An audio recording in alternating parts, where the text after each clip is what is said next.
think you mentioned he does have that given his experience. But also being able to deal with the political pressure from the president, who has been very clear about wanting lower interest rates. On the back of that, you also have a stubborn inflation and a weakening labor market. Tell us a bit more of the challenges ahead for the next Fed pick. Well, for the next Fed pick, especially for Kevin Warsh, it's going to be dealing with Donald Trump.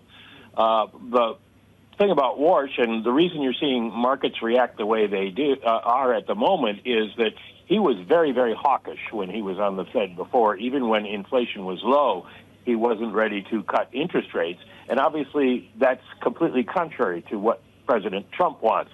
So how does he handle that, and how does he see the role of interest rates in keeping the economy afloat? Everyone, good morning to all of you. Welcome once again to this live commodity analysis. देख लेते हैं एक बार फटाफट से market को। Crude oil को देखोगे, Indian market तो निफ्टी बैंक निफ्टी दोनों ही गैप डाउन ओपन हुए। बैंक निफ्टी रिकवर किया है। थोड़ी देर पहले न्यूज़ आई थी, इंडियन गवर्नमेंट बजट में पीएसयू बैंक्स में जो एफडीआई की लिमिट है उसको बढ़ाने वाली है, जो गवर्नमेंट पीएसयू बैंक्स हैं, which is a good news for Nifty bank. Market gap down के बाद रिकवर किया। निफ्टी साइडवेज ही हो गया गैप डाउन के बाद, कुछ खास मुझे लग नहीं रहा है अब करने लायक उसमें बचा है। देखो, अगर रेंज ब्रेक करता है तो देखेंगे, otherwise let it go.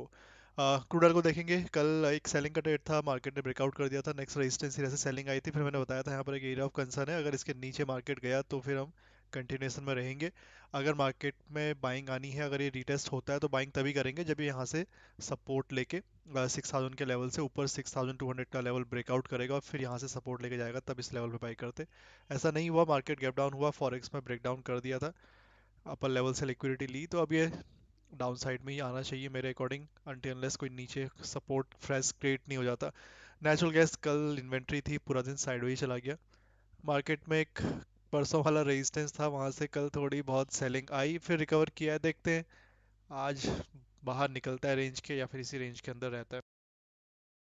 Plus silver में कल इंडियन मार्केट की क्लोजिंग होते होते एक शार्प सेलिंग देखने के लिए मिली थी, गुड साइन। प्रॉफिट बुकिंग 10-12% गिरा, फिर वापस रिकवरी आ गई थी फॉरेक्स में। ईटीएफ्स में थोड़ा सा आज जब मार्केट ओपन हुआ मॉर्निंग पे तो गैप डाउन देखने के लिए मिला, स्पेशली अगर आप सारे ईटीएफ्स को देखोगे गोल्ड और सिल्वर के, तो वहां पर बिकॉज सेल ऑफ आ गया था तो एक गैप डाउन देखने के लिए मिला, बट अगेन रिकवर कर लिया था वापस से मार्केट ने। कल की जो क्लोजिंग थी वहां से अगर चेकआउट करोगे तो अप्रॉक्सीमेटली 13% का यहाँ पर भी स्लम था, रिकवर करके वो स्लम 5% हुआ, वापस थोड़े बहुत सेलिंग आ रही है। अच्छी है, देखो प्रॉफिट बुकिंग चलती रहती है तो अपॉर्चुनिटी मिले, 30% गिर जाए सिल्वर गोल्ड, अच्छी अपॉर्चुनिटी मिलेगी वापस रिगेन करने की। अभी भी 5000 के ऊपर है तो कोई बहुत ज़्यादा बेरिश तो नहीं है। 4 आवर टाइम फ्रेम पे भी देखोगे, वीकली टाइम फ्रेम की कैंडल बड़ी इंपॉर्टेंट हो जाएगी आज, लास्ट ट्रेडिंग सेशन है। वीकली टाइम फ्रेम पे क्या ये एक इन्वर्टेड हैमर बनाएगा या फिर नहीं? अगर एक इन्वर्टेड हैमर बनाता है और नेक्स्ट वीक भी एक सेलिंग कंटिन्यू रहती है तो मेरे अकॉर्डिंग फिर थोड़ा प्रॉफिट बुकिंग ठीक ठाक होनी चाहिए। अभी देखोगे इन्वर्टेड हैमर जैसा लग रहा है गोल्ड में वीकली टाइम फ्रेम पे, फॉरेक्स में भी और एमसीएक्स में भी, बट उसके लिए थोड़ा सा सेलिंग कंटिन्यू होनी चाहिए अगर वीकली कैंडल क्लोजिंग का देखा जाए तो चार्ट को थोड़ा ध्यान से रखना, दोनों ही जगह गोल्ड और सिल्वर में इन्वर्टेड हैमर है, बट याद रखना सिर्फ इन्वर्टेड हैमर से सेलिंग नहीं आती। रिजेक्शन मिला है, कंफर्मेशन के लिए जो इस वीक की कैंडल होगी इसके नीचे नेक्स्ट वीक की कैंडल क्लोज होनी जरूरी है, अदरवाइज वो फिर से वापस ऊपर ही चला जाएगा। 4 आवर टाइम फ्रेम भी देखोगे या फिर डेली टाइम फ्रेम अगर चेकआउट करोगे, डेली टाइम फ्रेम पे सिल्वर में स्पेसिफिकली अगर चेकआउट करोगे तो एक इवनिंग स्टार बनाने की कोशिश में है तो सही। लास्ट वीक मार्केट ने सिल्वर में एक डोजी टाइप कैंडल बनाई थी, देखते हैं अब ये किस साइड निकलता है, बिकॉज मेरे अकॉर्डिंग अगर अब ये डेली टाइम फ्रेम पे कहीं 106 के नीचे जाता है तो फिर थोड़ा ठीक ठाक मोमेंटम डाउन साइड पे होना चाहिए, $90 के अराउंड या फिर इवन $83 भी हो सकता है देखने के लिए मिले, which is good by the way, it is not bad.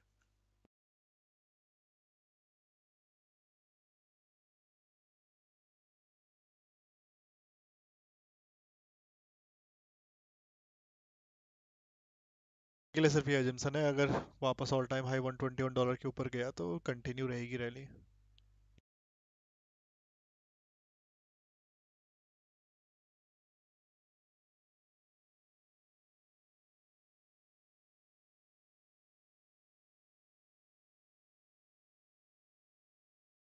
Daily time frame पे सिल्वर थोड़ा गिर जाए तो मेरे अकॉर्डिंग ठीक ही है, लाइक थोड़ा वापस से बाइंग करने का मौका तो मिलेगा। ये तो पैराबोलिक रैली में बिल्कुल ही चला गया ऊपर, फिर से री एंट्री का मौका दिया नहीं है इन लोगों ने बाई किया लिक्विडिटी लेने के लिए प्राइस को। नॉर्मली तो आना चाहिए। पे मुझसे पूछोगे where is I am considering कि प्राइस नीचे आए तो एक्यूमुलेट करें, स्पेशली सिल्वर फॉरेक्स के चार्ट के अकॉर्डिंग। तो लाइक 85 to 86 डॉलर के अराउंड अगर मिलता है that will be best case scenario. ठीक है, नीचे भी है और भी level, but 85 to 86 dollar is very good now.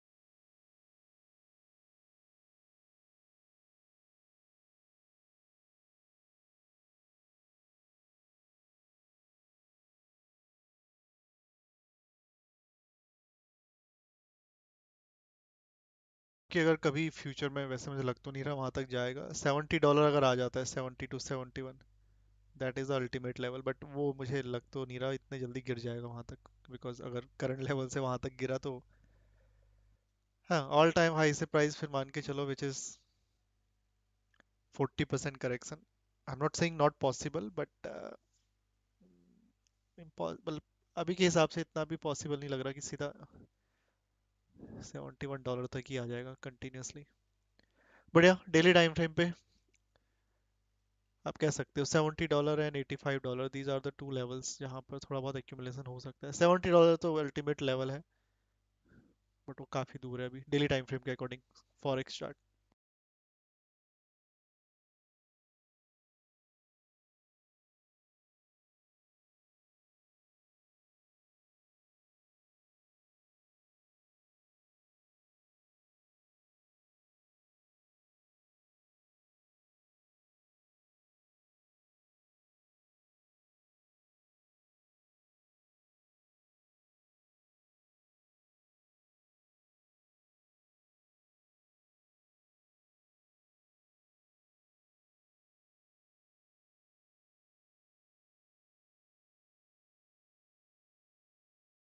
बाकी क्रूड ऑयल थोड़ा सा अभी तो बेरिश ही लग रहा है।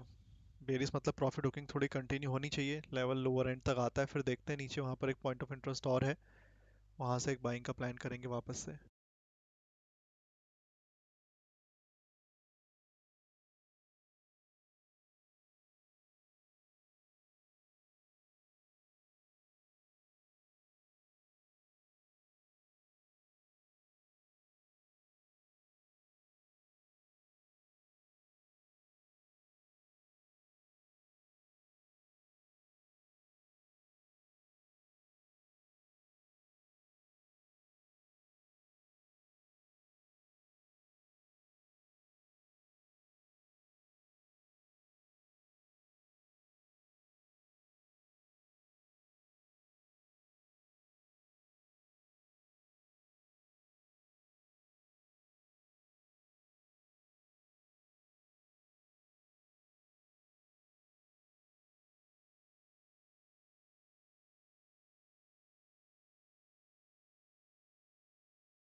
नेचुरल गैस के लेवल को एक बार रिफ्रेश कर देते हैं, क्रूड ऑयल को भी, क्योंकि गैप डाउन हुआ है। जिन्होंने अगर ट्रेल करना है ट्रेल कर सकते हैं क्रूड ऑयल को, ठीक है। अभी भी trail, if you want to trail selling trade in crude oil, this selling trade.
यहाँ से एक और देखते हैं, सेलिंग का ही ट्रेड प्लान करेंगे क्रूड में। बाइंग तो मुझे अभी कुछ लग नहीं रही है यहाँ पर करने लायक, तो थोड़ा सा सेलिंग ही देखते हैं। ट्रेड फिर से बनता है सेलिंग का, एक बार लेवल में अपडेट ही कर देता हूँ fresh. Just give me a moment.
ठीक है, यहाँ से क्रूड ऑयल में वापस सेलिंग ही है प्लान मेरे अकॉर्डिंग तो।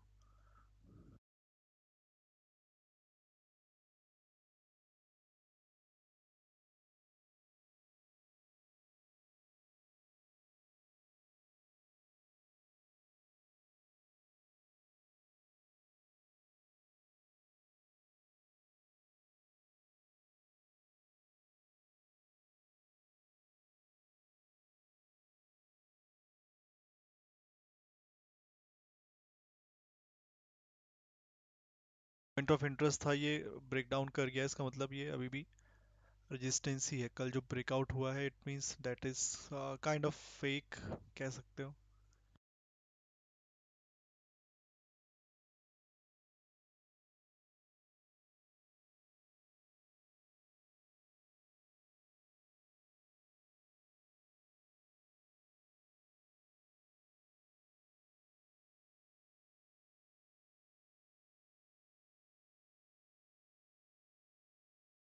इसी लेवल से वापस सेल कर सकते हैं, ठीक है। इसको थोड़ा रिफ्रेश कर देते हैं, काफी ब्लर हो गया है।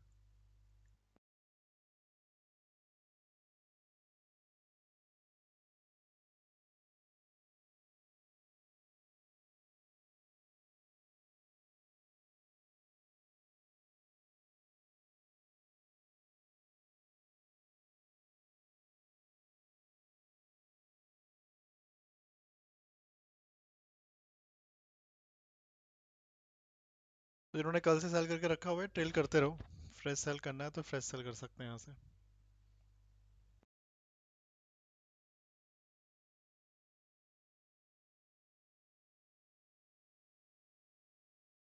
थोड़ा सा प्राइस ना 6000 के आसपास चल रहा है, तो एसएल छोटा मत रखना, क्योंकि वॉलेटिलिटी थोड़ी हाई रहेगी मार्केट में अभी।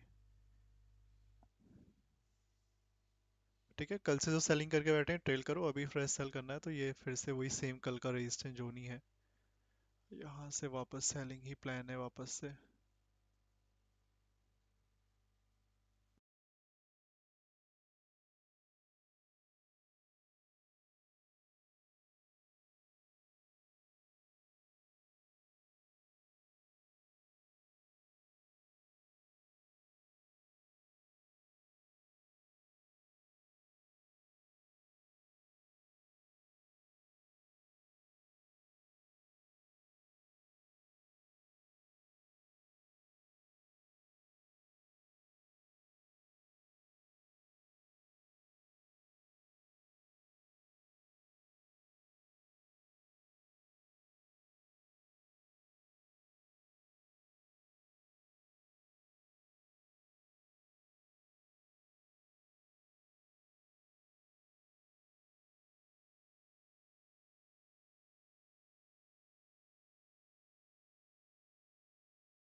ऊपर 15 मिनट के कोई लेवल्स हो नहीं हो रहे हैं, तो 30 मिनट टाइम फ्रेम के अकॉर्डिंग ही चलेंगे।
कोई बेरिस नहीं हुआ है, ठीक है, ये मत समझना क्रूडल बेरिस हो गया है, रेजिस्टेंस है इसलिए सेल कर रहे हैं, नथिंग और कोई इसमें लॉजिक नहीं है। सपोर्ट पे नीचे आ जाए तो वापस बाइंग कर लेंगे।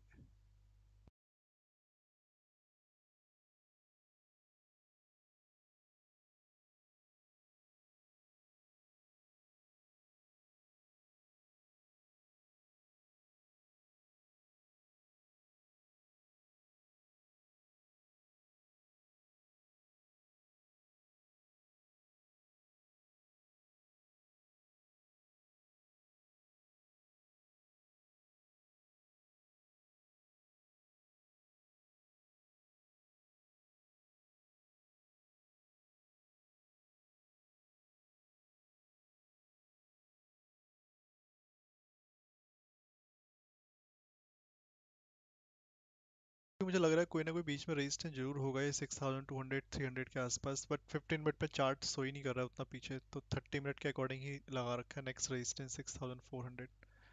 ठीक है, फ्रेश कोई रेजिस्टेंस बन जाए तो बेटर है मेरे अकॉर्डिंग, 15 मिनट में अगर प्राइस एक्शन उसके लेवल के ऊपर निकलता है।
here. Do you worry that you're continued to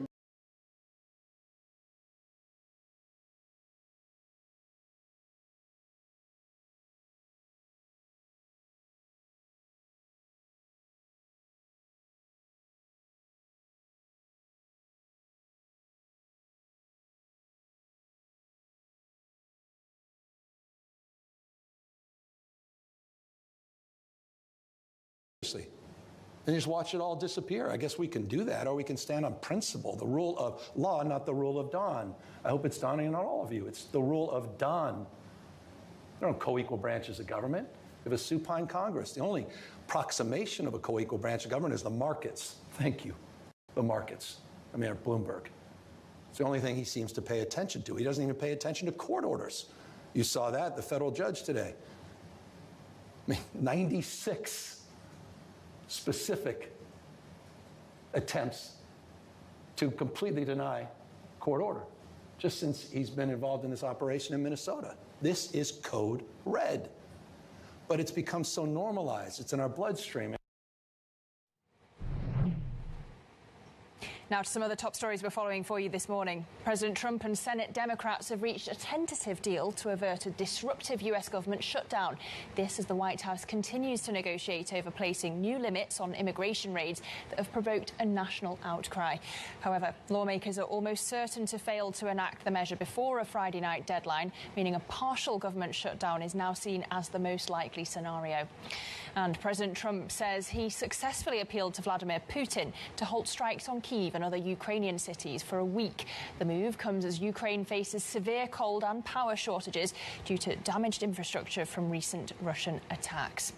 Well, there really is one story in town when it comes to these markets this morning, and that is today is the day when President Trump says he's going to reveal his pick for Fed chair. Here's how the futures picture is looking. We're lower stateside, higher here in Europe, but already stocks are selling off in the Asian session. It appears that the candidate is going to be Kevin Warsh. Polymarket odds putting more than a 90% chance of that.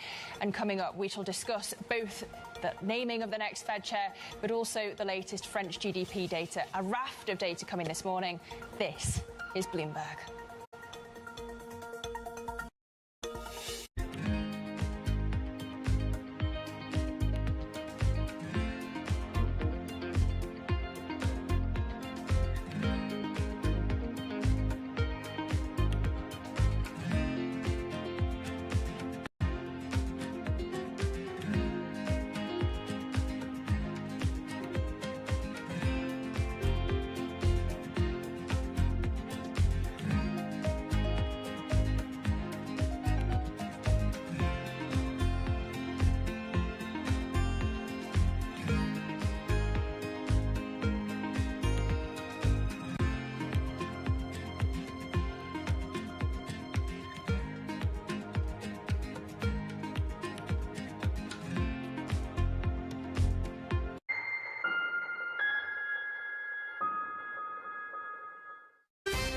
Up-to-the-minute global news whenever and wherever it happens. I'm Jumana Bersachi in Davos, Switzerland, and this is Bloomberg. Welcome to the world of decentralized finance. Bloomberg is covering all things crypto, the people, the transactions, and the technology. Bloomberg Crypto, Tuesdays only on Bloomberg. In case you missed it on the China Show, people are wondering, where is the next China? Yeah. Is the next China India? Is the next China Vietnam? Is the next China Indonesia? And I think, from a scale relevance, and to be honest, just significance to the world, our view is the next China is still only going to be China. There's nothing like that in the world. don't miss the China Show live every weekday. The world's business and financial news whenever and wherever it happens. I'm Michael McKee at Mount Everest, and this is Bloomberg.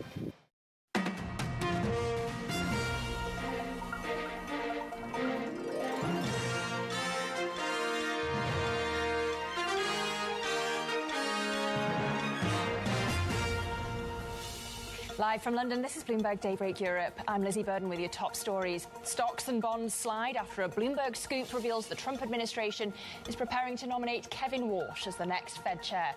The US president says he'll make an announcement today. Meanwhile, Apple delivers record quarterly sales and an upbeat forecast, but warns higher costs could take a bite out of margins. Plus, dangerous moves. Donald Trump warns the UK and Canada against striking fresh business deals with China following Keir Starmer and Mark Carney's meetings with President Xi. Well, just breaking across the terminal, we have the latest fourth quarter GDP numbers from France.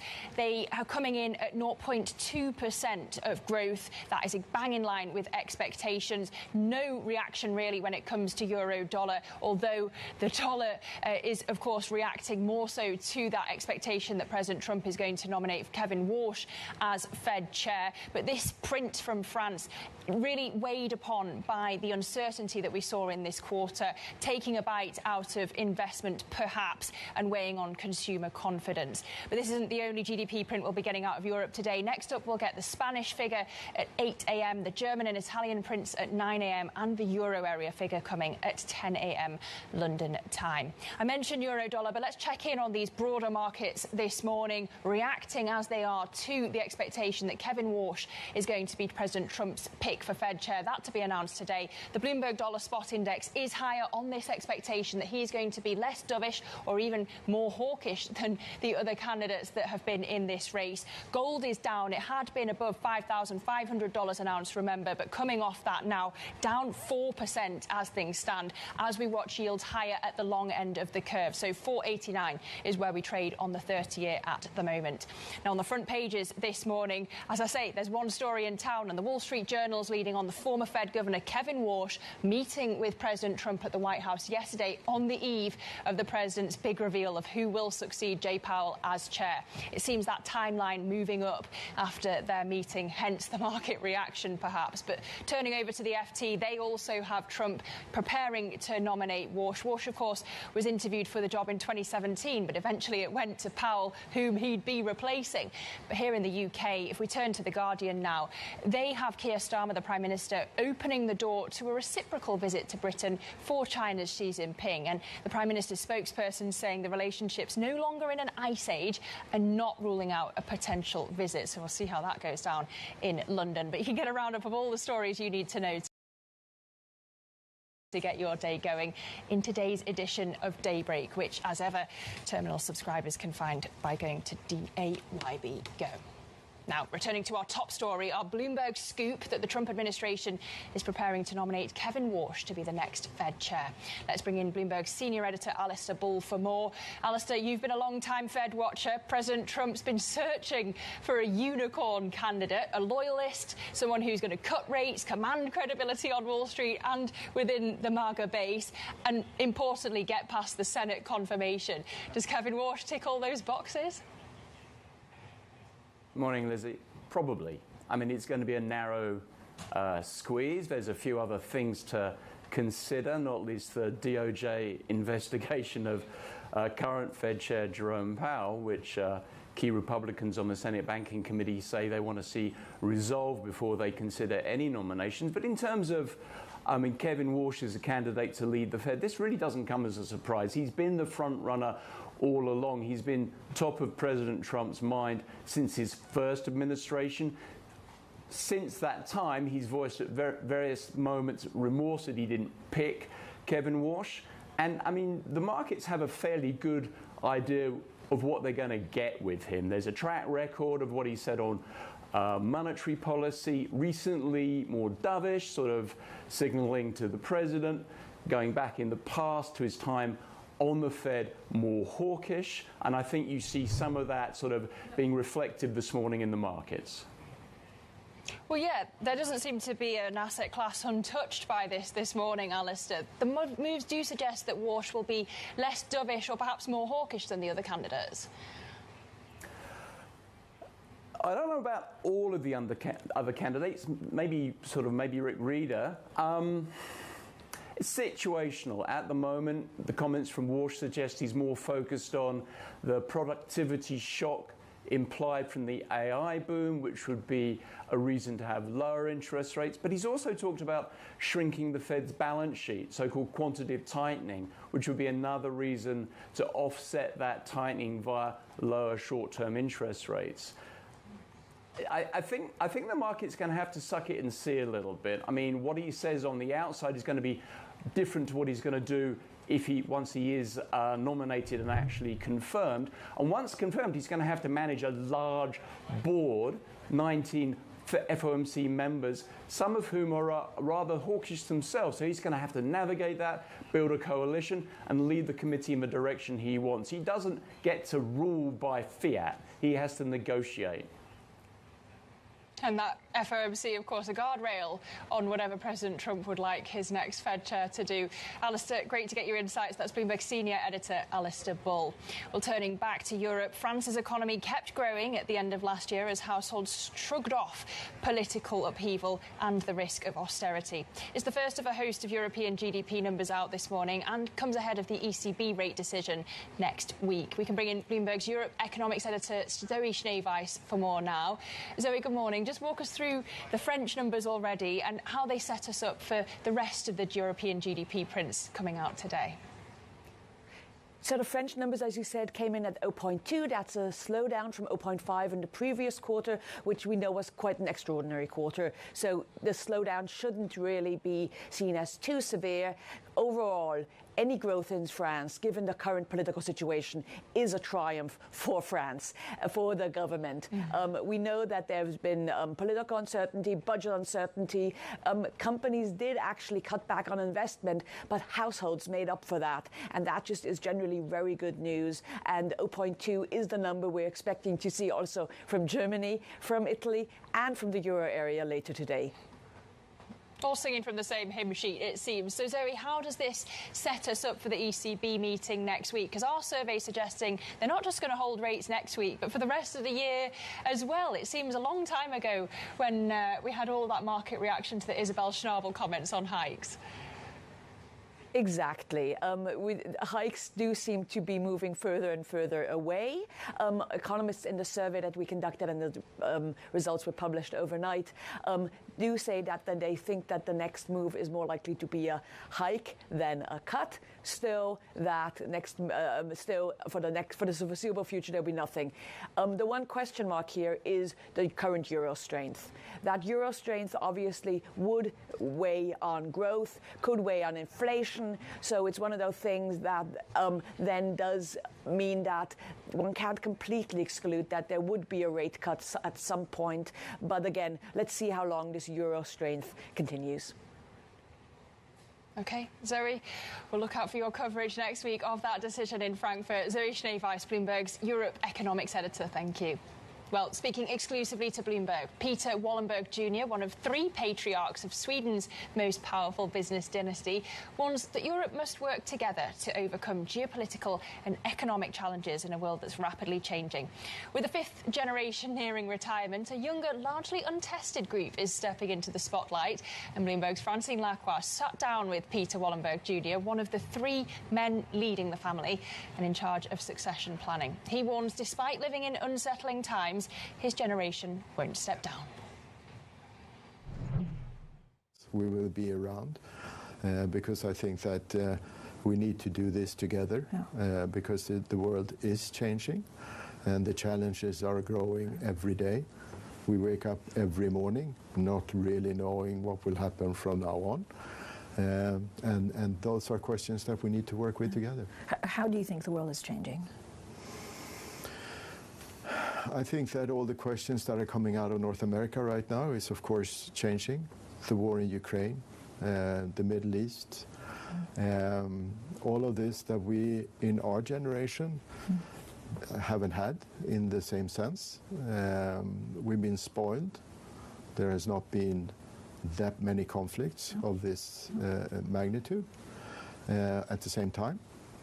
So I think that everything is very new for all of us, and we need to understand and help ourselves and the companies around us to work in a new reality. Peter Wallenberg Jr. there speaking to Bloomberg's Francine Lacroix. And you can catch more of that interview and read more about the family's transition on the Bloomberg terminal. But coming up right here on Daybreak Europe, Bloomberg reports that SpaceX is considering a potential merger with Tesla, as well as an alternative combination with xAI. Another scoop for you. That's next. This is Bloomberg.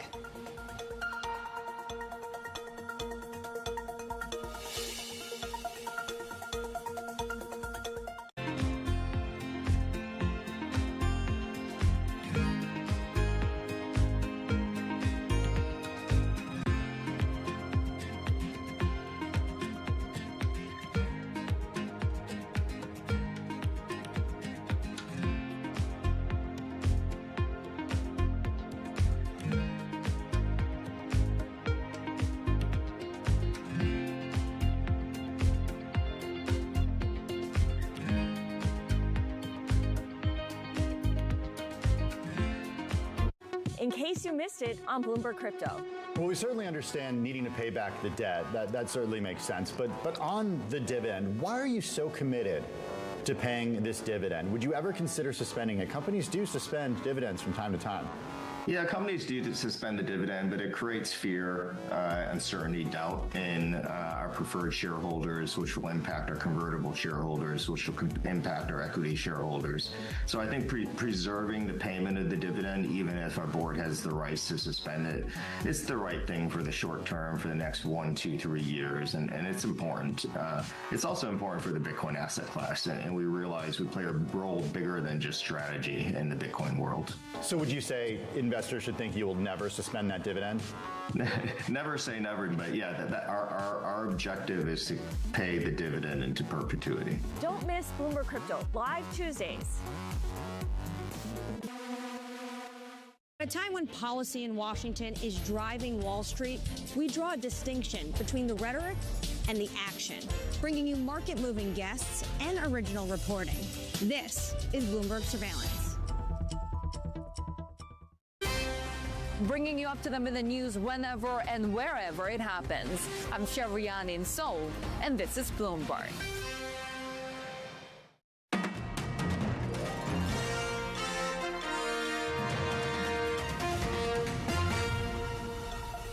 Welcome back to Bloomberg Daybreak Europe, 6:42 a.m. here in London. Now to our top corporate news. Tesla shares rose in extended trading after Bloomberg reported that SpaceX is considering a potential merger with the EV maker, as well as an alternative combination with xAI. Now, sources say any transaction could attract interest from infrastructure funds and Middle Eastern sovereign investors and may require a large financing component. Bloomberg's Ed Ludlow has this report. There are two distinct scenarios being looked at. My understanding from sources is that there has been a consideration by SpaceX of a merger with Tesla, and the companies have looked at the feasibility of merging private SpaceX with publicly traded Tesla. Alternatively and separately, SpaceX has held talks with xAI, Elon Musk's AI lab, the maker of Grok, about a combination of sorts. And the only thing to add to that really is that there is a body of investors, I understand, that have pushed the Tesla SpaceX option. As you know, the background context is that we've reported SpaceX is preparing for an IPO targeting the middle of 2026 this year, in the hope at raising funds far beyond $30 billion, $40 billion, $50 billion, because they need capital to buy GPUs for space-based data center. Historically, it's completely normal for different Elon Musk companies to work with each other. There have been engineers that have worked on materials, for example, at both Tesla and SpaceX. xAI uses energy products from Tesla. As of this week, Tesla is an investor in xAI. It bought $2 billion of preferred equity in the Series E. SpaceX is an investor in xAI. It is participated in a prior round as well. So these are being looked at. Nothing is final, but both options are being looked at. This is Ed Ludlow for Bloomberg News in San Francisco. Elsewhere, Amazon said to be in talks to invest as much as $50 billion in OpenAI and expand an agreement that involves selling computer power to the AI startup. A source says OpenAI is also weighing a deal for Amazon to use its AI models in its products and for its staff. We're also told NVIDIA and SoftBank are among others in talks to contribute to the OpenAI funding round. Meanwhile, Bloomberg has learned that US law enforcement has been investigating allegations by former Meta contractors that company personnel can access WhatsApp messages. We're told the claims have been examined by Commerce Department agents and separately in a whistleblower complaint to the SEC. Meta touts the app as having end-to-end encryption, and a company spokesperson says the contractors' claims are impossible. And the London Metal Exchange suffered a 1-hour delay to the start of trading on Friday due to technical issues. According to a notice seen by Bloomberg, a pause was applied to the LME's electronic trading platform while a technical issue was being investigated. Trading on the exchange, which sets global prices for all major base metals, finally started at 10 a.m. in Shanghai. It comes near the end of a tumultuous week for metals markets, with intense investor interest sending prices soaring. Meanwhile, Standard Chartered CEO Bill Winters says the lender will never move its headquarters to Asia. Speaking to Norges Bank Investment Management CEO Nikolai Tangen on his podcast, Winters said the London-based company would never want to choose between its two largest markets of Hong Kong and Singapore. Well, those are some of our top corporate stories this morning. Now, Hungary's top diplomat has described ongoing EU support for Ukraine as very dangerous. In an exclusive interview with Bloomberg, he also defended his country's growing consumption of Russian energy. The Hungarian foreign minister told us he did not agree with the European Union's strategy on Ukraine. Here he is speaking to Stephen Carroll. We are absolutely not happy with the policy of the European Union on the war. Today, on the Foreign Affairs Council, it has been said very clearly, first time ever, by multiple ministers, that European Union is not prepared for peace. Oh my God, that was said clearly. European Union is not prepared for peace. By foreign ministers. I won't name them because it would be not fair. If they are brave enough to say this publicly as well, then you will see. Because we have heard the opposite said publicly. Who were there, but I mean, yeah, I mean, public statements in many issues differ from what they say behind closed doors. I'm in a lucky situation because I say both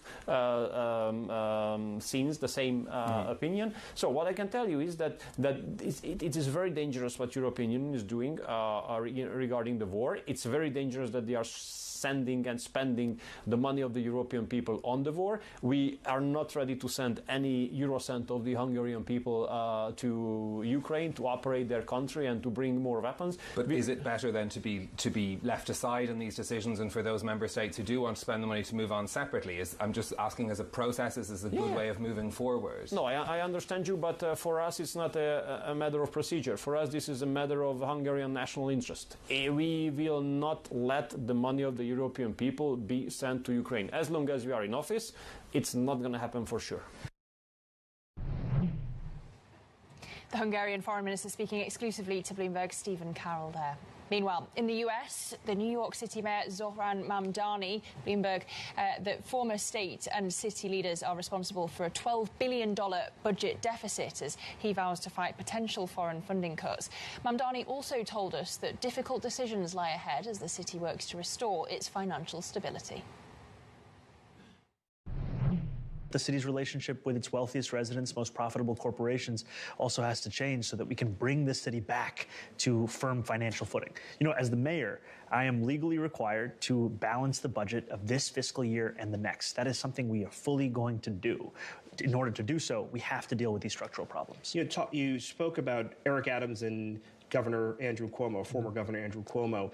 Where does the city council lay blame, state legislature?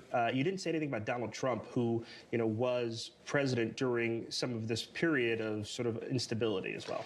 I think there's no question that we are talking about a city's fiscal health also in the context of threatened cuts coming from the federal administration. Those are cuts that we're going to fight with every single tool in our toolbox. However, the $12 billion fiscal deficit, when it comes to the architects of that deficit, we're talking about the former mayor and the former governor. The reason for this is that the former mayor would under budget the costs of actual city services. We're talking about when it comes to access to shelter, or we're talking about cash assistance, sometimes even only budgeting half of the cost or 60% of the cost. And then here we are seeing a deficit grow to a level we haven't seen before. And amidst all of that, adding close to $2 billion in new expenses. That's the kind of gross fiscal mismanagement that we're talking about. I want to, you talked a little bit about, the potential of these cuts. Mm-hmm. Saturday is the day where President Trump said sanctuary cities who don't change their policies could see cuts. Federal aid is about $8 to $10 billion annually for the city. What kind of conversations have you been having either with Washington, the White House, or here at City Hall about what the potential of those cuts could be come Saturday? Well, I think we make very clear that our laws and our values are not bargaining chips. We are proud of what we have here in place in New York City. We will defend it, and we will defend New Yorkers. And look, the president said after our meeting in the Oval Office that the better New York does, the happier he is. And my job as the mayor of New York City is to make clear what these kinds of proposed cuts would do to this city that we both love. They would devastate this city. And so we're going to fight those kinds of threats. And also to make very clear that we have to prepare for every single eventuality, which is why it's so critical to not just turn to all of your reserves and say we can use this for one fiscal deficit if you know that the horizon is one that includes threats of this nature. You have to put yourself on a firm financial footing and ensure that you have the kind of reserves to prepare for a day like this. The New York City Mayor Zohran Mamdani speaking to Bloomberg's Miles Miller. Let's check in on these markets because there's one story in town for them this morning, and that is the expectation that President Trump is going to nominate his Fed chair today. We report that's going to be Kevin Warsh. Indeed, poly market odds are now over 90% for Warsh, and you can see futures are sharply lower stateside, higher here in Europe, and stocks already selling off in the Asian session. Flip the board over, and we have long-end Treasury yields higher on the 30-year. Gold and Bitcoin selling off as well. The 30-year there at 490. Bitcoin 82K, and gold coming off its high of $5,500 an ounce, down 4% at this point. So all of these market moves really suggesting that traders reckon Warsh will be a less dovish candidate, relatively more traditional perhaps than Rick Reeder. But we'll bring you more charts on this in just a moment. Plenty more coming up. This is Bloomberg.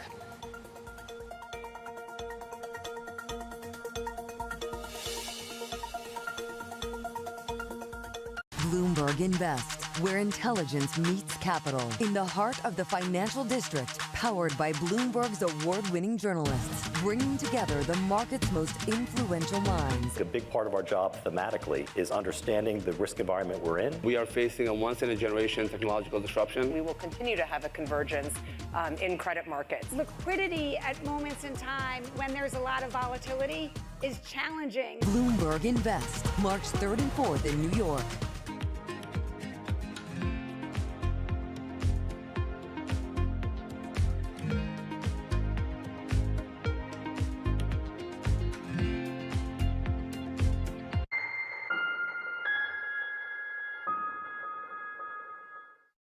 Get your fixed income fix. Watch Bloomberg Real Yield around the world right here on Bloomberg. Context changes everything. What is going to be the consequence for U.S. markets? We are seeing modest gains across European equity markets. Take a look at how we're faring when it comes to Asian markets. Good morning. This is Bloomberg Daybreak Europe. I'm Lizzie Burden in London, and these are the stories that set your agenda. Taking you from the U.S. market's close to the overnight session in Asia, we'll walk you through what you need to know to kickstart Europe's trading day. Live from our European headquarters, we bring you the day's top market-moving stories, unmatched expert analysis, and on-the-ground reporting from across the continent. Tune in to Daybreak Europe, only on Bloomberg Television. Context changes everything. Asia is at the forefront of some of the world's biggest stories. And we're here, where the action starts in Sydney. And in Tokyo, get ahead as the global trading day begins. The Asia Trade, weekdays only on Bloomberg.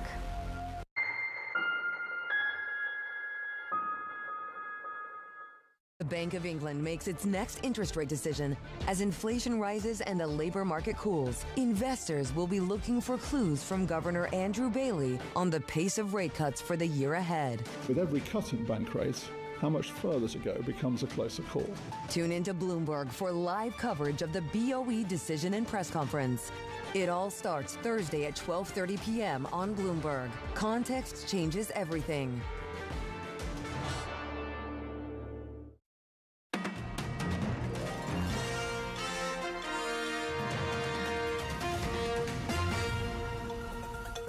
Welcome back to Bloomberg Daybreak Europe. Happy Friday, and today is the day when President Trump says that he is going to reveal his pick for Fed chair. Polymarket odds suggesting that pick is going to be Kevin Warsh. We report it's going to be Kevin Warsh. He had a meeting with the president at the White House. Indeed, the odds are over 90% at this point that that person is going to be Kevin Warsh. Do you know how much is riding on this bet? Nearly $300 million, the total volume of this market. It's a big market, but flip the board over and you can see the market moves off all of this morning. We've got the dollar higher, gold selling off after it was at $5,500 an ounce this week, and so gold going up and down just as fast as each other this week. But speaking of metals, capping off a wild one this week for metals, we had a lie-in for the London Metal Exchange this morning. Flip over and you can see what happened to copper this week, surging the most in 16 years,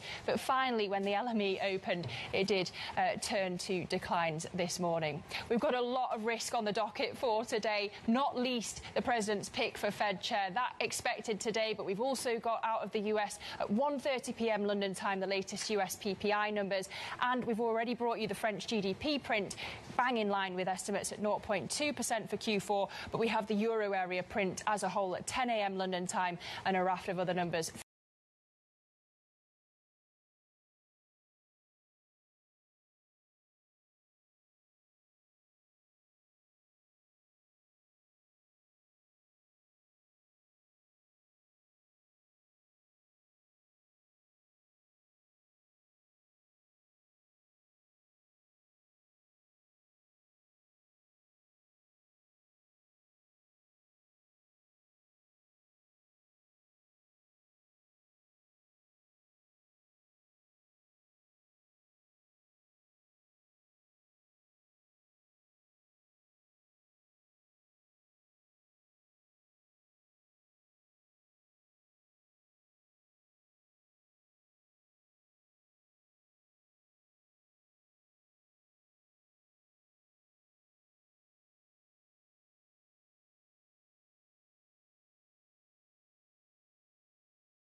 came through from Samsung, from SK Hynix, which were actually solid results, but investors seem to be pushing the sell button on news here right now. So that's what perhaps is leading to a bit of a negative sort of sentiment in the Asia Pacific, where we're slightly lower here. U.S. futures are flat. Obviously, we've got to get through some of the U.S. tech earnings that we talked to you about, but you're starting to see the winners and losers of this whole AI capital spending sort of trade and where things go from here, right? We take a look at Meta and Microsoft as well.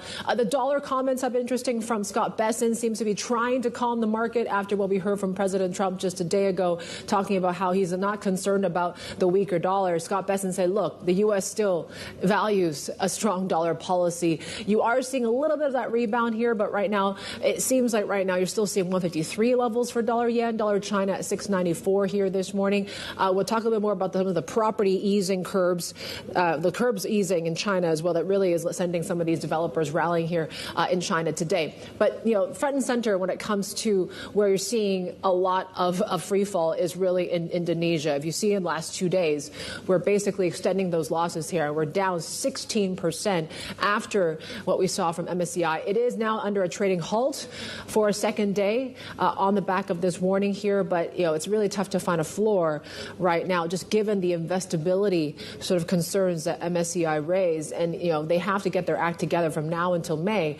That's a long time here and now. What do you do if you're an investor? We just heard from a guest on the China show saying, look, it's not a macro problem. It's more about the technicals that they have to work out with. And maybe the macro picture longer term is still upbeat for that market. But certainly right now, trading halt right now, we'll get a little bit more details on what's next coming through and what really policymakers can do, can put a floor on this market. The focus, though, we got to still talk about the Fed, with Jay Powell's decision to hold off on an interest cut long sought by President Trump. Now, in his press conference earlier, Powell emphasized that the decision was supported by most of the FOMC, despite 2 dissents from Chris Waller and Stephen Myron. There was broad support on the committee for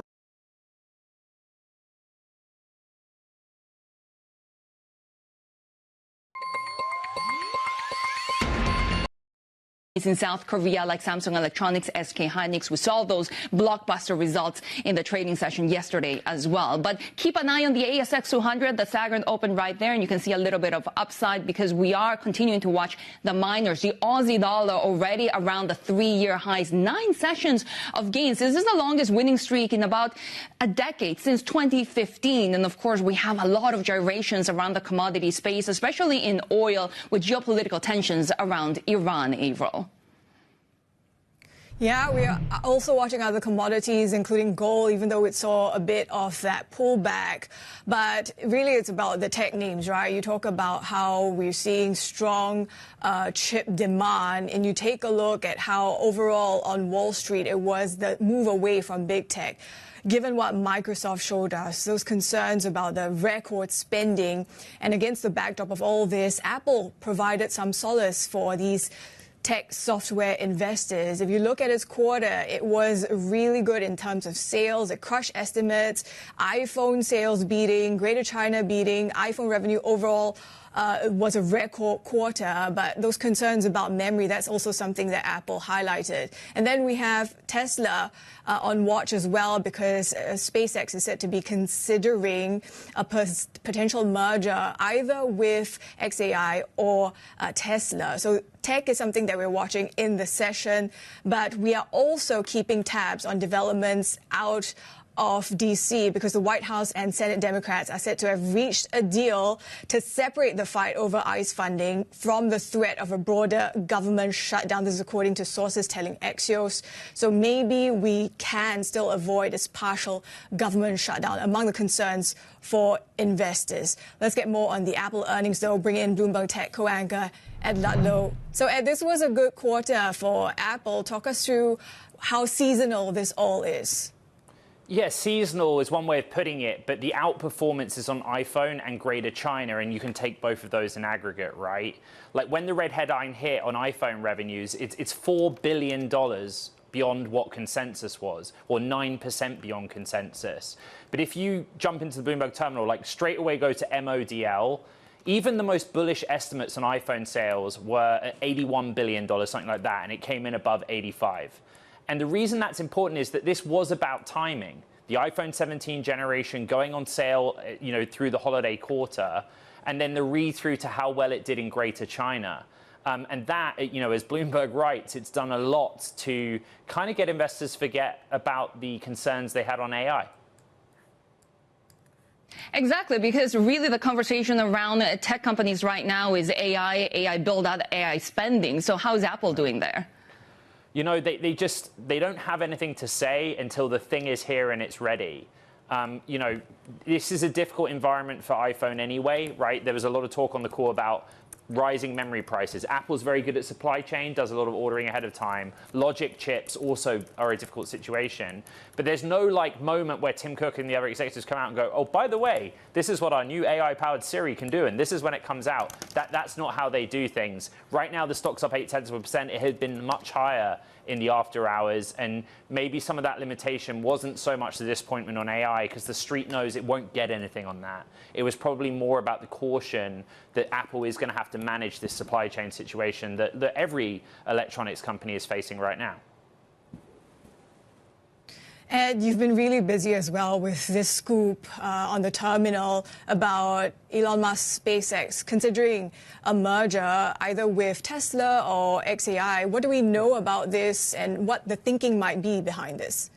Yeah, so two distinct options. Sources tell us that SpaceX and Tesla have considered some sort of merger between those two. And you see Tesla push higher in the after hours after we broke that story. They've also looked at a merger or combination between SpaceX and XAI. My understanding is that there is a group of investors that are pushing very much on the Tesla idea, but nothing is final.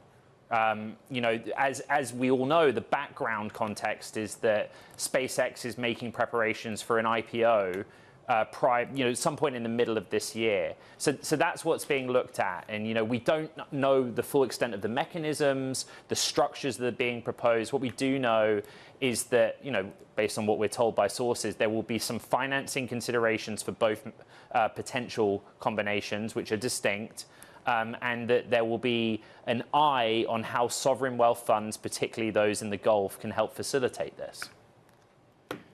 Because really the build-out of artificial intelligence, the investments that Elon Musk is thinking in terms of all of his companies into artificial intelligence is huge, isn't it? What did we hear this week? $20 billion or so?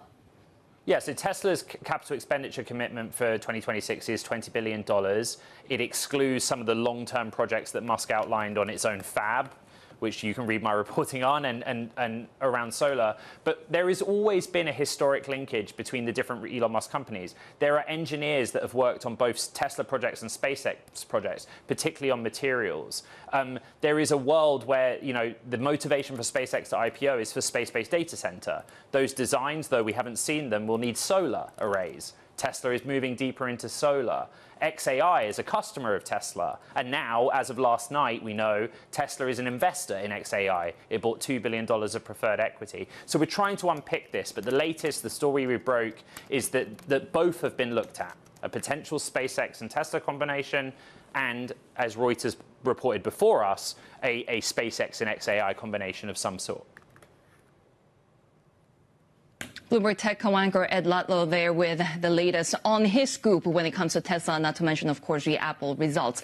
We're getting breaking news at the moment on the Bloomberg. The U.S. is now threatening tariffs on countries that provide oil to Cuba. This coming from an executive order that President Trump has signed, declaring a national emergency and establishing a process to impose tariffs on goods from countries that sell or otherwise provide oil to Cuba, protecting U.S. national security, according to the president, and foreign policy as well from the Cuban regime's actions and policies.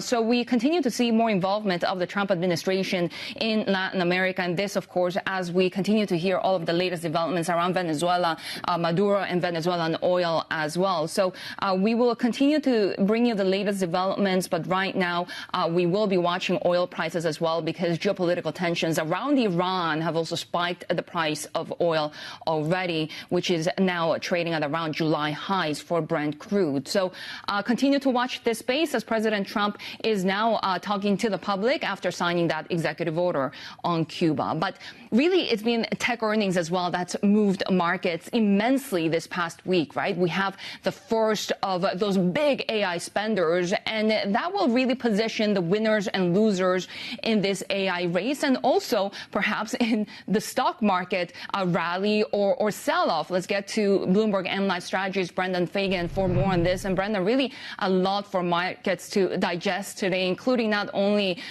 the latest results from all of these tech giants, but as I mentioned, more tariff threats. That's right. On one hand, when you look at stocks, you're worried about concentration risk. Just looking at Microsoft, it accounted for about 40 points in the S&P decline today. So you're worried about that. But on the other hand, it's a pretty healthy market dynamic when companies that perform, they get rewarded, and those that don't perform, they get punished. And so you're happy on that front. But what Microsoft did was a little bit concerning, but Apple is offsetting that, Meta's offsetting that. And then there's also the geopolitical tensions. You're seeing WTI crude settling above 65, Brent above 70. So the market is holding in there, expecting seemingly something to happen in the Middle East, whether it could be chatter of a blockade of oil coming out of Iran as retaliation or pressure, diplomatic pressure. But oil is definitely telling you something and certainly not backing off. Gold is also telling us something in the way it's climbing along with these geopolitical risks. But we actually saw a pullback in the past 24 hours slightly. Is it behaving, like a haven? It seems to trend along with risk now. I would certainly say it's behaving more like a risk asset.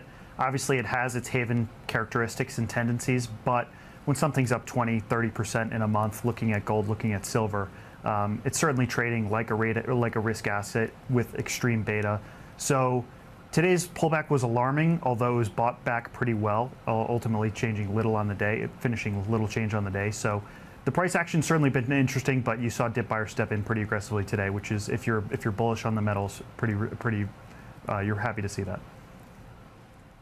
Brendan, this will be a difficult question, but what do you expect to be the next big catalyst for markets? I think the big thing you have to watch for is coming out of this big tech, whether it can take back over. You've seen an outperformance of the small caps, particularly value and small cap value, and that's sort of why the indexes haven't really gone anywhere. Yes, we're near highs, but we haven't made much progress on the S&P 500 beyond 7,000. So if we can put these hiccups to bed, looking at Microsoft with the Mag 7, given the concentration risks I talked about, then we can start to make some progress towards 7,100 and beyond. But that's really what to look for if leadership can come back in. Brendan, thanks so much. Our Bloomberg and Life Strategist, Brendan Fagan. Now, coming up on the Asia Trade, Kioxia gives us their outlook for flash memory demand and the AI boom, and we talk investment strategy with Pepperstone. Plus, Goldman Sachs tells us why the current gold price is an uncertain entry point for investors. Much more ahead. This is Bloomberg.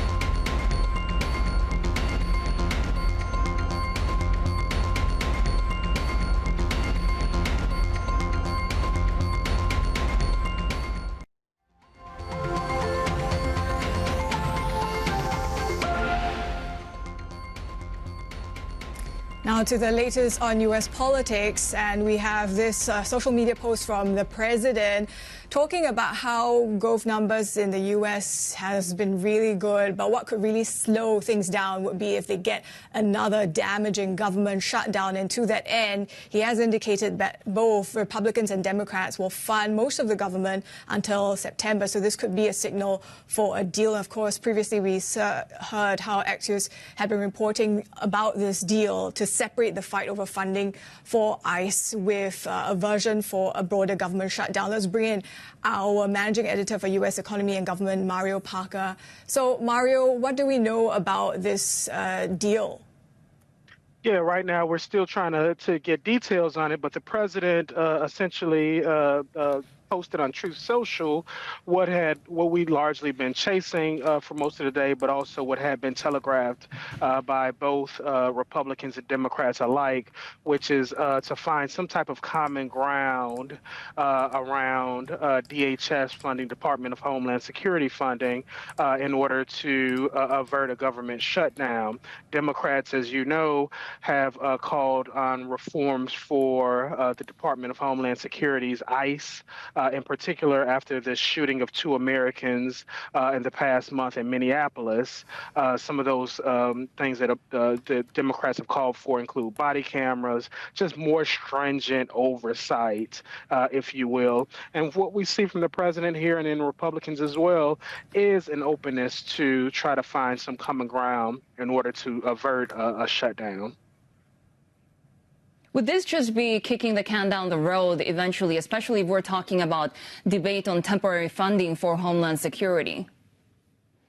Yeah, in some respects it would. I think the more pessimistic take would be kicking the can down the road. The more optimistic take, I think, would be for discussions to continue. Look, the Democrats have leverage right now. Public opinion here in the U.S. has turned against the Republicans and the president on just the heavy-handed approach that we've seen in Minneapolis. So it does behoove Republicans and the president to come to the table in some degree to meet Democrats there. We've seen evidence of that unfold over the last 72 hours or so, particularly the last 24, with some of the shakeup that we've seen and the change of direction that we've seen in places like Maine and Minneapolis in terms of the ICE crackdown that's been going on. What do we know about the extent in this pullback in ICE presence in these areas and how that might help to sort of ease the concerns of Democrats? Yeah, well, I think what you're saying is a temperature. The temperature has been lowered some, right? Some of the rhetoric we've seen Tom Homan be dispatched to Minneapolis, for example. We've seen Greg Bovino, Kristi Noem, others who had kind of inflamed tensions with with lawmakers, Democratic lawmakers in Minneapolis in particular, kind of moved to the side. Cooler heads, I mean, it's still early yet, but cooler heads, there is evidence that cooler heads are starting to prevail there. Bloomberg Managing Editor for U.S. Economy and Government, Mario Parker, there with the latest coming from the U.S. and President Trump. As we've also seen President Trump really sign that executive order when it comes to tariffs on countries that provide oil to Cuba. So take a look at some of those commodities that we're following already. Oil had rallied with WTI at the moment trading at the highest level since September. And this, of course, around the geopolitical tensions on Iran. The premium when it comes to geopolitics for oil prices has potentially been up to $3 to $4 a barrel, according to Citigroup. And this as we continue to watch other commodities as well. Geopolitical tensions have sent precious metals to new record highs, also wild gyrations in the copper market. But let's discuss all of this. And joining us for more is the Asia Commodities and Energy Editor, Robin Paxton. Robin, why don't we start with some of those geopolitical hedges? Because we have so much uncertainty out there. We have seen precious metals just rally. Of course. Well, gold obviously traditionally is a hedge against risk in markets, and we've seen no shortage of risk in the first part of the year. You mentioned Iran, which is still ongoing, but we've had intervention in Venezuela by the US administration, as well as the threats to annex Greenland, which have all been powerful drivers in attracting investors to the safe haven that is gold. But that's not the only thing that's affecting gold markets. Can you still hear me? Fine. Let's just talk amongst us. And the debasement trade obviously has been going for a long time. That's picked up pace with investors moving away from sovereign bonds and currencies in favour of precious metals. Can we say then that we saw a little bit of a pop in the dollar? Is that why we saw a little bit of downside when it comes to some of these metal prices as well? It certainly helped, but I think probably a bigger factor is the fact that the precious metals markets now, they attract so many different investors that might not normally be associated with metals. So we've seen speculators, retail traders all pile into the market. And, you know, gold, a lot of these investors have sold in order to cover losses elsewhere in equities markets. Normally that wouldn't happen on a risk-off day, but these are not normal times. And not normal times also for the copper space, especially with that frenzy that happened over in China. What's going on there? Well, of course, I mean, Chinese buyers drove, I think it was the biggest rise in about 16 years in copper prices yesterday, intraday rise. I mean, there is genuine fundamentals behind what's happening in copper, with a shortage of supply at some major mines around the world, and also huge demand from the energy transition and electric vehicles and AI data centres. But there's also a lot of speculative interest, particularly coming from China, which has helped drive the prices up. But again, we saw that reset briefly later yesterday.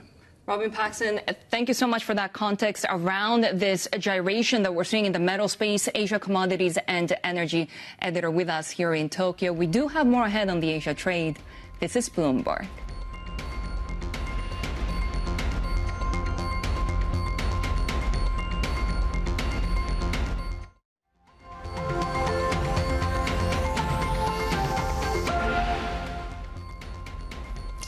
Some top global headlines we're following. President Trump says he successfully appealed to Russia's Vladimir Putin to halt strikes on Kyiv and other Ukrainian cities for a week.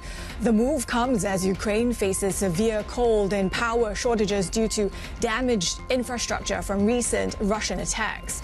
President Volodymyr Zelensky welcomed the remarks, while Trump's envoy says talks to end the war are making progress. China says an anti-corruption purge within its military will not affect plans to eventually bring Taiwan under its control. A defense ministry spokesperson says while China prefers peaceful reunification, it will never rule out the use of force. China's armed forces are facing one of the most sweeping shakeups of the Xi Jinping era, with senior generals vanishing from public view or being formally purged. Canada and South Korea have signed a non-binding agreement to deepen industrial cooperation, including potentially bringing Korean automaking to Canada.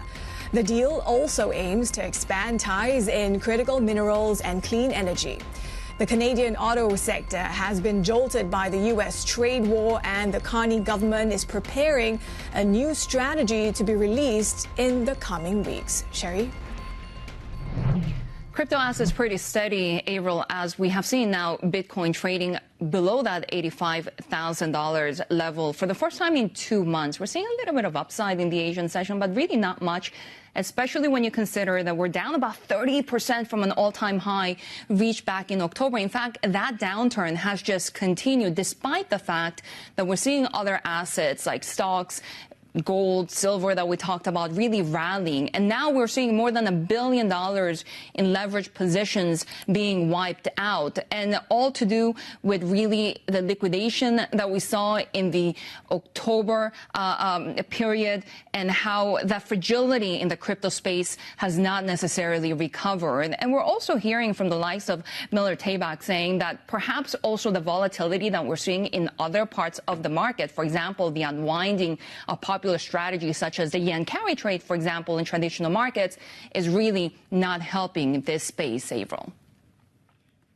Yeah, you talk about this betting, right? What we've also been seeing in terms of a gamble is these big tech names in the US just betting the house on the AI game. And certainly you've been seeing that coming through record spending on AI, certainly from the likes of Microsoft just a day ago. And this is despite that slowing in its cloud revenue. So it continues to raise questions about the payoff and to what extent all this fervor regarding AI is actually causing a bit of distractions in other parts of their businesses. So what you're seeing in the tech trade certainly is when it comes to big tech, worth separating now how hardware has certainly been leading tech versus what we're seeing in software, despite Apple also beating based on revenue. And it was quite a good quarter based on those iPhone sales, Greater China sales as well. You still see the stock looking pretty flat. So I guess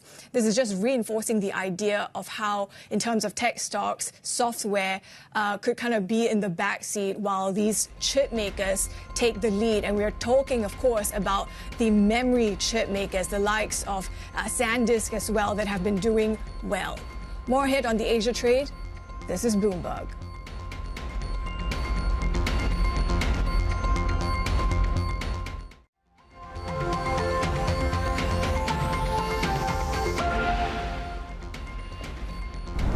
We have breaking news out of Japan. We are getting the Tokyo CPI numbers, inflation excluding fresh food, year-on-year growth of 2%, which is missing to the downside from economists' expectations, also decelerating for the month of January. Exclude the energy as well, and its growth of only 2.4%. The headline number coming in at 1.5%, which is again deceleration from the previous month, perhaps giving the Bank of Japan a little bit more cover when it comes to their more gradual pace of tightening and hiking rates. The Bloomberg Economics expectation right now is for the first hike to resume in July in the summer this year, as we're seeing right now the Japanese yen hold at around that 153 level. We also have the jobless rate coming in at 2.6%, staying in line with economists' expectations for the month of December and unchanged from the previous month. The job-to-applicant ratio improving a little bit, 119 jobs available per 100 applicants to those jobs, which is a slight improvement from the previous month, which was at 1.18. Of course, we continue to watch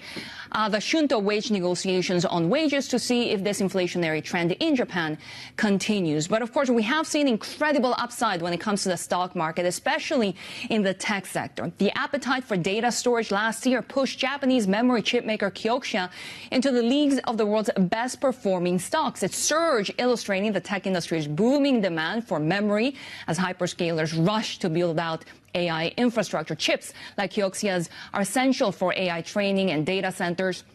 And the company counts the likes of Apple and Microsoft among its clients. Joining us now is Stacey Smith, Executive Chairman at Kioxia. And really great to have you with us here in the Tokyo studio. So business has been good, as we can tell. What is driving right now your performance? Yeah, I mean, it's really a fun story. We're probably the largest, most successful company that most people have never even heard of. We just passed 10 trillion yen valuation. You know, we're 15,000 people. We're a recent IPO company, but we're a very large, established company. What's driving our market right now is just overall demand for the data center and AI. And then, specifically, our technology leadership. We're in a fantastic position from that standpoint. We have leadership over the rest of the industry, so we can do things that others can't. Not to mention that, of course, you have the broader tech environment right now giving you that upside, especially the rush for memory chips. Correct. Yeah, if you think about AI, one of the key components is that you need to have data readily accessible for the AI engines and the inference engines, and that's what we provide. We're the largest provider of that, and that has been just a wonderful market for us. The high pricing that we're seeing right now perhaps hampering some of those companies that rely on your products. How long do you think this will last? So, you know, what's happening right now is we're seeing this uptick in demand, and we're not seeing some of our competitors investing in this particular segment of the market. Our competitors tend to be investing right now more in high bandwidth memory or DRAM. And so from the standpoint of where we stand at providing the storage, we're in a really good position. And so we're growing our capacity, and we're trying to make sure we have enough supply for our customers. When do you think the supply crunch will subside for the rest of the world? You know, it's hard to say. I think as we look out across the rest of this year, the market will continue to be tight. You know, we have customers coming to us with demand forecasts that they want solved. And, you know, we've worked with these customers for a long time, so we're doing everything we can to Your orders to are booked out? Well, it doesn't really work that way in our industry, but we have the large cloud suppliers and the AI players are wanting to come to us, and we're talking about making sure we give them enough supply for the year. One of those big suppliers, Apple, of course. Dell, also one of your customers. What are the biggest concerns for them? I think the what drives the market is energy efficiency and performance. And so with our technology, we've announced a product that we're now in high volume manufacturing called BiCS8.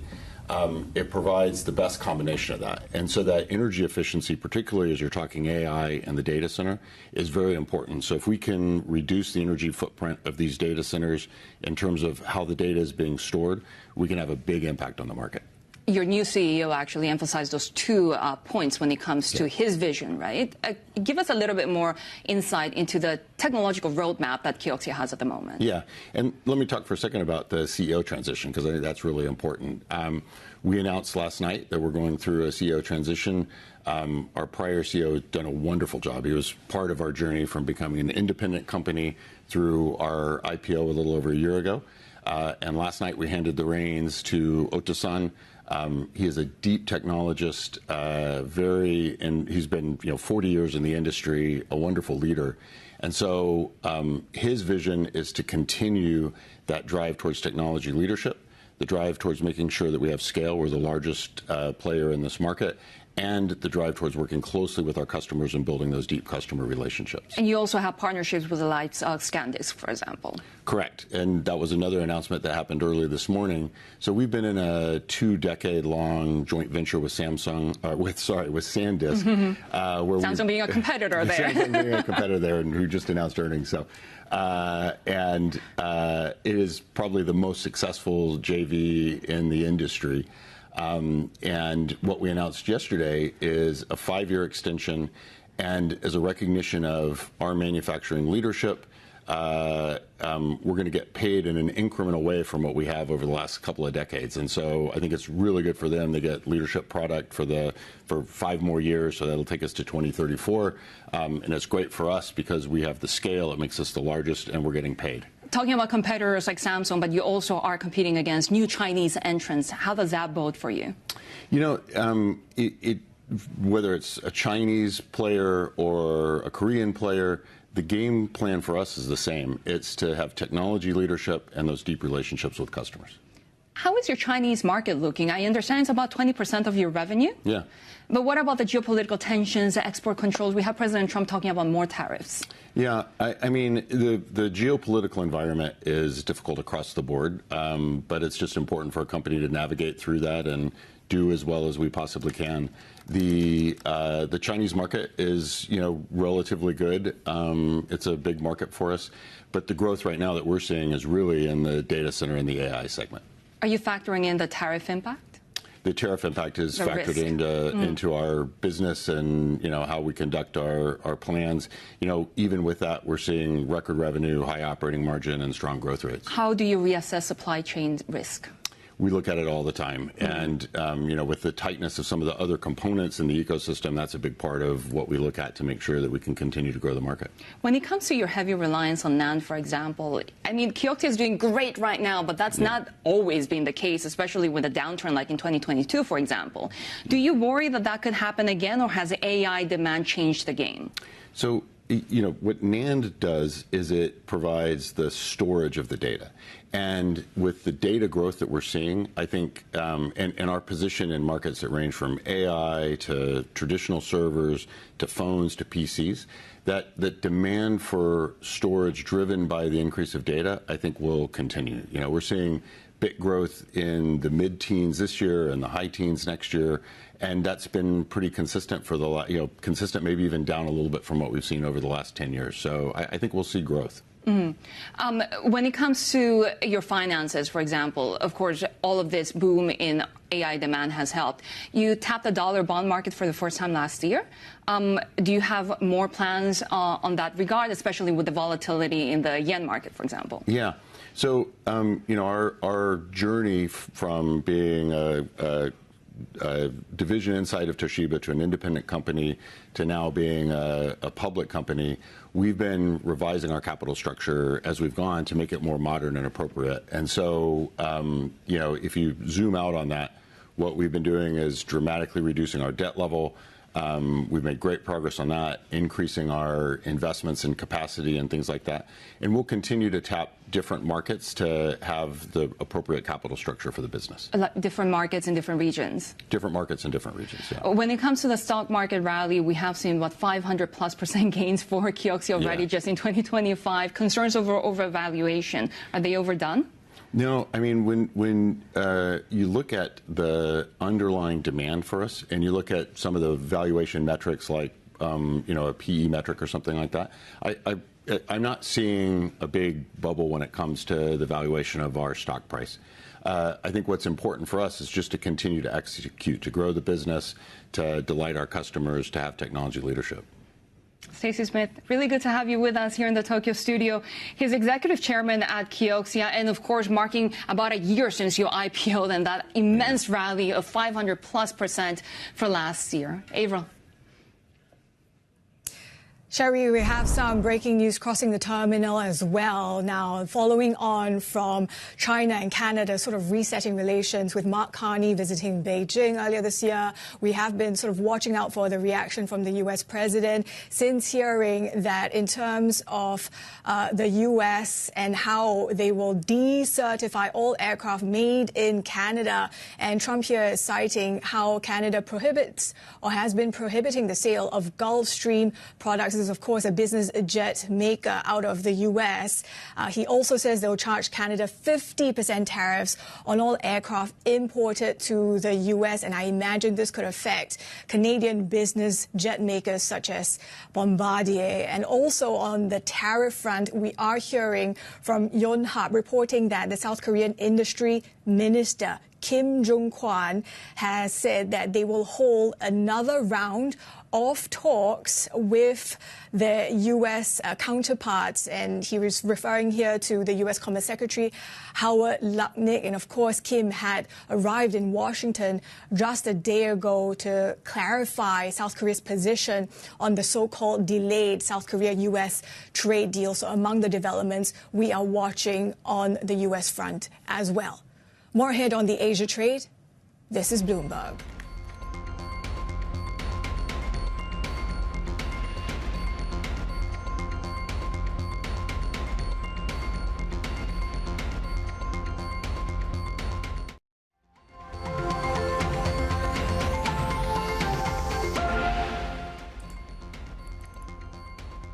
Bloomberg has learned that U.S. law enforcement has been investigating allegations by former Meta Platforms contractors that Meta personnel can access WhatsApp messages. Meta markets the app as having end-to-end encryption, and a company spokesperson says the contractors' claims are impossible. Let's bring in Bloomberg's Sarah Fryer, who leads our big tech coverage, for more on this. Sarah, this is certainly raising some eyebrows. What do we know about the claims, about the investigations?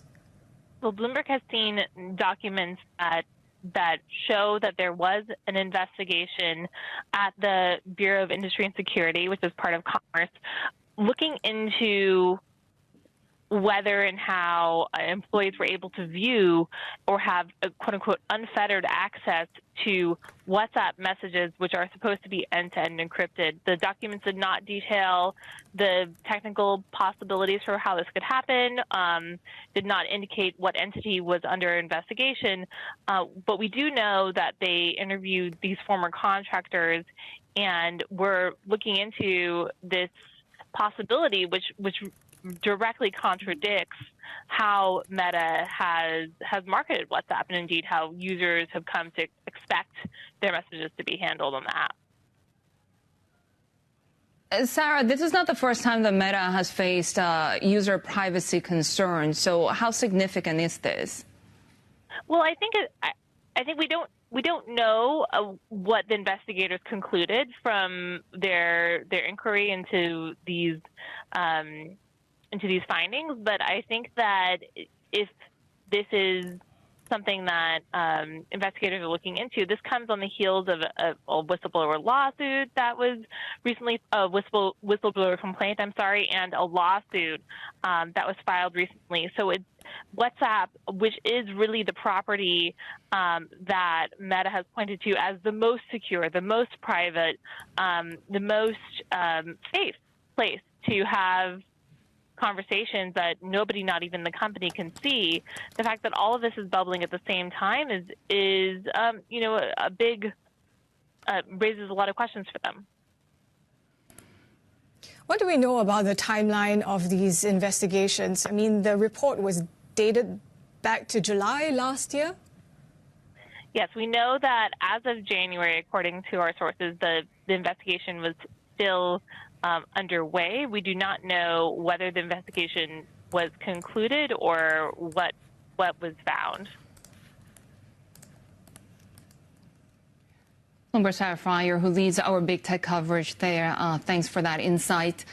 And here are the latest from the corporate front. NVIDIA CEO Jensen Huang says they have yet to receive orders from Chinese customers for their H200 AI chips.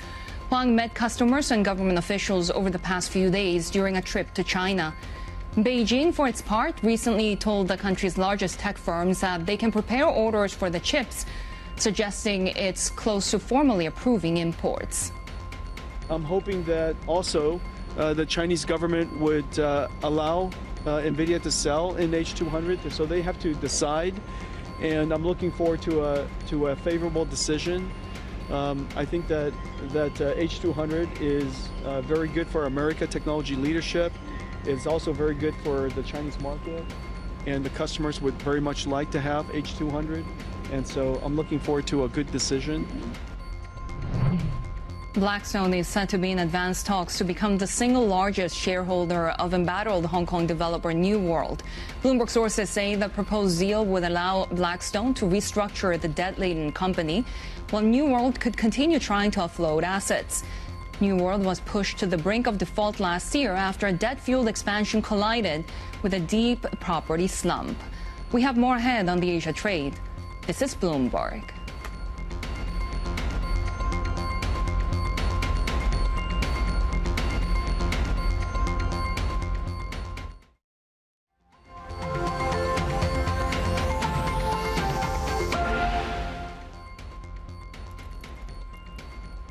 We're watching for more data out of Japan, including retail sales and industrial production. But for now, we are showing you what the setup is for the market opens, as we're just digesting Tokyo CPI numbers as well. CPI has cooled more than expected. We're talking about the excluding fresh food, a core CPI number at growth of 2%, which is a deceleration from the previous month and is also coming in below economists' expectations. The headline at 1.5% growth for Tokyo CPI. We also had a jobless rate just minutes ago, and this coming in at 2.6%. The job to applicant ratio 1.19. Industrial production at the moment dropping in Japan. It's a contraction of 0.1%, which is a smaller contraction for the month of December than economists had expected. Also, the contraction has subsided a little bit from the previous month when it contracted almost 3%. Year-on-year is actually growth of 2.6%, which is also surprising to the upside. Retail sales month-on-month, though, a contraction of 2%. Year-on-year, still contraction of 0.9%. Both month-on-month and year-on-year numbers for retail sales are missing to the downside. So you can see a little bit of a contrast there in factory numbers and what consumers are doing. Of course, not surprising, perhaps, given the incredible strength that we've seen in semiconductor exports, car exports as well. But consumption perhaps being a little bit hit because of inflation continuing to remain elevated here in Japan. Let's take a look at the Japanese markets and what we can expect at the open. Bloomberg Japan equities reporter Alice French joins us now. Alice, so the initial enthusiasm around Japanese stocks seems to have worn off a little bit in the past week. What are you watching for in this last trading day? Yeah, morning. I mean, like you say, we started the year really with a bang this January, and there was a lot of excitement around the Takaichi trade, but we've kind of seen things cooling, especially this week. I think there's a little bit of jitters re-emerging around tech, right? There's maybe a little bit of fatigue. A lot of those kind of semiconductor AI names are still looking pretty expensive. And obviously, we've had numbers out of the US and Microsoft around this huge spending on AI. And I think investors are getting a little bit worried about that CapEx spending and investment. And that's really showing in the Tokyo market too. You mentioned there the kind of the inflation and the consumption numbers this morning. I think, that feeds into this kind of cautious path that the BOJ has been taking, which is perhaps good news for equity investors if it means that we're not facing another rate hike immediately. But of course, in the background, we have all of this sort of election noise and the chaos that we saw in the bond market last week that has calmed down a bit this week. But I think those kind of fiscal worries, they are spilling over into kind of equity sentiment, and people are overall just feeling a little bit uncertain. It's still unclear whether Takaichi will sort of emerge with a majority, and that seems to be kind of just kind of hitting that risk appetite a little bit, I think. So what are you expecting when trading begins shortly? Yeah, so look, earnings are going to be in focus. We know that Fujitsu had a pretty good reading last night and may kind of may rise today. But I think, again, we will see some of those jitters around tech perhaps weighing on the Nikkei. Of course, the yen as well now kind of quite firmly back down around the kind of 153, 152 mark, which is still pretty weak, but stronger than we have been seeing in the past couple of weeks. And that's kind of bad news for exporters. Again, I think likely to kind of cap some of those large cap gains. So I think it could be a kind of quieter day today, and futures seem to be pointing downwards, but we'll see sort of how things play out. What's been the tone of earnings so far, and any in particular that you're keeping an eye on? Yeah, I mean, I'd say overall it's been a bit of a mixed bag. Of course, we had Advantest, and they sort of knocked it out the park as they have been doing the past few quarters, and had a really good day yesterday, and that has kind of helped the mood a little bit, I think. Having said that, we've still got a lot of big names to come. I'm personally looking at Nintendo and Sony next week. So we know that they have been hit quite hard by, the memory price crunch here, and Nintendo stock really been hit by that sentiment. And so how much they can impress the market with their Switch 2 numbers, for example, is going to be a big focus. And, if they do well, it may help to alleviate some of those memory concerns, but they're still looking at quite a big challenge sort of in the longer term, I think. Alice, the markets were also really concerned by the bond chaos not so long ago. What are you seeing perhaps in some ripple effects to stocks? What's the outlook as well? Yeah, it's a good question. And of course, things are still pretty uncertain. The bonds are looking slightly calmer this week, but it did hit the sentiment around banks last week. Of course, they had been enjoying this fantastic rally on kind of expectations of more revenue from those BOJ rate hikes. But, the kind of sudden slump in bonds that we saw, it was raising concerns about potential impairment losses, especially for those regional banks, and they did get hit. Now, they seem to have recovered somewhat this week, but overall, yeah, it's just the general worry about this kind of fiscal expansion, of course, more spending, on sectors like AI, chips, defense. That can be good news, but the worries are still there, so we'll have to see. Alice, thank you so much. Always great to get the breakdown with you. Bloomberg Japan stocks reporter Alice French. Now, here are some of the stocks we'll be watching when trade opens, both in Korea and Japan. Shortly, Apple suppliers, of course, will be in focus after the tech giant's first quarter earnings beat estimates in that record quarter for iPhone sales and forecasts for revenue growth of up to 16% in the second quarter. And of course, they also reported positive holiday quarter in China as well as in India. We'll take a look at how we're setting up for the market opens. After 3 sessions of gains for the Nikkei, we are seeing some downside, and Kospi futures also pointing to some downside. This as we continue to digest the latest tech earnings from the U.S. as well. Market opens in Seoul and Tokyo are next. This is Bloomberg.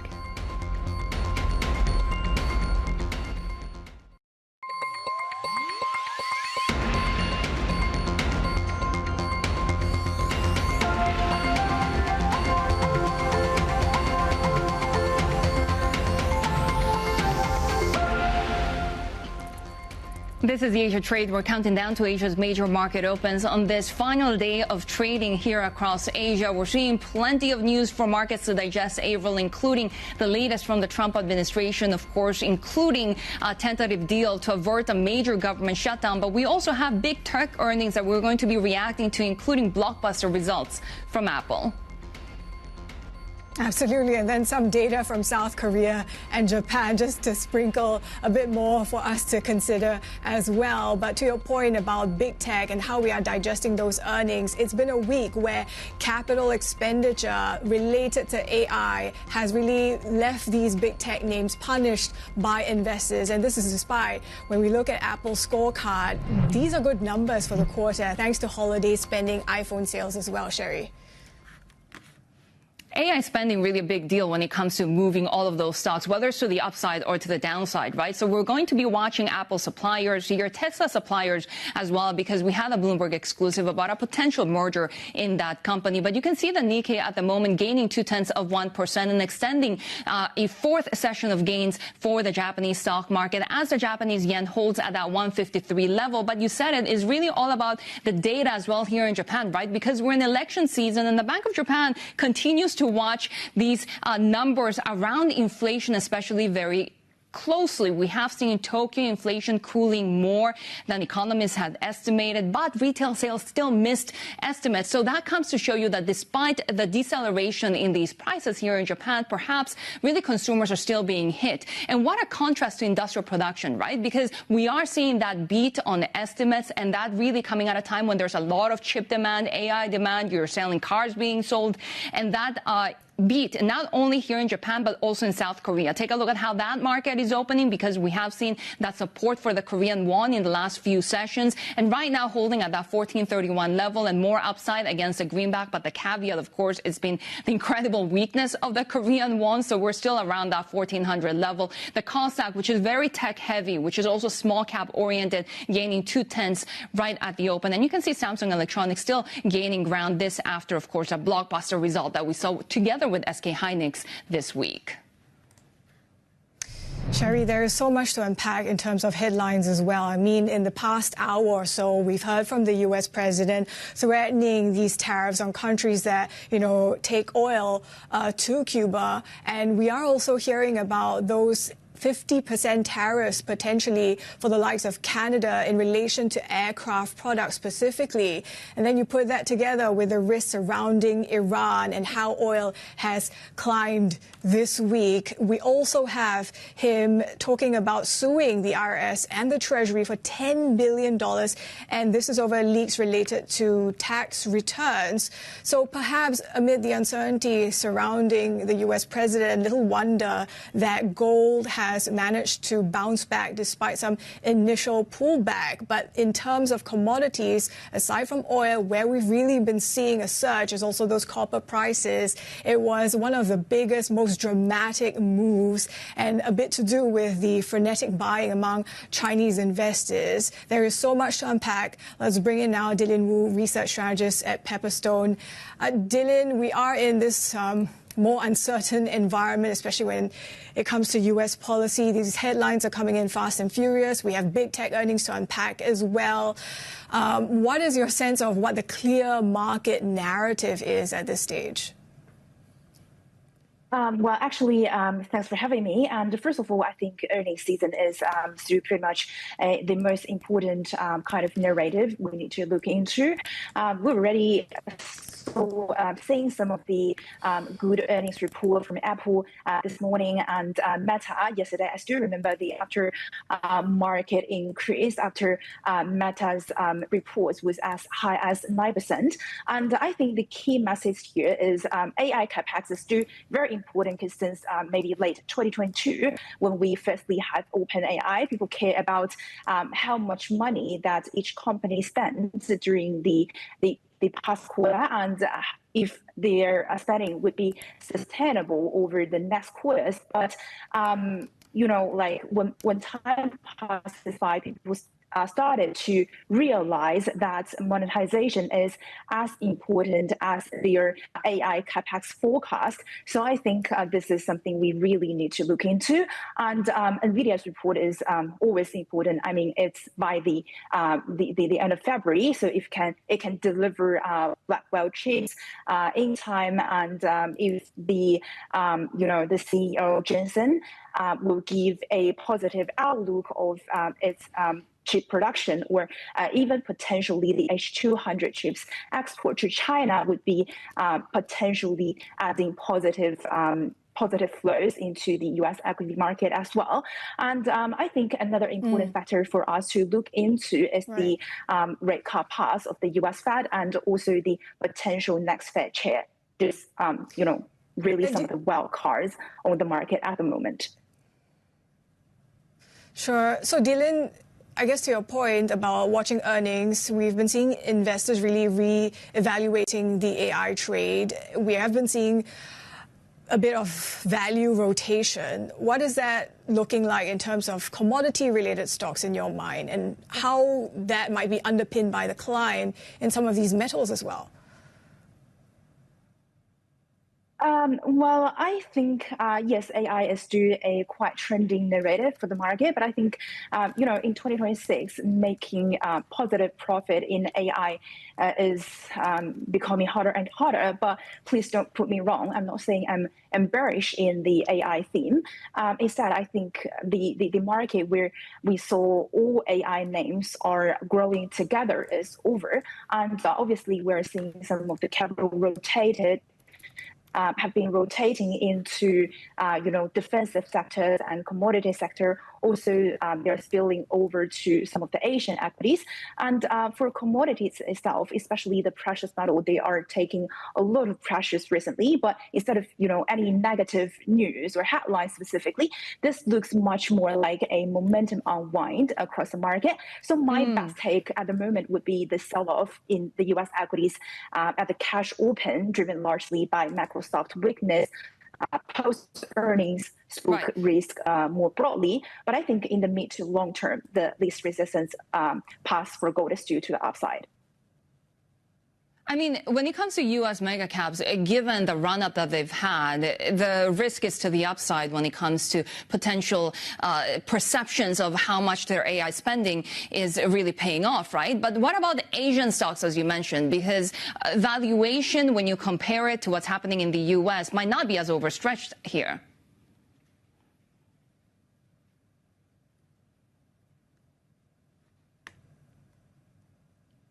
Dylan, do you have me? Well, I think, yes. The signal is broken a bit, but in regards to Asian tech sectors, where tech companies, where tech stocks, South Korea is obviously outperforming. We have strong earnings expectations of SK Hynix and also Samsung. And if we're moving to the Japanese equity markets, they're performing quite well. And apart from all these tech names, obviously Takaichi's reconstruction of the lower house is one of the wild card on the market, and that brings people a lot of uncertainty. So if she eventually wins, then we're expecting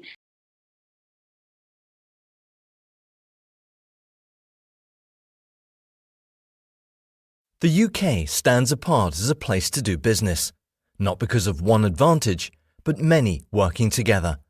Over £10 trillion in capital, 4 of the world's top universities, a 10-year industrial strategy in action.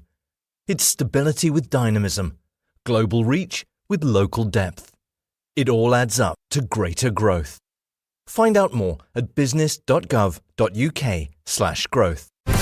News when you want it with Bloomberg News Now. I'm Caroline Hepker. And I'm Stephen Carroll. Bloomberg understands that the Trump administration is preparing for the president to nominate Kevin Warsh as the next chair of the Federal Reserve. Donald Trump says he plans to announce his pick for the job later today. According to one source, the former Fed governor visited the White House yesterday. Speaking last night, President Trump teased his impending announcement without giving the name away.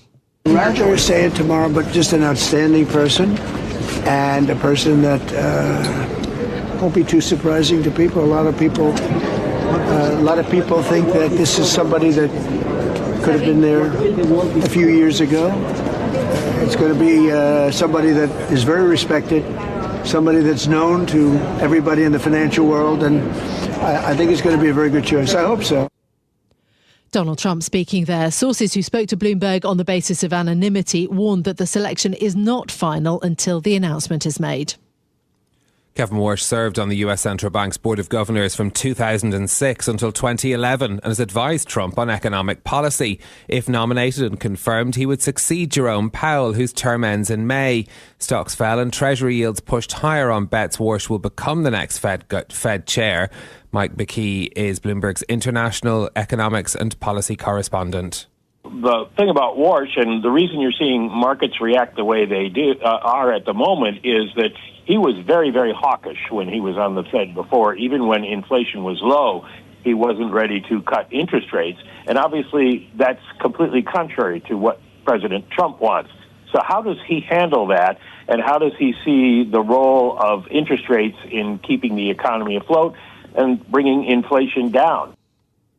Mike McKee speaking there as Walsh has aligned himself with the President in recent months. He's notably been arguing publicly for lower interest rates and going against his long-standing reputation as an inflation hawk. Now, to other news, the arrival of a US aircraft carrier strike group in the Middle East means President Donald Trump has new options to carry out his threats to attack Iran. The group of ships has about 45 aircraft. But President Trump's goals remain unclear, with his message shifting from removing Iran's leaders to punishing the regime for its deadly crackdown on protesters or extracting a new nuclear agreement. The New York Times is also reporting that the US president has been presented with an expanded list of potential military options by the Pentagon. According to the newspaper, the current set of options includes the potential for American forces to carry out raids on sites inside Iran, and that officials say Trump is taking a similar approach to Iran as he did to Venezuela. Apple has delivered record quarterly sales and a better than expected forecast for the current period. Sales at the tech giant trounced Wall Street estimates, jumping 16% to just under $144 billion in the final 3 months of last year. Bloomberg's chief technology correspondent Mark Gurman says it's hard to put into words how good the results are. Massive quarter. This is a home run, their greatest quarter ever by orders of magnitude. It's a gigantic beat on overall revenue. China is back. You have a big beat on the iPhone in particular. $85 billion quarter is just insane. The installed base, 2.5 billion. The numbers are just beyond excellent. Bloomberg's Mark Gurman setting out the positive results there, driven by the iPhone 17, as Apple also warns that rising component costs are threatening to squeeze margins, in news that clouded the record quarter. According to CEO Tim Cook, the company expects more of an impact to gross margins in the current period. An increasing proportion of cars sold in Europe are now made by Chinese brands. That's as demand grows for hybrid and battery-powered vehicles. Bloomberg's Tiwa Adebayo has more. Chinese automakers were responsible for nearly 1 in 10 cars sold in Europe last month. It's a record share that comes off the back of a bumper year, led by soaring sales of electrified vehicles. Manufacturers in China use their competitive edge in battery technology to outpace rivals in Spain, Italy and the UK. But the nation's growing foothold also spotlights the immense strains facing Europe's car-making sector, squeezed by tariffs and evolving demand. And so far, there's no sign of any let-up as Chinese names double down on expansion efforts across the continent. In London, Tiwa Adebayo, Bloomberg Radio. Donald Trump has warned the UK and Canada against striking fresh business deals with China. Speaking to reporters yesterday, the US President advised against attempts to forge closer relations with Beijing. Well, it's very dangerous for them to do that, and it's even more dangerous, I think, for Canada to get into business with China. Canada is not doing well. They're doing very poorly, and you can't look at China as the answer. President Donald Trump speaking there hours after the British Prime Minister Keir Starmer met China's Xi Jinping in Beijing. The UK government announced yesterday that China will relax rules for British tourists and business travellers, allowing them to enter the country visa-free for stays of fewer than 30 days. Starmer's visit follows that of Canadian leader Mark Carney, who rolled back tariffs on Chinese electric vehicles previously imposed to match US levies. And lastly, President Trump and Senate Democrats have reached a tentative deal to avert a disruptive US government shutdown. The deal would fund the Homeland Security Department for 2 weeks to allow more time for further talks. Democrats are seeking requirements that DHS agents use body cameras and obtain judicial warrants.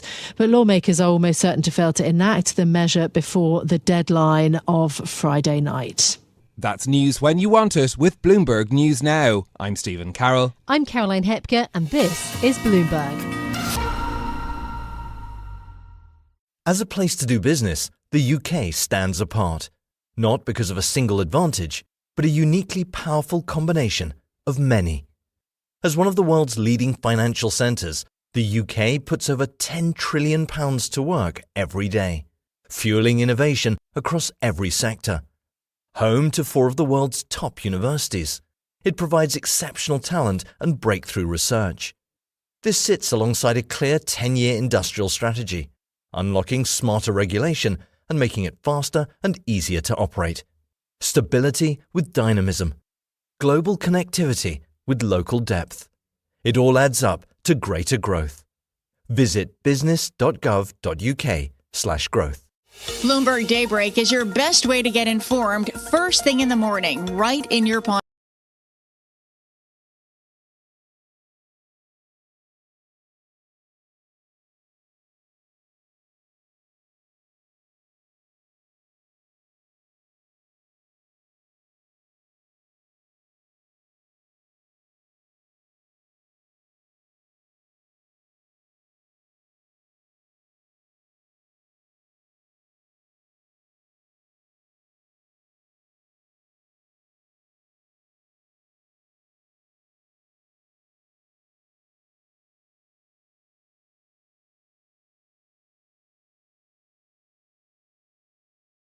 A stark ultimatum on Truth Social, demanding Iran comes to the table to make a nuclear deal, or the next US attack will be, quote, far worse than the June strike on its nuclear facilities.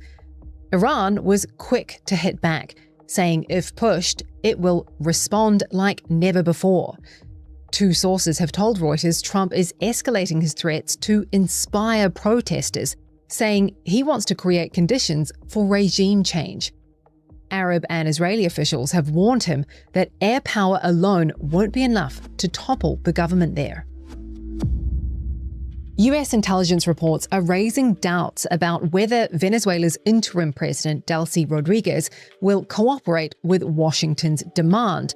It wants Venezuela to cut ties with Iran, China, and Russia. In the meantime, the US is handing over a tanker to Venezuela that it seized earlier this month. That's according to 2 officials. To Minneapolis now, where ICE agents have new orders. They've been told to avoid engaging with agitators as they continue their crackdown. That's according to new internal guidance reviewed by Reuters, which also tells agents to only target, quote, aliens with a criminal history. It comes as at least 2 federal agents involved in Saturday's fatal shooting of Alex Pretty are placed on administrative leave. That's according to media reports.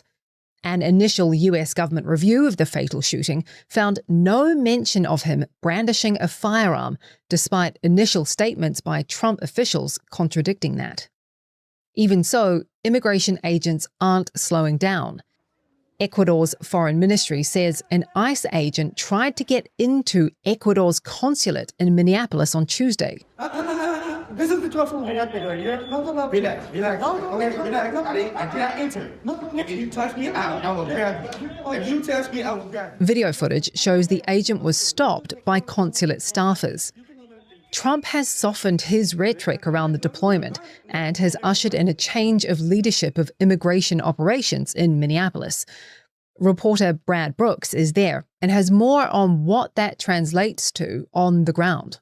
Since Border Czar Tom Homan has taken over operations here, we've seen subtle, slight shifts, and also our sources who are neighborhood observers, they've confirmed that they are also seeing these same sort of shifts that we are seeing, which is ICE and Border Patrol seems to be doing smaller operations now and highly targeted instead of just showing up in a neighborhood and randomly stopping people.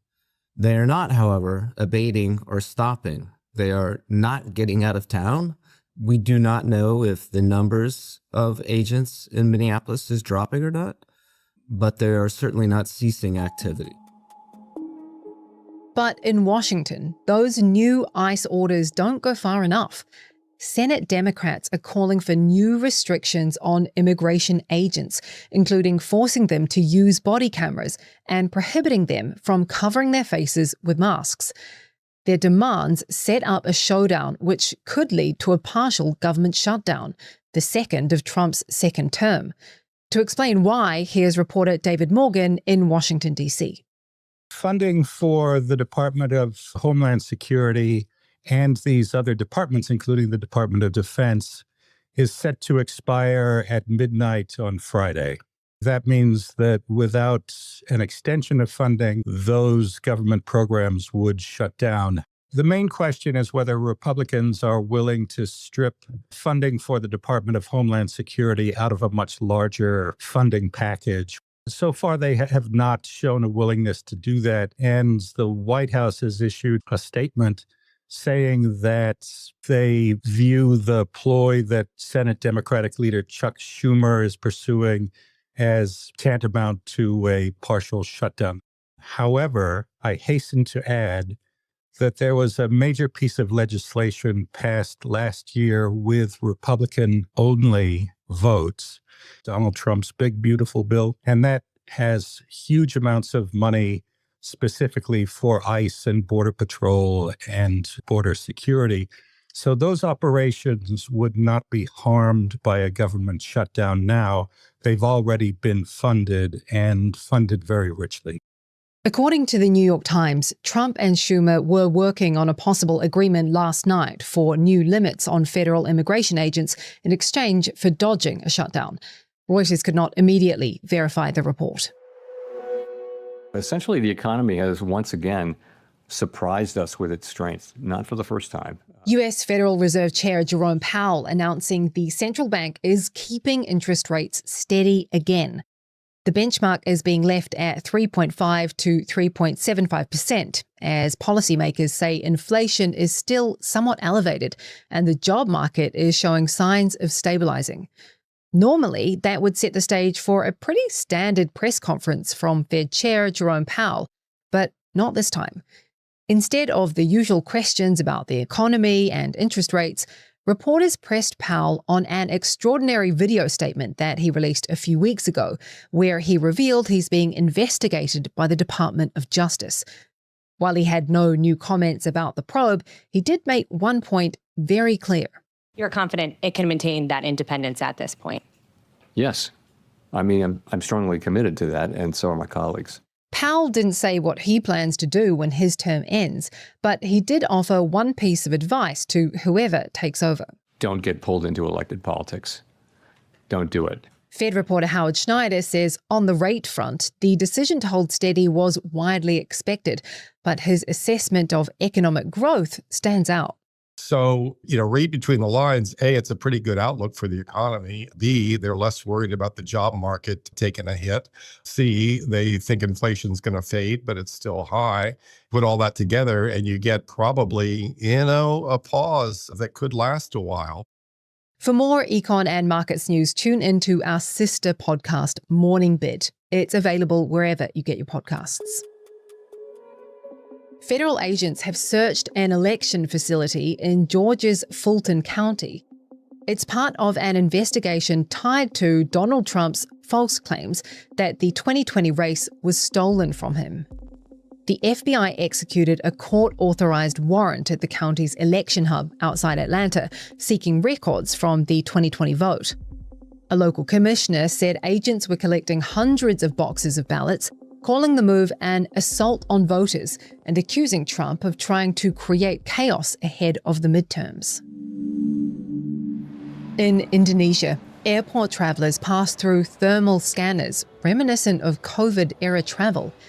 But this time, authorities are trying to stop the spread of Nipah virus.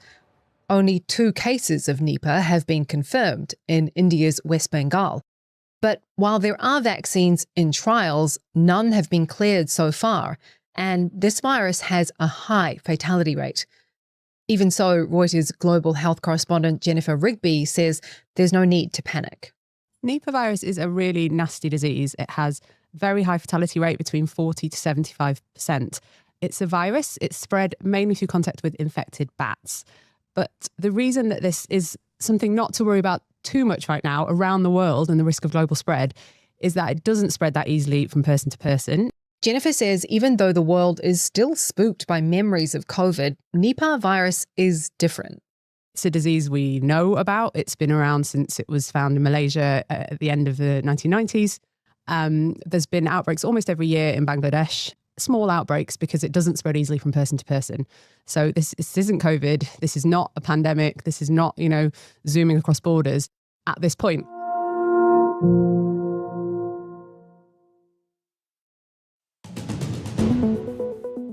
And for today's recommended read, we go to what's being called the largest floating slot.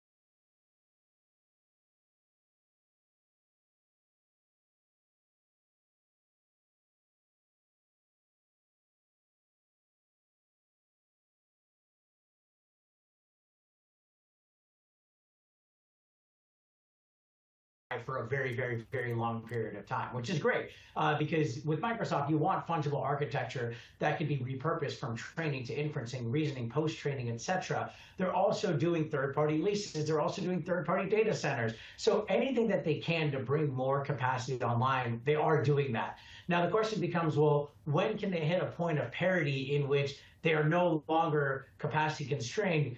Look, it's not going to happen until at least the end of their fiscal year, which is June fiscal year end. It could be after that. It just depends on the rate of AI demand. And look, clearly we're dealing with unprecedented AI demand given the arms race going on between the model providers.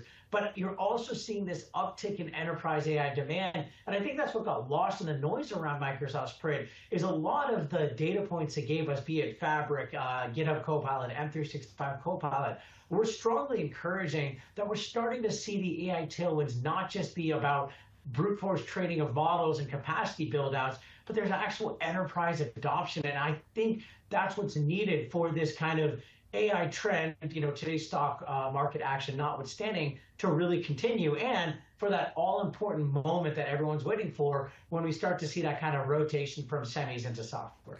Rishi, I did think that was, some of the data points that you brought up I thought were really interesting. That 15 million subscriptions for M365 Copilot, the contribution from OpenAI to net income of $7.6 billion was also interesting.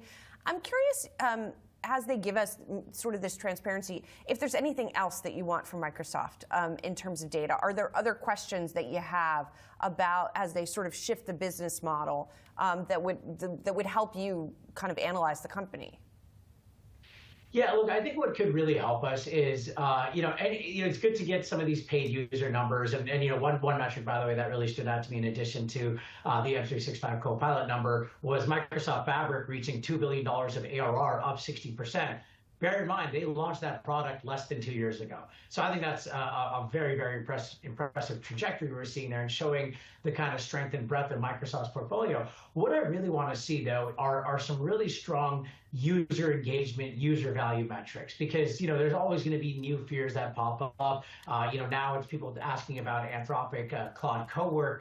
But really, I think if we can start to see data points of users are spending more time and engaging more with the Office suite because of M365 Copilot and all these AI-enabled features, that more developers are spending more time putting more code in GitHub because of GitHub Copilot. If we start to see that, I think that's a great leading indicator for future monetization, because really, the way we think about, AI monetization in software is it is innovation, utilization, monetization.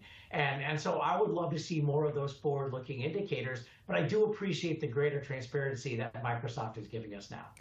Rishi, on the point about OpenAI, they gave that net income contribution number. It seems like even without that, they would have beat estimates. That said, it seems like there is some concern out there about how leveraged they are to OpenAI, the relationship with OpenAI. Yeah. Is it a liability or is it a benefit?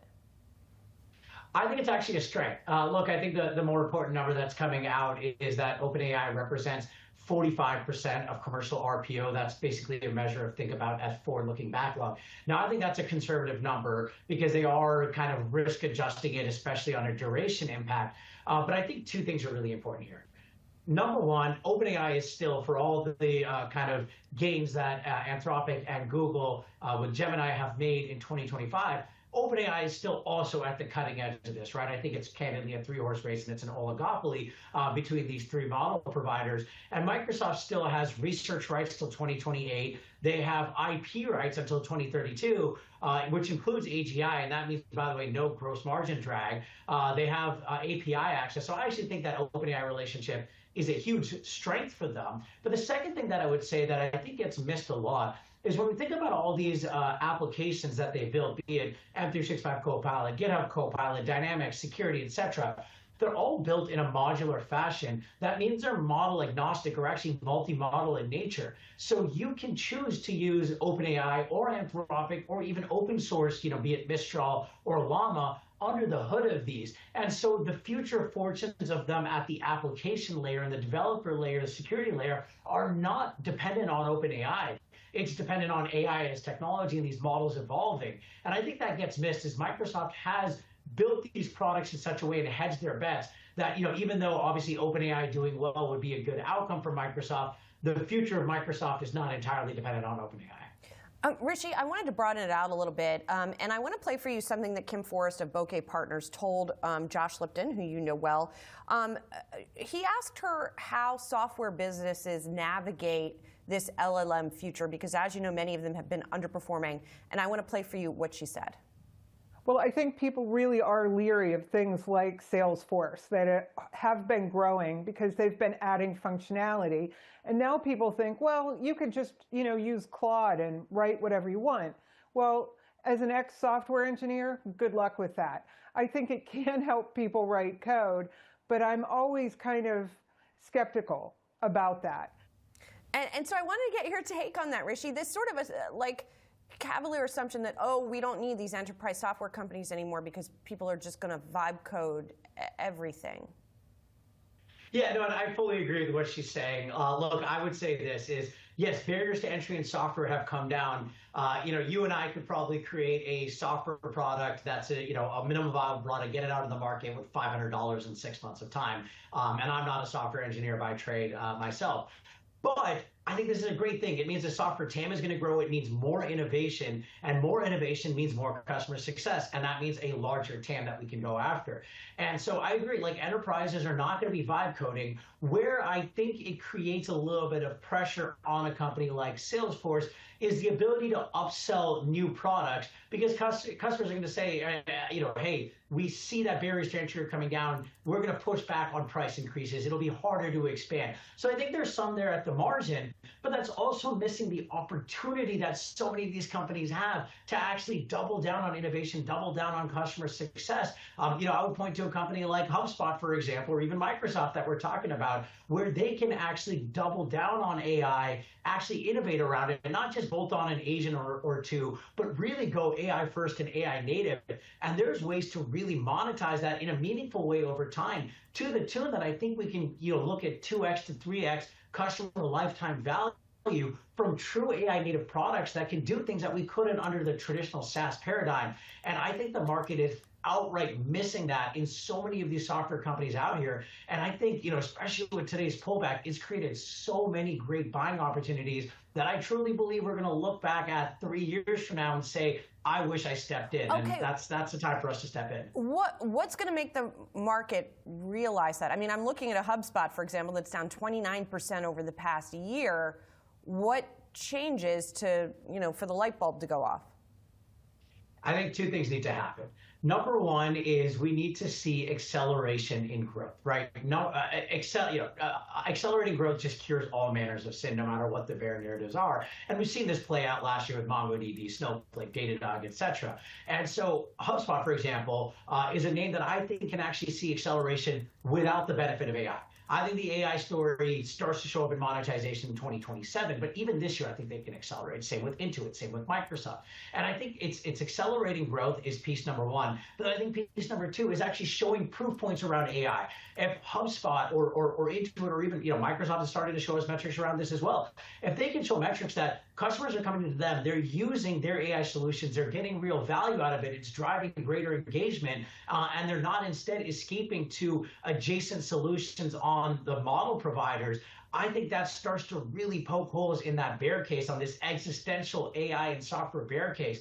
And I think that really starts to kind of show how dislocated some of these stocks are. So those are the two things that we'll be watching for during this earnings season and beyond.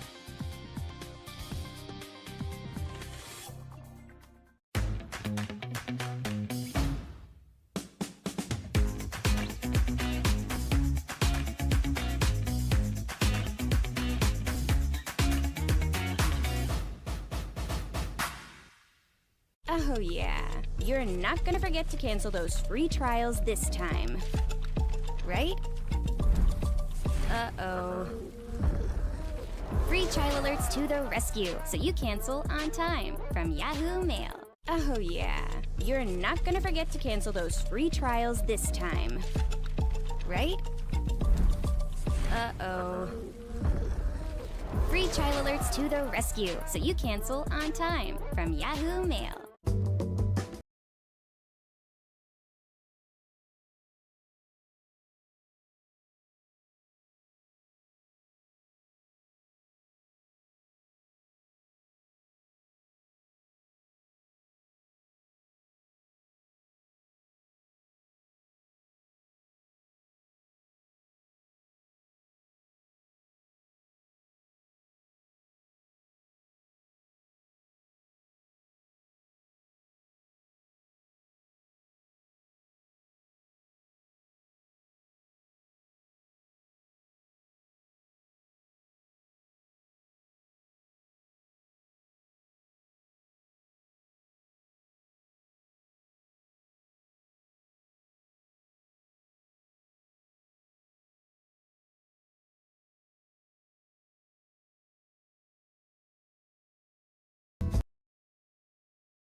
SoftBank are among those in talks to contribute to the OpenAI funding round.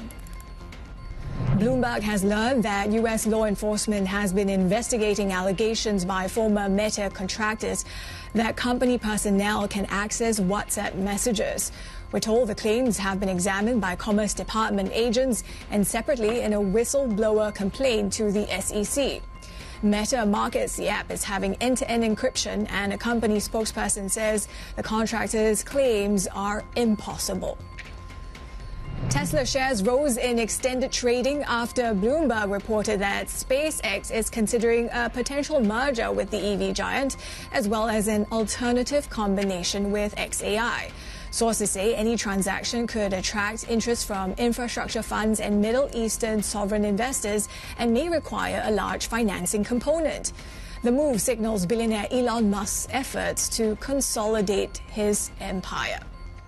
Now, we're also counting down to the start of trade in the Greater China region. In the meantime, developments in relation to the embattled developer New World. Bloomberg has learned that Blackstone is in advanced talks to become the single largest shareholder for New World, and that could see one of Hong Kong's richest families give up control of a major asset. Let's bring in our China correspondent, Mimin Lo, for more on this. So, Mimin, if indeed there's a deal and it goes through, this could be a major turning point for New World. Yes, indeed. New World is one of the most debt-laden developers in Hong Kong as of last year. It just managed to avoid default with a bond swap and a last-minute refinancing deal. So this is a path forward for the company, a vote of confidence from Blackstone, but also a turning point for the Henry Ching family because they now control 45% of the stake in the company. It is not clear how much of their stake they are giving up to Blackstone and how much Blackstone Blackstone will be paying them, and also whether or not the Cheng family will be contributing capital as part of this deal as well. But we know that under the new deal, if it comes through, Blackstone will then be able to restructure the company, and New World might still be able to sell some of its assets to shore up liquidity. And this is coming at a time when the Hong Kong property market is starting to show signs of recovery, but still this deal will be quite a big deal and possibly also reshape the landscape of the property sector in Hong Kong, given that so far it's still highly dominated by family-controlled conglomerates. Yeah, so tell us a little bit about that recovery in the housing market. How sustainable is this? Well, we got those government data this week showing that in 2025, home prices had risen by over 3%, and that snapped a 3-year slide in home prices. And there are many reasons for that. And it does seem like the worst of the housing crisis is behind us. We have a huge inflow of migrants over the last couple of years since Hong Kong introduced the talent program. So that pushed up rental prices. Home rents reached a record high last year. So that placed more incentives for prospective home buyers to buy homes instead of continuing to rent. And then you have mainland buyers that are a major driving force to clear the housing inventory, especially in the luxury sector, contributing about 70% of the transactions that are 50 million Hong Kong dollars and above. And of course, we have the interest rate cuts last year, 3 rate cuts that makes mortgage rates cheaper. It reduces payment pressure on developers as well. So overall, that's positive for the whole sector. Where we are seeing a bit of a patchy recovery is the commercial real estate sector. So you look at office rentals, grade A offices, we did see rental prices continue to tick down, vacancy rates edging up as well last year. But we did see very strong performance in the stock market, a strong IPO pipeline last year that helped to attract more companies, including hedge funds, mainland companies, to set up offices in Hong Kong. So that is also starting to pick up a little bit as well. Min Min, thank you so much for bringing us the latest. Bloomberg's China correspondent, Min Min Lo. We have more ahead on the Asia trade. This is Bloomberg.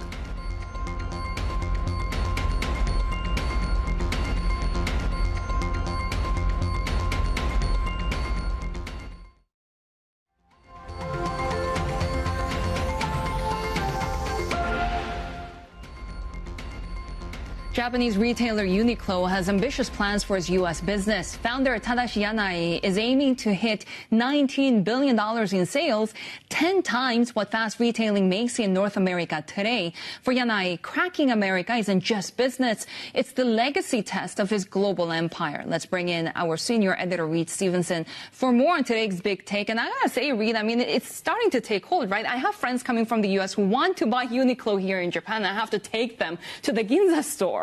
Yeah, I mean, you know, if you live in Asia and in some parts of Europe, Uniqlo is like breathing. You know, you can find it anywhere. People know the brand, are very familiar with it. They know how to use it and pair it with other items of clothing.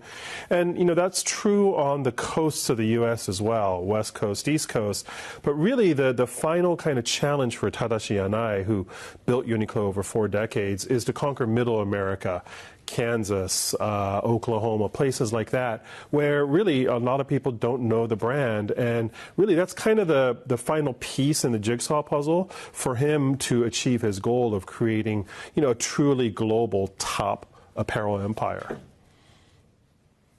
So how exactly is he planning to conquer Middle America? What sort of tweaks might he have to make in terms of the product, the strategy there? Yeah, I mean, first of all, you know, the product itself, over, you know, many years, they've actually, they size it up in the U.S. by one size step. The fit is also slightly different. You know, I learned talking to executives there, sleeve length, etc. And then the other thing to remember is that, you know, the U.S. has a lot of different body types. It's a melting pot.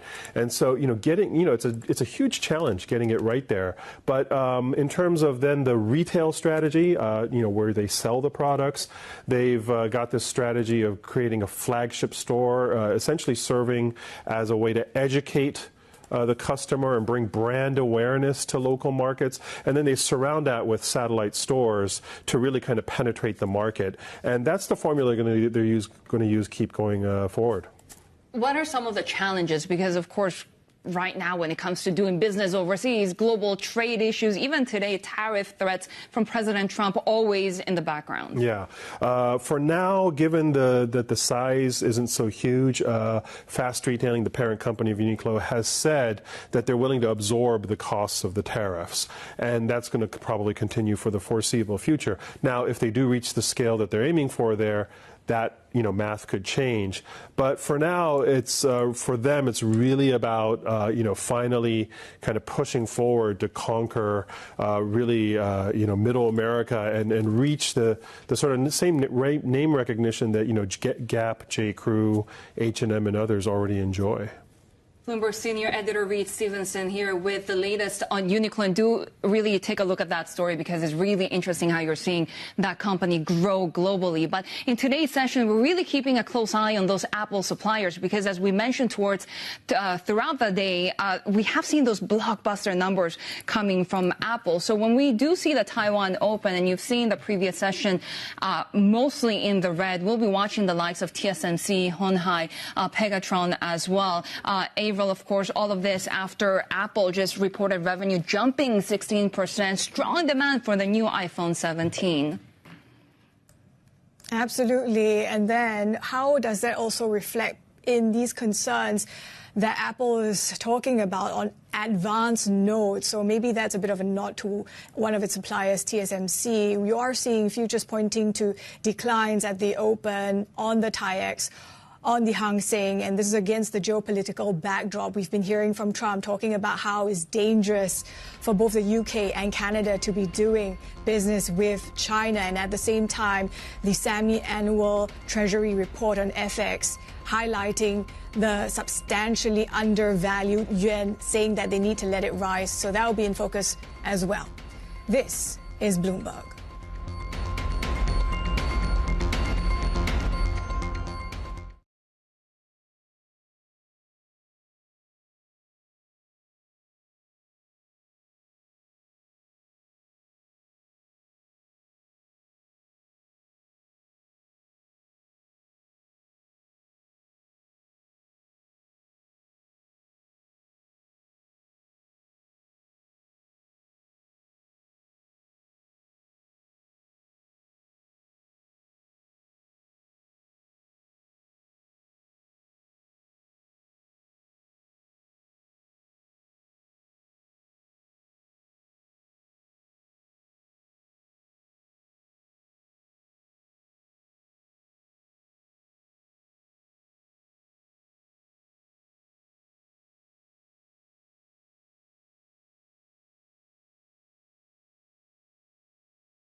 News when you want it with Bloomberg News Now. I'm Lizzie Burden. And I'm Stephen Carroll.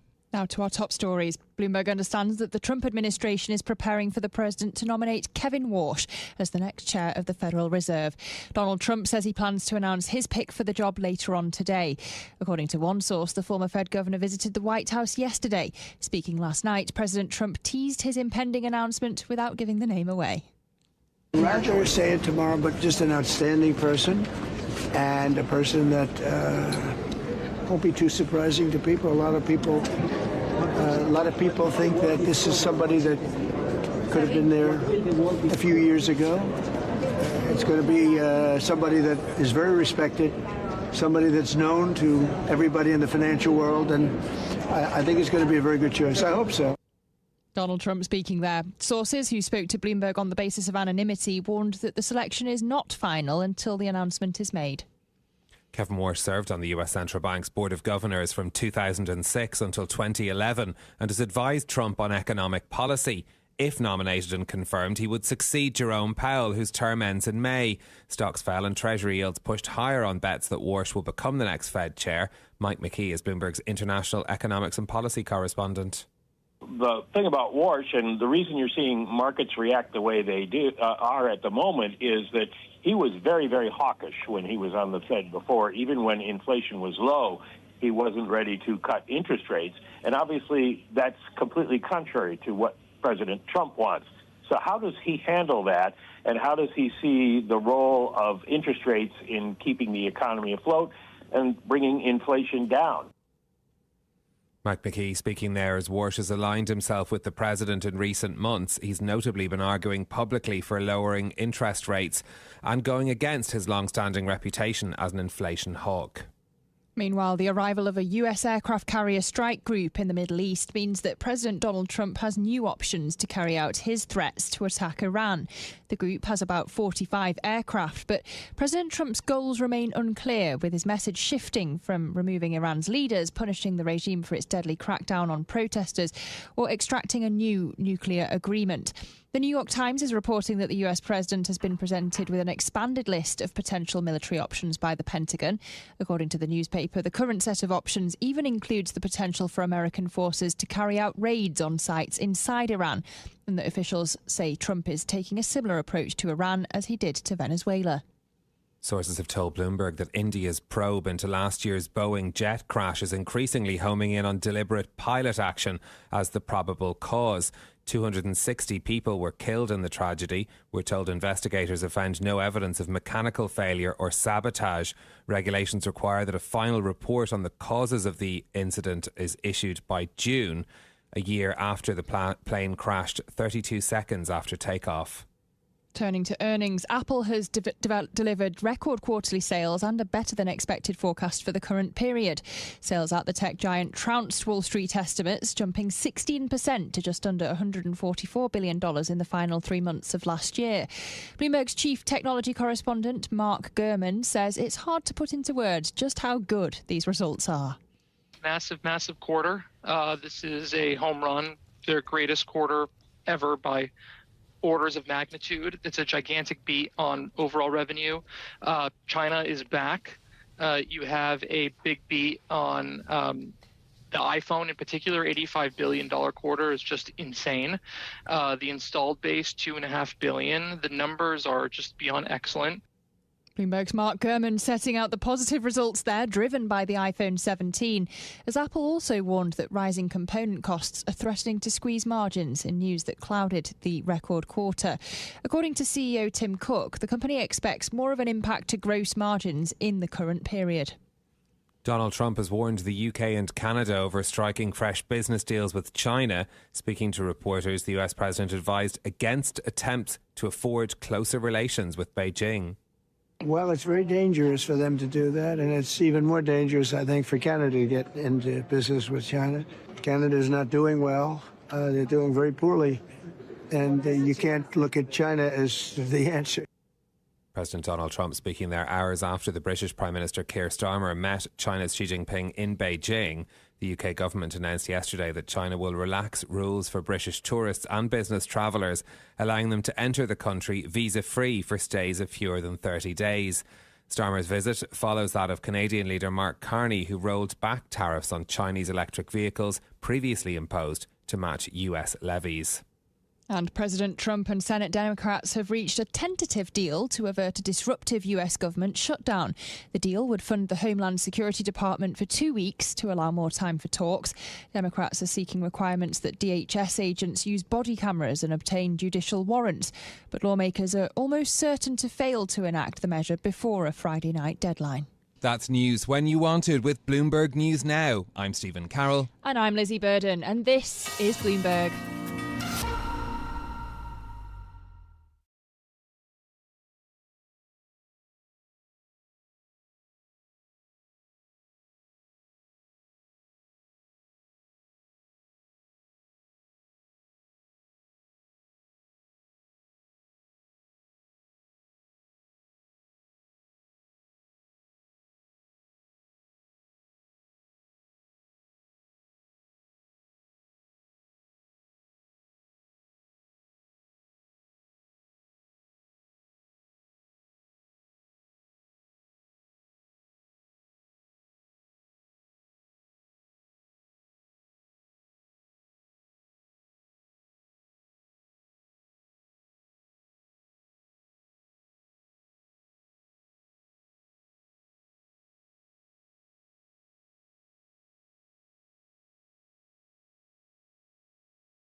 Adobe Acrobat Studio is all new. What can PDF?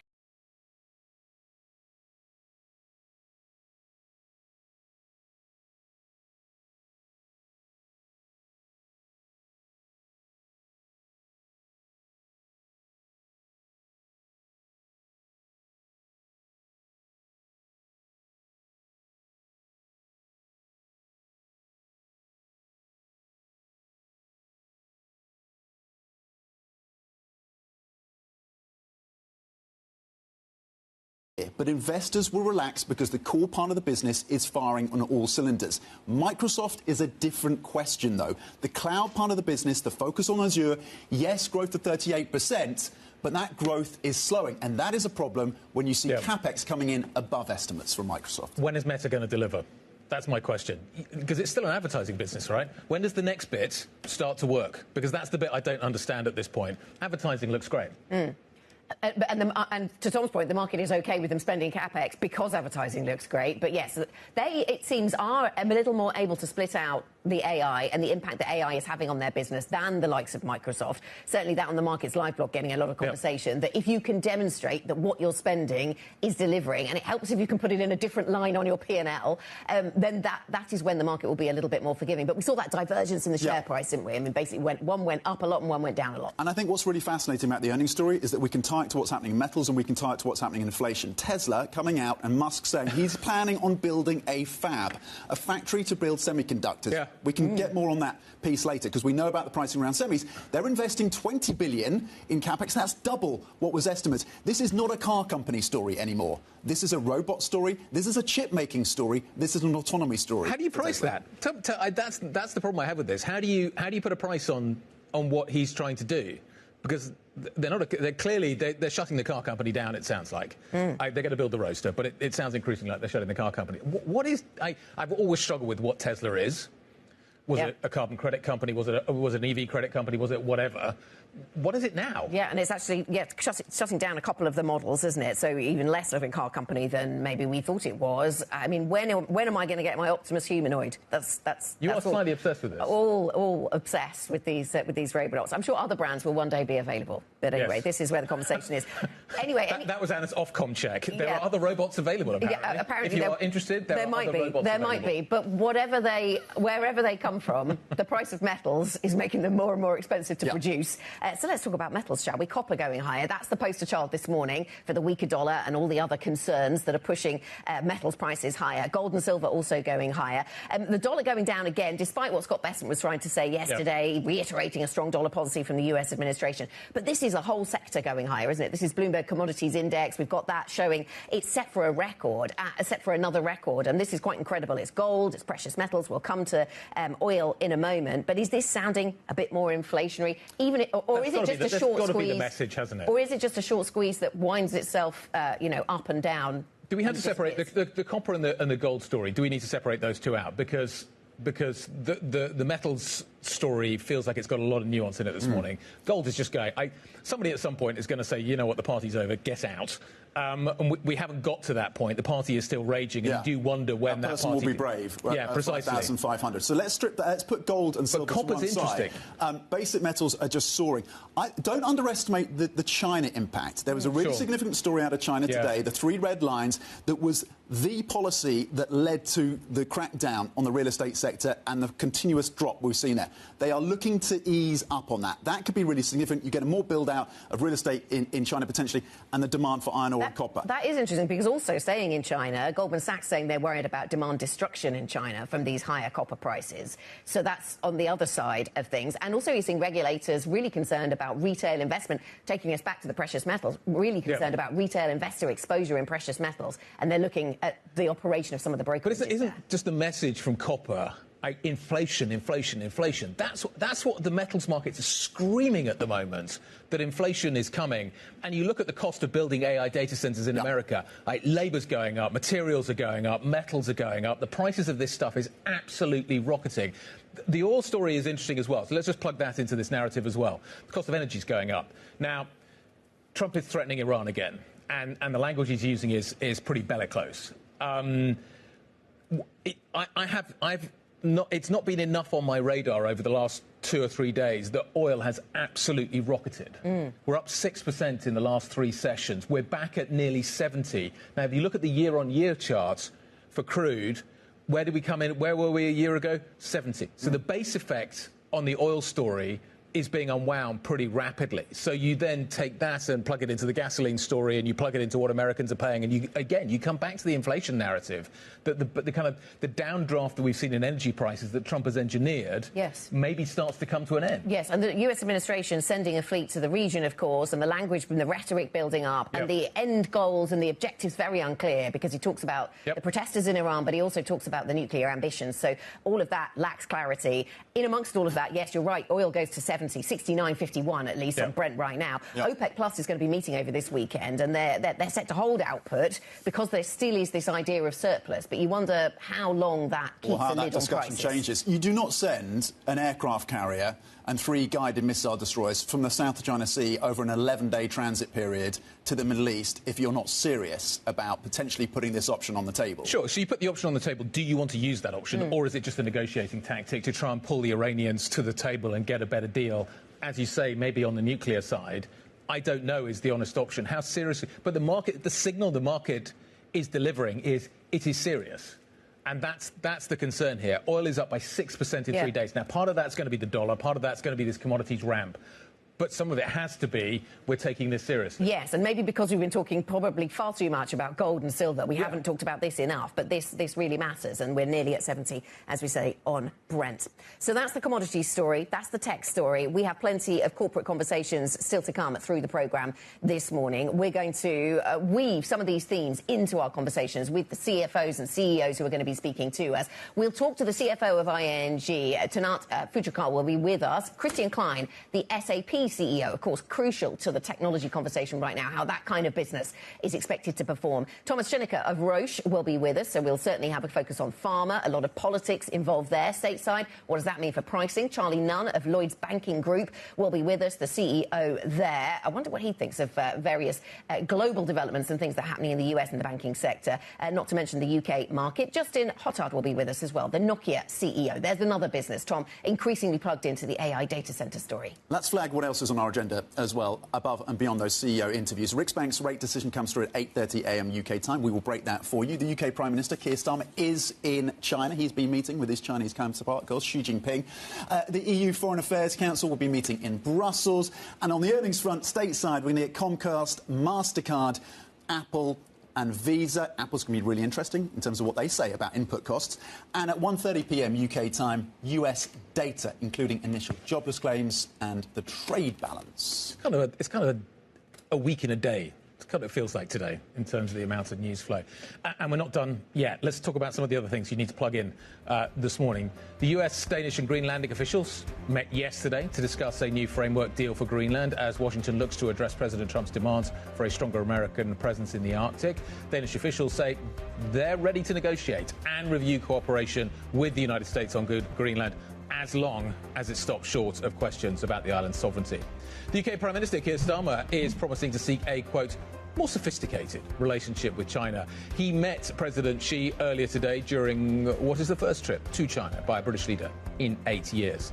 And I can't believe that we've only got to this stage in the show and we're not talking about the Fed yet. But the Fed didn't do very much, as expected, leaving rates on hold yesterday. In his press conference, Chair Jay Powell emphasised the decision was supported by most of the FOMC, despite dissents from Governor Stephen Miron and Chris Waller, who is running to replace Powell as the Fed chair. Powell also defended the Fed's independence, which has come under sustained attack by, of course, President Trump. He was asked about staying on as a Fed governor. Again, I don't want to get into this. It's not something I'm. There's a time and place for these questions, but not something I'm going to be getting into today. Thank you. As expected. all as expected. I hate to do this, but I have to give it to Guy, because he did set this up yesterday. He did preview that the Fed was going to be a snooze fest, and it was. I was hoping the presser would be more colourful with those questions from Jay Powell. Yeah, I mean, he was asked a lot of times, wasn't he, about all kinds of things that he didn't want to talk about. And so the line I took away was, I have nothing for you on that. And he said that quite a few times. That was his standard response to questions about pressure from politicians, about whether he'll stay on as a Fed governor, about dollar weakness. Also, that got the same treatment. This seems to be his new go-to line when he doesn't want to speak. But he did then, later on in the press conference, he was actually drawn on Fed independence and the importance of it and Fed credibility. He said that once it's lost, it's very hard to get back. And he didn't think that they'd lost it yet. You know, it's not gone. It's not all over. So it's certainly a priority for him. He defended his position on going to the Lisa Cook case as well. Yes, which I thought that was strongly actually quite talking about precedent. He'd obviously done a lot of research on that. That was the most kind of exciting moment for me. It was like, this is important.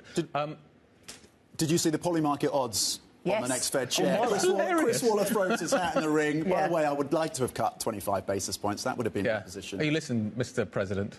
Are you listening, Scott Bessent? Yes. Polymarket has adjusted on that. That's what I would like to do. But the market didn't move very much, and in some ways you could probably argue that Powell's probably done now. That's it. There's a few people saying that he's only got, 2 more meetings, and he sounded very much on hold because, yes, if we haven't mentioned the actual messages around the economy, there was a slight improvement in the labour story, wasn't there? And that seems to be the reason why everyone's assuming now that there's some sort of hold there at the Fed. Now, coming up on the programme, let us tell you more about what's coming up. Pharma stocks will be in focus at the start of the trading day after results come in from Sanofi and from Roche. Plus, we're also continuing to watch European tech shares after the US giants outlined plans for ever higher AI capex. That was certainly the theme overnight. We've also had results out from SAP, of course, as well. Up next, we'll speak to the ING CFO after the Dutch lender's latest income beat story. If you have questions, if you want to get involved in these conversations, IB plus BBTV Go is the function on the Bloomberg terminal. It is Thursday. This is Bloomberg.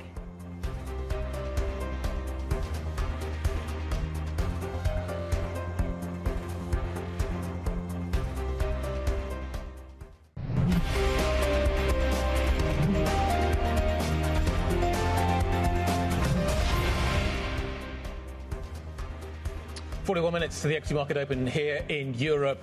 It is a very, very busy morning. There is going to be a macro top-down story. There is going to be a bottom-up earnings single stock story.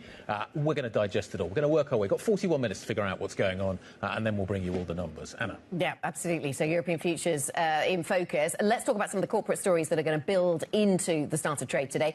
And we'll start with the banking sector. ING Group has reported quarterly profit beating estimates. The Netherlands' largest bank has also lifted profitability guidance for 2027. Let's speak now to Tanate Futrakul, who is the CFO of ING, and I'm pleased to say joins us now. Tanate, nice to speak to you. Thank you for your time. Let's start with the guidance upgrade. So you're upgrading the outlook for 2027. What's the driver of that? What's the positive story? What's happening that's going well? Thank you very much, Anna. I think the big story for us in Q4 and much of 25 is strong commercial momentum, right? We grew our customer base by 1 million primary new mobile customer. Loan growth coming out of Q4 is strong. Deposit growth is strong. And we recorded our 23 billion euros in revenue in 25, which is the strongest in the franchise. And a lot of that's driven by 15% growth in fee income. Our operating leverage is getting better. Our costs are flat year on year and quarter on quarter. Our capital management is strong, and that gives us the confidence to give the upward guidance for 26 and 27 as well. OK, how resilient is the credit book, Tanate? I'm just looking at the loan loss provisions, and they're a little higher than the market had anticipated. Not by much, but a little. I just wonder what the story is there.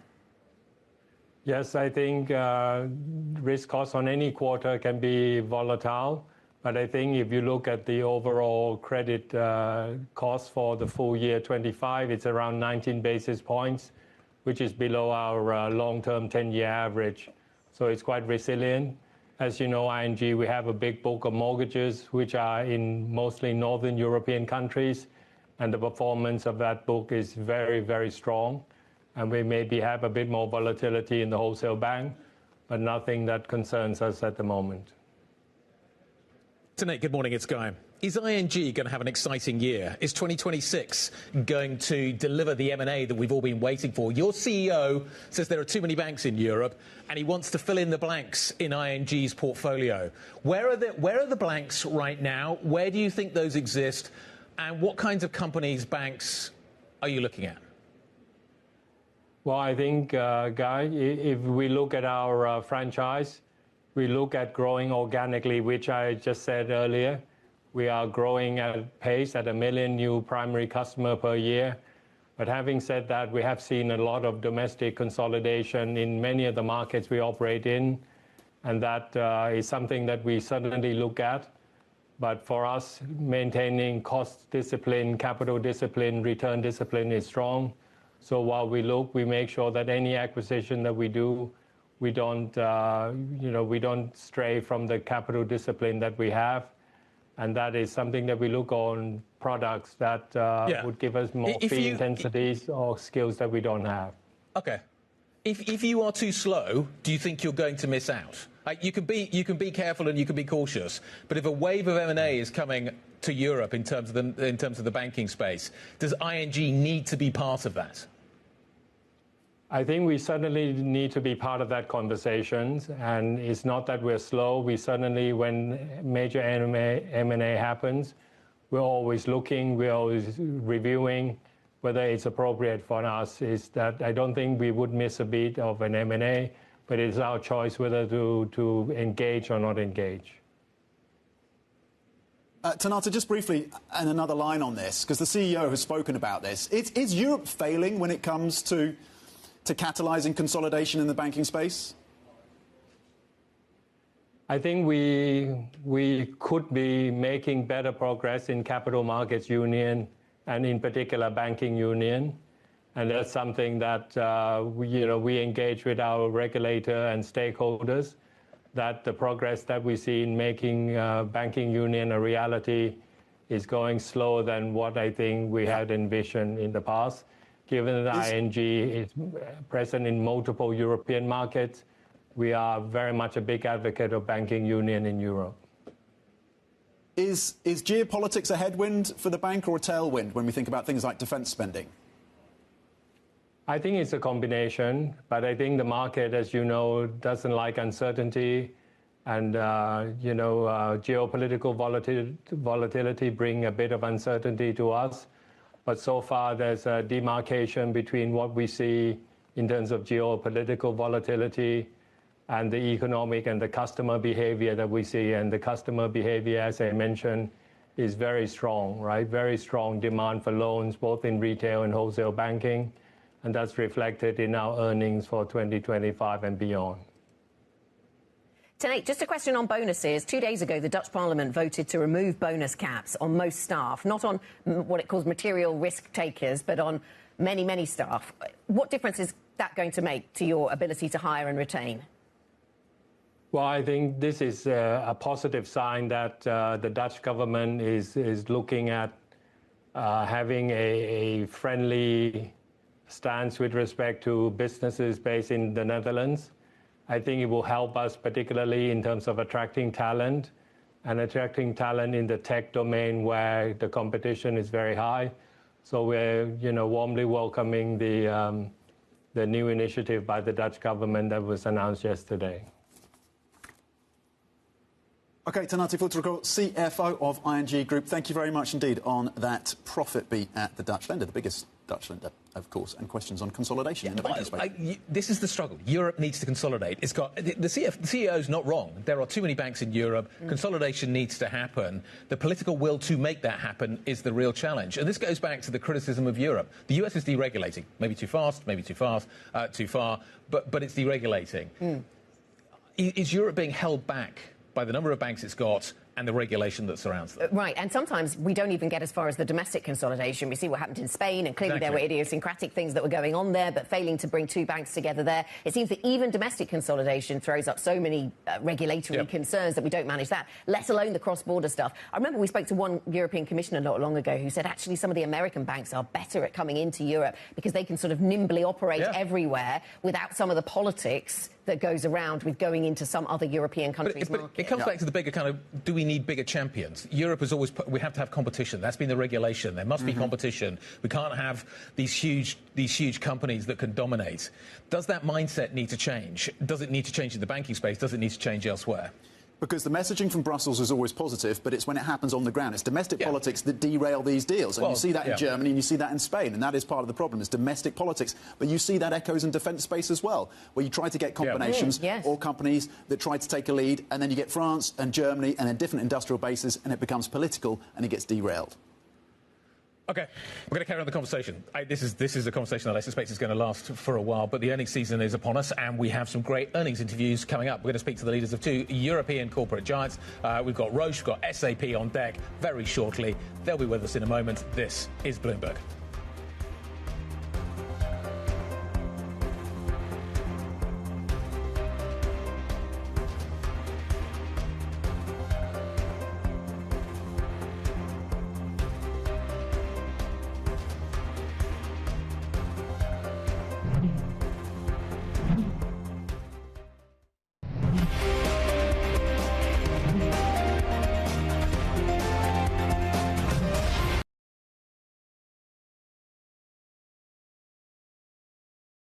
We have to have affordability, energy security, and sustainability.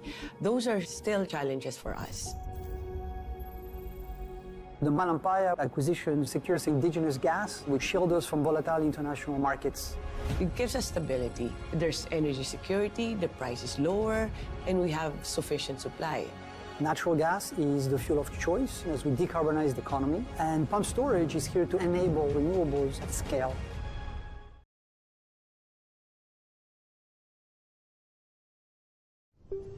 Here to show you the future of air travel. FTCAMS is a one-of-a-kind technology helping deliver sustainable aviation fuel. Syngas 1.0. Deactivating in 3, 2, 1.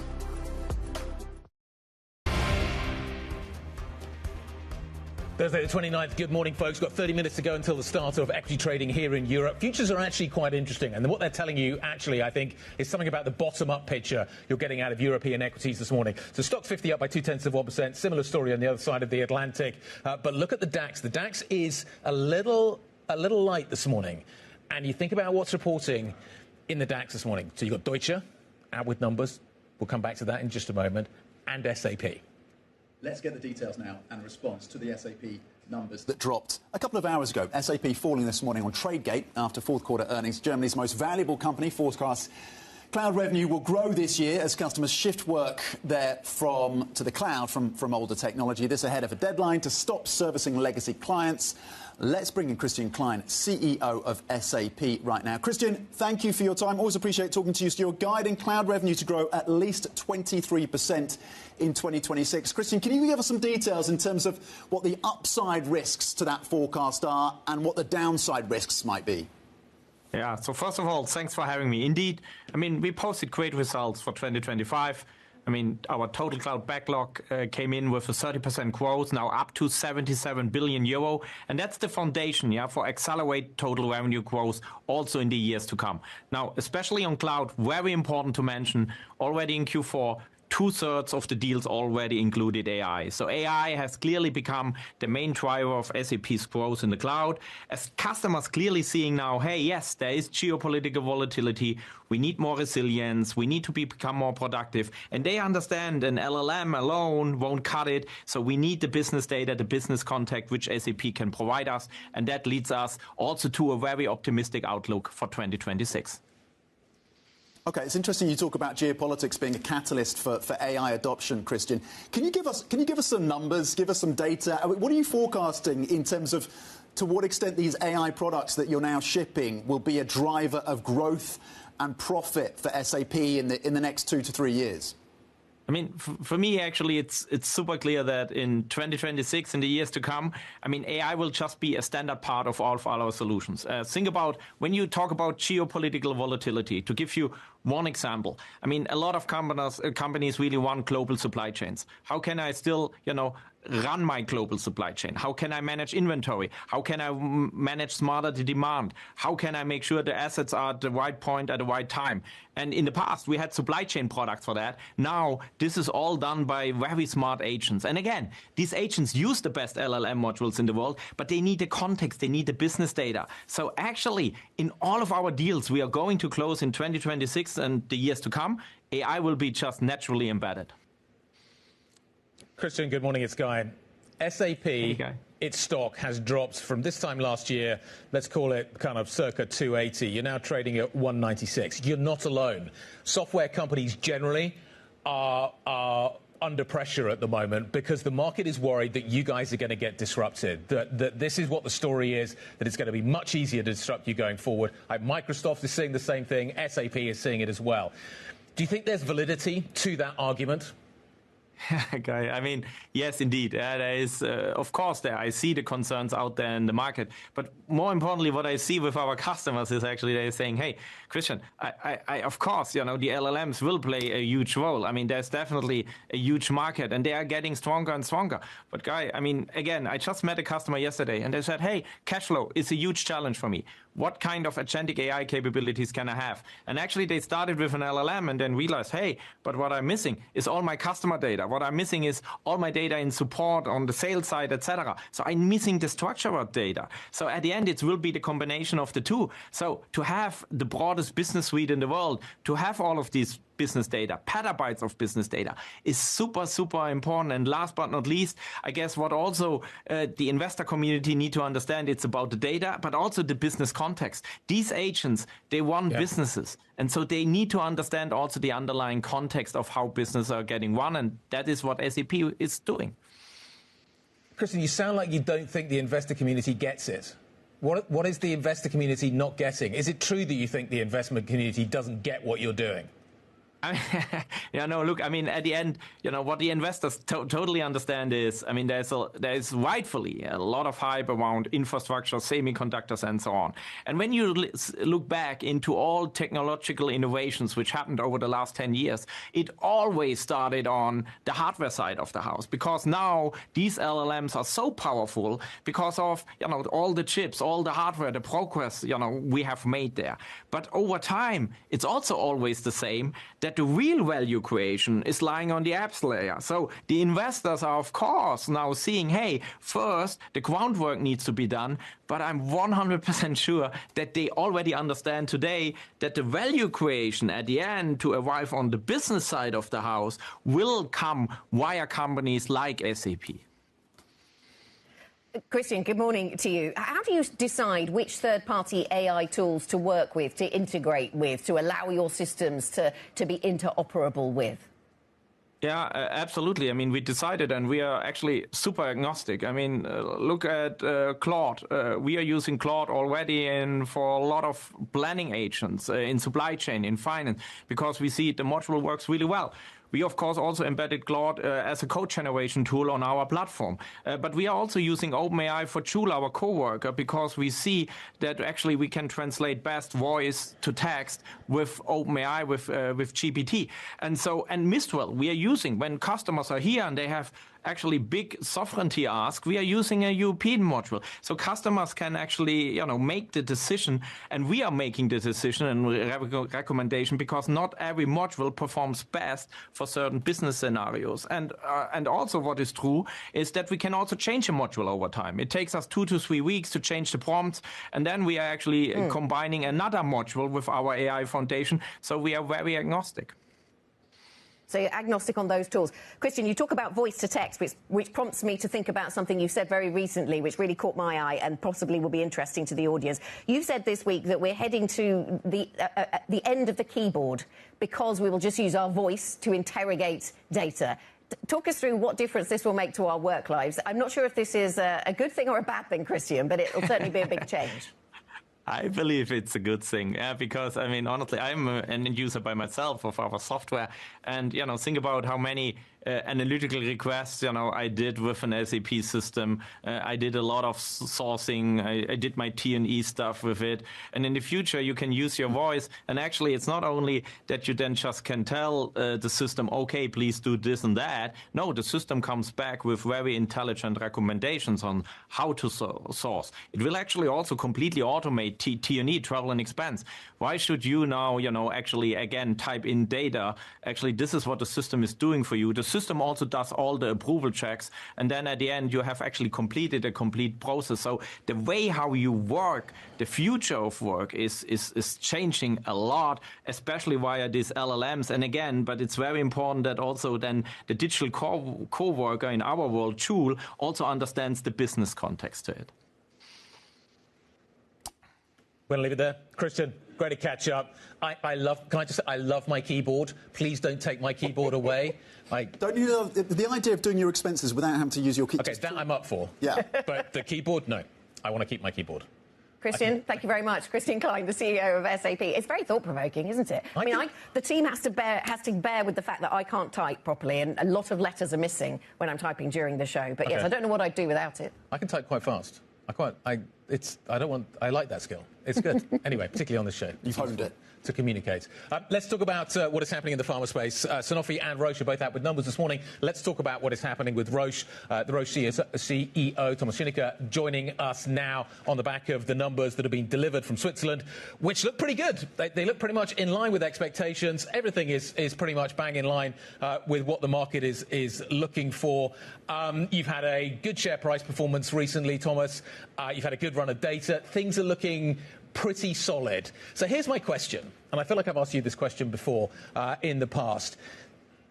You are basically coming out of 2025 with a 7% sales growth story. That's great. And you are predicting that you're going to see mid-single digits for 2026. Thomas, I don't see any headwinds. I don't see what would stop you achieving mid-single digits. You should be able to achieve that number with your eyes closed.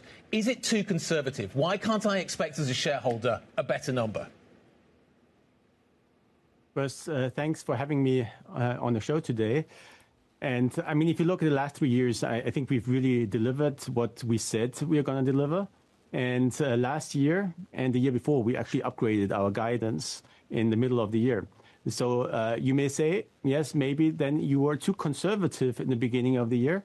But on the other hand, I want to say that in our history of 130 years, we've never missed a guidance.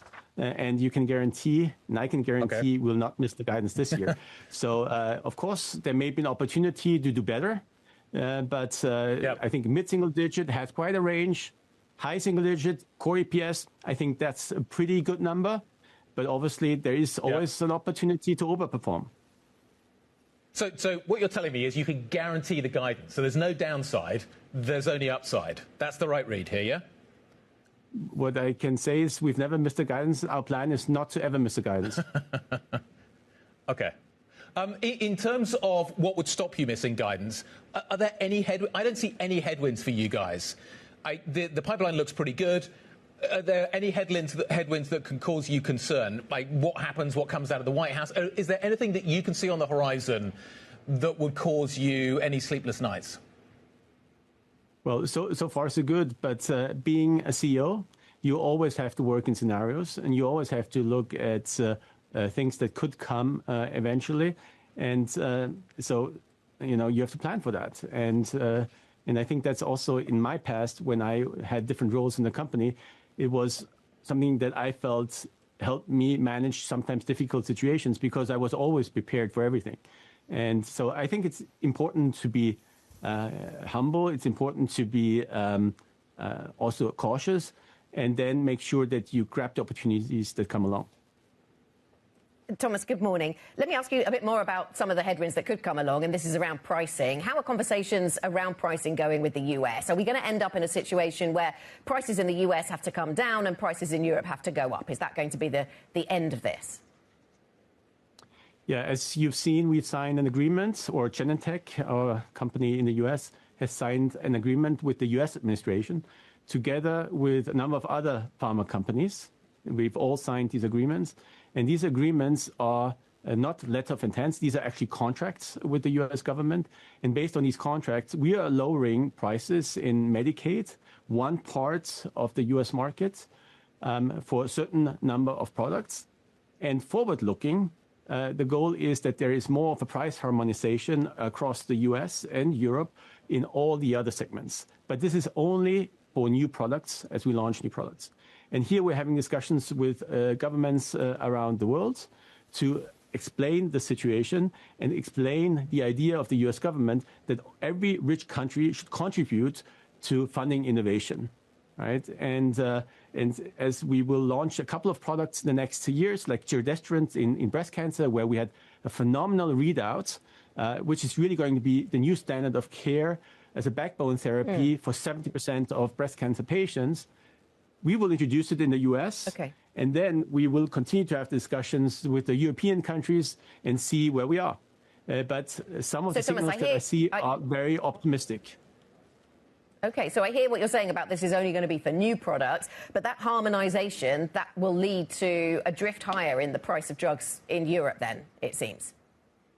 Yes, and some governments have already agreed to that, like the UK government. And we're in discussions with other governments, and they do see the need that they have to step up. Thomas, what's happening on the obesity drug front? How much progress are you making there? It's a very competitive space. How will your proposition stand out from the pack? Yeah, we just had a phase 2 readout for a molecule called CT388. This is a GLP-1 GIP dual agonist, and we've had phenomenal results. So after week 48, we had a weight loss of 22.5%, placebo-adjusted, and there's no plateau. So we can continue to see the trend going down. A commonly used other medication that's currently on the market and is seen as the leader in the space has achieved a similar weight loss after 72 weeks. So we do believe we can significantly beat that. And so there is a lot of differentiation in the molecule, the way it binds to the receptor, that it's longer on the receptor. But there are other ways of differentiation as well, because there are 200 comorbidities, and so combination therapies will play a significant role. And we have more molecules that we can combine with than any of these other companies. Okay, so you're not worried that it gets to market too late, given the progress of some of your competitors? We are only scratching the surface at the moment. Before we let you go, only at the beginning. When do we get an... Yeah, what do you... Tell us a little bit more about what you're doing with AI and drug discovery. When do we get an AI-discovered drug? So when it comes to AI, we have a huge program around AI in our company. Basically 3 levels of AI. One we call everyday AI. So these are tools that we're rolling out to every single employee, and we're upscaling these employees so they can be more productive in the work they do. The second piece of AI is we're taking 3 major processes in our organization and are using AI to completely change the processes. One is drug discovery. Second one is commercial, and the third one is service. And along the drug discovery value chain, we take every step of the way, and we use AI tools to accelerate, to make better trial designs, to do faster study reports, to do the regulatory filing faster, etc. And in the very beginning, we also use it to identify more drugs faster, more accurately, increase the PTS, and also more cheaply. And what we see now is we have... Okay guys, gold को और silver को देखोगे दोनों ही काफ़ी अच्छा गिर गए. कल फॉल आया था, रिकवर किया, but again price continuously fall. 4 hour time frame पे थोड़ा सा बेरिश प्राइस एक्शन दिख रहा है गोल्ड में. $5,000 को होल्ड करके बैठा हुआ है, इवन दो इंट्राडे में देखोगे $5,000 के नीचे ट्रेड करना शुरू कर दिया था. थोड़ा सा रिकवरी आई है. 5,000 इंपॉर्टेंट लेवल है साइकोलॉजिकली. अभी तक अगर चेकआउट करें ऑल टाइम हाई $5,600, तो ऑलमोस्ट $600 मार्केट मूव कर चुका है डाउन साइड में, which is approximately 11%. I am expecting 15% के आसपास अगर आता है तो बढ़िया. अगर अभी ओवरऑल भी चेक करोगे काफ़ी ओवरबॉट था, प्रॉफिट बुकिंग शायद करी है बहुत लोगों ने.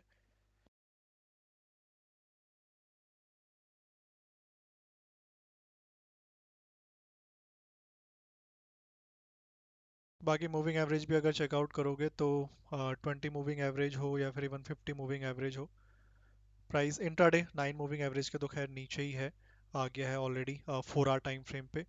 वहां से एक वापस सेलिंग आई, कल ब्रेकडाउन हुआ था, रिटेस्ट हो गया उसी लेवल का।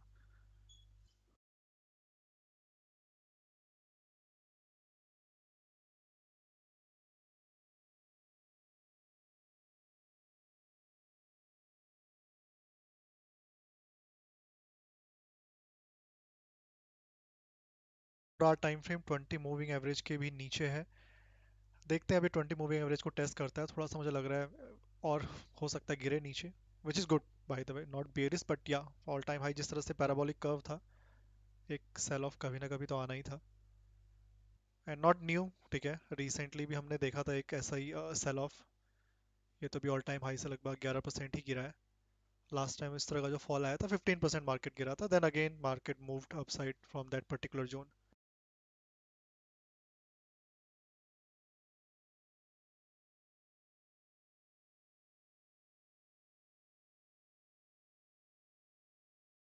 एक्सपेक्टिंग 50 मूविंग एवरेज के नीचे क्या ये सस्टेन करता है नहीं करता है देखना पड़ेगा, क्योंकि इंट्राडे में 4 आवर टाइम फ्रेम पे एटलीस्ट 4 आवर टाइम फ्रेम तक की मैं बात कर रहा हूँ, डेली टाइम फ्रेम की अभी कैंडल क्लोज हुई नहीं है फॉरेक्स में। एंड डेली टाइम फ्रेम पे अभी भी मार्केट अपने ना तो 20 मूविंग एवरेज पे आया है, ना ही 50 मूविंग एवरेज टाइम फ्रेम पे आया है, तो डेली टाइम फ्रेम पे मुझे लग रहा है एक बार आना चाहिए। लास्ट टाइम जैसा मैंने बताया, प्राइस अक्टूबर 2025 के आसपास अपने ऑल टाइम हाई पे था, वहां से भी मार्केट ने लगभग 11% का फॉल दिया था। मार्केट अपने 20 मूविंग एवरेज के नीचे आ गया था, 50 मूविंग एवरेज पर ही होल्ड किया था, और 50 मूविंग एवरेज के आसपास नवंबर पे आया था, और फिर नवंबर से मार्केट में एक रैली देखने के लिए मिली, वहां पर लगभग 40% का रिटर्न दिया है। उसके बाद से देखोगे फिर दिसंबर के आसपास, दिसंबर क्लोजिंग के टाइम पे मार्केट फिर से गिरा था लगभग 6%, नॉट दैट मच। तो आई एम एक्सपेक्टिंग कि ये थोड़ा सा अपने 50 मूविंग एवरेज के आसपास डेली टाइम फ्रेम पे अगर आ जाता है, ठीक है, गोल्ड फॉरेक्स की बात कर रहा हूँ, एमसीएक्स का की बात नहीं कर रहा हूँ मैं अभी, ठीक है, एमसीएक्स में भी ऐसे काफ़ी दूरी है, बट यहाँ डेली टाइम फ्रेम पे अगर ये अपने 50 मूविंग एवरेज के आसपास आता है तो मेरे अकॉर्डिंग वहाँ पर एक अच्छी अपॉर्चुनिटी बाकी मिलनी चाहिए। हाँ, 50 मूविंग एवरेज के नीचे क्लोजिंग होती है या फिर ट्रेड करना शुरू कर देता है 4400, which is I am not expecting right now, तब थोड़ा सा फिर वापस 3400 की ओर घुस जाएगा डाउन साइड पे, विच इज़ हाईली अनलाइकली अभी राइट नाउ देखा जाए तो रिसेंट टाइम पे देखोगे this is the second largest sell off from all time high. Last time जैसा मैंने बताया अक्टूबर के आसपास आया था, जहां पर मार्केट ने लगभग 11%, 11 से 12% का सेल ऑफ दिया था फॉरेक्स गोल्ड में। यहाँ पर देखोगे ऑल टाइम हाई के आसपास से मार्केट ऑलरेडी लगभग वही 11% के आसपास यहाँ पर भी सेल ऑफ दे चुका है, तो देखना पड़ेगा कि क्या ये सेल ऑफ कंटिन्यू रहता है या फिर नहीं, मार्केट वापस रिबाउंड कर जाता है।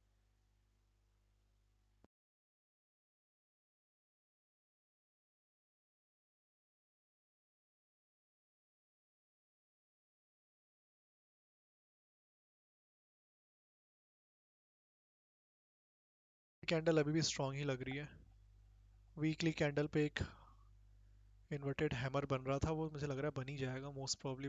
11 घंटे और हैं क्लोजिंग में, कल परसों तो मार्केट वैसे भी क्लोज है, संडे को हमारा मार्केट ओपन रहेगा एमसीएक्स में।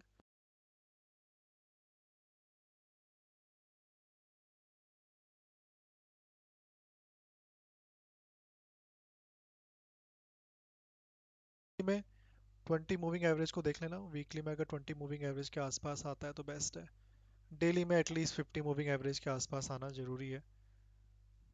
बाकी 4 आवर टाइम फ्रेम पे ऑलरेडी 20 मूविंग एवरेज को कल हिट किया था मार्केट ने 5250 के आसपास, वहां से सपोर्ट लिया, वापस 5400 तक गया, फिर अभी 20 मूविंग एवरेज के नीचे चला गया है। तो नॉर्मली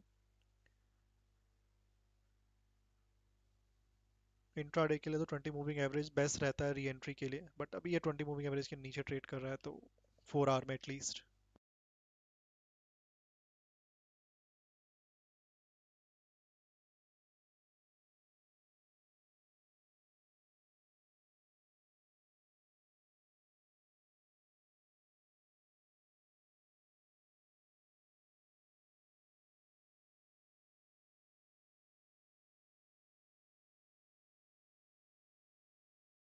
तो अभी डेली ट्रेंडिंग की अगर बात करोगे, डेली अगर मैं ट्रेंड की बात करूं तो थोड़ा सा ट्रेंड नेगेटिव हुआ है डेली के हिसाब से 4 आवर टाइम फ्रेम पे, बिकॉज 20 मूविंग एवरेज के नीचे चला गया है प्राइस 4 आवर टाइम फ्रेम पे। मैं क्लोजली वॉच करूंगा कि डेली टाइम फ्रेम पे क्या ये 20 मूविंग एवरेज को होल्ड करता है नहीं, क्योंकि डेली टाइम फ्रेम पे 20 मूविंग एवरेज के नीचे लॉजिकली तो नहीं जाना चाहिए। गया तो फिर सीधा 50 मूविंग एवरेज के आसपास का नेक्स्ट सपोर्ट बनेगा, तो लेट्स सी।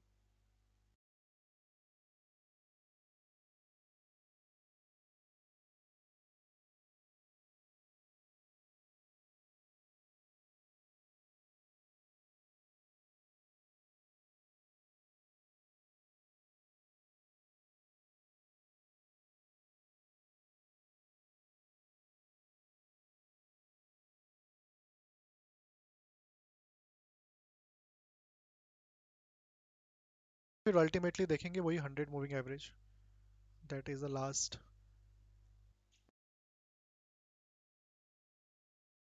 ये नॉर्मली मैं तो वैसे अलग अलग लोग अलग अलग मूविंग एवरेज को यूज़ करते हैं, बट नॉर्मली जो मैंने जितना चेक किया है price 20 moving average short term के लिए अगर देखें intraday kind of short term daily trading के लिए, तो 20 मूविंग एवरेज इनफ रहता है। तो 20 मूविंग एवरेज के ऊपर है तो बुलिश ही है, 20 मूविंग एवरेज के नीचे है तो शॉर्ट टर्म में थोड़ा सा बेरिस है। बट लॉन्ग टर्म की अगर बात करें तो एटलीस्ट 100 एंड 200 मूविंग एवरेज को यूज़ करना बेनिफिशियल है। 50 मूविंग एवरेज भी उतना मुझे एक्यूरेट लगता नहीं, 200 वेरी लार्ज तो वहाँ तक तो नहीं जाएंगे, बट या 100 moving average is I would say ultimate zone, जहाँ से अगर रैली आती है तो फिर वो काफ़ी बड़ी रैली होती है। सिमिलरली अगर वहाँ पर प्राइस 100 मूविंग एवरेज के नीचे चला गया एक बार, स्पेशली डेली टाइम फ्रेम के आसपास, तो फिर मार्केट थोड़ा सा बेरिस ही हो जाता है, ठीक है, लॉन्ग टर्म के लिए। तो 100 moving average is very important because trend चल रहा है। देखो मार्केट में ऐसा नहीं है कि मार्केट बेरिस हो गया, market still in up trend, sideways trend काफ़ी टाइम तक रहा था मार्केट में। 2020 से लेकर 2023 3 साल का कंसोलिडेशन है। मार्केट ने फिर ब्रेकआउट किया उस कंसोलिडेशन के ऊपर 2024 में, वहाँ से कंटिन्यूसली मार्केट 100 मूविंग एवरेज के ऊपर ही ट्रेड कर रहा है, ठीक है। 2024 में जो ब्रेकआउट आया था 100 मूविंग एवरेज के ऊपर प्राइस जब पहली बार आया था काफ़ी टाइम के बाद, 2024 स्टार्टिंग 2023 लास्ट के आसपास की बात है, तो नवंबर 2023 में मार्केट ने उसी 100 मूविंग एवरेज से सपोर्ट लिया था, फिर फरवरी 2024 में सपोर्ट लिया था, फिर अगस्त 2024 में सपोर्ट लिया था, देन नवंबर 2024 में, दिसंबर 2024 में, एंड लास्ट अगस्त 2025 में 100 मूविंग एवरेज से सपोर्ट लिया था। उसके बाद से 100 मूविंग एवरेज पे नहीं आया है। लास्ट 2025 100 मूविंग एवरेज पे प्राइस आया था, वहां से ऑलरेडी 60-70% मोमेंटम दे चुका है। तो अगर अभी के हिसाब से देखा जाए 100 मूविंग एवरेज तक प्राइस मान लो डेली टाइम फ्रेम पे आ भी जाता है, तो विच इज़ अप्रॉक्सीमेटली 25%, हाँ तो वही मतलब 25 से 30% का करेक्शन हेल्थी है। 100 मूविंग एवरेज के नीचे चलाएगा तो थोड़ा प्रॉब्लम हो जाएगी। तो या अभी लॉन्ग टर्म के लिए देखा जाए तो स्टिल बुलिश, इंट्राडे थोड़ा सा सेल ऑफ हो सकता है, प्रॉफिट बुकिंग और आए। मेन लेवल मुझे लग रहा है 20 moving average in daily time frame and 100 moving average in daily time frame, ये बेस्ट रहेंगे, इनको वॉच करना, स्पेशली 100 मूविंग एवरेज मेरे अकॉर्डिंग तो बेस्ट लेवल है। बाकी वैसे जितना मैंने चेक किया था डेली टाइम फ्रेम पे, तो डेली टाइम फ्रेम पे मैंने मॉर्निंग पे ही बताया था आपको, एंट्री मेरे अकॉर्डिंग तो बहुत नीचे है वहाँ, आई डोंट नो अभी आएगा नहीं आएगा 3400, विच इज़ वेरी फार, ठीक है। वहाँ जाते आते लगभग 40% का करेक्शन हो जाएगा, तो नहीं लगता उतना भी इतना इजीली आ जाएगा। तो इंट्राडे को ही मोस्टली अगर देखें तो अगर 15 मिनट टाइम फ्रेम पे भी देखोगे तो मार्केट थोड़ा सा बेरिस ही लगेगा आपको। 100 मूविंग एवरेज और 15 मूविंग एवरेज के नीचे ही है फॉर इंट्राडे, तो बेरिस ही है थोड़ा सा, जब तक वापस एटलीस्ट 20 मूविंग एवरेज के ऊपर ट्रेड नहीं करता।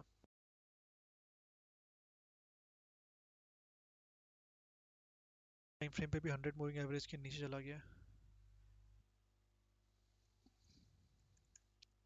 ठीक है भाई। बाकी वैसे प्राइस एक्शन बेसिस पे देखोगे चार्ट में, क्योंकि काफ़ी टाइम हो गया जितना मैंने नोट किया, प्राइस प्राइस एक्शन तो होल्ड करता नहीं आजकल।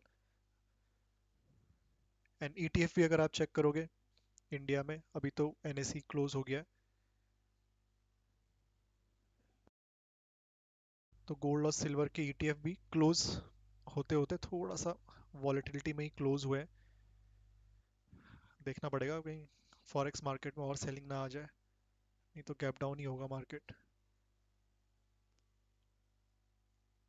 एसबीआई का ईटीएफ ऑलमोस्ट 15% सेल ऑफ दिखा चुका है कल से। लास्ट एनएवी 153 था, अभी 132 के आसपास लो बनाया था।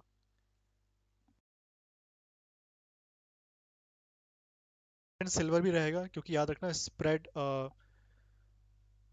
कॉमेक्स में और संघाई जो एक्सचेंज है वहां पर परसों $18 का वो चल रहा था डिफरेंस, वो कम होके आज अर्ली मॉर्निंग सिर्फ $10 पे रह गया है। ये और कम होता है, जितना कम होता जाएगा प्राइस गिरता जाएगा, जितना ये डिफरेंस बढ़ेगा प्राइस ऊपर जाता रहेगा। ठीक है, तो अगर ये मैचिंग करने आता है तो आप मान के चलो यहाँ से 15% और गिरावट हो सकती है। अब वो होगी नहीं होगी डिपेंड ऑन द जो मार्जिन चल रहा है अभी अलग अलग एक्सचेंज में सेम रहेगा या नहीं, इट विल बी। सिल्वर भी देखोगे तो अपने 100 लेवल के नीचे आ चुका है, 100 मूविंग एवरेज के नीचे, सॉरी 100 लेवल के नीचे आ चुका है। डेली टाइम फ्रेम पे एग्जैक्टली 20 मूविंग एवरेज पर है सिल्वर। डेली टाइम फ्रेम पे एग्जैक्टली 20 मूविंग एवरेज पर है।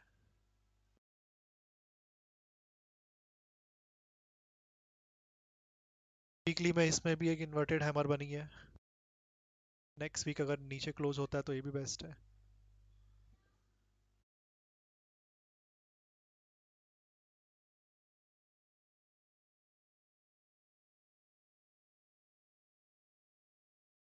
इस टाइम डेली टाइम फ्रेम पे देखोगे तो दिसंबर के आसपास इसमें भी एक सेल ऑफ सिल्वर में लगभग 15% का। यहाँ पर भी अपने ऑल टाइम हाई से अभी फिलहाल चेकआउट करोगे सिल्वर फॉरेक्स में तो लगभग मार्केट 22% करेक्ट कर चुका है, 22% सिल्वर में। उससे पहले लास्ट रैली फिर वही 2025 के आसपास आई थी अक्टूबर में, जहां पर मार्केट ने थोड़ा सा बस 18% का करेक्शन दिया था। तो जितना अभी करेक्शन आया है ये लगभग 22%, that is a huge correction.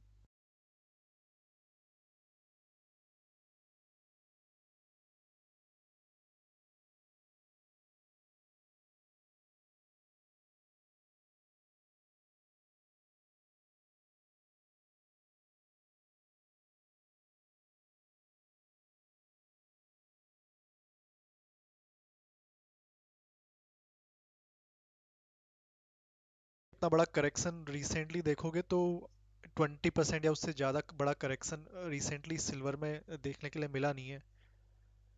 बहुत पहले ही आया था 2020 से, जब मार्केट फॉल करना स्टार्ट किया था लगभग $31 से, वो 17-18 जब 40% गिरा था।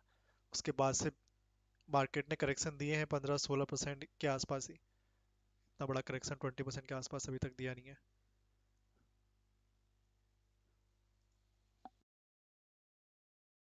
टाइम फ्रेम पे तो वॉलेटिलिटी रहेगी, डेफिनेटली है। 4 आवर टाइम फ्रेम पे ये अपने भी 100 मूविंग एवरेज पर ही हिट किया है एग्जैक्टली, एंड वहीं पर सपोर्ट ले रहा है। देखते हैं बायर यहाँ पर एक्यूमुलेट करते हैं या फिर नहीं। बाकी जितना दिख रही है ना, जिस तरह की बड़ी बड़ी कैंडल्स, ये ऑब्वियसली सेलिंग तो नहीं है, प्रॉफिट बुकिंग ही लग रही है बड़े प्लेयर्स की।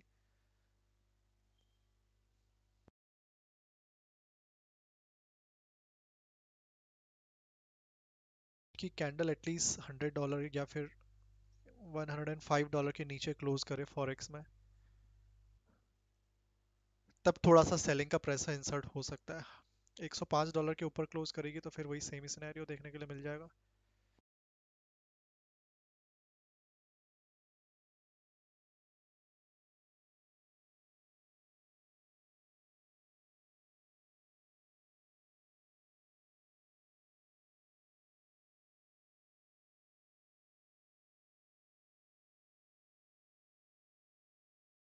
सिल्वर को देखोगे 83,000 पॉइंट गिर गया, 83,000 पॉइंट।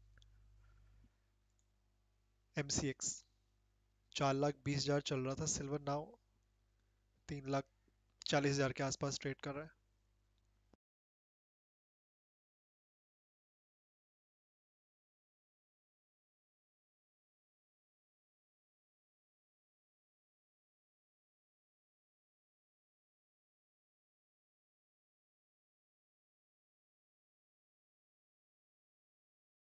संडे को मार्केट ओपन है, ध्यान रखना। एनएससी बीएससी दोनों ओपन है 9:15 to 3:30। MCX morning session open रहेगा 9 AM टू 5 PM संडे को। उस दिन इंडियन गवर्नमेंट का यूनियन बजट आने वाला है, तो मार्केट ओपन है संडे को।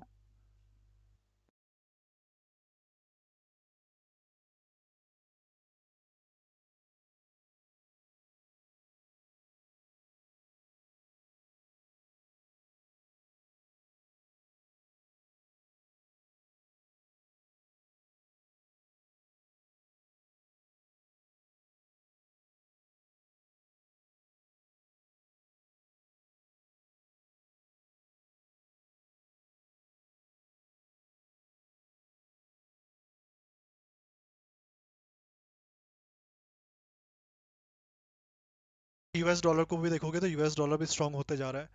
US dollar also going to strong, that's why gold and silver continuously sell off आ रहा है. जितना यूएस डॉलर स्ट्रांग होता जाएगा गोल्ड सिल्वर नीचे ही जाते रहेंगे. यूएस डॉलर जितना वीक होगा गोल्ड सिल्वर उतने ऊपर जाएंगे.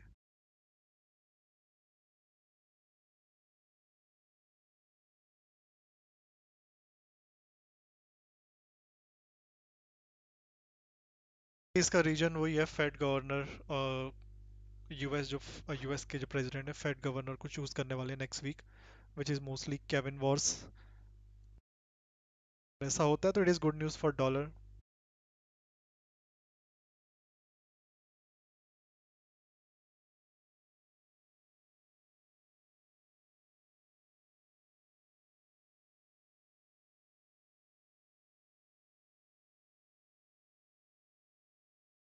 और जो अगर ये फेड के गवर्नर बन जाते हैं केविन वॉर्स, नॉर्मली इनकी जो पॉलिसी है काफी टाइम से, ही इज ऑलमोस्ट कह सकते हो हिज एंटायर करियर डविस ही रहे हैं regarding the Fed rate cut.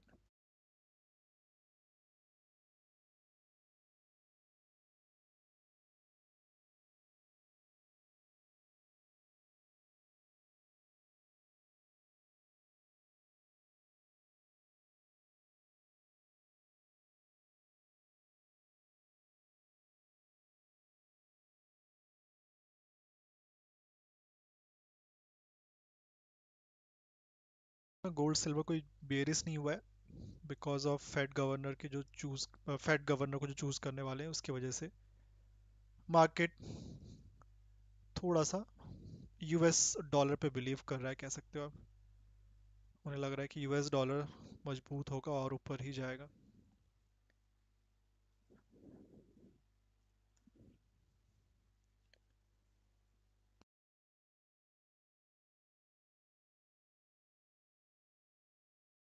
सभी अगर यूएस डॉलर स्ट्रांग होता है गोल्ड सिल्वर क्योंकि काफ़ी रैली कर चुके हैं उस वजह से थोड़ा बहुत प्रॉफिट बुकिंग में जरूर जाएंगे.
अगर यूएस डॉलर कहाँ तक जा सकता है स्पेस देखोगे तो $99 तक जाने का स्पेस तो है प्राइस के पास. मतलब ऊपर स्पेस है एटलीस्ट 3% तक डेली टाइम फ्रेम पे देखें तो.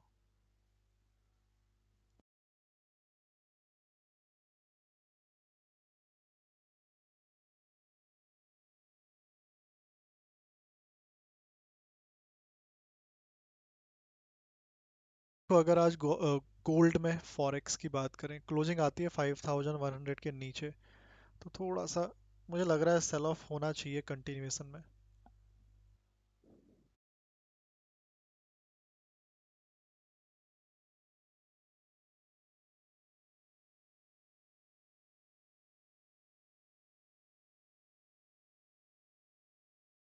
थाउजेंड वन हंड्रेड के ऊपर नहीं आनी चाहिए क्लोजिंग।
ये 4 आवर की करंट कैंडल का भी ध्यान रखना, ये भी इंपॉर्टेंट है। 5050 के नीचे क्लोजिंग आती है तो और नीचे जाएगा, जाना चाहिए।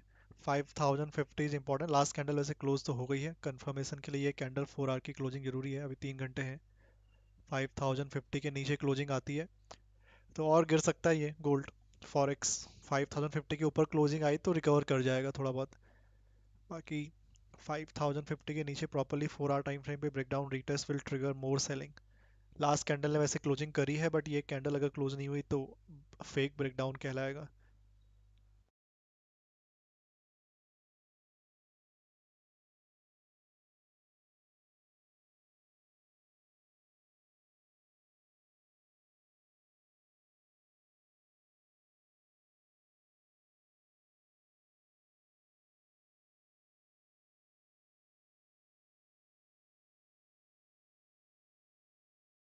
और अगर ब्रेकडाउन सक्सेसफुल हुआ तो मेरे अकॉर्डिंग 4600 देखने के लिए मिलेगा बहुत इजीली। मतलब करंट लेवल से अगर ब्रेकडाउन सक्सेसफुली होता है 5050 के नीचे, तो यहाँ से लगभग 8 से 10% और सेल ऑफ आ सकता है। लास्ट कैंडल ने क्लोजिंग करी है, बट एक कैंडल रिकवर कर रही है। नहीं आई क्लोजिंग, ब्रेकडाउन फेक हुआ तो थोड़ा बहुत रुक सकता है यहाँ पर।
Of course, coming through with the expected pause, but two dissenters, and then the earnings front, and this divergence still in terms of the tech story, hardware versus software. Across the headline basis, you're seeing gains in Europe, 0.5%, a pretty decent response so far this Thursday to the earnings story. Some decent numbers coming through from the banks. Again, a mixed picture on the tech front. The DAX down 0.4%.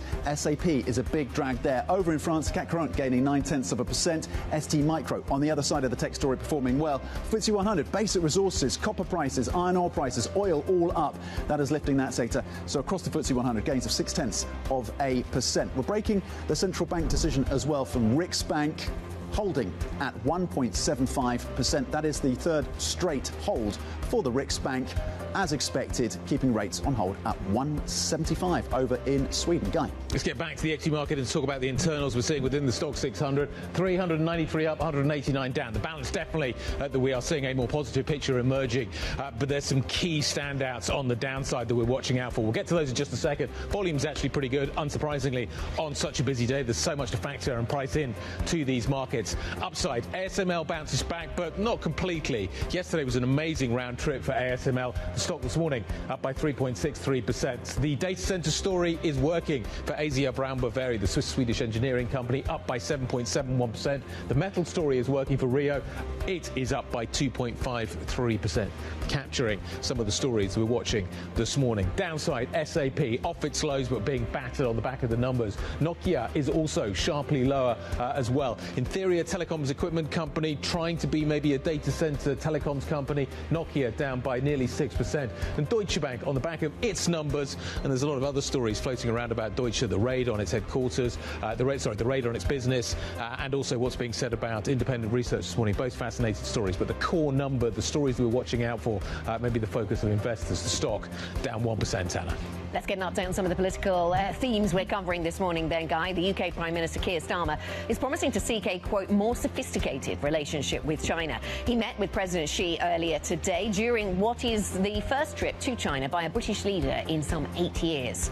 President Trump has warned Iran to make a nuclear deal with the United States or face military strikes even worse than last year's. In a social media post, Trump says the fleet he's ordered to the region, led by an aircraft carrier, is ready to fulfill its mission with, quote, speed and violence if necessary. Iran's UN mission responded on X, warning if pushed, the country will defend itself and respond like never before. NVIDIA CEO Jensen Huang says his company has not yet received any orders from Chinese customers for its H200 AI chips. This as Beijing is still deciding whether to allow imports of the US firm's components. Elsewhere, The Information reports that NVIDIA, alongside Microsoft and Amazon, is in discussions to invest as much as $60 billion in OpenAI as part of a major new funding round. Tom. Let's get to the telecom story then, with a focus on Nokia. Guy was talking about the pressure on the stock right now. Nokia shares slumping this morning after its fourth quarter.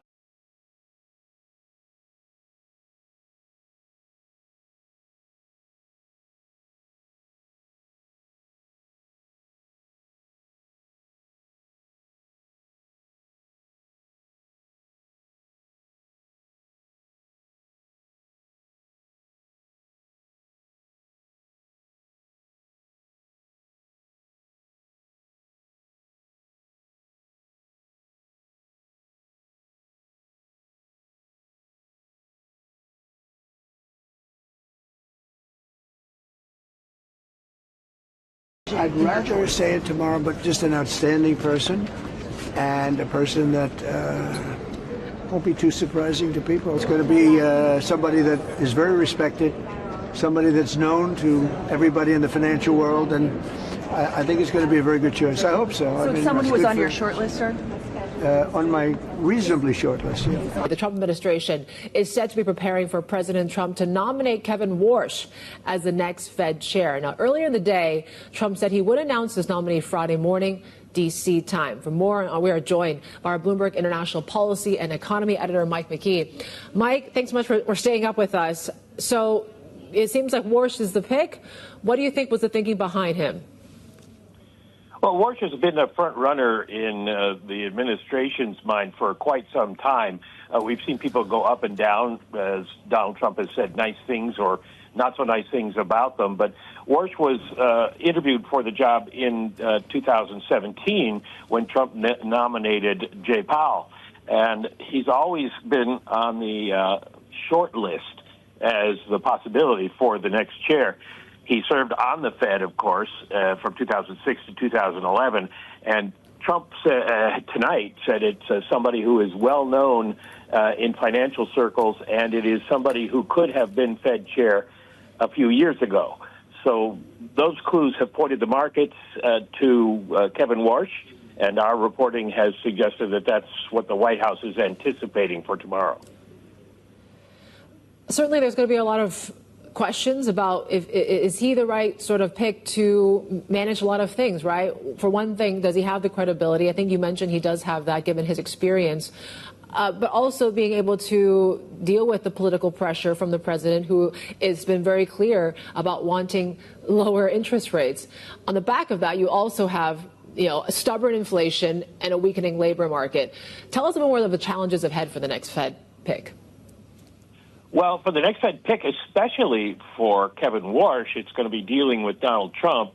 The thing about Warsh, and the reason you're seeing markets react the way they are at the moment, is that he was very, very hawkish when he was on the Fed before. Even when inflation was low, he wasn't ready to cut interest rates. And obviously, that's completely contrary to what President Trump wants. So how does he handle that, and how does he see the role of interest rates in keeping the economy afloat and bringing inflation down? He's also someone who's been a fierce critic of the Fed, accusing the central bank of mission creep since he left. And he also thinks that the QE process has gone awry, and he would like a lot smaller balance sheet for the Fed. So he has some ambitious plans. The question is, will he be able to carry them out? Yeah, interesting that they, if true, that they still carried on with it, given that he is, as you mentioned, a bit of an inflation hawk. It's interesting as well. Does that at least take out the whole Fed independence question debate? Now that, if it's true that Kevin Warsh is going to be the next Fed chair, does that eliminate some of that concerns now? It doesn't. And here's the reason why. Warsh, as I mentioned, has been a fierce critic of the Fed. He says the Fed should have operational independence, but that he is willing to consult with the Treasury Department and work together with them, given the size of the U.S. debt and the things that will need to be done in the future. And that could be interpreted as the administration getting its fingers into the Fed, or it could be just Warsh being practical. That's going to be a big question at his confirmation hearing.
Natural gas को भी देखोगे इतना sideways हो गया कल से momentum ही नहीं हो रहा इसमें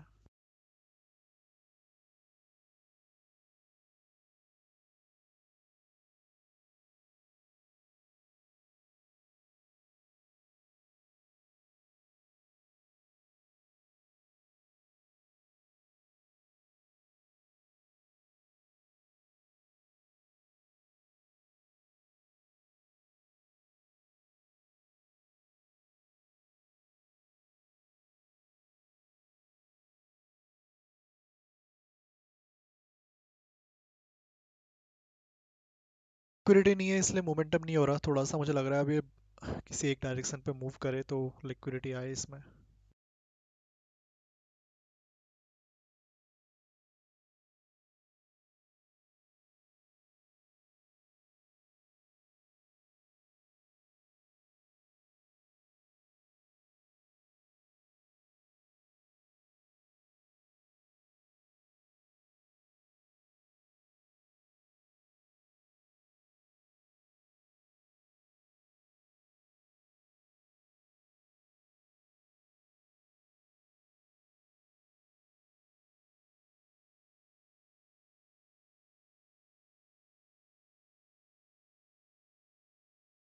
कल से परसों भी सेलिंग आई थी, फिर कल एक सेलिंग आई है, अभी भी उसी रेजिस्टेंस पे रुका हुआ है।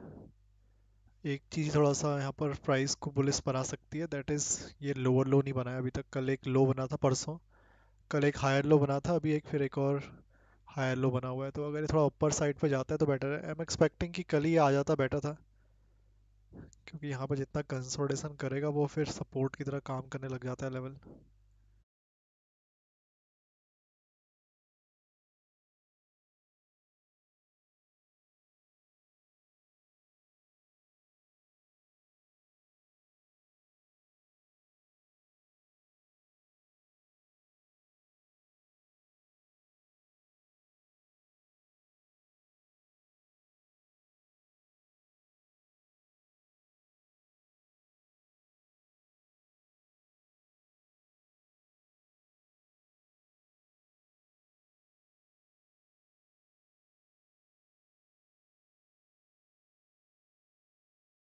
मैं एक्सपेक्ट कर रहा हूँ परसों कल से एक्सपेक्ट ही करें कि प्राइस थोड़ा सा ऊपर जाए नेचुरल गैस में। अब लिक्विडिटी लेने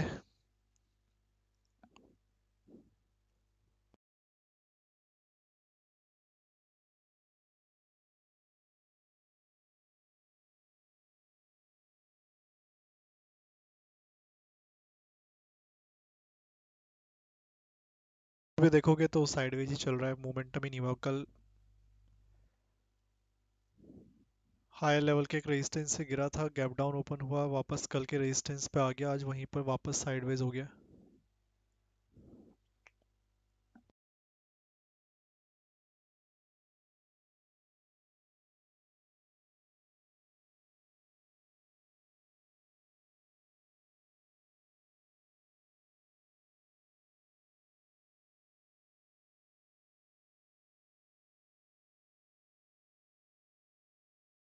रिपीट कर दूं, 1 फरवरी को मार्केट ओपन है, यूनियन बजट इंडिया का आने वाला है उस दिन, संडे है वैसे तो, बट एनएसई बीएसई दोनों ओपन रहेंगे 9:15 टू 3:30। एमसीएक्स भी morning 9 AM to 5 PM open रहेगा।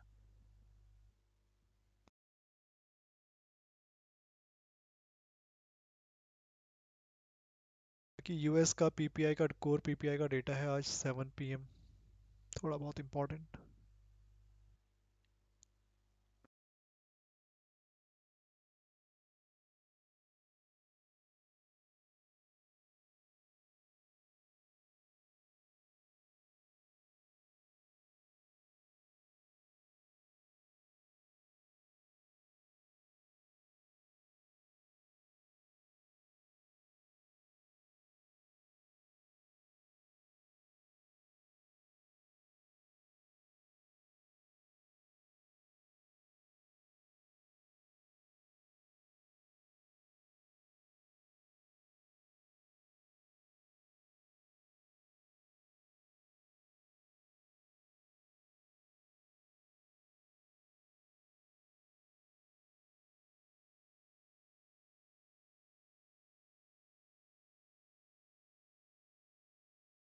Iran reportedly seeks to join US plans to hit Iran ballistic missile system, with Trump pushing for strikes on Iranian officials who have threatened him. New York Times.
Market में देखोगे सबसे अभी major जो topic चल रहा है that is US will strike the Iran and almost कह सकते हैं like 70% people are saying yes US will strike Iran before June 30 65% says before March 31st 57% says before 28th of February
growth and earnings growth. And can companies grow revenues and earnings? And it was certainly proven when Volcker was chair that the market, after it got over the recession, it just took off. You know, I mean, 1982 was August of 82 was a major rally. And I can remember people had told me, oh, that rally wouldn't last. Well, guess what? It lasted all the way to 87, notwithstanding, normal fluctuations.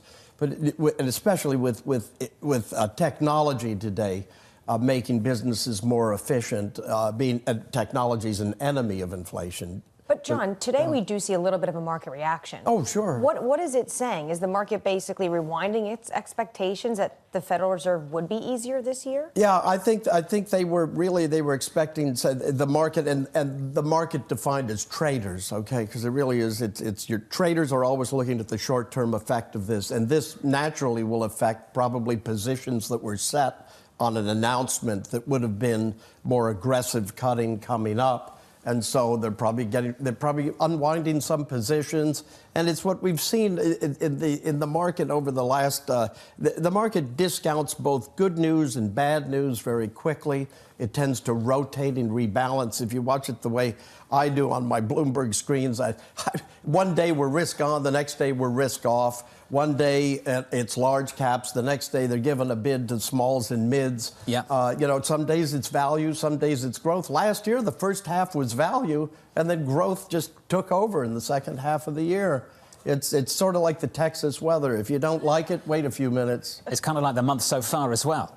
January has been its own year. Yeah. John, I just want to finish on the Federal Reserve. Sure. This is going to be a process. Let's find out if it is actually Kevin Walsh. If he can get confirmed, most people assume once that process starts he will be, and how persuasive his arguments will be on the committee. These are all separate things. And things can change very quickly based on one address from Kevin Walsh, if indeed he is nominated and confirmed. But based on what you know so far, based on what you're thinking about, did the strike price for the Fed put just change? Yeah, it probably changed somewhat. I think at this point, in the sense that I think they were looking for a different story. They were looking for lessening of interest rates, and now likely living more for a longer period of time with the regime that we have right now. A continuation of Powell. John, it's good to see you. Thank you, sir. Great seeing you. John Stolfus of Oppenheimer. Thank you very much. GFC was a long time ago.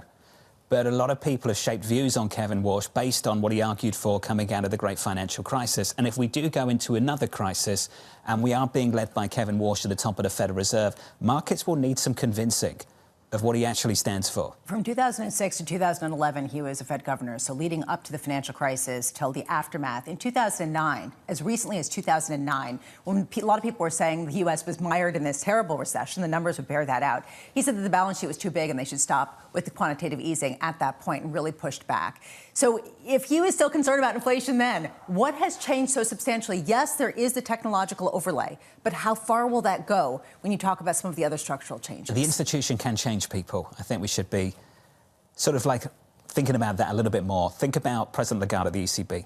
We're not here to close spreads. Remember that? Oh, yeah. It lasted about 5 minutes. And then she had to lean in and close spreads pretty quickly. Yeah, and look, this is true. And ultimately, if he is convincing President Trump, clearly there is something going on that makes President Trump think that this is a different Kevin Walsh than the one that we're going to hear about from Neil Dutta. Yeah, I wonder what the president thinks when he wakes up and looks at the price action, but that's another thing. We're down about 0.6% on the S&P. Bond yields higher, a little bit at the long end of the curve. Let's get you an update on stories worldwide. With your Bloomberg Brief, here's Yahara Arnott. Hey, Yahara. Hi, John. We're all waiting with bated breath. President Donald Trump saying he'll announce his pick to replace Fed Chair Jay Powell this morning. Sources telling us here at Bloomberg the president will nominate Kevin Walsh, who served on the Fed's Board of Governors from 2006 to 2011. It will mark a comeback for Walsh, who was passed over for the top job in 2017 when Trump selected Jerome Powell.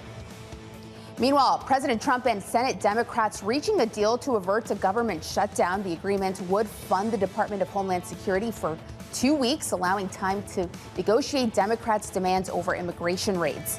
House Speaker Mike Johnson saying there may not be enough time for a vote before government funds run out tonight. And Apple shares are lower 0.6% in the pre-market, despite the company posting record quarterly sales and issuing a stronger than expected outlook thanks to strong iPhone sales, particularly in China. It appears concerns about rising memory prices, supply chain constraints, and weak spots in its Mac and wearables businesses are weighing on the stock this morning. That's your Bloomberg Brief. John. Hey, Yahara, thank you. More from Yahara later this hour. Up next on the program, Decision Day in Washington. What day will you be announcing your Fed chair pick next week? Tomorrow morning. Tomorrow morning. Oh. It's going to be somebody that is very respected, somebody that's known to everybody in the financial world. Up next, we'll catch up with Ed Mills of Raymond James, live from New York City this morning. Good morning.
Trading day is about to start. And you're already looking for that edge. The opening trade brings you everything you need to know as markets open across Europe. I'm Guy Johnson. I'm Anna Edwards. And I'm Tom McKenzie. This is your opening trade. Only on Bloomberg.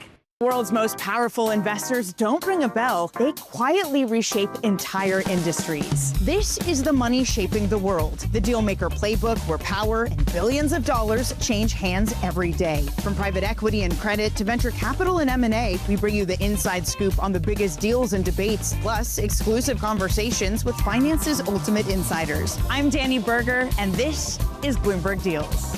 Every week, only on Bloomberg Television.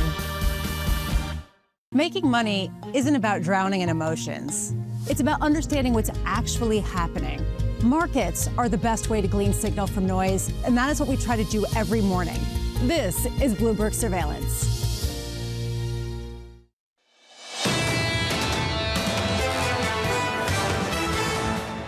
Equities down across the board. We're lower by 0.6% on the S&P, off by 0.75 on the Nasdaq. On the Russell, we're down by more than 1%. Check out the move in the bond market. Yields up across the long end of the curve. 10-year bond yields higher by 2 basis points. 30-year bond yields up by 3 to 4. The focus on the chairman of the Federal Reserve. Under surveillance this morning, Decision Day in Washington. What day will you be announcing your Fed chair pick next week? Tomorrow morning. Tomorrow morning. Oh. It's going to be somebody that is very respected, somebody that's known to everybody in the financial world, and I think it's going to be a very good choice. I hope so. So if someone who was on your short list, sir? On my reasonably short list, yeah. So here's the latest this morning. President Donald Trump expected to nominate Kevin Walsh as the next chair of the Federal Reserve. Republican Senator Tom Tillis vowing to block the president's nominee until the DOJ resolves its investigation into the central bank. Joining us now to discuss is Jonathan Tamari from Bloomberg Government. Jonathan, we've talked a lot about the man. Talk to us about the process. How is this going to play out down in Washington? Yeah, it's complicated by Senator Tillis's position because he's on the Finance Committee, which is the first stop for the nominee, and Republicans only have a 1-vote advantage there. So obviously, that math is pretty easy. If he is in opposition, the nomination can't get past that committee. Now, the president typically gets what he wants, but the politics are a little bit different here. Tom Tillis is no longer running for re-election. And so while he supported some nominees in the past that he raised concerns about, his political considerations are very different. We've seen that recently. He's been one of the first Republicans to call for Homeland Security Secretary Kristi Noem to lose her job. And so he's got a measure of independence that he maybe didn't have before, and that's going to complicate things. Jonathan, what do we know about the DOJ investigation? Is the Fed slow walking things? What do we know about any of this? I mean, it sounds like the Fed has cooperated in that basically we're waiting to see what the DOJ is going to do. What the senator wants is, he says, a conclusion. And I will note that this is probably the issue that I've seen the most pushback from Senate Republicans of anything that's come up publicly in Trump's second term. They are really concerned about Fed independence. That goes back to, old school Republican values about economic values. So I think there is a lot of concern there, and they basically want the DOJ to say whether they're making charges, whether they're dropping the case, whatever it is. They want a conclusion before they move forward. Jonathan, it's good to see you. Jonathan Tamari there of Bloomberg Government. Stay close. We're all waiting for that announcement a little bit later this morning. Anne-Marie, you've been tracking this closely as well. The message from Washington is pretty clear. If you want the confirmation process to start, this needs to go away. Right, which means that the Fed also needs to play ball in this sense. And there are reports that the Fed has not responded to the subpoenas by the DOJ. So Powell, in that sense, could be in the driving seat to really make sure this drags on. Ed Mills of Raymond James joins us now for more. Ed, what are you telling clients this morning about what Kevin Warsh stands for? Yeah, so I think the biggest question for us at Raymond James is kind of, will the market test the new Fed chairman? And is the test going to come in the bond market versus the equity market because of his position that the Fed balance sheet needs to shrink? Now, the Fed has already paused the shrinking of that balance sheet to make sure that there is a cap on yields, Jonathan. And so if there is a spike up in yields, once he is confirmed, if he is nominated, he will be confirmed. And so how does he respond at that point? Does he allow for more QE, which he has always been against since he was on the board and after the board? What Kevin Warsh do we get if Donald Trump nominates him? Is it the Kevin Warsh that we knew as a governor, or is it the guy who is going for this job? Well, he's a chameleon, as Jonathan has said before in the past. Jonathan also said earlier today, this is conventional in terms of this is someone who came out of the institution. But Ed, how is the MAGA base going to react to this sort of nomination?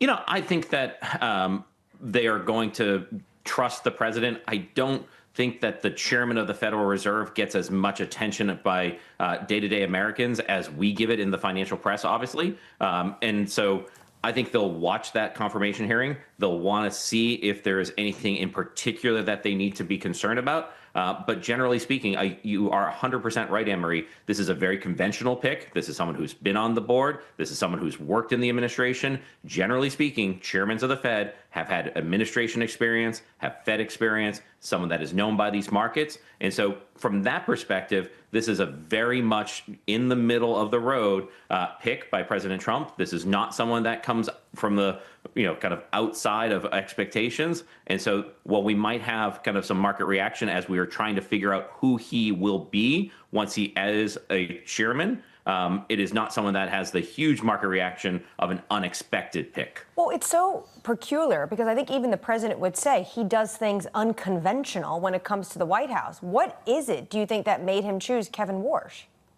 So I think there was a lot of pushback about the potential for other nominations out there. We saw a lot of concern about Kevin Hassert. I think that he does want to make sure the stock market is performing well, that the economy is performing well as he goes into the midterm election year. He cannot have this market down and the economy in recession and expect for Republicans to do well. And so this is probably one of the most high-profile picks that he can make, and he wants to make sure that it is a pick that is well-received and well-respected by financial markets because he uses the market as a barometer of his success. Ed, do you view this as sort of emblematic of a sea change right now with President Trump, not just with respect to the Fed pick and picking someone who's more conventional, accepted by markets, but more broadly, some of the changes to immigration policy, more broadly, some of the reaction in response to some of the polling? Do you get the sense that there is a shift right now at the White House? So, Lisa, I get a sense that the White House is concerned about the political headwinds that they're facing. What I've seen in the past is that whenever President Trump thinks that he is in a political position that is not advantageous, that he thinks that he and he alone should be the messenger. So at Raymond James, we've been responding to social media tweet after kind of social media posts all this month because President Trump is coming out with some pretty unconventional or unexpected things. He is talking about affordability. He is looking to do things that get him back on the right side of some of the voters' minds. Those things are kind of a response to a reality that Republicans are facing some significant headwinds as they go into the midterm election year. Now, they're well positioned in the Senate just because of math, but we're expecting to see more of that as we get closer to those midterm elections, because he does not want to lose the majority in the House. He does not want to lose that majority in the Senate. And it's good to see you, Ed Mills of Raymond James, on the administration and the latest action down in Washington, D.C. Some good news. Are we going to avoid this going into the weekend? I think it's going to potentially be a small partial one. Not sure if they can make it to midnight and getting this deal over the finish line. OK. But ultimately, we'll get some economic data I think next month. Yes, so I knew that's what you're going to ask me. I think we're getting the jobs about. report Friday. I'm pretty sure we're getting the jobs report Friday, but we still might have a partial government shutdown. I'm pleased we cleared that up. We can focus on one thing down in Washington, D.C., the Federal Reserve and the president's pick, and the likelihood that it's going to be Kevin Warsh. Or will it come from door number 5? Like someone you didn't even think of is just going to walk out and stand by the president. Or someone you did think about for the whole time that has been trying to say, I don't want the job, I don't want the job. I mean, I think that the question that you ask, Emery, is will the president wake up, look at this reaction and say, Bassett, come on over? I mean, there is this question about what the market check gives him confidence or lack thereof with respect to Kevin Warsh. I don't think it's a big enough move. I would agree. Just a few basis points at the long end of the curve. I would agree. Yeah. But what did Kevin say to him that convinced him differently? Do you wake the president up for that? 3 basis point move at the long end of the curve? Do you think he's sleeping? Do you think he sleeps? Yeah, as I said that, I thought, the president's not gone to sleep, has he? He's still drinking Diet Coke. OK. Dan Ives of Wedgebush joins us next. We'll talk about Apple, a record quarter for that company.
crises, 2 essential crises, and for both it's now or never: democracy and climate, and they are absolutely interlinked, and we have to solve them together. We're losing the democratic infrastructure and norms to deal with the climate, and we're losing the climate stability that is essential for a democracy.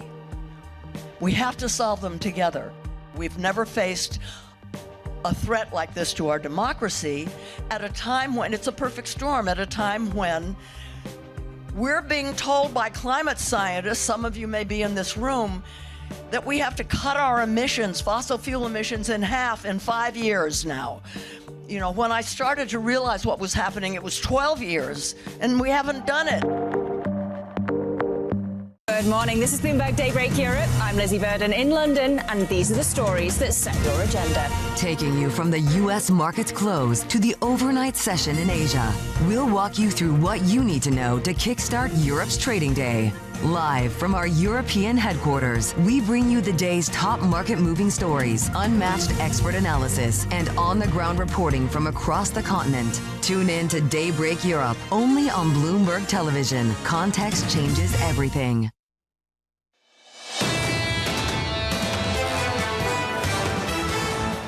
It is decision day down in Washington, D.C. We're waiting for the President's Federal Reserve chair pick, and this is how we're pricing Kevin Walsh at the moment. We're down about 0.6% on the S&P. We're down by 0.75% on the Nasdaq 100.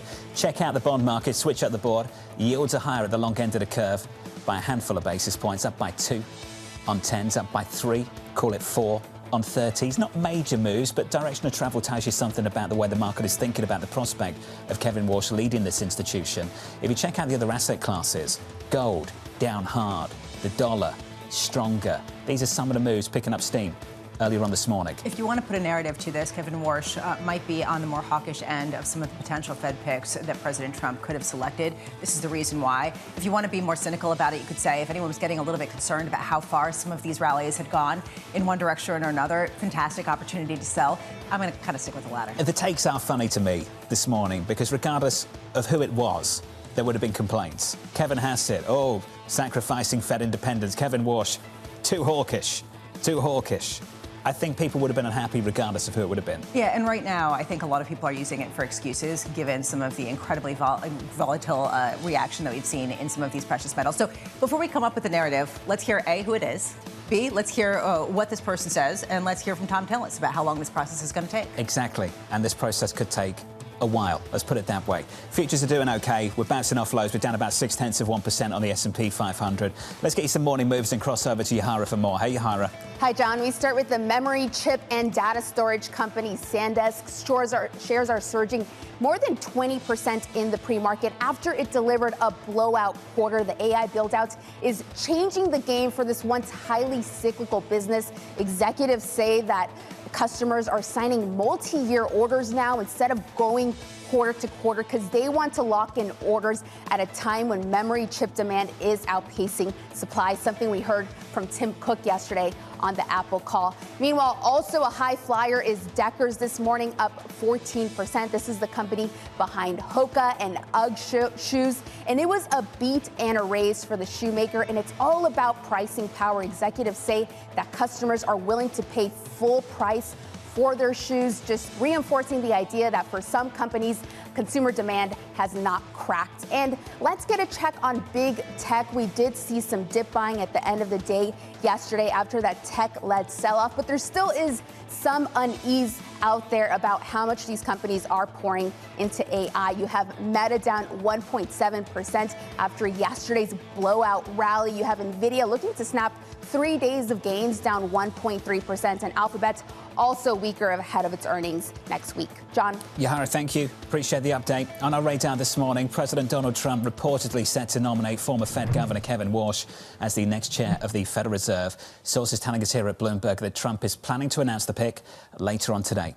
The White House and Senate Democrats reaching a tentative deal, averting a disruptive shutdown. The president urging a swift vote as lawmakers still expect to miss tonight's deadline. A short funding lapse and partial shutdown are now the most likely scenarios. And finally, on any other morning, this would be the story.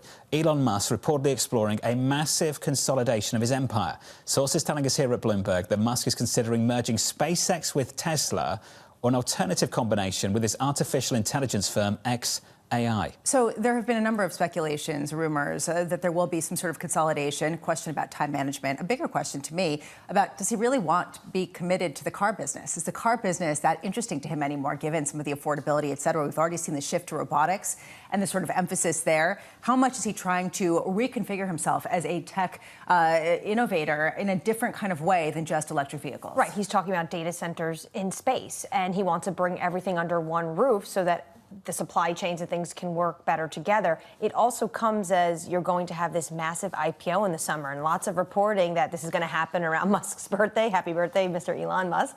But also with going on with the planets, he wants a specific time. So this decision needs to be made likely before you have this IPO of SpaceX. That is very Elon. The stock, Tesla, at the moment in the pre-market, higher by about 2%. Let's stick with tech. Apple shares pairing gains after the tech giant posted its best ever quarter of sales and a forecast well above estimates thanks to record iPhone sales. Joining us now to discuss is Dan Ives of Wedbush. Dan, good morning. Good to see you. Great to be here. Numbers are phenomenal. Let's just start with the numbers themselves. Where on earth did that growth in China come from? I mean, look, that's, it's pent-up demand, and they're having success. I mean, iPhone 17...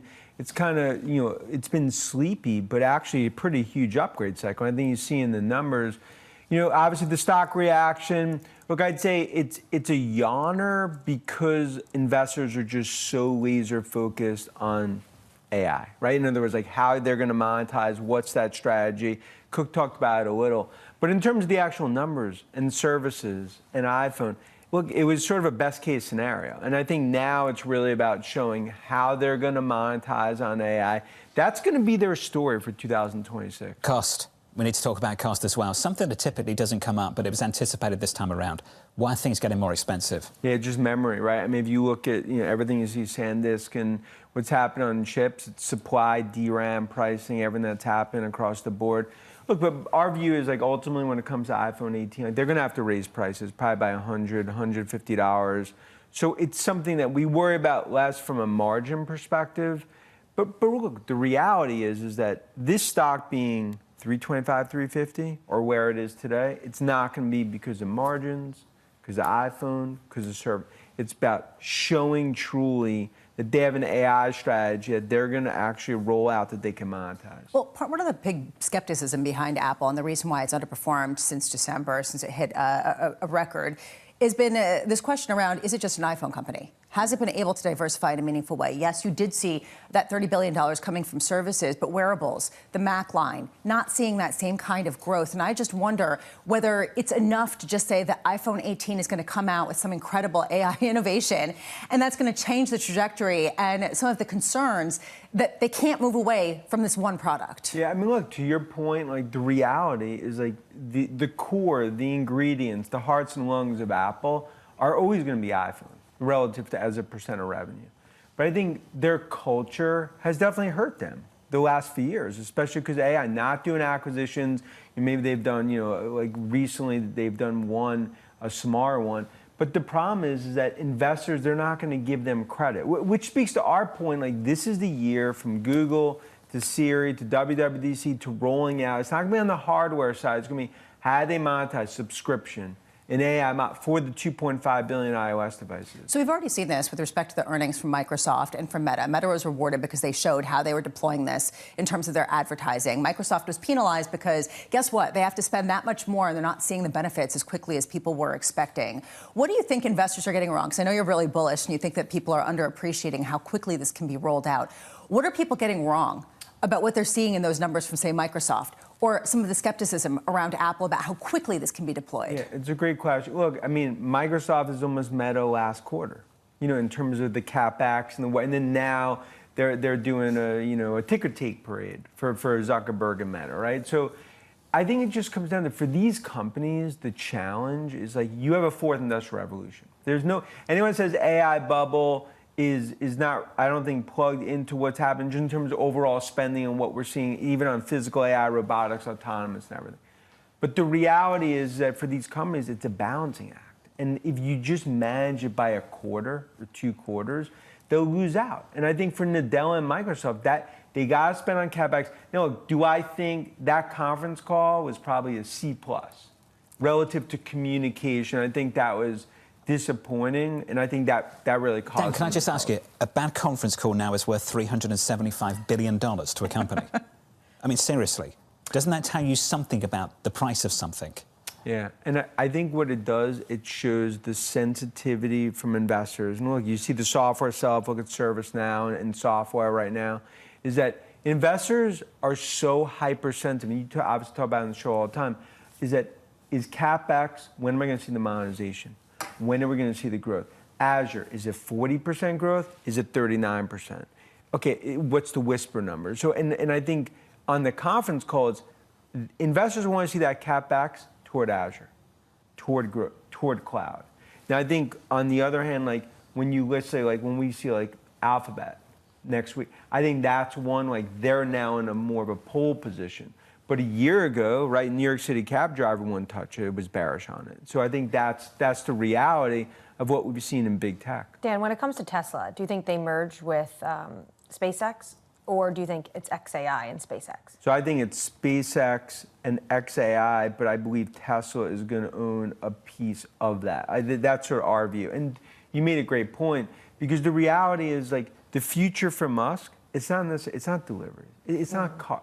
The future, and we talk about it all the time, it's autonomous, it's robotics, and this is really slowly, piece by piece, brick by brick, him building what's essentially like the AI sort of ecosystem, and that's essentially, I think, the step-by-step process. But if he's eyeing an IPO in June, how quickly does this need to get done?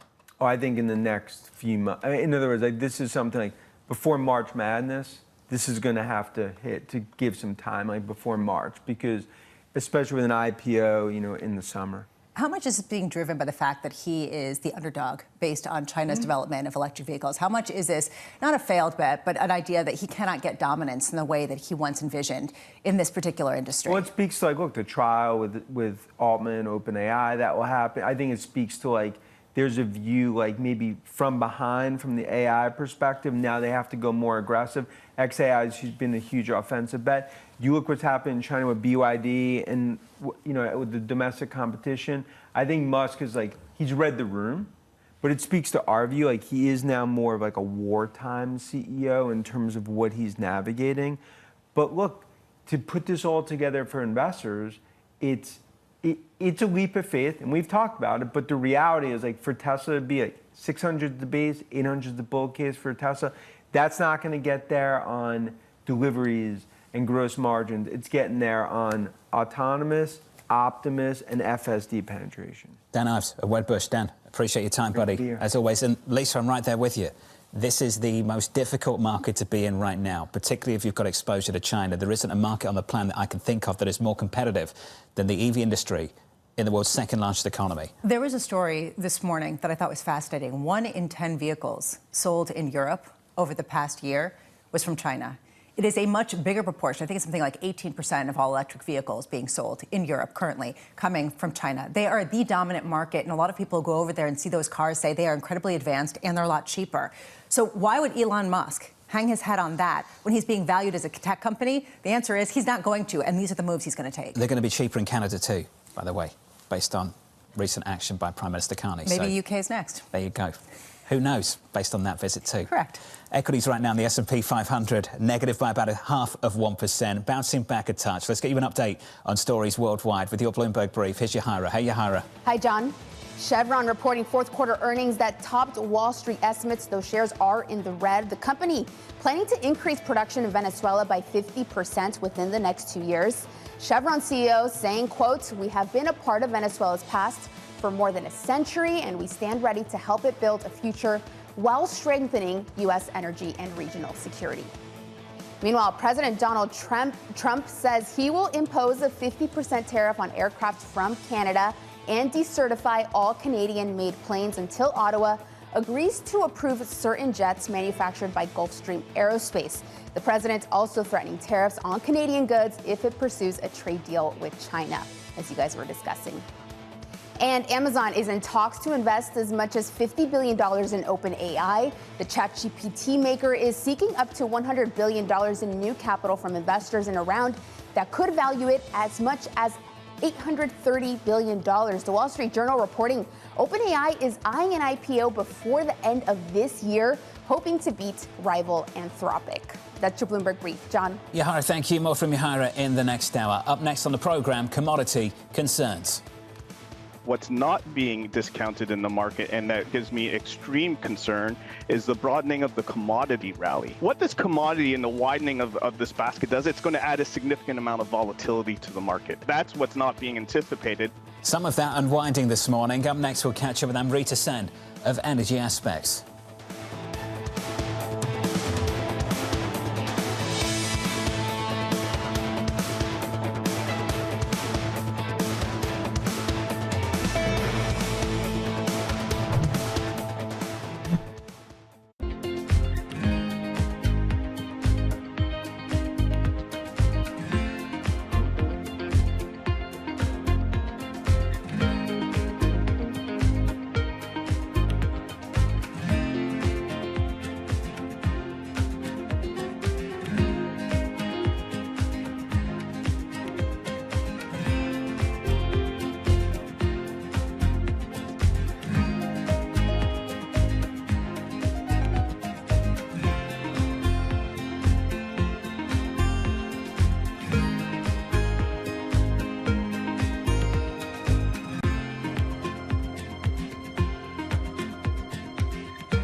This is a 15, 16 grams tuna.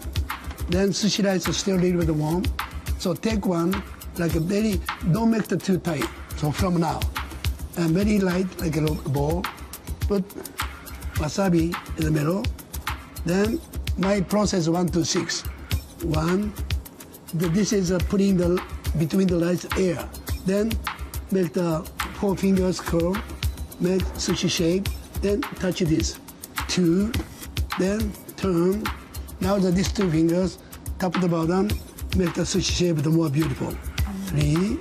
Then, I'm not, looks like pushing, not pushing. 3, 4, turn, same way, 5, and 6. So this is the 1 to 6.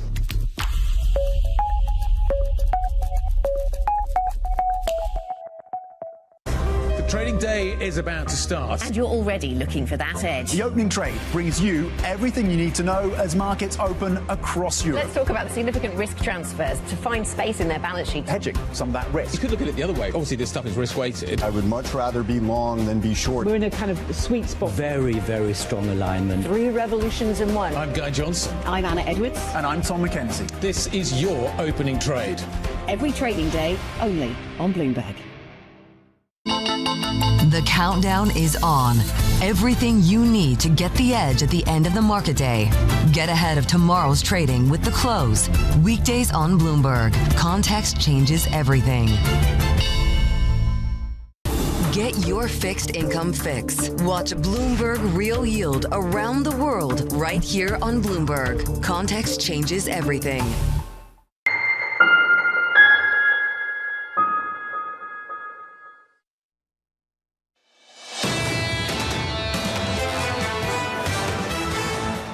Stocks are down. We're negative by 0.5% on the S&P 500. On the Nasdaq, we're down by 6 or 0.7%. Underperformance on the Russell 2000, down by 0.9. In the bond market, yields are higher, particularly at the longer end of the curve.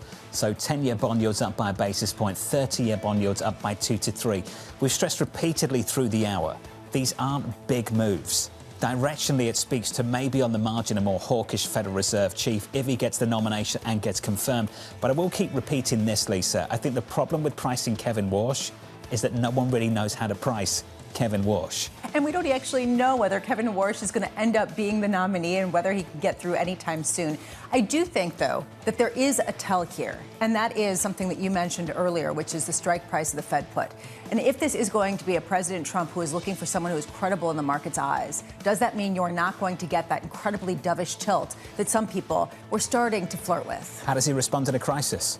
It's a question we've got to ask. We don't have a crisis right now. The year ahead should be good based on the projections we're hearing on Wall Street, but questions we've got to ask. Futures down by about 0.5% on the S&P. Huge moves in commodities over the past few weeks. Under surveillance this morning, commodity concerns.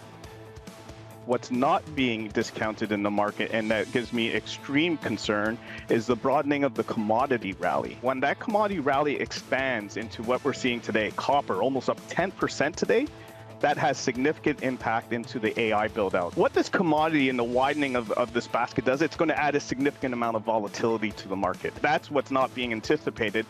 So here's the latest this morning. The commodity rally beginning to lose some steam after gold, silver and copper all surged to record highs this week. Bloomberg's Will Kennedy joins us now for more. Well, welcome to the programme. It's precious metals, base metals, energy too in the last week or so. Well, what's behind this renewed enthusiasm for the commodity complex? Morning, John. Thanks for having me. Well, yes, clearly we've seen the most amazing run-up in commodity prices. I think that there have been a few things feeding into that.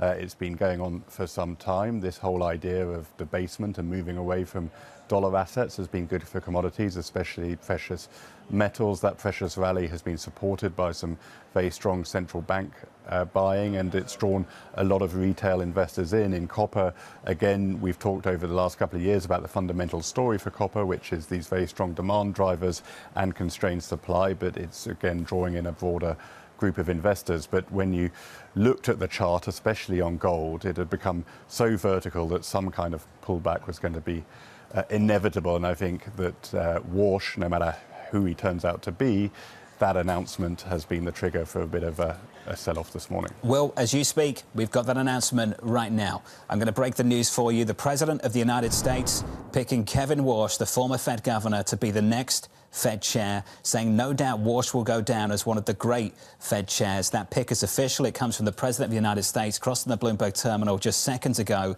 The President of the United States picking the former Fed governor, Kevin Warsh, for his nomination to be the next Federal Reserve chair. The President saying Warsh will never let you down. No doubt that Kevin Warsh will go down as one of the great Fed chairs. So the speculation is over. Decision day has been made and met, and that is confirming what we saw earlier. A real question here about what the response is going to be and who Kevin Warsh is, given the fact that during his tenure from 2006 to 2011 as a Fed governor, he had a pretty hawkish take on inflation and the balance sheet. Right now, you are seeing two-year yields, though, just coming in a bit. So maybe there is this full belief it makes in markets with a pretty small move that he will cater to some of President Trump's whims. When it comes to the statement on Truth Social, it really reads like a resume for Kevin Warsh and everything he's done in government and the private sector, from Druckenmiller to working at the Federal Reserve. But at the end, it becomes a little bit more personal. I've known Kevin for a long period of time and have no doubt that he will go down as one of the great Fed chairmen, maybe the best. On top of everything else, he is, quote,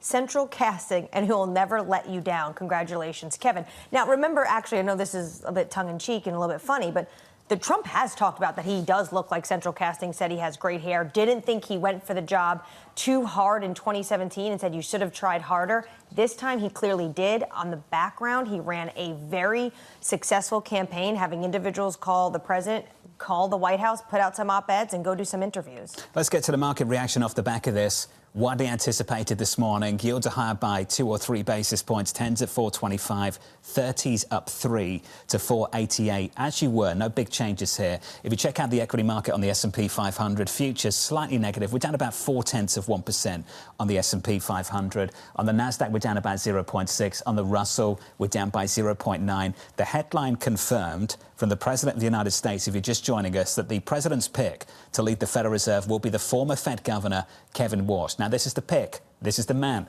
We need to talk about the process as well, because there is a bit of a roadblock down in Washington, D.C. Absolutely. So right now, there is still this DOJ investigation on the Federal Reserve, and Senator Thom Tillis told all of us on this program in Davos, he is not moving. It's the process, not the personality. It has nothing to do with Kevin Warsh, but he is not moving in terms of the Senate Banking Committee until the DOJ investigation is wrapped up. Now, Jonathan, I have no date for you on when that's going to be wrapped up. So this could take a very long time in terms of the process in Congress. One thing we have said earlier on this morning, given his reputation at the Federal Reserve, given this is a man who formerly served as a Fed governor, I think there's some credibility with the institution there, as opposed to a man that came from inside the White House and worked closely with the president. Enough credibility, perhaps, that it opens the door for the current Fed chair to leave in May. And this is actually quite important, because the chairman's been asked about this in the news conference earlier on this week and refused to engage in the topic. And I wonder if it makes it a little bit easier now for Chairman Powell to step away.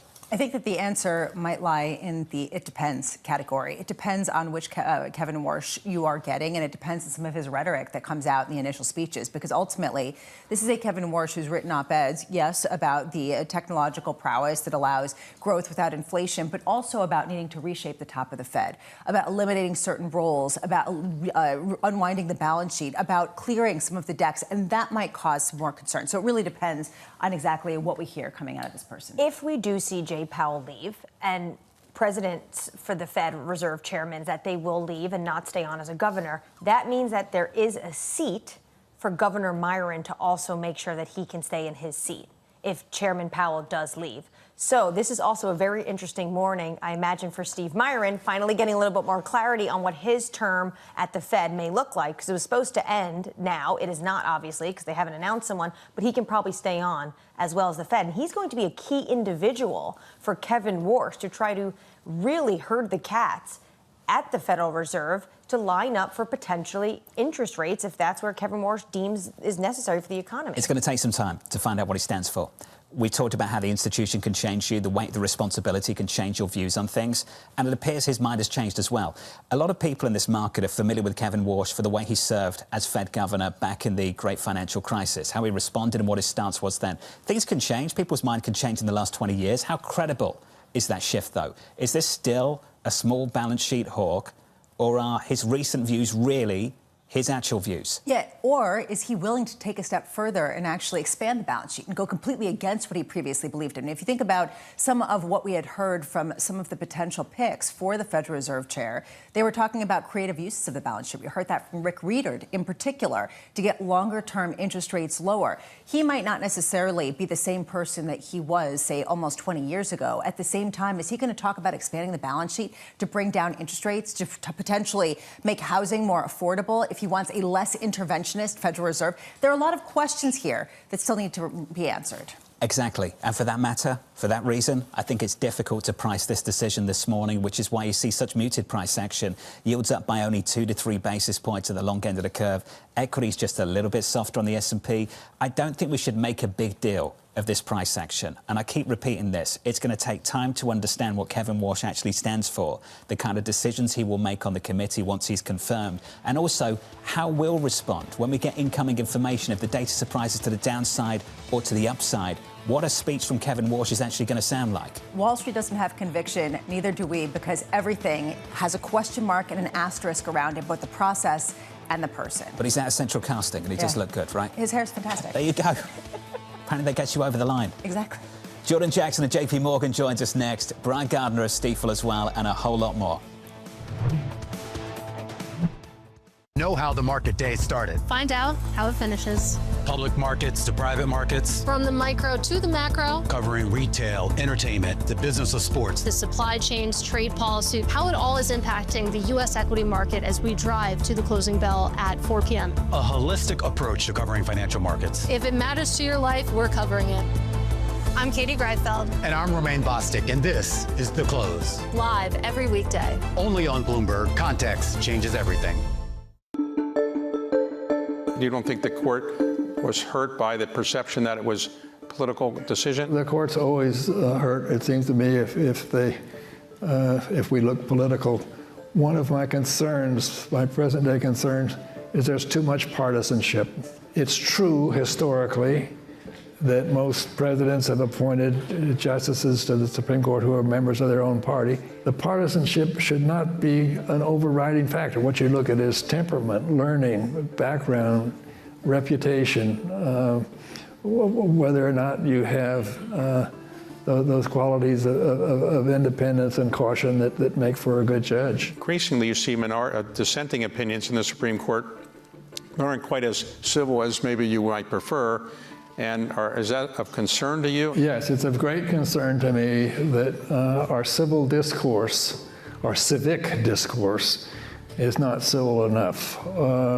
Aristotle said that a democracy depends on an open debate where you respect the dignity of those with whom you disagree. He said democracies only live if they are sustained over a period of time by a thoughtful, rational discourse, a discourse in which you respect the dignity of those with whom you disagree. I'm David Weston. Join me each week on Wall Street Week for stories of capitalism from business, markets, economics, tech, and climate. We go on the road for a look at what lies behind the headlines of today and what will likely be the headlines tomorrow. We need more transparency. Oil and gas is still important. They said every citizen should be investing in the market. Accelerate progress in all fields of science. Watch Wall Street Week right here on Bloomberg. More than what you need to know, it's what you need to think about. Good morning. This is Bloomberg Surveillance. Welcome back to the opening trade. Watch Bloomberg Tech. This is the Asia Trade. This is Wall Street Week. Welcome to Balance of Power. This is Bloomberg Television. Technology is embedded in every aspect of our lives. And laying the foundation for the future. From finance to defense, AI to entertainment. And from the road to the stars. Bloomberg brings you the latest stories of the people and companies pushing the tech sector to new frontiers. And the politics that shape global tech markets. I'm Caroline Hyde in New York. And I'm Ed Ludlow in San Francisco. Watch Bloomberg Tech every weekday. Only on Bloomberg Television.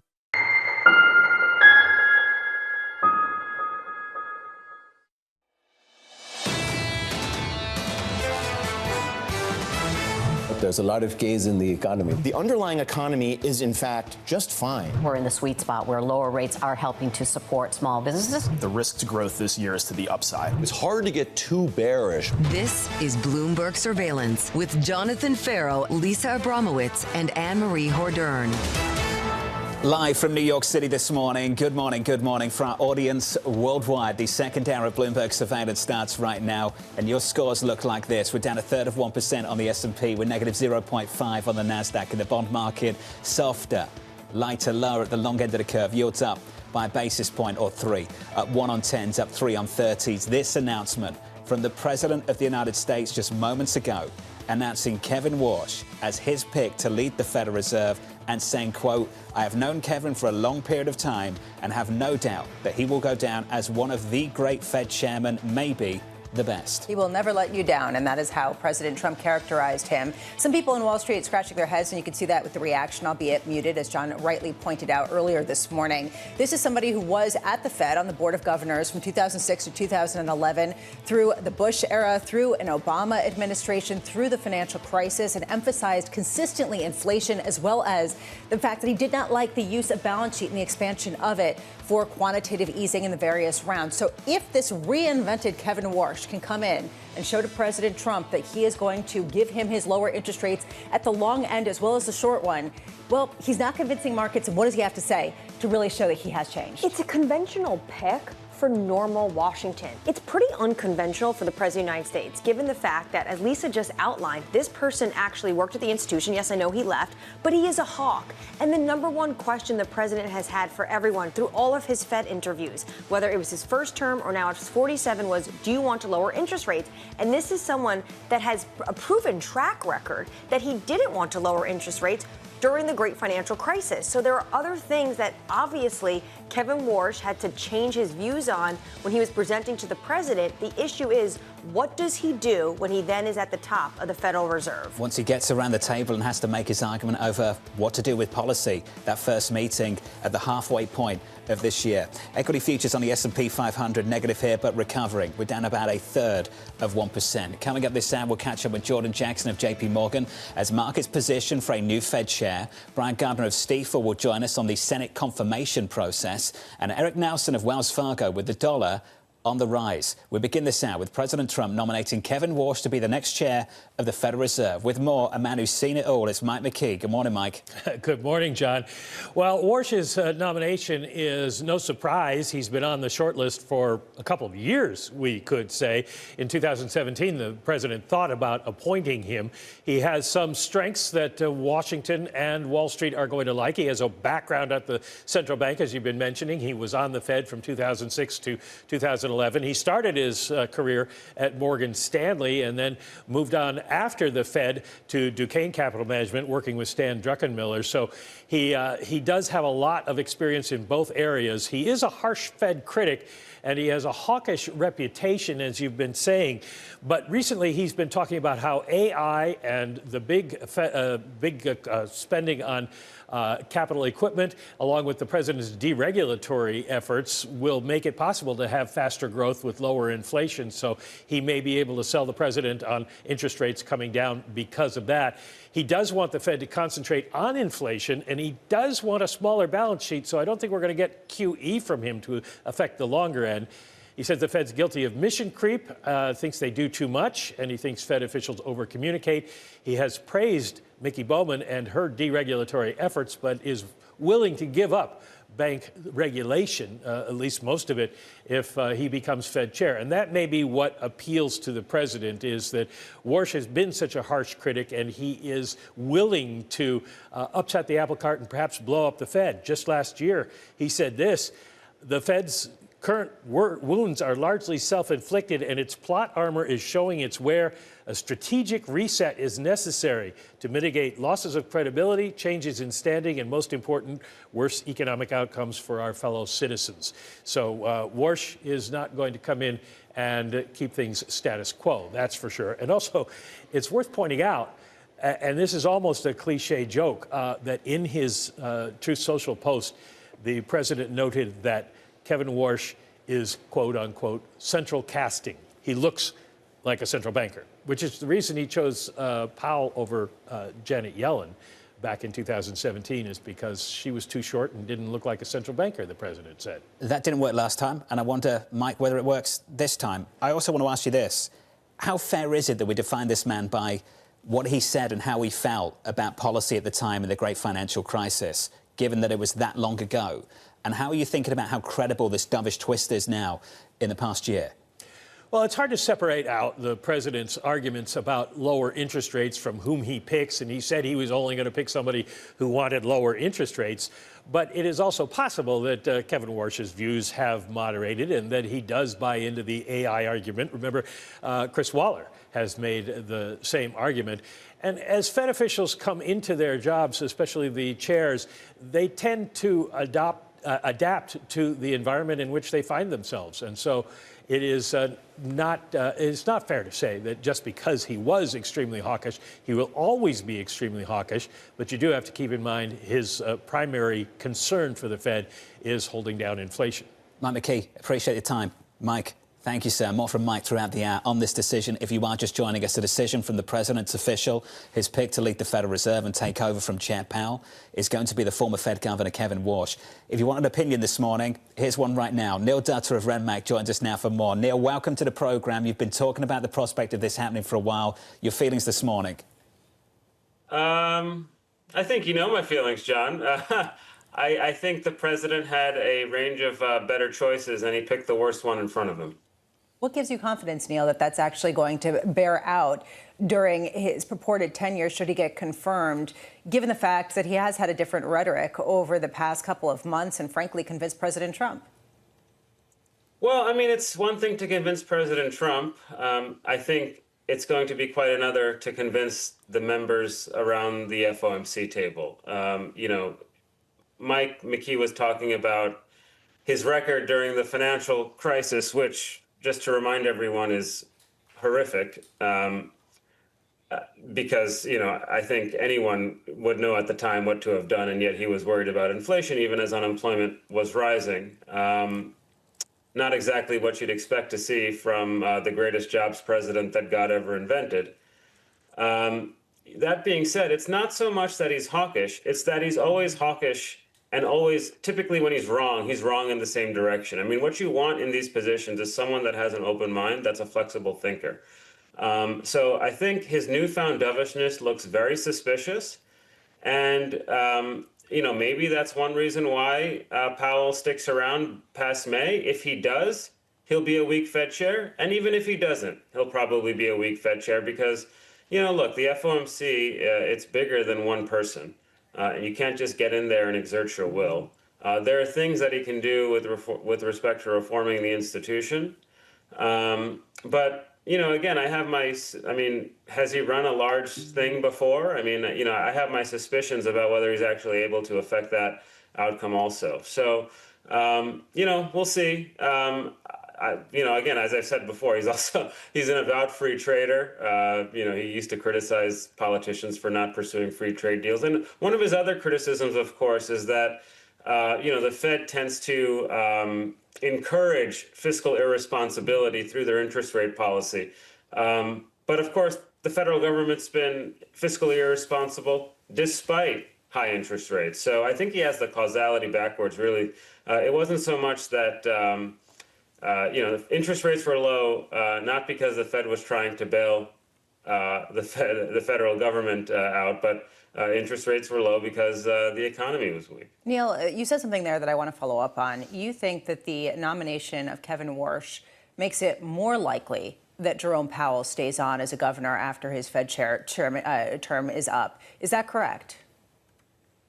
Yeah, I don't see why that wouldn't be the case. I mean, nothing about this process has been normal. And, you know, as I say, I mean, you can talk about the sort of golden age and like maybe Kevin Warsh believes in the golden age. But, you know, look, I mean, he's been hawkish his entire public career. OK, and he's known for making good economic calls. He is not. So, again, like this is all, you can't just go in there and say, I think we're in a golden age. the proof of the pudding is in the eating, and the people around that table are going to want evidence before they sign up for something like that, which is why I think it's unlikely that you can just expect them to go in there and deliver a series of interest rates cuts. So, Neil, that's the analysis. When you're thinking about markets and what you tell clients this morning on how to act accordingly off the back of that, what would you suggest? I mean, I think it's, I mean, you can't expect, okay, so this is, I think, of the four candidates that were out there, I would say that Warsh was probably the worst. But that doesn't mean that you just dump all your stocks and punt the long end of the, of the Treasury market right away. I mean, it takes time for these things to show up. I think the primary risk is that the president risks getting duped. And that's because if you are able to engineer a series of rate cuts up front, the risk with Warsh is that you may have to take them back aggressively later. When have you ever seen Kevin Warsh make the dovish case for monetary policy and convince someone of that outcome?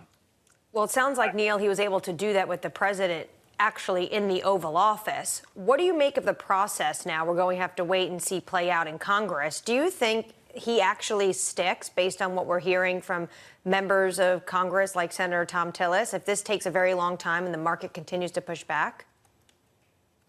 I mean, that's one potential. I mean, Tillis has said that he's going to slow down the nomination process because there's an open investigation. So we need to see what happens with that investigation.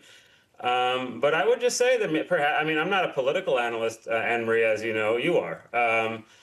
But I would say that there's probably time for pushback from the president's base. A member of the MAGA movement, Kevin Warsh, is not. I mean, let's be clear. He works at a traditional GOP Republican establishment think tank, named for a president that presided over the Great Depression. Right. So you think potentially?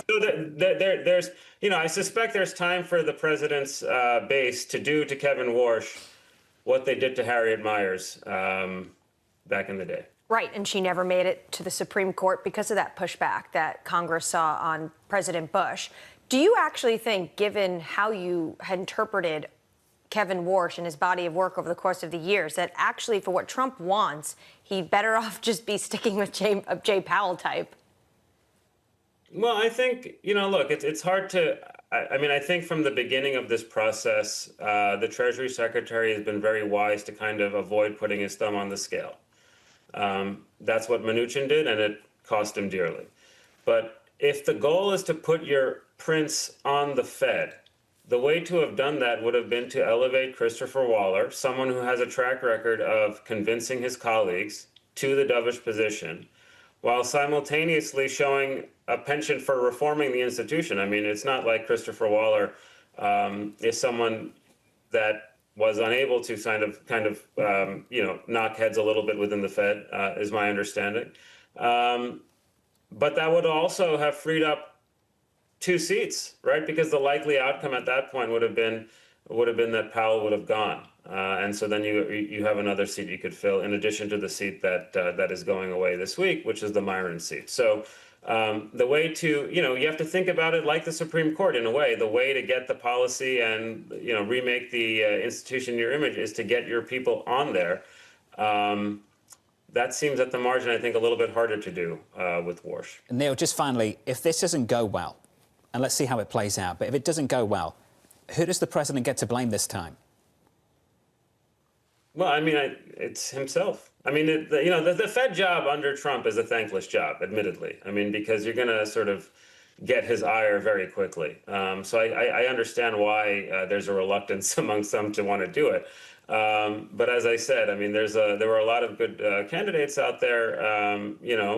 Some of them I didn't like, some of them I did. But I think of the lot, I would say, for most of the people I talked to, but even just more importantly for myself, I think that Warsh was the least favorite of the candidates being thrown out there. Neil, we respect your opinion. Thanks for jumping on for us. Thank you, sir. Neil Data there of Renmac on the president's decision just moments ago. Let's get you an update on that and more with your Bloomberg Brief. Here's Yahara. Hey, Yahara. Exactly, John. As you guys have been discussing, it's official. President Donald Trump nominating Kevin Warsh to replace Jay Powell as the chairman of the Federal Reserve. In a post on Truth Social, the president's writing, "I have known Kevin for a long period of time and have no doubt that he will go down as one of the great Fed chairmen, maybe the best." Meanwhile, shares of Verizon rising 2.7% in the pre-market. The company reporting fourth quarter earnings that beat Wall Street estimates. Verizon also adding its biggest gain in mobile phone subscribers since 2019. It expects to add up to 1 million phone customers this year. And U.S. law enforcement is investigating allegations by former Meta contractors that company personnel can access WhatsApp messages. Sources telling us here at Bloomberg the claims have been examined by the Commerce Department and separately in a whistleblower complaint to the SEC. Meta markets the app as having end-to-end encryption. That's your Bloomberg Brief. John. Yahara, thank you. Appreciate it. Up next on the program, the president tapping Kevin Walsh to lead the Federal Reserve. Brian Gardner of Stifel joins us next.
Investors, top executives, global innovators. Join me for in-depth conversations with the biggest newsmakers on the day's top stories. Insight with Haslinda Amin, only on Bloomberg. The Middle East and Africa regions are home to some of the biggest deals and fastest growth in the world. Vibrant resources and high-yield investment opportunities abound. I'm Jumana Versace. Join me on Bloomberg Horizon's Middle East and Africa for the stories, newsmakers, and insights shaping the decisions of traders across this exciting region. You had heightened levels of volatility. There's still room to maneuver. Reduce the opportunities. It allows you to increase significantly your net income. Every trading day, only on Bloomberg. What is going to be the consequence for U.S. markets? We are seeing modest gains across European equity markets. Take a look at how we're faring when it comes to Asian markets.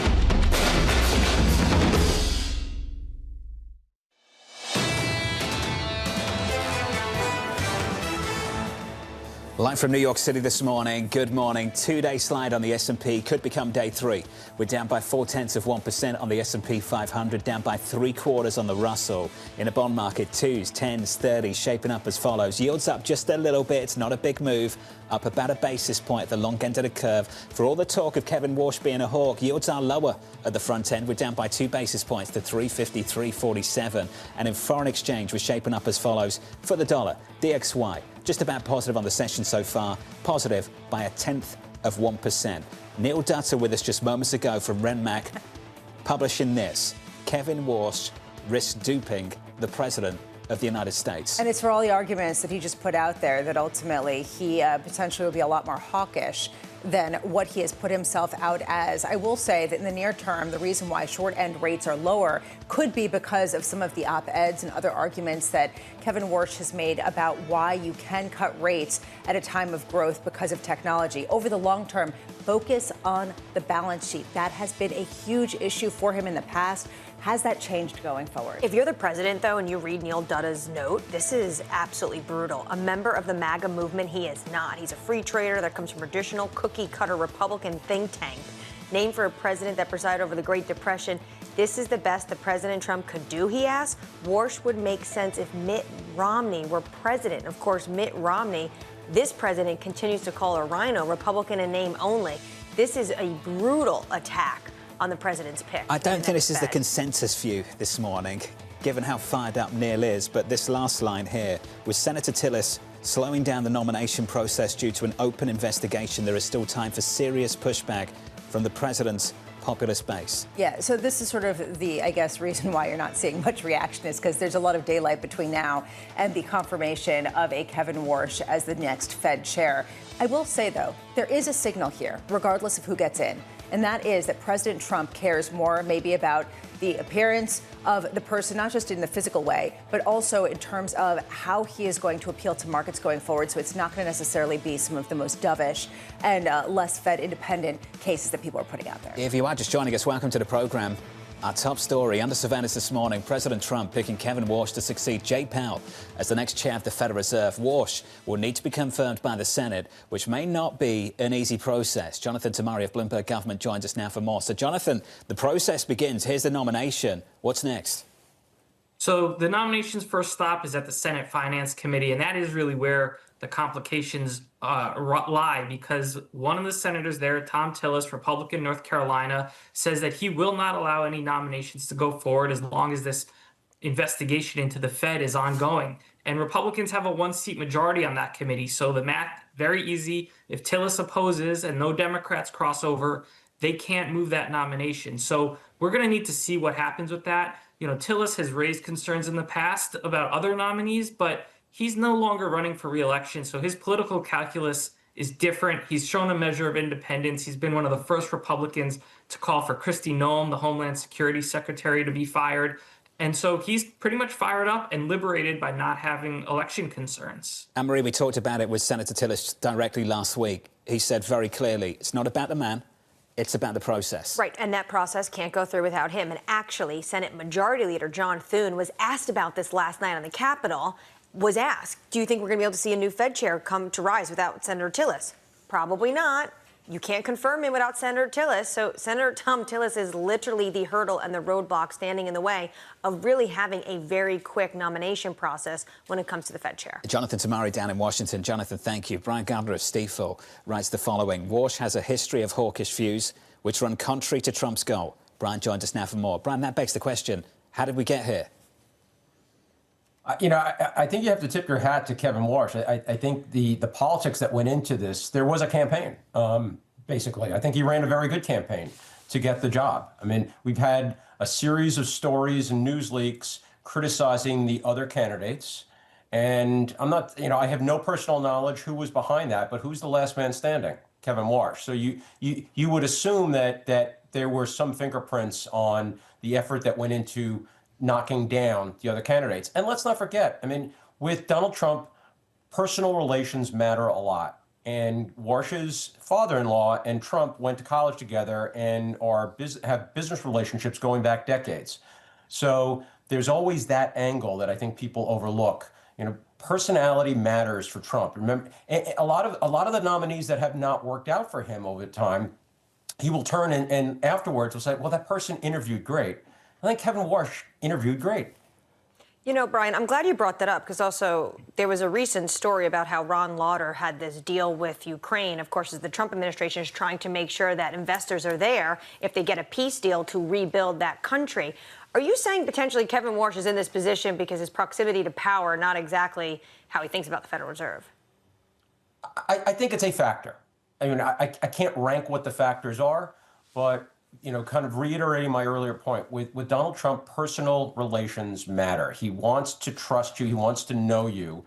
And he just wants to feel good about you. And that personal connection that he has through Lauder, I think matters. I think mattered in the process. I think it gave Warsh an advantage that some other candidates, like a Rick Reeder, who did not have personal connections to the White House and to the president, does not have a long history with the president.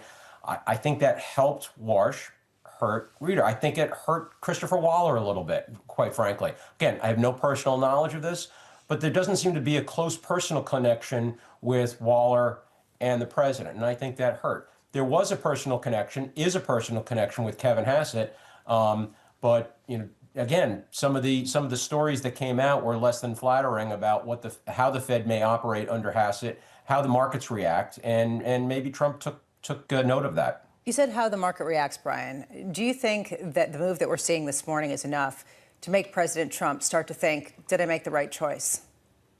No, I mean, unless something changes during the confirmation process, but the immediate market reaction is not.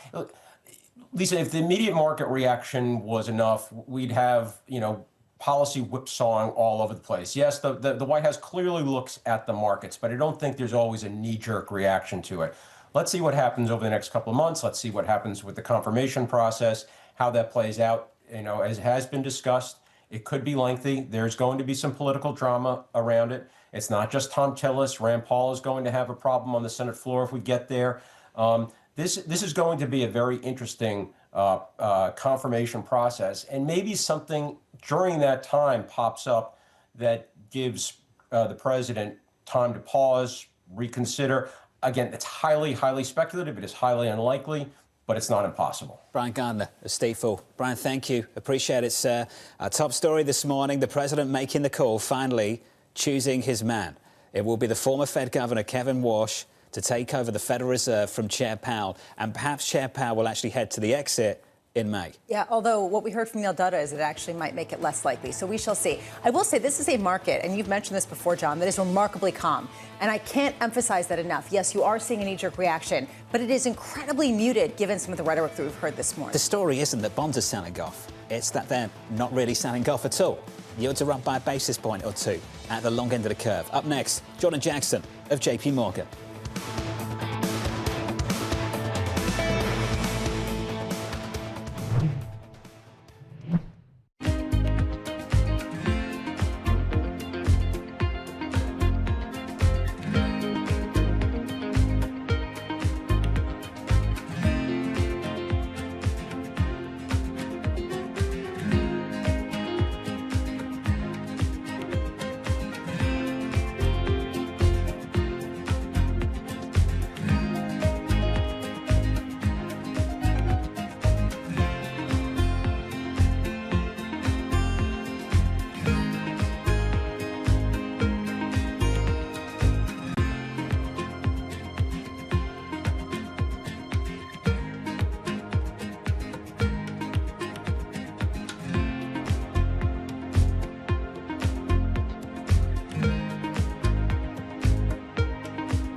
Welcome to the world of decentralized finance. Why is it that NFTs have not recovered in the same way that, say, Bitcoin has? Bloomberg is covering all things crypto. It's a pretty spectacular story. The people. This is the future. This is the 21st century economy. The transactions. It snapped up nearly $1 billion of Bitcoin. And the technology. We need to build a digital Fort Knox. That gives people financial freedom, and that's a wonderful thing. That's extraordinary. We ride the wave that is Bitcoin. Bloomberg Crypto, only on Bloomberg. Asia is at the forefront of some of the world's biggest stories. And we're here, where the action starts in Sydney. And in Tokyo, get ahead as the global trading day begins. The Asia Trade, weekdays only on Bloomberg. Bringing you up-to-the-minute geopolitical news whenever and wherever it happens. I'm Stephen Engel at Japan's Akasaka Palace in Tokyo, and this is Bloomberg. World's most powerful investors don't ring a bell. They quietly reshape entire industries. This is the money shaping the world. The Dealmaker Playbook, where power and billions of dollars change hands every day. From private equity and credit to venture capital and M&A, we bring you the inside scoop on the biggest deals and debates, plus exclusive conversations with finance's ultimate insiders. I'm Danny Berger, and this is Bloomberg Deals. Every week, only on Bloomberg Television.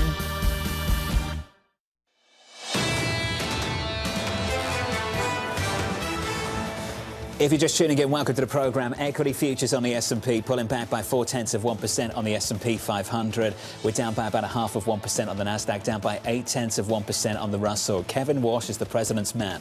His nomination to be the next chair of the Federal Reserve. The confirmation process could stall. We've talked about that extensively throughout this morning. Senator Tillis is not going to entertain this conversation until the DOJ investigation into the Federal Reserve is wrapped up and goes away. That could delay things. In the bond market, 2-year, 10-year, 30-year bond yields look like this. Up by a basis point on 10s to 424. Up by 3. Call it 3. We'll round it up on 30s to 490. In foreign exchange, the dollar just a little bit stronger throughout this morning. These aren't big moves. I understand there's an important conversation to have about who Kevin Walsh is, what he stands for, how he'll govern, if these arguments will be persuasive to the committee. But right now, these aren't big market moves. So does this mean that, A, this is a market that doesn't think that Fed rate cuts are necessary, as you were commenting in some of the breaks, which I think is actually a really important point? Or is this a market that is comfortably or uncomfortably numb, that is not responding to anything? And that ultimately, there is lack of conviction, a lack of edge that you're seeing in markets that's leading to this very narrow range. Which is it? And I think that's going to be a really important test. When it comes to the process in Washington, the DOJ investigation really needs to get wrapped up in order for this individual to take over the helm at the Federal Reserve. But once it does, I don't see him having issues actually on the floor or in the Senate Banking Committee. He's already been confirmed once before in 2006, and that was a voice vote, basically unanimous. Different time just for governor position. There'll be a lot of attention on this, but he will actually sail through confirmation. The problem is we cannot speculate on when that confirmation process will begin. That's why also, given his experience, I kind of take the other view to Neil Datter of Renmac. I respect his views. They're important. But ultimately, for Chairman Powell, why would he stick around? Former Fed governor selected to lead the committee. He's conventional. And he's going to stick around. That doesn't add up to me. It's just the only question that I have is, how did he convince President Trump? And will that Kevin Walsh please stand up and let's see who he is when he actually gives that speech? In the confirmation process, yeah, that'll be interesting. You can sing that, you know. Then the price action might be a little bit different. I think that's actually what people are waiting for. But for now, things are pretty calm. Let's get your morning movers with Yahira Anand. She joins us now for more. Hey, Yahira. Hi, John. A lot of earnings to get through, and we start with Chevron and Exxon. A lot of anticipation going into these earnings because of Venezuela and falling oil prices. Both Exxon is down 1.8%. Chevron slightly in the green, despite both companies beating estimates. It was higher production that was able to offset those falling crude prices. Meanwhile, moving on to Verizon, those shares are up 2.3% in the pre-market as it shows early signs of a turnaround under a new CEO. The company posted its biggest gain in wireless subscribers since 2019, adding more than 600,000 in the fourth quarter, well above expectations, and a lot of that having to do with promotions. And we end on American Express. Credit card company shares are falling 2.8% after the company missed on earnings expectations, even as customer spending jumped. Billed business rose 9% to $445 billion, beating estimates. And the CEO did have something to say about President Trump's cap on credit card rates, saying it would spark a pullback in credit like we've never seen before. John. Yahira, thank you. Appreciate the update. Some of our top stories for you on our radar this morning. Amazon in talks to invest up to $50 billion in OpenAI. The ChatGPT maker is seeking up to $100 billion in new capital from investors. The Wall Street Journal also reporting OpenAI is preparing for a fourth quarter IPO. Elsewhere, President Trump and Senate Democrats reaching a tentative deal to avert a partial government shutdown. A lapse in funding is still likely to occur as the House, which must approve any changes to the package, won't return to Washington until Monday. And finally, President Trump tapping former Fed Governor Kevin Walsh to lead the Federal Reserve. Trump posting on Truth Social in the last hour that he has no doubt that Walsh will go down as one of the greatest Fed chairmen. And also the important piece that he's out of, quote, central casting. Look, this is something people have been talking about a bit tongue-in-cheek, and yet that was in his social media post on this release. There is a big question not only about whether he will go through, but what his influence and stamp will be on the Federal Reserve. And I think that the key question really has to do with current Fed Chair Jay Powell, whether he stays, and what the composition looks like, how much it is up for grabs, given some of the changes in the churn that could be under the surface. I do think that Chairman Powell will go now. This person is born of the Fed. That's where he got his start, really working in terms of monetary policy. He was a governor. I know he left. But I think it is a conventional pick enough for Chair Powell to say, I've had enough. I've been doing this a long time. I'm now going to go and retire. It does make it a little bit more interesting, though, because had they gone for Governor Waller, they would have, to Neil Dutta's point, had more chances to really shape the direction of travel at the Federal Reserve, because this is a deliberative body. Now, a lot of weight is going to be put on Kevin Warsh if he now has this newfound ideas about where inflation should be and where monetary policy and interest rates should be. He's going to have to convince everyone else, and that's going to be a hard task. A lot of people publishing this morning. This came from Pantheon Macro, just dropped into my inbox, and I think this will resonate with a lot of people in the market right now. It's reasonable to assume that he told the president he favours reducing interest rates today. Obviously, otherwise he would not have been nominated. But, and this is the key line, once on the board, it's not certain how Mr. Warsh will vote.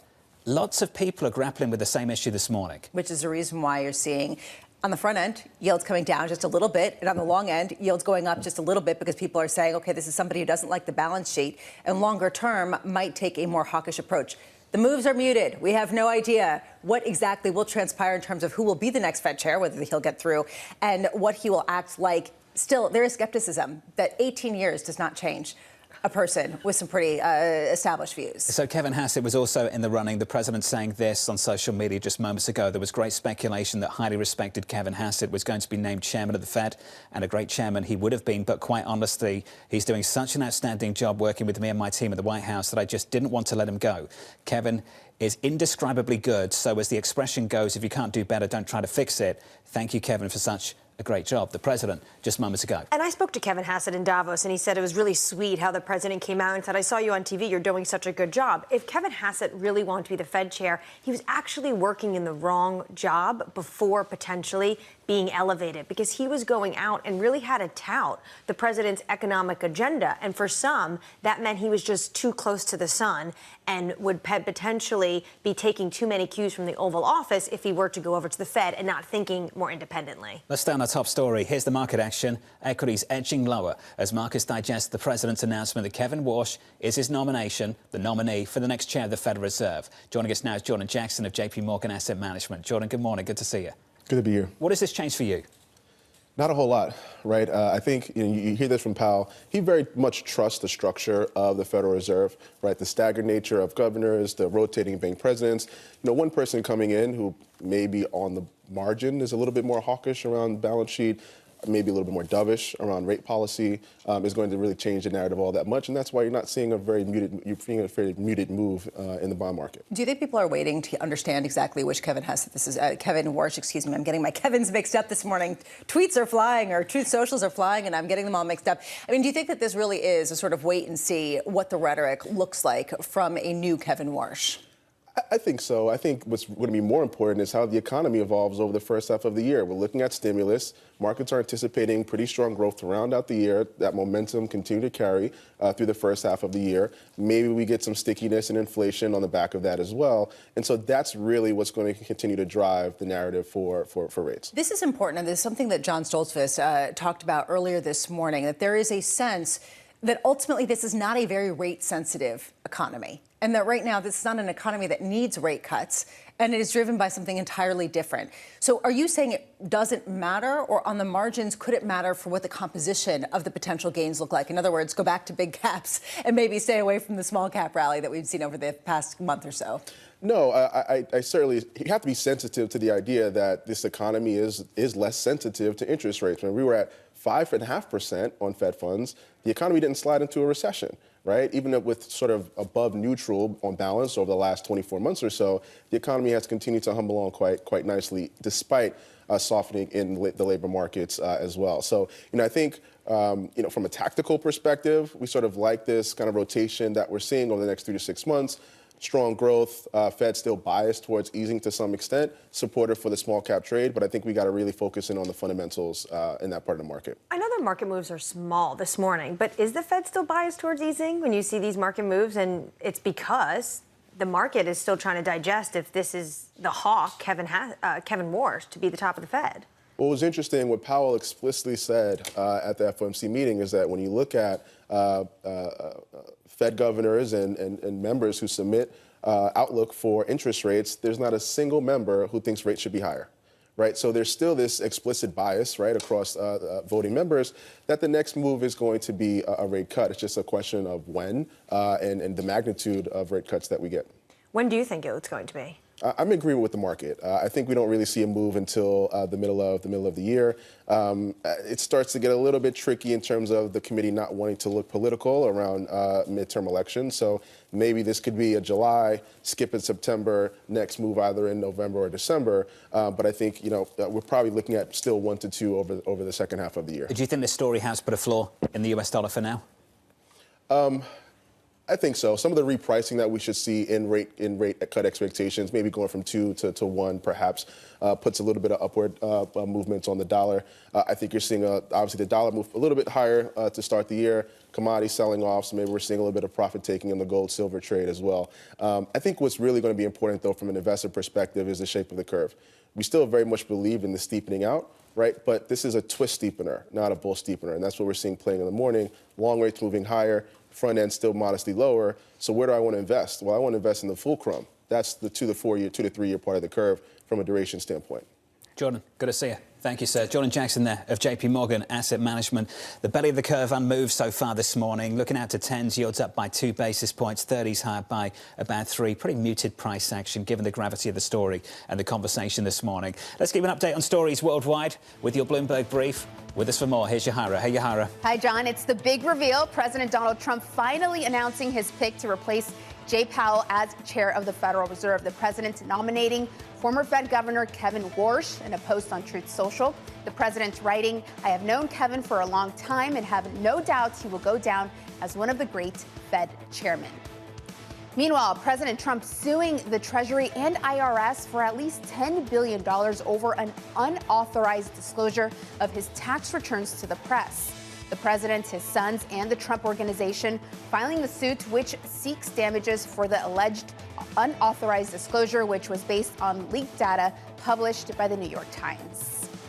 And India's probe into the deadly crash of a Boeing 787 jet last June is increasingly focusing on deliberate pilot action as the probable cause. Sources telling us here at Bloomberg, investigators have ruled out mechanical failure and not found evidence of sabotage. A final report on the causes of the crash is expected to be issued by June. That's your Bloomberg Brief. John. Yahara, thank you. Thank you very much. Up next on the program, President Trump tapping Kevin Warsh for Fed chair. I think the president had a range of better choices, and he picked the worst one in front of him. Not exactly what you'd expect to see from the greatest jobs president that God ever invented. The conversation up next with Eric Nelson of Wells Fargo, live from New York City this morning. Good morning.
The phone is, what's great about it is it's a well-developed gaming ecosystem, right? So it, folks know to find games there, but it's also a highly competitive gaming ecosystem. So it's developed, this gives you both that upside and that downside. But what's exciting is that now we are moving beyond the phone to the TV. So I mentioned like one of the big gaming areas we're going after. One of the big gaming areas we're going after now is social gaming experiences that will show up on your TV. So we are now announcing, we're going to announce here actually, that we're going to have these social party games that you can play on your TV with your phone as the controller. And it's things like, recognizable games like Boggle, you got Pictionary, we've got a Lego party game. We, basically are going to like unleash this with a bunch of creators, and they're going to go figure out stuff that we didn't even imagine that they can do with that interactivity.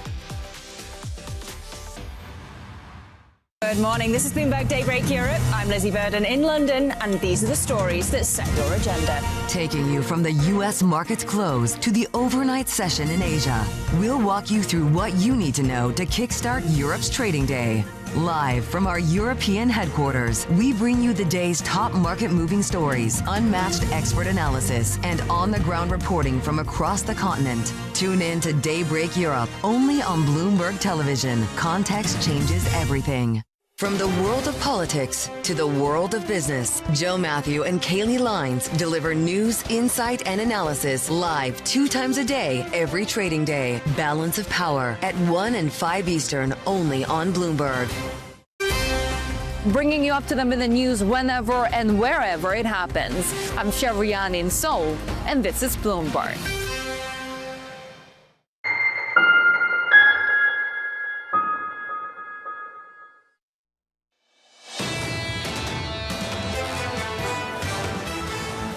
Equities negative by 0.4% on the S&P 500. On the Nasdaq, we're down by about 0.6, and the bond market yields bleeding a little bit higher at the long end of the curve. The president has named his man.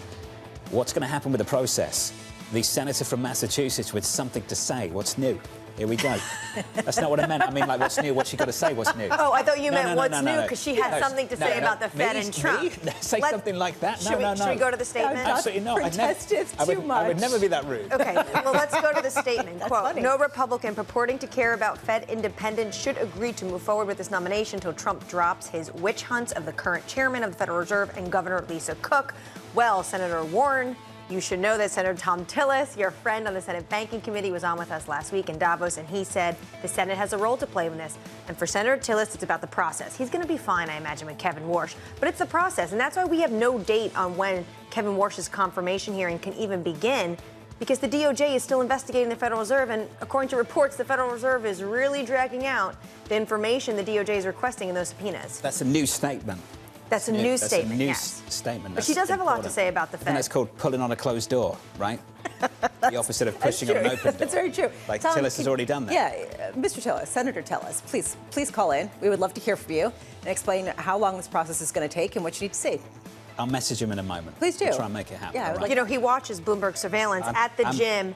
In the Senate, the gym always has Bloomberg on, and then one other channel that changes every so often. So he's always watching us. Senator, thanks for letting on the everyone know. treadmill, give us a ring. Can I go now? Yeah. Thanks. All right.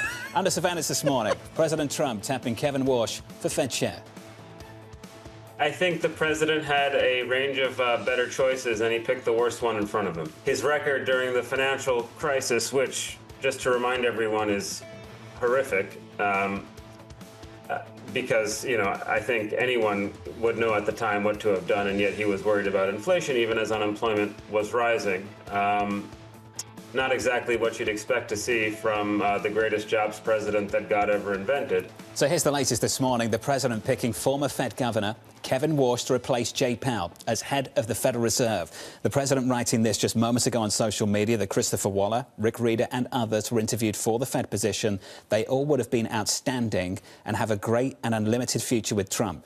Such amazing talent in our country. Thank you. Joining us now to discuss the market reaction, Eric Nelson, FX Director at Wells Fargo. Eric, good morning. Good morning. Keep asking the same question. What does it change? What does this change? Well, I think a lot of the focus has actually been on the balance sheet, right? Kevin Warsh has historically wanted a smaller balance sheet. Part of that, though, is also deregulation and, let's be honest, less Treasury issuance. I think the deregulation piece is something he can fight for, and I think he will fight for, and that's really interesting. It's not being talked about that much. The Treasury issuance is a little bit difficult, right? That's going to be a battle. I don't know that he's necessarily going to win that battle. So in terms of actual balance sheet impact, probably pretty minimal early on. The Fed is increasing its balance sheet this year. It's going to be hard to reverse that. I think maybe some dereg can maybe offset and allow maybe some change in tack next year. But I think in terms of rate policy, the pricing doesn't make a lot of sense to me, right? We've got things getting a little bit more stable, very few cuts priced near term, and then all the cuts are in the second half. We know why, right? People think someone's going to come in and smash rates lower. Yeah. Is that Kevin Warsh? I'm not so sure. Well, let me put you on the spot. If he's there, first meeting's June, right? If it's confirmed by then, how does he vote? Do you even know? I don't. I mean, and I is suspect... that a data-dependent I don't, or is that I just don't because I don't know what he stands for? More the latter. I mean, I think he obviously we've seen lots of different sort of stances from him in the past. More recently, we know he's talking about the AI productivity boom, which, let's be honest, lots of the Fed chair candidates were talking about. The thing for me is, doesn't that also raise our star? So, is there really an argument here to get rates much lower on that? And I think at the end of the day, regardless of where he votes, it's a committee, right? We've heard this time and time again. There's a reason for it. It's true. It's going to be hard to get the whole committee on the side if the data is getting better. I find it remarkable. It seems like Wall Street does not watch The Bachelor. It seems like Wall Street's not that interested in The Bachelor because ultimately we're seeing this sort of consolation prizes coming out and the potential for a significant changes at the Federal Reserve at the same time the market's saying, not that interested. If it changes anything on the margin, is it more from the point of view of the bond market or more in terms of the dollar and the perception of Fed independence going forward? Well, certainly one follows the other, right? So FX is very much taking its cues mostly from the bond market. I think given that pricing and where that pricing is, the moment there's a sort of realization, I don't know what it's going to take, maybe it's the data or just actually having that person in the seat, at some point that perception is probably going to change, right? Especially if the data are getting better. And that'll feed through to the dollar.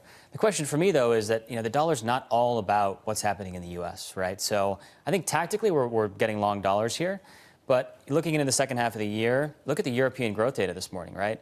The trend here in global growth is getting a little bit better. So I think the dollar tactical long is a short-term trade. The trade for the year is still short dollars. We're just not at best levels right now. So it seems like everyone is coming to the table and saying that the Fed is kind of irrelevant right now, or not that relevant in terms of just driving price action. And if it were to stay where it is, the markets wouldn't really change significantly. Are you on that page? I think we can get a decent move in rates if that second half easing gets priced out, right? There's 40-odd basis points. That's a decent move. That gets you, 2-3% on the dollar. Is it going to completely change the dollar trend? Probably not, right? Unless you have some sort of global growth shock. Maybe it's, things in China are still looking a little bit shaky in terms of domestic growth. I could paint that narrative. But I think the U.S., to your point, we're not going to get hikes from the Fed. I mean, that would just shock me, right? So until that happens, I think it's hard to get super excited about a trend in stronger dollar. When it comes to the dollar, though, I mean, it happened just this week, although it feels like decades ago. The president did say he can make it go up or down like a yo-yo, and he pointed to China and Japan, how they devalue.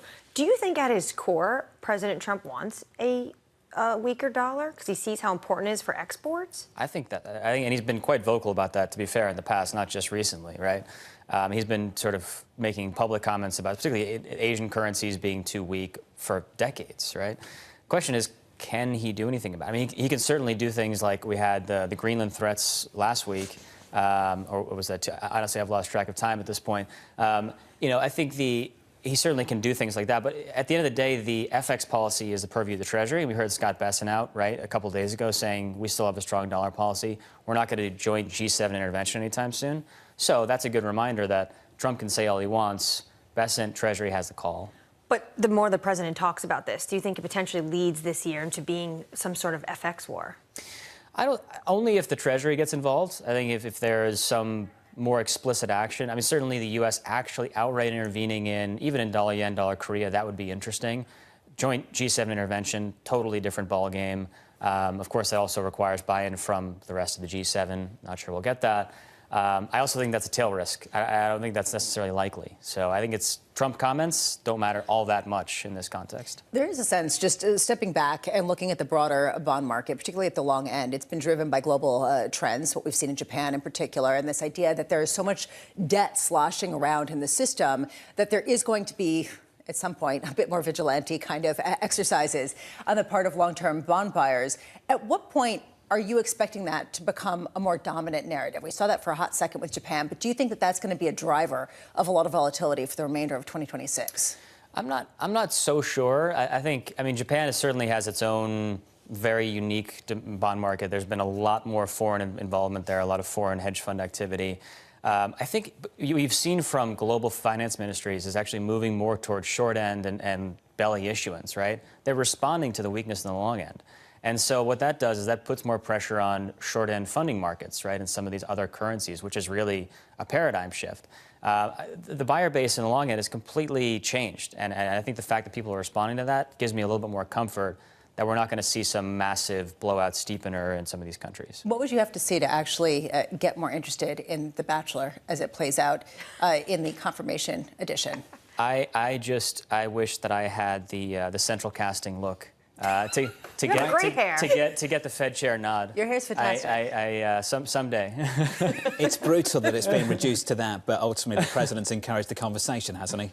I mean, he is at heart a television producer at the most incredible extreme. Yeah, and Jim Bianco and Mike McKee brought it up earlier. This was actually something that hurt Janet Yellen. The president actually thought she was too short. I believe she's 5 foot, and that was actually part of an issue. But this is someone you have to remember. This is the president of the United States who was the head of The Apprentice. He does think in terms of news cycles and how people present on television. Central bank communication is different, though.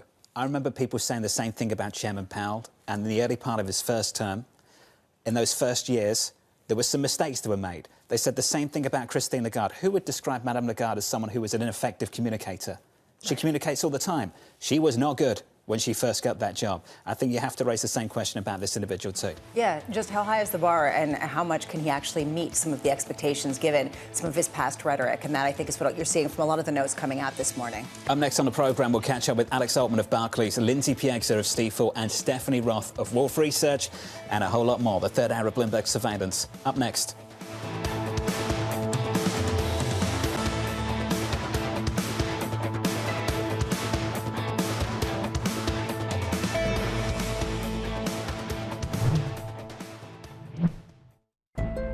When I visited Fernandez at IMAX's headquarters outside Toronto, we went to the facility where IMAX designs and maintains its cameras. The latest next-gen equipment was out with directors on filmed for IMAX sets, but there was still plenty of cool gear on view. As the head of the finance department, do you look at all the things in this room and think, this costs that amount of money, this costs that amount of money? Thankfully, no. I don't. When I think about cameras in general and what we, when we first, I'll give you a really prime example, the film cameras. When you thought about it, okay, are we building 2? Are we building 4? Are you building 8, right? And that's where I start to think about, well, what makes the most sense from a return perspective? Because yes, Nolan wants the cameras, but how many other filmmakers out there use the film cameras? The lens that I look at it through is essentially, how many do we build and in what way? Because the one thing is we are going to invest to build it right and to build it for longevity. But do you need 10 of them? No. Building 4, that was the right number. And do we potentially want to build a couple more? Maybe a couple more, but I don't think we need 10 because they won't always be in use all the time. I imagine that at different points you need to tell people no. What's that process like for you? Oh yeah, it's a key role in the CFO position. It is a word that most people are used to, and yet they still think you're not going to say it.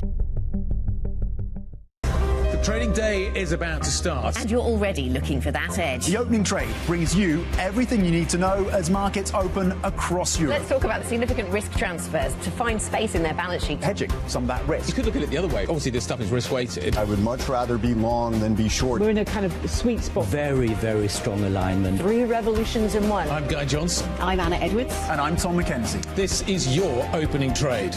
Every trading day, only on Bloomberg. I'm Alex Rodriguez. And I'm Jason Kelly. And we're back with another season of The Deal. with athletes and entrepreneurs who are changing the game on and off the field. Jerry Jones. Some good-looking trophies. 1 and 1 is 3 in sports, not 2. And it's because that 3 is imagination. That 3 is putting yourself in a way, having yourself hit the home run. Erica Ayers-Badon. I'm a high-energy board member. I'm very passionate. I have a lot of opinions. Robin Arzón. I want to light fires in people's lives, and that is still one of my core mandates for all of my businesses. Justin Tuck. I tell all of my friends that play in leagues now, make these relationships now while you're hot. Don't wait till you're like your 12th year in and you're just hanging on. Stay tuned. You won't want to miss it.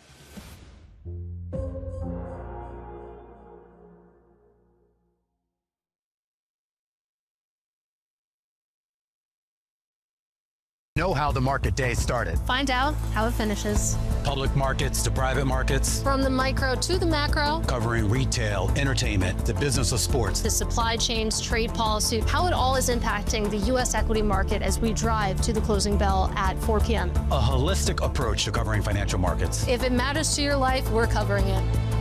I'm Katie Greifeld. And I'm Romaine Bostic, and this is The Close. Live every weekday. Only on Bloomberg. Context changes everything. Bringing you up-to-the-minute global news whenever and wherever it happens. I'm Jemana Bersecci in Davos, Switzerland, and this is Bloomberg.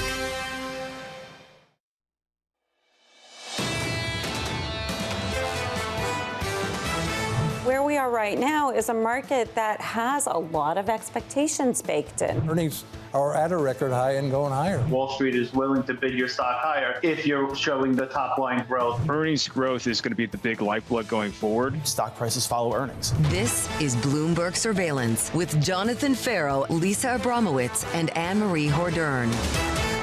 There's only one story on Wall Street this morning. Live from New York City. Good morning. Good morning. For our audience worldwide, the third hour of Bloomberg Surveillance starts right now. Your price action, the scores look like this. Equity futures on the S&P 500 down by 0.4%.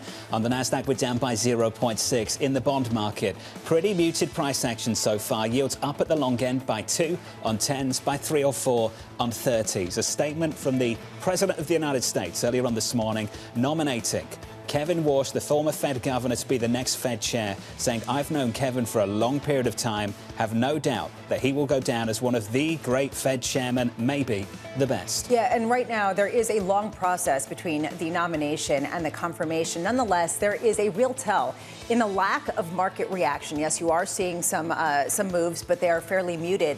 What this suggests, and we've heard this from a number of guests this morning, this isn't a very interest rate sensitive market. This isn't a market that needs significant rate cuts to continue to go. And this isn't a Federal Reserve that's front and center right now. The question is the reaction function going forward, and that's what's going to ultimately be tested in speeches and the confirmation process. The Wall Street Journal editorial board is out with their review. The grumpy old men, as the Treasury Secretary Scott Bessent calls them. That's his words. And they say this is President Trump's best second-term appointment. And because he is an inflation hawk, it means that he has more credibility with financial markets and maybe make it easier for him to be credible on the board to convince them to cut interest rates. Are we playing multi-dimensional chess this morning? Yes. Is that what this is? I mean, 100%, obviously. I mean, it's Bachelor, gone extreme.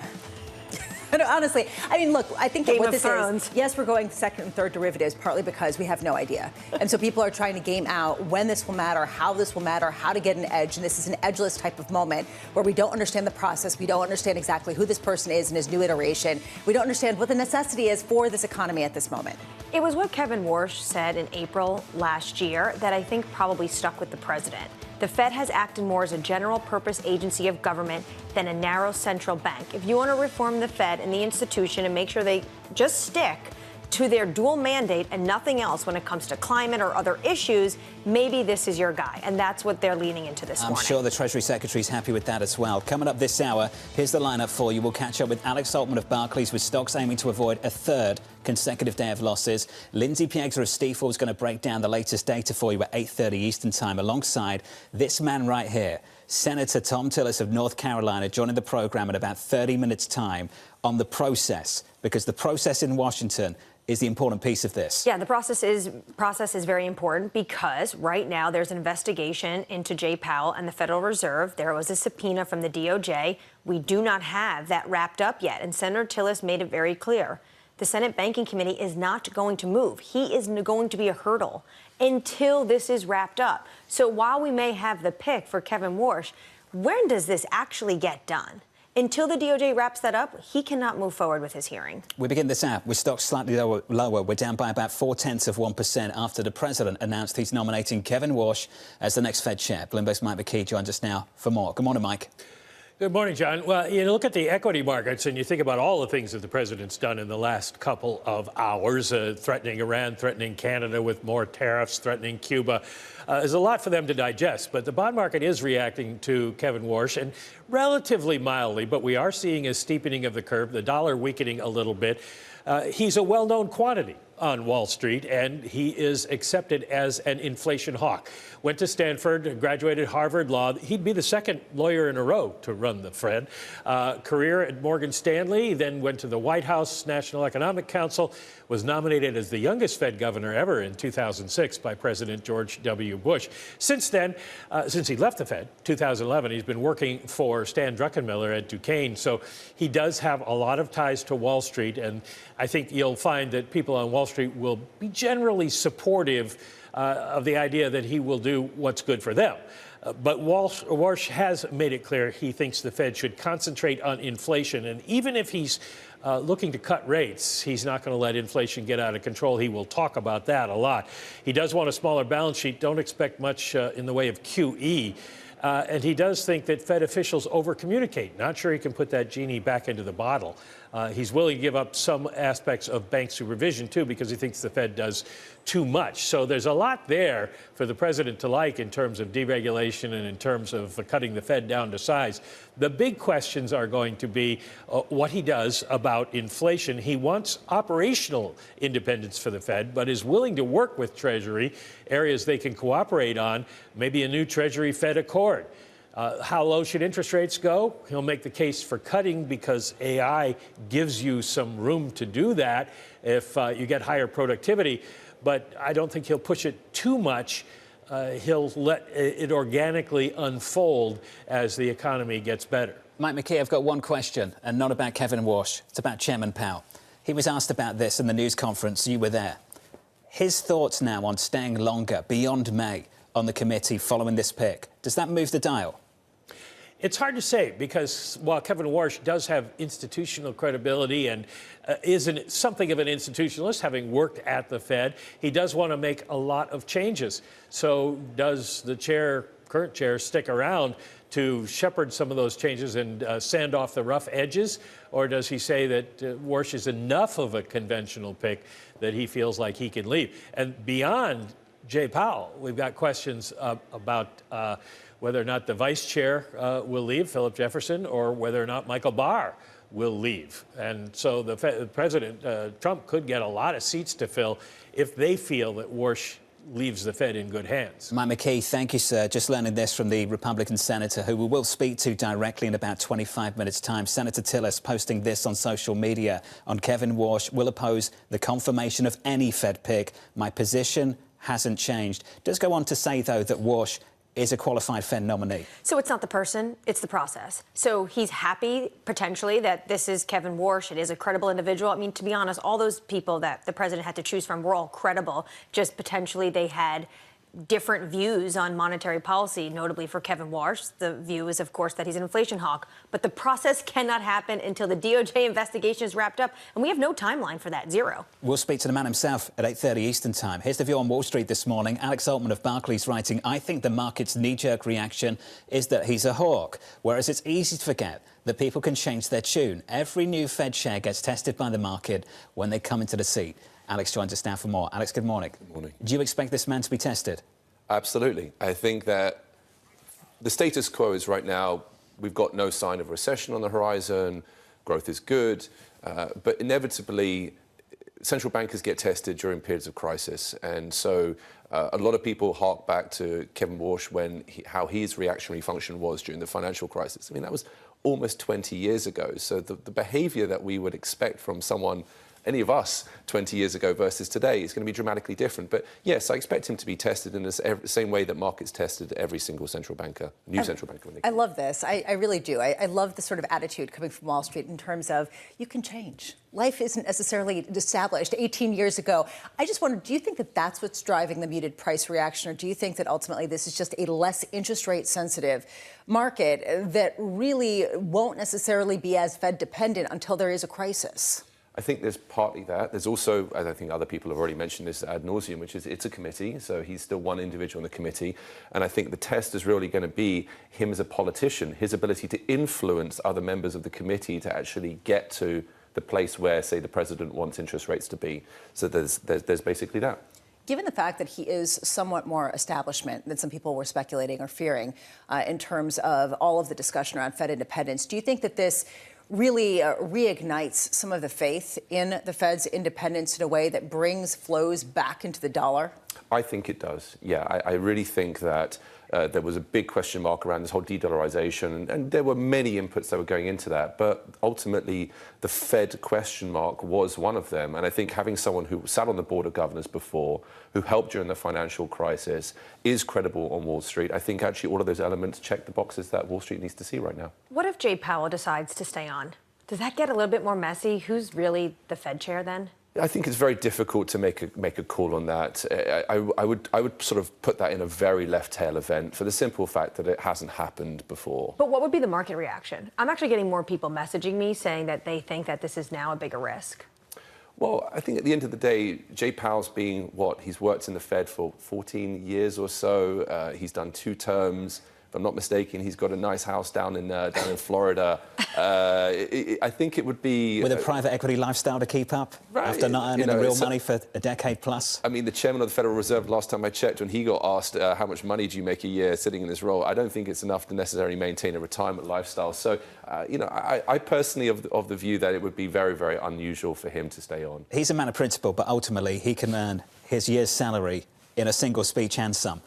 Well, this is sort of the promise, right, going forward. Look, I think that this is a key question, and it has to go to the composition of the committee and whether that does change or whether it stays the same, and that ultimately might change the market's response. Look, I think it would be highly controversial and viewed as highly controversial if the Fed chair stayed on, given that this is a man that once served on the board of governors at the Federal Reserve. Highly controversial, and it would compromise the man himself as well, who's meant to be trying to lead the Federal Reserve. Especially if, as Alex was talking about, there is this sense that Kevin Warsh as Fed chair is credible and actually imbues the Federal Reserve with a sense of independence. To break with past norm would actually potentially undermine that more than add to it. And I think that that might be a key determination. At the same time, Jay Powell's legacy was going to be the individual that saw massive inflation and team transitory and didn't get ahead of the hikes quick enough. Now, his legacy is, well, I'm standing up for Fed independence against President Trump. And maybe that could be a reason why he wants to make this a little bit more difficult and he sticks around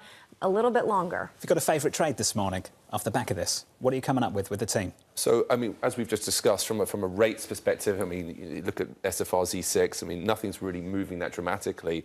Our favourite trade right now is really just twofold. Number one is we're completely in love with the industrial metals and commodities trade, which is obviously unrelated specifically to this. But I would say if you were to summarise January, we've had a lot of noise and not necessarily much signal in terms of thematic trades. Does this take away some of the romance from that love that you've got for that trade? I mean, look at the price of silver this morning. But like I said, specifically focus on industrial metals. Our view is very, very simply, and I think we mentioned this last time, is that the US is so deficient in industrial metals. If you're going through a decoupling in China, that's not today's story. That's not yesterday's story. That's a 6, 12, 18-month story. The US needs to build its own strategic reserves of industrial metals to insulate itself against the China decoupling. That is just a very good thematic as far as I'm concerned.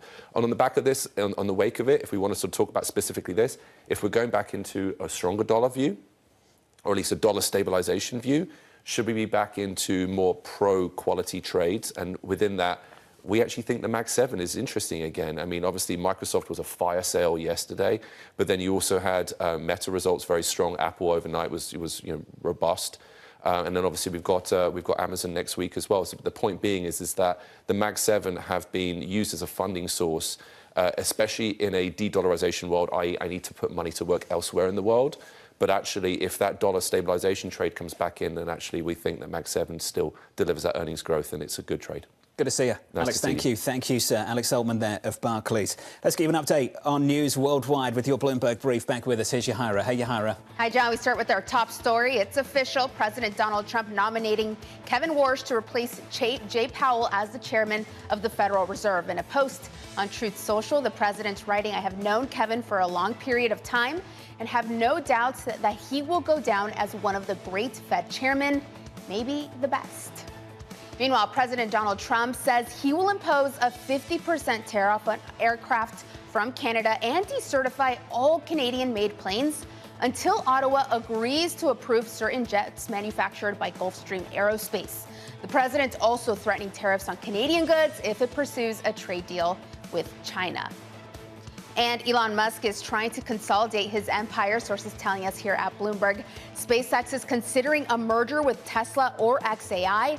Any deal could attract interest from infrastructure funds and Middle Eastern sovereign investors and may require a large financing component. That's your Bloomberg brief. John. Yahira, thank you. Thank you very much. Up next, the Morning Calls Plus. Tobin Marcus of Wolf Research as President Trump names Kevin Warsh as his Fed chair pick.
Trading day is about to start. And you're already looking for that edge. The opening trade brings you everything you need to know as markets open across Europe. I'm Guy Johnson. I'm Anna Edwards. And I'm Tom McKenzie. This is your opening trade. Only on Bloomberg. I'm David Weston. Join me each week on Wall Street Week for stories of capitalism from business, markets, economics, tech, and climate. We go on the road for a look at what lies behind the headlines of today and what will likely be the headlines tomorrow. We need more transparency. Oil and gas is still important. They said every citizen should be investing in the market. Accelerate progress in all fields of science. Watch Wall Street Week right here on Bloomberg. More than what you need to know, it's what you need to think about. Making money isn't about drowning in emotions. It's about understanding what's actually happening. Markets are the best way to glean signal from noise, and that is what we try to do every morning. This is Bloomberg Surveillance.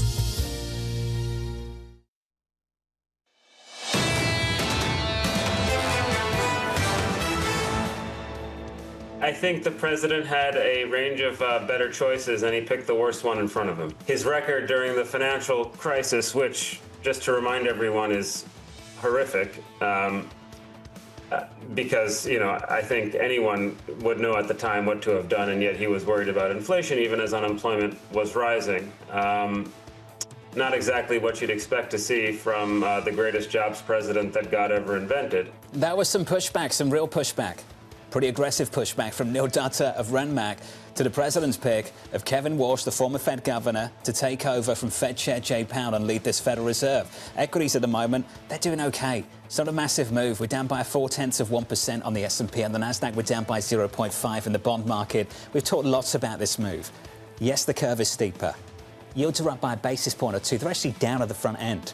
by a single basis point to 354. Yeah, the biggest conclusion that really one can come to this morning is, as a number of guests have said, this is not a market that is dependent on Fed rate cuts. The Fed is not necessarily in game right now. They are on hold, and maybe rightly so, at least according to the market. So the question is there something that he could say, Kevin Warsh could say, that could potentially upset the apple cart? This ultimately will be the process. And if we get a process, will it go through in terms of confirmation based on some of the obstacles? We'll spend a lot of time on that in just a moment. For the market at the moment, no drama, down by about 0.4%. That's the price action. Let's get you some morning calls as well. First up, Wolf Research upgrading Broadcom to outperform, saying it can't, quote, ignore its growth and competitiveness. Elsewhere, Raymond James upgrading SanDisk to outperform, citing upside from AI demand and pricing. And finally, JP Morgan raising its price tag on Apple to 325, saying its second quarter margin forecast should reassure investors. Let's turn back to this morning's top story. President Trump picking Kevin Warsh to succeed Jay Powell as the next chair of the Federal Reserve. Warsh will need to be confirmed by the Senate, which may not be an easy process. Jonathan Tamari of Bloomberg Government joins us now for more. Jonathan, we've heard from some key officials from the Senate Banking Committee already this morning. What are they saying? So just in the last few moments, we've seen a statement of pretty strong support from the chairman of the committee, Tim Scott, out of South Carolina, praising the pick. On the other hand, Elizabeth Warren, who's a member of the committee, as you might expect, is very fired up against the pick and saying that Fed independence is still at stake and that they need a resolution to this federal investigation into Jerome Powell. The biggest voice, as we've discussed, is Senator Thom Tillis of North Carolina. He's a Republican on the committee. He's not running for re-election, so he's got a measure of political independence. And he says he will not support any Fed nominees until that investigation is concluded. He's got the power to basically stop this in the committee until he's satisfied. Jonathan Tamari down in Washington, D.C. Jonathan, thank you, sir. Tobin Marcus of Wolf Research joins us now to build on that conversation. Tobin, I think for a lot of people this morning, they're concluding it's a matter of when and not if. Is that the right way of thinking about this? In terms of confirmation, yes. I fully expect that Kevin Warsh will get through eventually. I take Senator Tillis at face value that he's going to need to be satisfied about the resolution of the probe into Chair Powell by D.C. U.S. Attorney Jeanine Pirro before letting anyone get through. So we never really thought there was a big confirmation delta between any of the candidates. You know, if you take Tillis at his word, which I do, and you'll hear from him soon, you need to resolve that before you can get anyone through. Once you do resolve that, I think you could have gotten any of these four shortlisters through. Tobin, what do you make of the long delay between when we heard we might get the Fed nominee, when we got the Fed nominee, and then the process that is ahead of it? I'm just wondering if the sequencing of this gives any sense of the deliberation that went behind the decision. Yeah, I think it's been clear that none of the candidates on this short list were checked every box that President Trump had. He's been emphasizing loyalty very strongly, both publicly and in private reports throughout this process. That always made us skeptical that it was going to be Reader. We figured that the two Kevins were still sort of the picks that made the most sense from his perspective, and sure enough, that's where he's landed. But, Warsh is the most hawkish of the people who are in consideration. I think his hawkishness on balance sheet issues in particular, is a straightforward upward pressure on the long end of the yield curve, upward pressure on term premia. That runs counter to what President Trump wants. And I think there's a lot of operational questions about how that's supposed to work anyway in terms of his balance sheet views. So he certainly has drawbacks, but obviously had a lot to recommend him in Trump's eyes. And I think he was sort of chewing over a set of imperfect options. Tobin, what I understand from my reporting is that the number one question this president has had for everyone, whether it was the first term or the second term, is will you lower interest rates? That's all he cared about. And this is an individual that was talking about hiking during the financial crisis. What is it that Kevin Warsh said or did that was able to get the Oval Office to basically have faith in him leading the Federal Reserve? Well, Anne-Marie, to quote the poets, consistency is the hobgoblin of little minds. The fact that he had that view, that was a long time ago. His views may have authentically evolved. Also, he's obviously just been angling for this job. I mean, his stated views about the near-term rate path are that, productivity growth is going to enable strong growth that's still disinflationary in the context of neutral or accommodative rates. And I think that over the near term, he will adhere to that view. Like, I think that's not like a trick that he's pulling on President Trump. The questions are more longer term. If the data doesn't cooperate, if you aren't able to get that robust growth without reacceleration of inflation, how does he react then? How does he react if there's a crisis down the line? And again, what does he try and do from a balance sheet perspective, the longer to the curve? He is a credible candidate, and has had a distinguished career. But I have to ask, how much of this is just because Ron Lauder is his father-in-law? Certainly, I think the family connection cannot be overlooked in terms of why he has always been on the short list, because it is a bit of a curiosity. In terms of his stated views, this is a president, as you said, who's looking first and foremost for someone who is laser focused on rate cuts in the near term. Warsh, if you were just canvassing every, sort of Republican-aligned monetary policy thinker and investor and economist in a complete vacuum without knowing that he had a connection to Trump, is not someone who would screen out at the top of that list. So, I do think that connection has helped keep him in the consideration set, both in 2017 and now, and then he's needed to make the substantive case to the president within that process. Tobin, what do you think this means for Jay Powell now?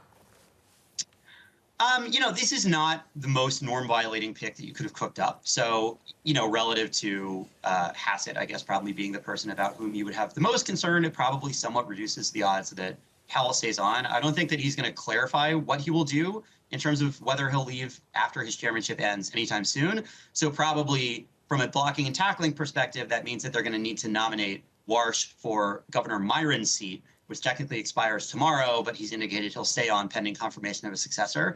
So, that's the only vacancy that they know they have. I think they probably need to put Warsh there and then see what Powell does down the line. That could mean that they overlap for a few meetings. If he's able to get confirmed fairly quickly, which again probably does mean you wrap down this probe, he could be sitting there for the next two meetings, plausibly, while, as a governor, while Powell is still chair before he takes over the Well, tons of ifs here, but Tobin, can we just explore just finally, and I know we've touched on some of this, what would happen if he's not confirmed in time and the chairman does step away, or even if indeed he stays? Who becomes the Fed chair after May?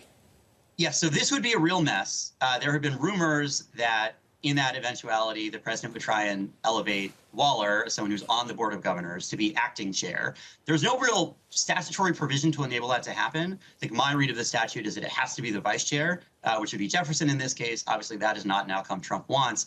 Then you also have this strange curiosity that's come up around some of the conversation about firing Powell, that the FOMC picks its own chair, separate from whatever statutory provisions determine who's the chair of the Fed Board of Governors. So that all gets very messy very fast. I don't think we're going to end up in that outcome. To me, the fact that is such an opaque mess is all the more reason for Trump to pull the plug on the Pirro probe sooner rather than later, assuming that he can't get Tillis to back down, which I don't think he will. Let's hope we can avoid that. Thank you, sir. Tobin Marcus there of Wolf Research. Up next on the programme, we'll speak to the man himself, Senator Tom Tillis, weighing in as President Trump nominates Kevin Warsh to lead the Fed.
technology is embedded in every aspect of our lives.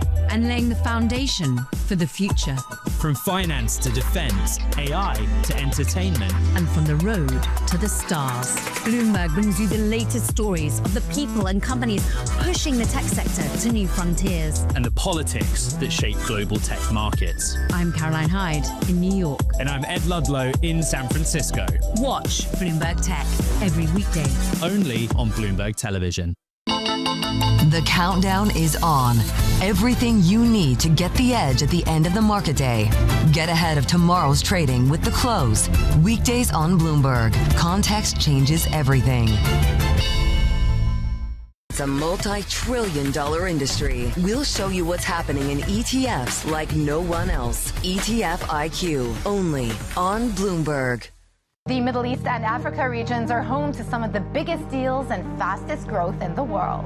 Vibrant resources and high-yield investment opportunities abound. I'm Jumana Versace. Join me on Bloomberg Horizon's Middle East and Africa for the stories, newsmakers, and insights shaping the decisions of traders across this exciting region. You had heightened levels of volatility. There's still room to maneuver. We do see opportunities. It allows you to increase significantly your net income. Every trading day, only on Bloomberg.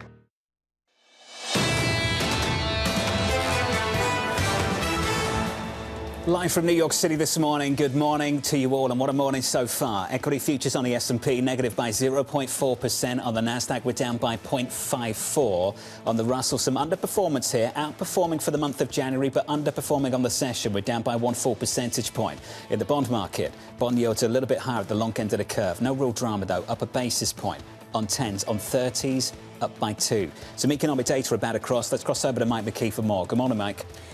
Good morning, John. Well, the producer price index for December, a little late, but coming out now, up 0.5% for the final demand numbers. That's significantly more than the 0.2 that was expected on a year-over-year basis, keeps the PPI headline number at 3%.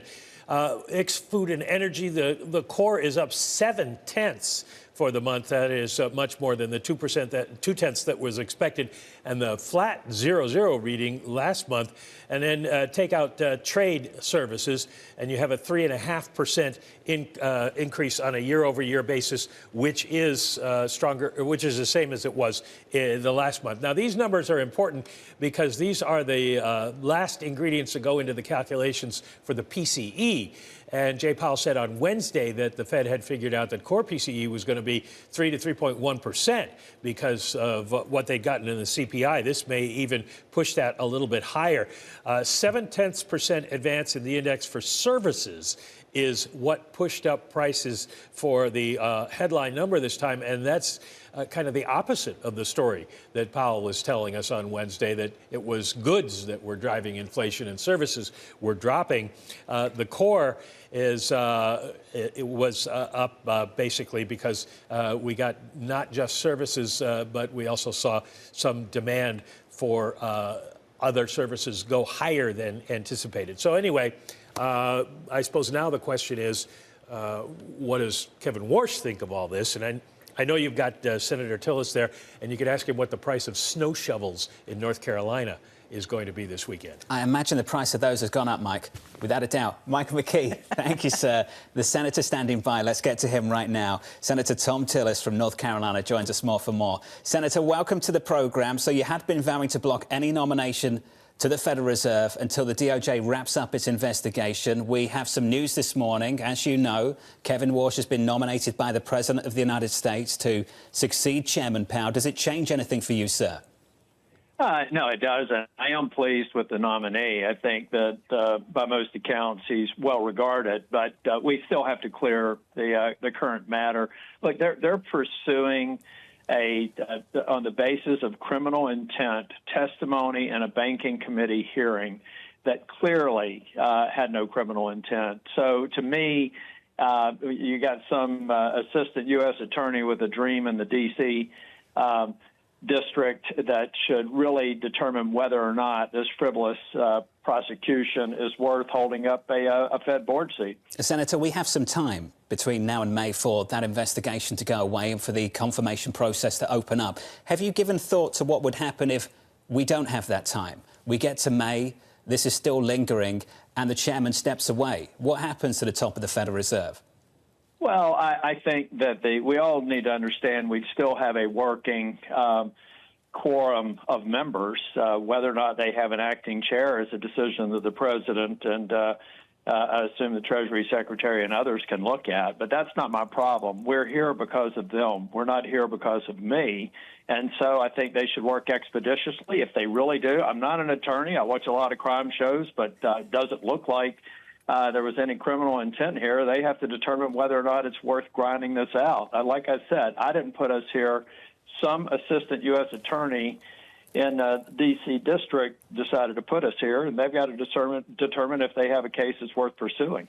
Senator Tillis, has anyone from the administration or the Department of Justice reached out to you about the process of how this could go down or giving you confidence that this will be dropped in time for the confirmation hearing to go forward? Well, Lisa, I never talk about my conversations with any members. People always ask me what goes on at lunch. I just don't have those conversations, but my public statements stand for themselves.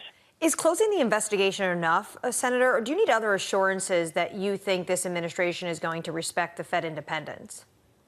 Well, right now, I think you do that by making a judgment. Look, we've got two cases here, right? We've got the Cook case and we have the Powell case. Both of those, to me, are instances of trying to undermine the credibility of the Fed independence, and I'm staying focused on that one goal. I'm not really persuaded or even willing to entertain any discussions that take me off that goal.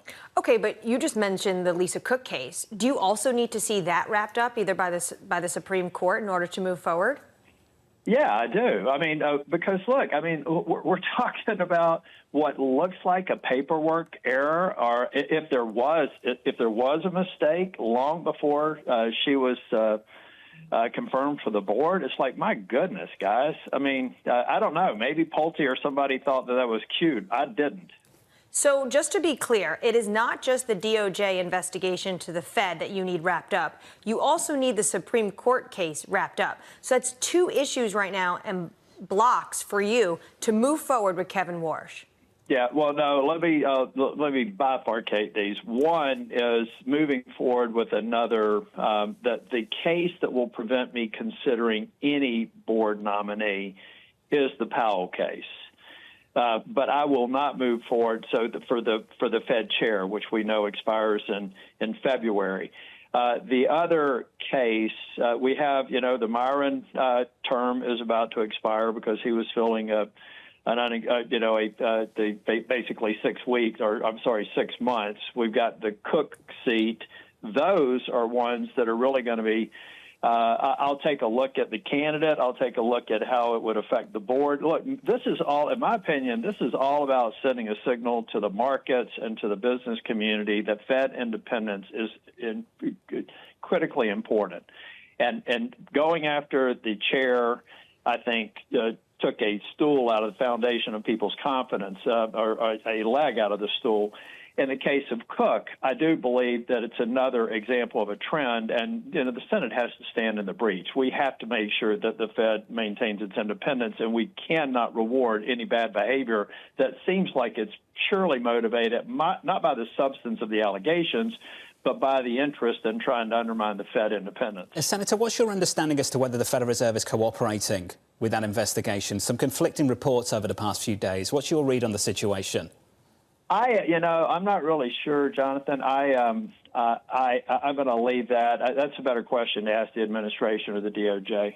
Well, if we get the opportunity to speak to them, I'm sure we'll ask. I've got the opportunity to ask you about the man and not just the process. You said this morning, and you've said it again, that Kevin Warsh is a qualified nominee with a deep understanding of monetary policy. For those familiar with Kevin Warsh and his time at the Federal Reserve back in the financial crisis, they have considered him to be on the more hawkish side of the spectrum on the FOMC.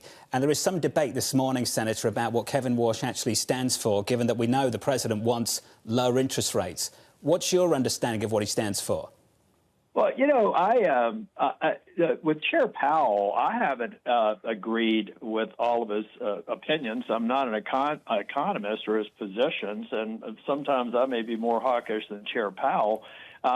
So coming in, I think Walsh is a good, independent. He's got an extraordinary reputation in a community of economists and people focused on the Fed. I don't think that he would want to destroy his reputation by being independent. You know, you could have hawkish members like Waller and others, and I'm fine with them on the board to stretch the thinking. But I don't believe he comes in as more or less going to do the bidding of the administration, which is critically important. And incidentally, I should say it's critically important for the health and hygiene of the administration. Senator Tillis, does this give you any more confidence that actually the independence of the Federal Reserve will not be undermined, that this actually is going to be a proper process once some of the roadblocks that you're talking about are going to be cleared? Yeah, I think so, Lisa. And look, this is actually democracy and institutional separation at its finest. We have a disagreement, and we have a mechanism in place for resolving this and moving on. I hope that no one in the administration takes personal offense to this. I'm doing my job. Senator, do you have any understanding of the timeline? Well, you know, the investigations can go on forever. I mean, you could see one scenario where Chair Powell has 2 years left on his term, even after he comes off the board. So, I mean, you could see this going on for 2 years, or in my case, 339 days.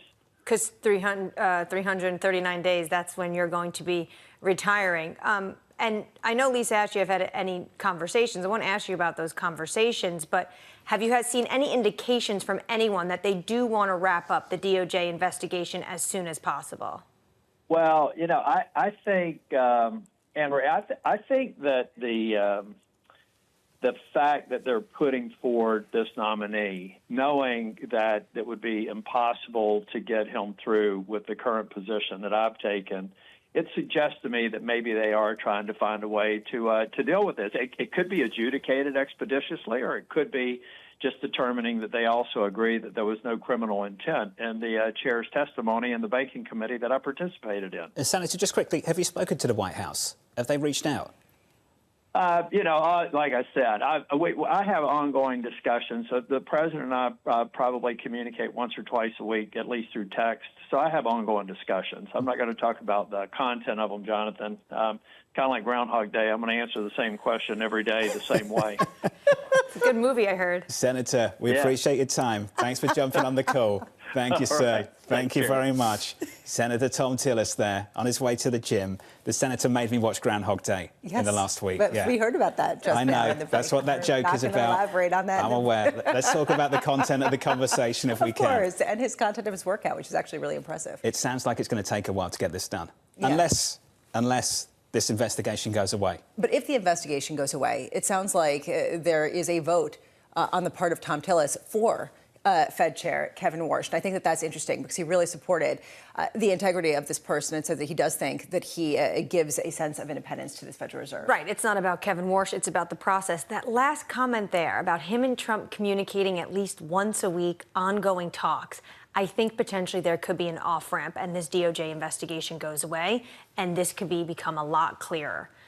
Potentially. But at the same time, Senator Tillis is making it very clear he will not move until it does go away. So that's 339 days. Sure. Or it goes away. Based on what we all heard there, a matter of when and not if. And I think that's important. And it means that, yes, things could get messy and we can park that because we've got no idea how that plays out. And we could focus on Kevin Warsh, the man himself, and what he stands for. Because this morning, I think the big takeaway from everybody on Wall Street is there is no real consensus on what Kevin Warsh stands for and how he will vote once he gets on this committee. That alone is giving a support, though, to the dollar. And I think that that's really notable, that it couldn't have been, it wasn't necessarily some of the picks that would be thought to be simply doing President Trump's bidding. It's this idea that we heard from Senator Tillis that on the margins, this actually does imbue a bit more sense of independence to this Federal Reserve. And I think that that's what the market is picking up. I wonder how far this dollar trade's going to go. And the Lisa Cook chair. That seat, he's not moving forward until the Supreme Court has a ruling on that. So actually, it's a lot of musical chairs right now when it comes to the Federal Reserve. A lot of moving parts, that's for sure. Equity so far negative by 0.5% on the S&P 500. Lots of news elsewhere. Let's get you an update on that and more with your Bloomberg Brief. Here's Yahara. Hey, Yahara. Exactly, John. Recapping the inflation data we got moments ago, overshadowed by that Warsh news, but producer prices coming in hotter than expected in December, rising 3% year over year compared to estimates of 2.8%. Month over month data was also hotter than expected, rising 0.5% after a 0.2 gain the prior month. Meanwhile, our top story, President Donald Trump nominating former Fed Governor Kevin Warsh to replace Jay Powell as chair of the central bank. In a post on Truth Social, the president's writing, "I have known Kevin for a long time and have no doubt he will go down as one of the great Fed chairmen." And President Trump saying he successfully appealed to Russia's Vladimir Putin to halt strikes on Kyiv and other Ukrainian cities for a week. The move comes as Ukraine faces severe cold and power shortages due to damaged infrastructure from recent Russian attacks. That's your Bloomberg Brief. John. Yahara, thank you. Appreciate the update. Up next on the programme, Lindsay Piegza of Stifel as Kevin Warsh gets the nod from President Trump to lead the Federal Reserve. Plus, Yahara comes back with your morning movers, Exxon and Chevron, trading lower following earnings.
For us is the year that everything just comes together, right? We're not just moving money. The last decade, literally, we've been the race for Africa's growth, right? And the future of Africa, in our opinion, is not hype, it's infrastructure-led. When Africa wins, the global economy wins. We're building the pipes, and those pipes are now of age. Now, as of right now, we are the biggest fintech in Africa, the most licensed non-bank entity. In the last 10 years, we built that muscle. Now we're putting that to the test, all right? Now we've covered the entire world. We have UK, US, UAE, Canada, Europe covered through our partnership with Global Open, for example, and Nuvian. And the point behind that really is, how do we ensure we use that infrastructure to drive the next phase of growth we've started with by empowering our customers across all our segments?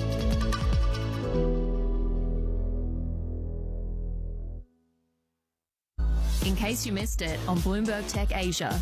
It's a very It's not scary. It's very cute. Robot. I can patrol for 10 to 20 kilometers. This is the one that's in the U.S. market. Yeah, it's already in U.S. market for half a year. Many U.S. customers use our robots for package delivery, for fast food delivery, for patrol inspection, and for firefighting. Don't miss Bloomberg Tech Asia every month. The countdown is on. Everything you need to get the edge at the end of the market day. Get ahead of tomorrow's trading with The Close. Weekdays on Bloomberg. Context changes everything. Get your fixed income fix. Watch Bloomberg Real Yield around the world right here on Bloomberg. Context changes everything.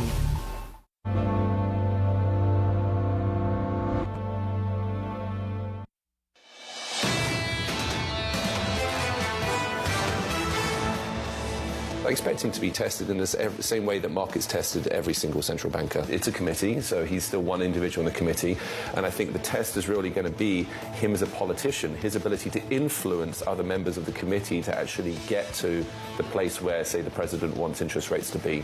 That was Alex Oldman of Barclays on the big news this morning. The president nominating the former Fed Governor Kevin Warsh as his big pick to lead the Federal Reserve. As we count you down to the opening bell, equity futures negative by 0.4%. We're down 0.6 on the Nasdaq. On the Russell, we're down by 1 full percentage point. With your morning movers, with more, here's Yahara. Hey, Yahara. Hi, John. There was a lot of anticipation going into the earnings of Exxon and Chevron due to sliding oil prices plus Venezuela, and we got them. The both stocks are weaker. Exxon down 1.2%, despite both companies beating estimates. And I want to bring you some news from our energy team this morning about Chevron, saying that it will fund operations in Venezuela using cash from oil sales, not committing new capital to the country.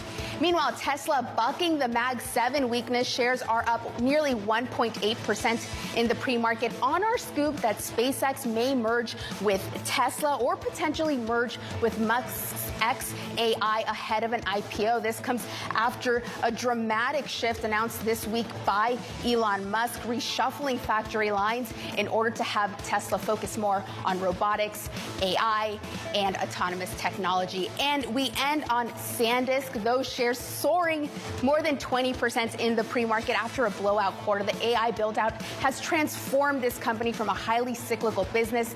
Now customers want to lock in orders, want to lock in multi-year orders instead of going quarter to quarter because the demand for memory chips is just off the charts. John? That move just explosive, up another 22%. Yahara, thank you. Thanks for this morning. Great work. As we count you down to the opening bell, here's the trading diary for today and the week ahead. The government funding deadline, of course, later on. Plus, Fed speak from Muslim and Bowman. Monday, ISM manufacturing data and earnings from Disney. On Tuesday, jobs data.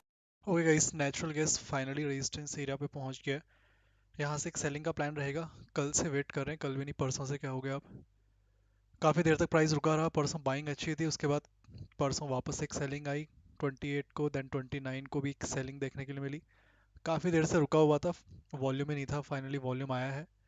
Now expecting a resistance over here. Upper circuit अभी लगा तो नहीं है price, but stuck हो गया उस level पे। बाकी अब कोई डेटा है नहीं, कोर पीपीआई का डेटा दोनों ऑलरेडी आ चुके हैं, सीधा मंडे को ही संडे को इंडियन बजट आएगा, फिर देखते हैं। कोर पीपीआई का डेटा और पीपीआई दोनों ही डेटा पॉजिटिव थे डॉलर के लिए, negative for gold and silver.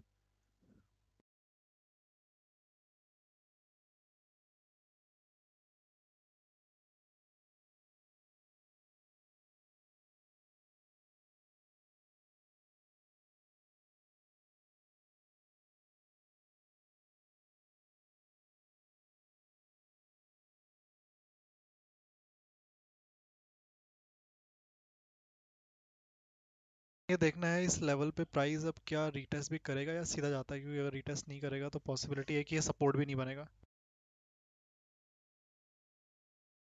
Back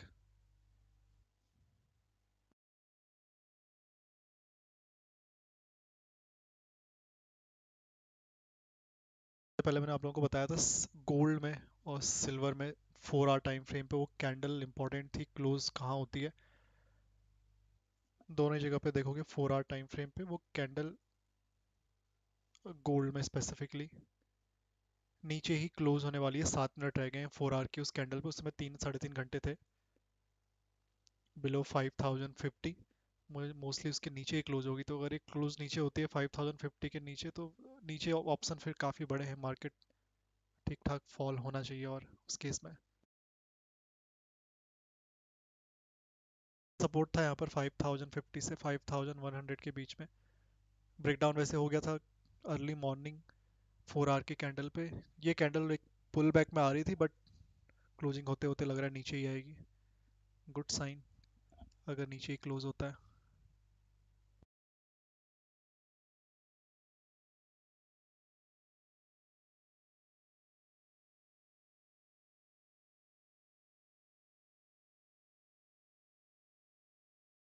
थोड़ा बहुत वापस सेलिंग में ही आया है, इसको एक बार देख लेते हैं।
एक्सपेक्टिंग गोल्ड में लगभग 20 से 30%, राउंड नंबर 25% ले लो। करेक्शन मिलता है तो ऑल टाइम हाई से लॉन्ग टर्म के लिए फिर लॉन्ग हुआ जा सकता है। अच्छा सपोर्ट है। आई एम एक्सपेक्टिंग कि प्राइस फिर से यहाँ से रिवर्स देना चाहिए, विच इज़ लाइक अभी काफ़ी दूर है वैसे तो। ऑल टाइम हाई से अभी भी देखोगे तो जस्ट 10% का ही करेक्शन है, नॉट कोई बहुत ज़्यादा नहीं है। सो अगर 25% का अराउंड करेक्शन मिल जाता है, बेस्ट के सिनेरियो राउंड नंबर 20 to 30%, 3900 के नीचे कहीं अगर क्लोज हो गया then there is a issue, otherwise still holding. Monthly time frame का कह सकते हो स्ट्रॉन्ग सपोर्ट जोन।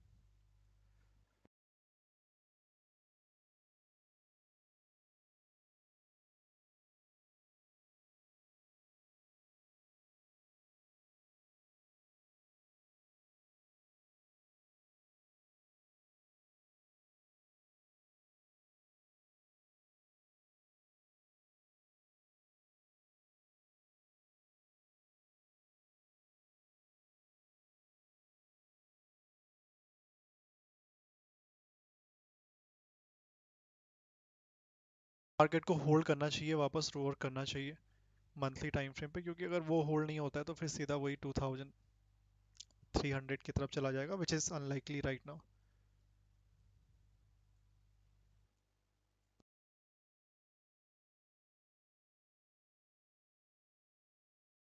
कल को भी देखोगे मॉर्निंग से उसी रेजिस्टेंस पे रुका हुआ है, नीचे भी नहीं आ रहा है। देखते हैं अब क्या करता है, ब्रेकआउट करता है या फिर फाइनली। भी काफ़ी देर तक यहीं रुका रहा था, ब्रेकआउट किया, वापस नीचे आ गया, आज भी उसी लेवल पर रुका हुआ है, फिर ब्रेकआउट कर रहा है। अगर इसके ऊपर ब्रेकआउट सक्सेसफुल कल की तरफ फिर से ब्रेकआउट रीटेस्ट होता है तो फिर नेक्स्ट रेजिस्टेंस वही है 6200 220।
कैंडल का ध्यान रखना, natural gas candle open equal to low है।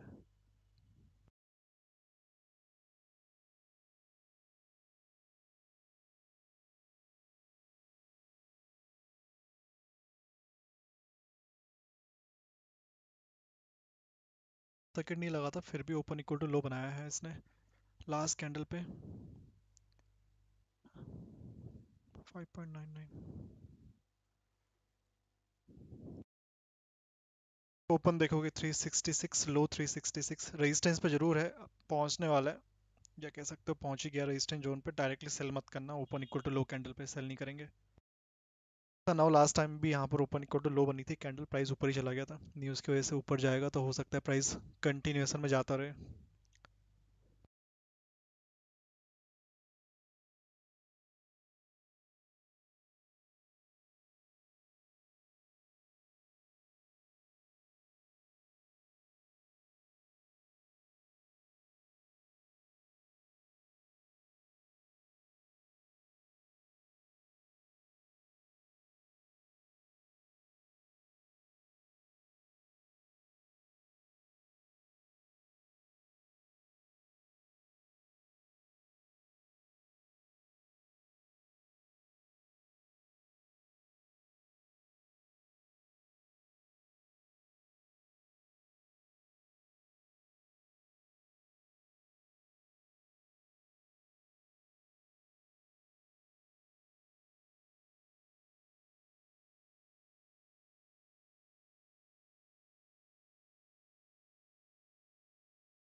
गोल्ड और सिल्वर में ठीक है।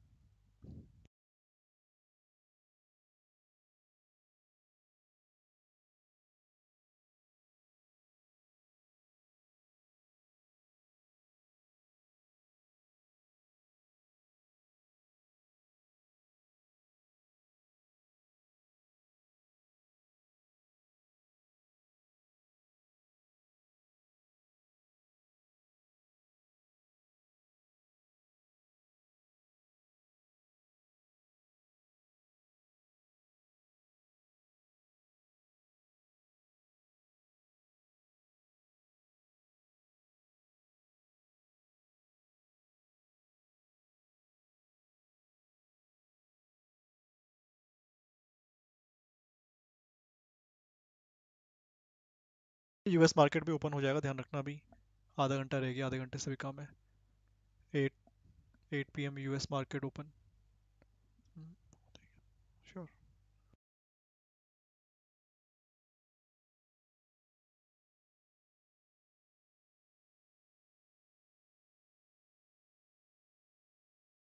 पर रीटेस्ट नहीं हुआ है, ये एक कंसर्निंग चीज़ है। अगर ये रीटेस्ट सक्सेसफुल नहीं होता है तो फिर अगर न्यूज़ बेस्ड मोमेंटम नहीं है तो वापस सपोर्ट नहीं बनेगा, ध्यान रखना ये लेवल।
ब्रेकआउट हो गया है क्रूड का, देखते हैं रीटेस्ट करता है नहीं करता है वापस से।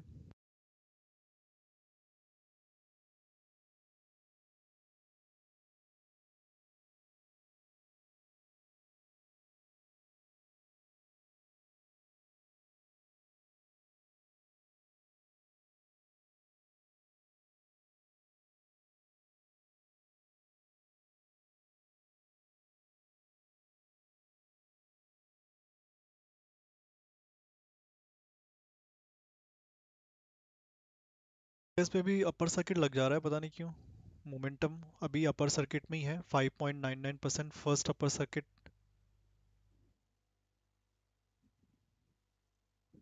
कैंडल ही ओपन इक्वल टू लो बनी थी, फिर अपर सर्किट लग गया। ध्यान रखना नेक्स्ट कैंडल वापस से कहीं ओपन इक्वल टू लो ना बने, ओपन इक्वल टू लो पे डायरेक्टली एंट्री मत करना। Not a good candle for entry on sell side, specially in open equal to लो।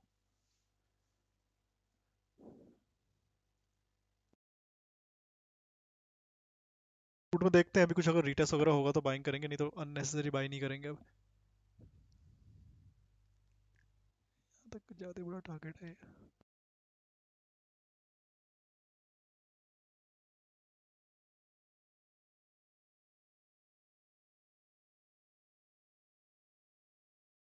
क्या आई थिंक यूएस प्रेसिडेंट ने फेड चेयर नॉमिनेट कर दिया शायद। Trump nominate Kevin Warsh as next Fed chair. Trump ने nominate कर दिया Kevin Warsh को।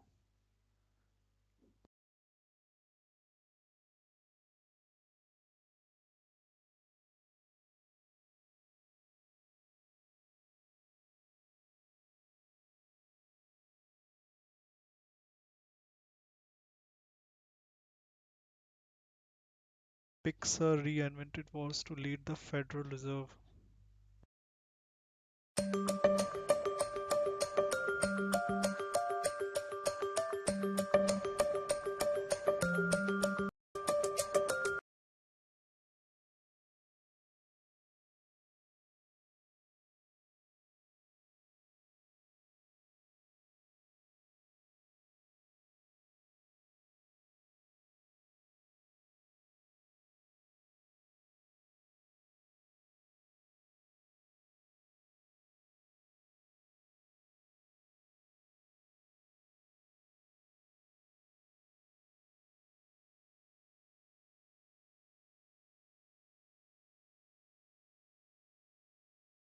The UK stands apart as a place to do business. And potentially that means that Jay Powell could be in the driving seat to drag this on a lot slower. So there's really no timeline on when we're going to get it. Natural gas again, volatility is there. Upper circuit open हुआ, candle open equal to low है, ये ध्यान रखना। अपना open equal to low break करेगी तभी entry बनेगी इसमें। रेजिस्टेंस पे जरूर है, बट ऐसा लग रहा है शायद कोई न्यूज़ है। वापस से कंटिन्यूसली ओपन इक्वल टू लो बनाया जा रहा है, हो सकता है कंटिन्यूएशन में जाता रहे। मोमेंटम ही नहीं था, सडनली मोमेंटम आया है 6 PM 6:30 के बाद, न्यूयॉर्क सेशन के बाद मोमेंटम इसमें भी आ गया।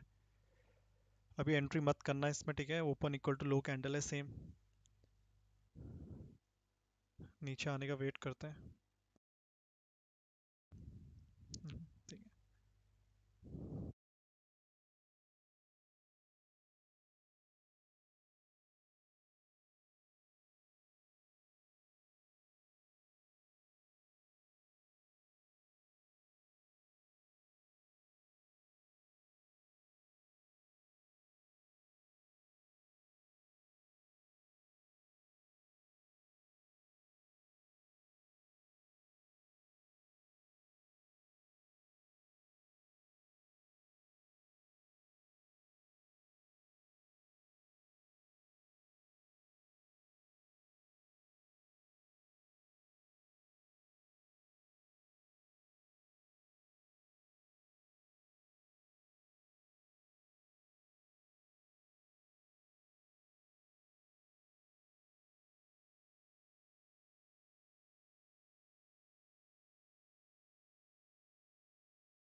भी ओपन होने वाला है।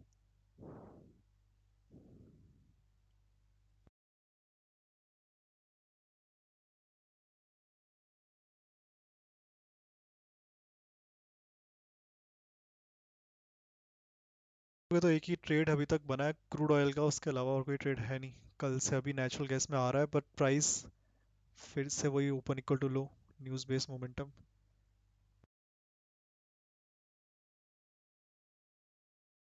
United Nations Chief Guterres warned of imminent financial collapse.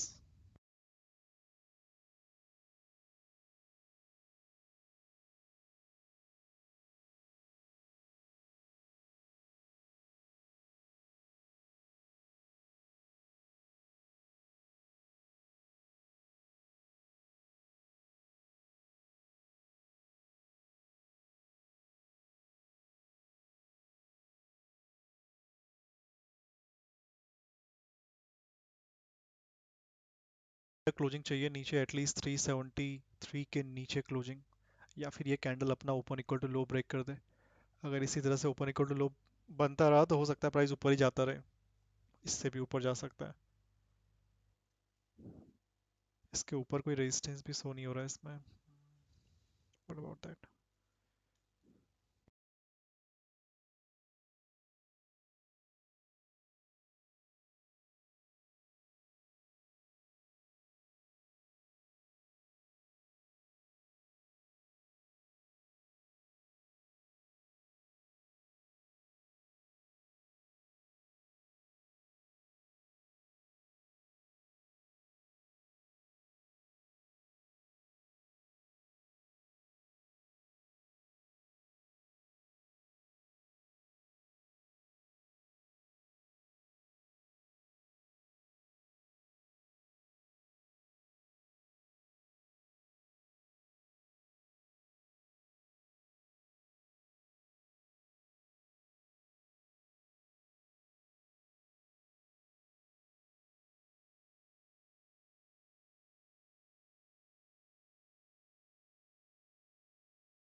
यहाँ पर होल्ड नहीं करता, ये वो वापस लेवल के नीचे क्लोजिंग बेसिस पे नहीं आता है, तो फिर नेक्स्ट रेजिस्टेंस 410 के अप्रोक्सीमेटली है। इसी न्यूज़ की वजह से ये मुझे लग रहा है शायद न्यूज़ ही है, otherwise open equal to low upper circuit जाने का मतलब नहीं है। कंटिन्यूसली जाता है तो हो सकता है वो भी होल्ड ना हो। लेट्स सी, देखते हैं, कैंडल का वेट करते हैं। देखो नहीं आया लेवल 373 के नीचे क्लोजिंग बेसिस पे, या फिर एक कैंडल अपना open equal to low break करे। इसका ओपन 373 ही है, तो एंट्री मत करना है इसमें, हो सकता है और कंटिन्यूएशन में जाए।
But we're getting supposedly big tax reductions, 15 to 20% higher than, refunds higher than we had a year before. We have tax reductions, right, especially for the wealthy who do a lot of the spending. President Trump wants to cut stimmy checks for the masses as well. And 3% inflation, I also wonder, Julia, that seems a lot worse after 9%, right? So, is there any chance that we can average our way down to the Fed's target, or is that just, we've just blown past that? No, I think it's going to take some time to get to 2%, even under good scenarios. You are very correctly pointing out that we've got some fiscal expansion, and that fiscal expansion could be inflationary at a micro level. For example, we hear that automakers may try to use that tax refund season to push through some of those higher costs they've been facing because of tariffs. We'll see how that plays out, but we could see some transmission from that fiscal support or a fiscal expansion into inflation. That's entirely possible, and I think the risks are certainly tilted in that direction. If you've got more fiscal easing, you need less monetary easing. That's pretty sensible. I got to cut you off for a break, but I really appreciate your time. Macro Policy Perspectives, founder and president, Julia.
So I know from owning a sports team that owning one team takes a lot of energy and time. Tell me about it, yeah. So you decided after you bought the Washington Spirits to buy some other soccer teams. So you bought stakes in a team in England, is that right? Yes. I bought a team called London City Lionesses, and that is the only one of the two teams in the entire, potentially Great Britain, that are independent. 99% of the teams in Europe are part of the men's team. But this is one of the only two teams that was independent. So now you have two soccer teams, one in England and one in the United States. So I would think for most people that might be enough, but you decide to buy a team in France as well? Yes. Olympique Lyonnais Feminine is actually the best women's team in the history of women's football. In terms of how many trophies the team has won, they are the 8 times champions of the European, Pan-European League. And I can't even count how many times they won the French domestic league, the most successful team. I want a professional. अगर देखो US market open हो गया है, ये candle last वाली तो नीचे आई नहीं, मार्केट चल ही रहा है. प्राइस देखो नीचे आएगा तभी एंट्री करना, इसमें 373 के नीचे क्लोजिंग बेसिस पे आता है तो अदरवाइज मत करना. ये है रेजिस्टेंस पर ही, अभी भी देखोगे it is still on resistance. US market open but we need a confirmation. Last 2 candle जो रेजिस्टेंस पे आई हैं दोनों ही ओपन इक्वल टू लो हैं. क्लोजिंग बेसिस पे आना चाहिए 373 के नीचे. 15 मिनट की एटलीस्ट एक कैंडल तो आनी चाहिए.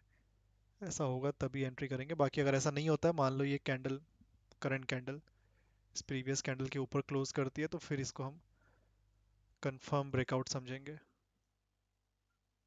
and then we will go for retest.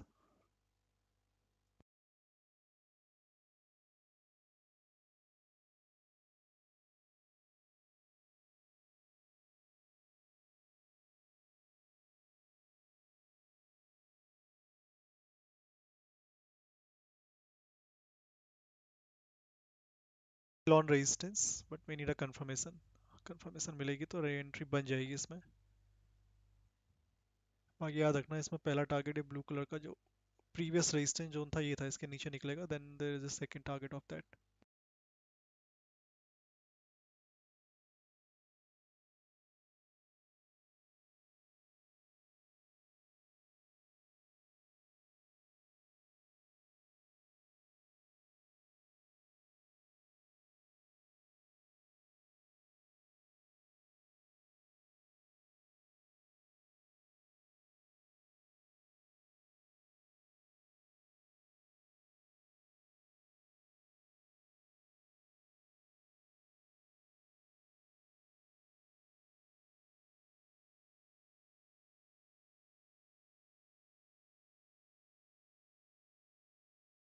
report, but Tim Cook confirmed that memory chips are getting more expensive. Tesla, right now, up 3% at 12, a gain of $12.97, almost $13 at 430.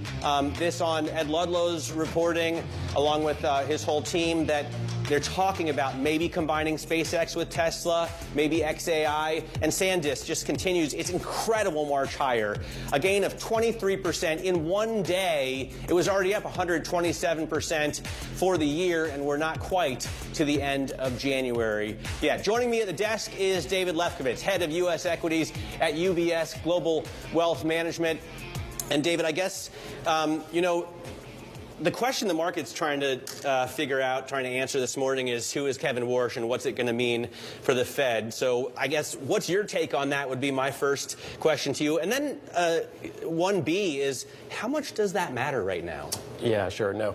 Yeah, look, I think it's going to take the market some time to figure out exactly who Kevin Warsh is, sort of what the new maybe a reaction function is from a Kevin Warsh-led Fed. But I think it's important to stress the led part, right? There are lots of other members of the Fed. Fed Open Market Committee obviously comes together to set policy. And so Kevin Warsh is going to have to generate consensus to really get specific policies that he wants. I would also not lose sight of the fact that at the end of the day, the Fed is guided by its statutory mandate. Its statutory mandate is full employment and stable prices. And so I think what we're really talking about is some of the details and nuances about the policies that will be employed, how to get stable prices and full employment. And so big picture, I don't think there's a tremendous amount of change, but the market still wants to get more comfortable with the Warsh-led Fed. We also, you summarized the main market drivers as a resilient economy, a supportive Fed, and AI investment and adoption, right? So the Fed is only one, I would submit, weak third of that, right? I think the Fed is very important at the end of the day, right? The monetary policy setting is very important. Remember, go back to 2022, we had a Fed that was tightening the screws quite aggressively, and that was a difficult time for markets, for equity markets. And since then, we've had a Fed that has been easing policy, and I think that's part of the reason why we've had some good returns. Obviously, AI and resilient economy are very important as well. So it's part of the stool. I think it's very important. I guess my take is that are we going to get tighter policy because of the change at the Fed? I don't really think so. So therefore, I don't think this supportive Fed environment really changes. It's unthinkable that President Trump interviewed these four candidates and installed one who's going to give us tighter policy, isn't it? I think that's right. Although, I would say the market gets a vote in policy, right? Yeah. If the Fed is doing things that the market believes are unproductive, unhelpful. Again, natural gas is not going back. ठीक है, वो candle previously जो close हुई है वापस level के ऊपर 374 के ऊपर, ये जब तक वापस नीचे नहीं आएगी, रिपीट कर रहा हूँ, 373 के नीचे क्लोजिंग बेसिस पे 15 मिनट की कैंडल नहीं आएगी, इसमें सेलिंग नहीं बनेगी, ध्यान रखना। ऐसा ना हो कि ये एक्चुअल ब्रेकआउट हो और प्राइस ऊपर ही चला जाए। सेलिंग आनी है तो कंफर्मेशन चाहिए, अदरवाइज नेक्स्ट टारगेट प्राइस अगर जाता है ऊपर तो फिर 410 तक भी जा सकता है। याद रखना इसमें एक और अपर सर्किट लग जाएगा 8.999% पे, third upper circuit, second upper circuit. बाकी क्रूड में ब्रेकआउट हो चुका है, इसमें अभी रीटेस्ट हुआ नहीं है, देखते हैं कुछ रीटेस्ट करता भी है या फिर नहीं। Breakout is done over here. GPUs, and also just, the numbers were much higher than what people were expecting. Now the bottlenecks are in memory and maybe other parts of storage. And I think you can even extend that even to the industrial side, right, where we're seeing the metals and things like that. So I think that's definitely part of the story. So where's the next shortage? Well, yeah, I think we've seen in semi-cap, you've seen, I think we're going to continue to see numbers go higher there. I think some of that is being priced in. But also I think I think what we have a shortage of is sort of the applications that are going to run on AI, right? I think that's still a huge opportunity, and we don't know who the winners are going to be, what the precise types of use cases will be out there. And so we've been tilting our portfolios into that direction. And admittedly, it's a pretty open field at this point, right? Who's really going to be the winners on the application side? Now, on the CapEx point, I think the market is making a very clear distinction. If companies that are raising CapEx are also beating on revenues and projecting higher revenues, the market is giving that a green light. If the market has questions about the revenue performance, in other words, the return on that spending, then previous candle का open equal to लो तो break हो गया natural gas में good sign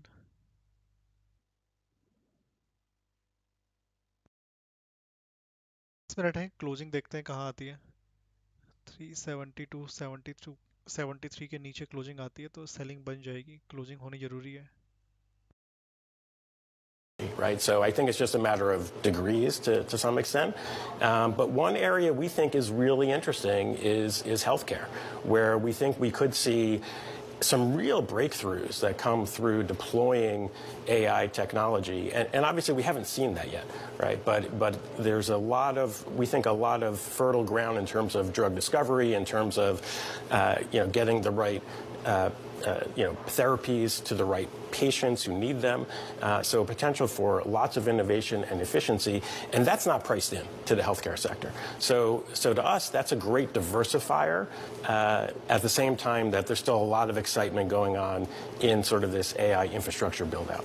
Well, we hope you're right about that. I think everyone hopes that healthcare takes great advantage of this. David, great to get some time with you. Thank you so much for coming to 731 Lex. David Lefkowitz there, UBS Global Wealth Head of U.S. Equities. Let's get a check on what's going on in the markets now as the cash trade settles in. We're looking at a drop, but it's only 0.25% now, 18 points on the S&P, 69.50. The level here, we closed at 69.01 yesterday. We're looking at breadth to the downside, so 200 stocks up, 300 stocks down right now. In terms of the winners, Tesla is one of them. On Ed Ludlow's report that they are in talks, at least, to figure out what it would look like if they combined SpaceX and Tesla or XAI, and that obviously makes sense because Elon Musk needs to get the market cap of Tesla from $1.5 trillion to $8.5 trillion if he wants to get his $1 trillion pay package. Broadcom, Micron, SanDisk, all these tech stocks are rising, and Verizon also doing quite well, up 6.5%. And then, as David was just talking about, you've got some drug makers, Eli Lilly, right now only up 1%, but it's such a big company now that it does add to the S&P. Apple is down 1.33% after a blowout quarter, but Tim Cook said these higher prices for stuff like memory chips are going to impact margins. Meta is down a little bit as well, 2.25% right now, taking 4% off the index, and Nvidia takes 2.25% off with only a 0.4% drop. Take a look at the sector breakdown in terms of the GRR. That's how I get to this screen with the S&P index. You can see that more sectors are down than up. Healthcare, to David Lefkowitz's point, having a good day today, up 0.4%. Consumer discretion, industrials also are up, although not by much. On the downside, you have materials, as this incredible collapse in the price of gold, silver, and copper. I mean, yesterday we climbed up through 5,500 in gold, and then this morning came down through 5,000. Yesterday we were up through 14,000 in copper, and today we came down to 13,000. So that's why you see the weight there. Coming up, more on Apple's mounting margin risks with Barclays analyst Tim Long, who is now underweight the stock. This is Bloomberg Open Interest.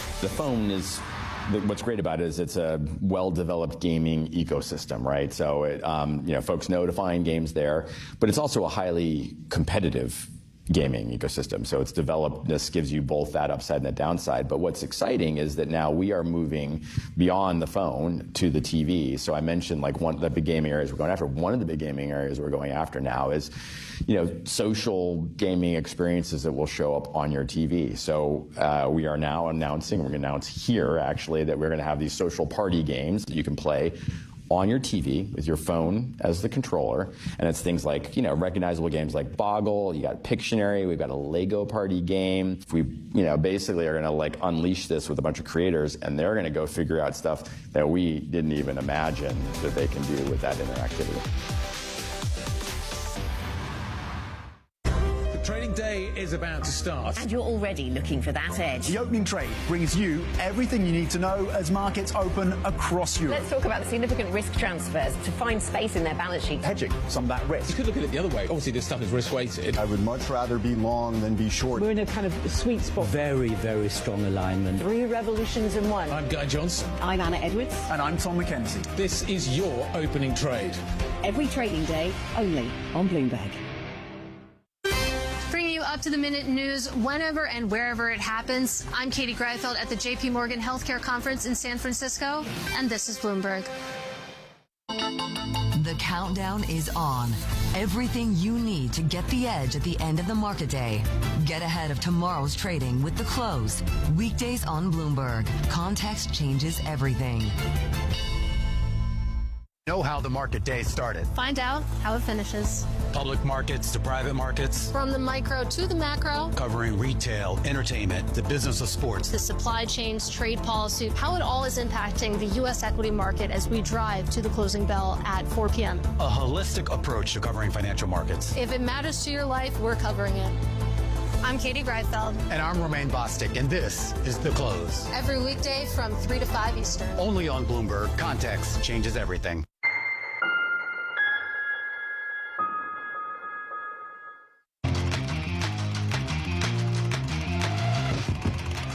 Time now for our top call, some of the analyst action that is in focus this morning. First up, Citi upgrading Spotify to a buy, pointing to positive catalysts ahead, including price hikes in Europe and accelerating buybacks. You can see Spotify up 1.8% in the cash trade. Next up, Raymond James upgrading SanDisk to an outperform, better late than never. They see opportunities for further upside driven by AI demand, and it is happening. Now, finally, J.P. Morgan raising its price target on Apple to $325, saying the company's earnings report should calm investor nerves around higher memory prices and a services slowdown. Apple also getting upgrades from Maxim and KGI securities, and I guess it's a decent day to buy the stock because today it's down 2% in the cash trade. Let's bring in Barclays analyst Tim Long on this. He was or has an underweight rating on Apple. And Tim, the quarter was pretty convincing. If you already kind of had factored in the higher prices for memory chips and maybe a services slowdown turns around with AI, what do you think about what Tim Cook had to say last night? Yeah, thanks for having me. I would say, yeah, there were definitely some positives in the quarter. It is interesting for such a large company like Apple. The supply chain was indicating there would likely be some iPhone unit upside, and they did upside there. Only takes a handful of million of units to move the numbers for a company like this. So that was clearly a positive. The China numbers obviously spiked a lot, but a little bit concerning to us how much those numbers are up after being down so much. The services side was resilient, so that was definitely a positive that they maintain that growth. For that line, there's a lot of regulatory risks, a lot of other things going on there, but those were both positive. And I'd say the gross margin, I think Apple definitely has different types of arrangements with the supply chain. So generally speaking, they fare better in times like this, certainly in the near term when they probably have guaranteed supply. If this lingers another 6-12 months, then you're likely going to see a little bit more of an impact hitting the Apple model. How difficult is it to stand out from the street, Tim? I mean, I'm looking at the consensus, 41 buys, 17 holds, and only 3 sells on this stock. You know, how do you work up the courage, and how long can you stay there? Yeah, we put that rating on about 2 years ago. So, you know, we've always struggled with the multiple a little bit here. Our view is the growth days are largely behind us. You know, the last 3-4 years we've been seeing, you know, low, mid, single-digit growth for this company. Obviously, this last quarter gets fiscal 26 off to a pretty positive note. Last, we haven't spoken about it yet, but, you know, as far as AI goes, they're really you know, struggling to prove to us what the model is going to be here. So I'm sure we'll start to see more indications of that as we move forward with some of their events.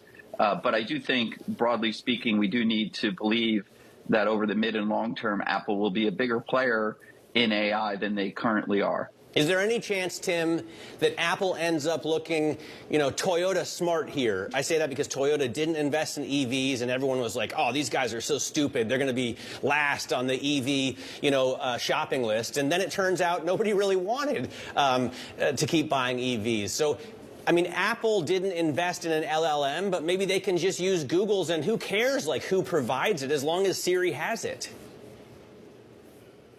Yeah, they're coming from a tough position because I would say the brand name for Siri isn't really that strong. And, you know, it's TBD if owning your own AI infrastructure or not is really a differentiator. If they're using Gemini, others will be using Gemini, and obviously Google will. So is there a level of differentiation or not? That's what we're going to have to determine as these features and applications roll out to see if there's anything in there worth paying for. Of course, Apple has the benefit, you mentioned this earlier, of a massive install base and ecosystem. So 2.5 billion devices, we think 1.2 billion or so iPhones in their base. So they certainly have a very large base to sell into. Now they just need to prove that this asset-light approach plus the ecosystem is enough for them to generate services that we will pay for.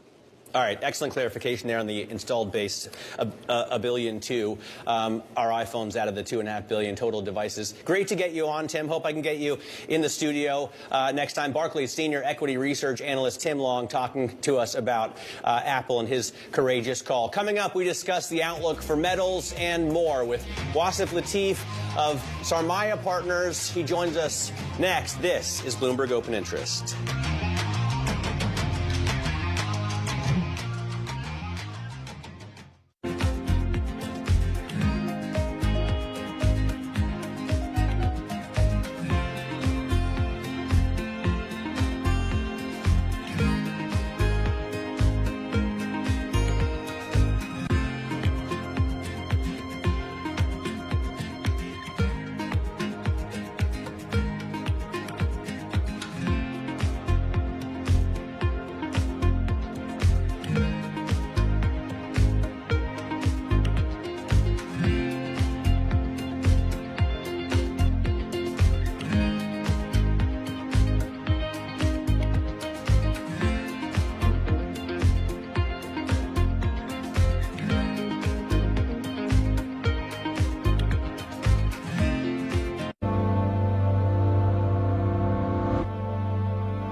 Get your fixed income fix. Watch Bloomberg Real Yield around the world right here on Bloomberg. Context changes everything. From the world of politics to the world of business, Joe Matthew and Kaylee Lines deliver news, insight, and analysis live 2 times a day, every trading day. Balance of Power at 1 and 5 Eastern, only on Bloomberg. World's most powerful investors don't ring a bell. They quietly reshape entire industries. This is the money shaping the world. The Dealmaker Playbook, where power and billions of dollars change hands every day. From private equity and credit to venture capital and M&A, we bring you the inside scoop on the biggest deals and debates, plus exclusive conversations with finance's ultimate insiders. I'm Danny Berger, and this is Bloomberg Deals. Premieres February 4th at noon Eastern, only on Bloomberg Television. bringing you up-to-the-minute automotive news whenever and wherever it happens. I'm Matt Miller in Detroit, and this is Bloomberg.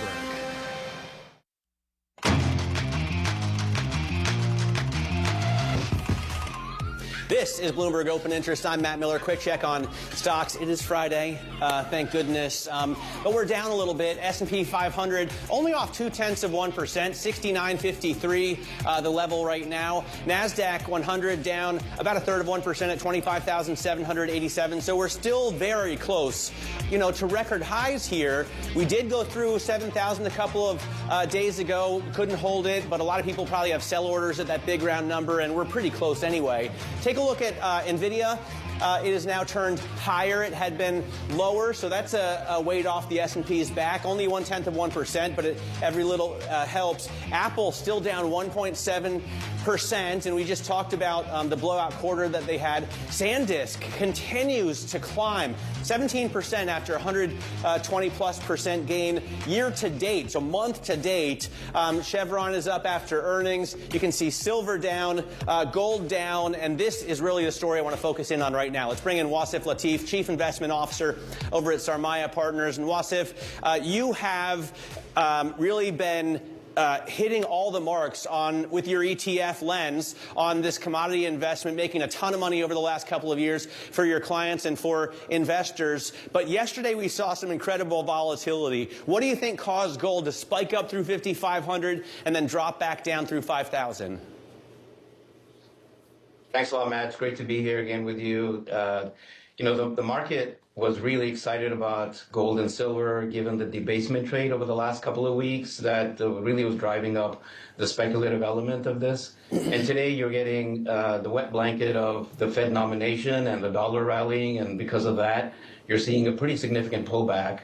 To us, this is a healthy sell-off and a healthy correction within the context of a much longer-term secular bull market, not only in precious metals like gold and silver, but also, as we call it, the tangible areas of the market, which are broadly commodities, including energy, including other base and industrial metals that are really going to widen out and become a full-blown commodity supercycle over the next several years.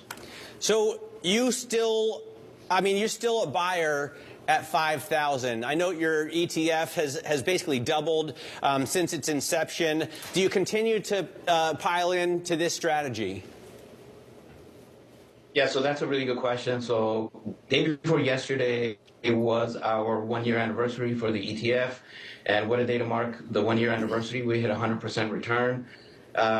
In terms of the positioning, we're actively managing everything that we have in the portfolio. We have some sub-themes.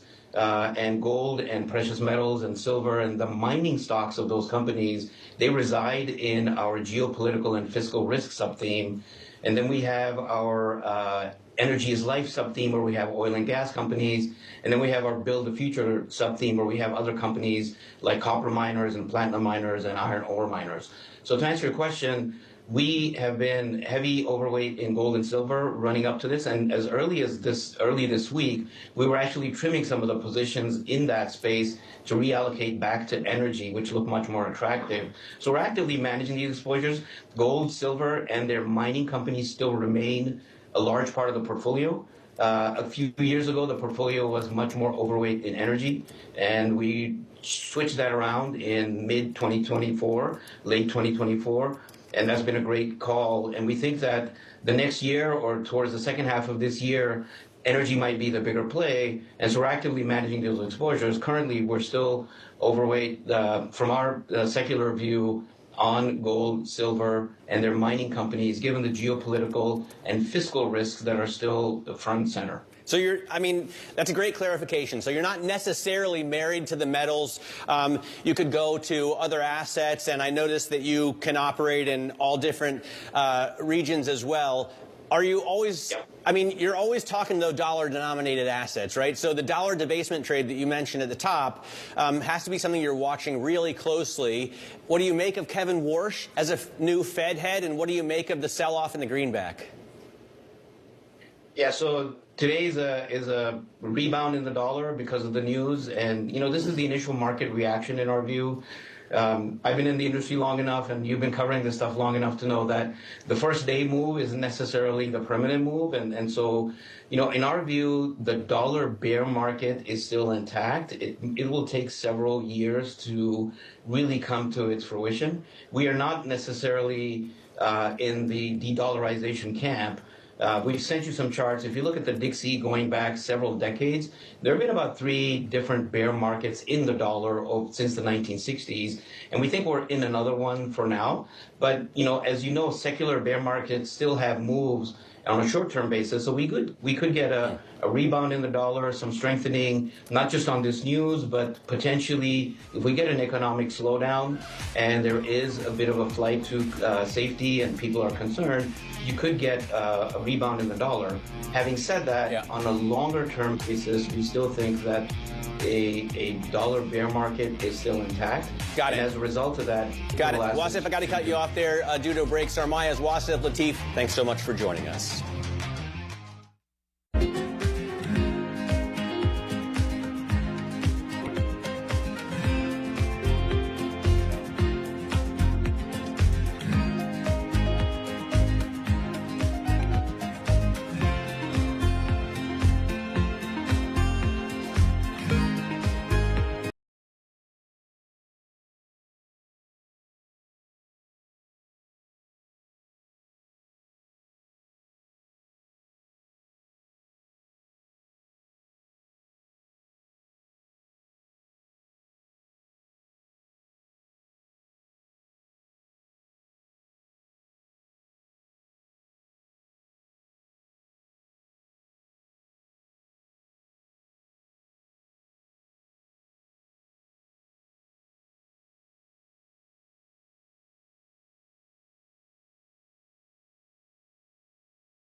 Trump's pick for the next Fed chair is likely to satisfy no one, not even the president himself.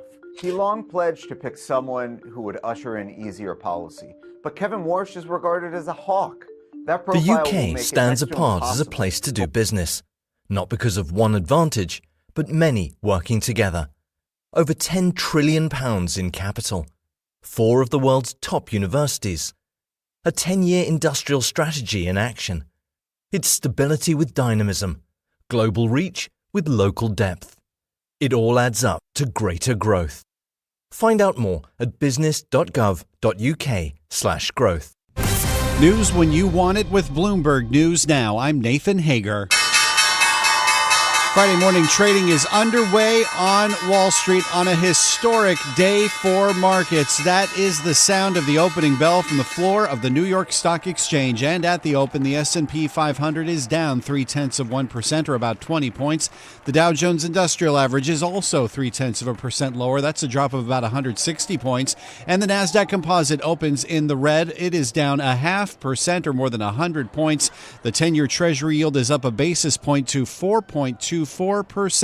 The market reaction as President Trump has made it official. He is naming former Fed Governor Kevin Warsh to succeed Jay Powell as head of the Federal Reserve. We get more from Bloomberg's Michael McKee. Warsh's nomination is no surprise. He's been on the short list for a couple of years, we could say.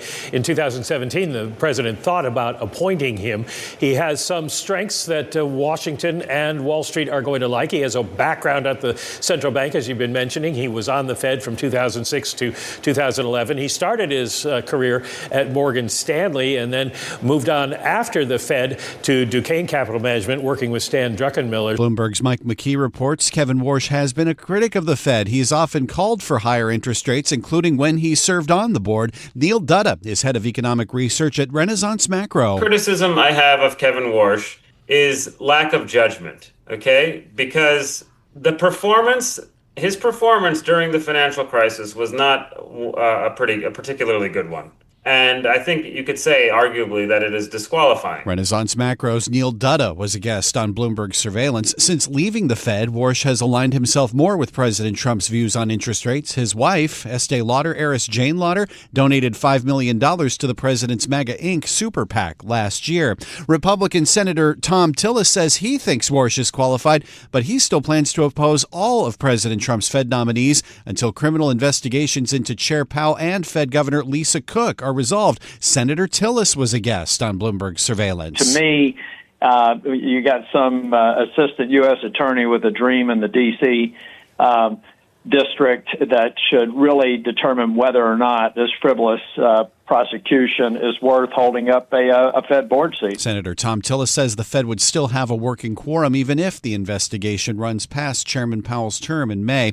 And we're hearing from another member of the president's Fed chair shortlist about why he voted to cut interest rates this week. Governor Christopher Waller says he still has doubts about future employment growth. He says inflation is still moving toward the Fed's 2% target when you leave out the effects of President Trump's tariffs. We did get a fresh read on inflation this morning on the wholesale side. Producer prices rose 0.5% in December. That was the most in 3 months. The core reading that leaves out food and energy had one of its biggest jumps of the year at 0.7%, a sign some companies are passing along higher tariff costs on materials. President Trump has reached a tentative deal with Senate Democrats to avert a government shutdown over the aggressive immigration enforcement in Minneapolis, but that agreement probably won't pass before the funds lapse tonight. Bloomberg Government's Maeve Sheehy reports lawmakers aren't too worried about that. When there's a partial shutdown over the weekend, it usually doesn't have so much impact. So lawmakers aren't as worried as they would be if it were during a week. Bloomberg Government's Maeve Sheehy reports the deal would fund Homeland Security for 2 weeks to allow time for more talks on restrictions for federal immigration agents. Former CNN anchor Don Lemon has been arrested in connection with an anti-immigration protest that disrupted a church service in the Twin Cities nearly 2 weeks ago. Lemon's attorney, Abby Lowell, says federal agents arrested him in Los Angeles, where he was covering the Grammys. Attorney General Pam Bondi says the arrest and those of 3 others came at her direction. She confirmed that in a post on X. It's unclear what charges Lemon would face. He said he is not affiliated with the protesters and was covering them.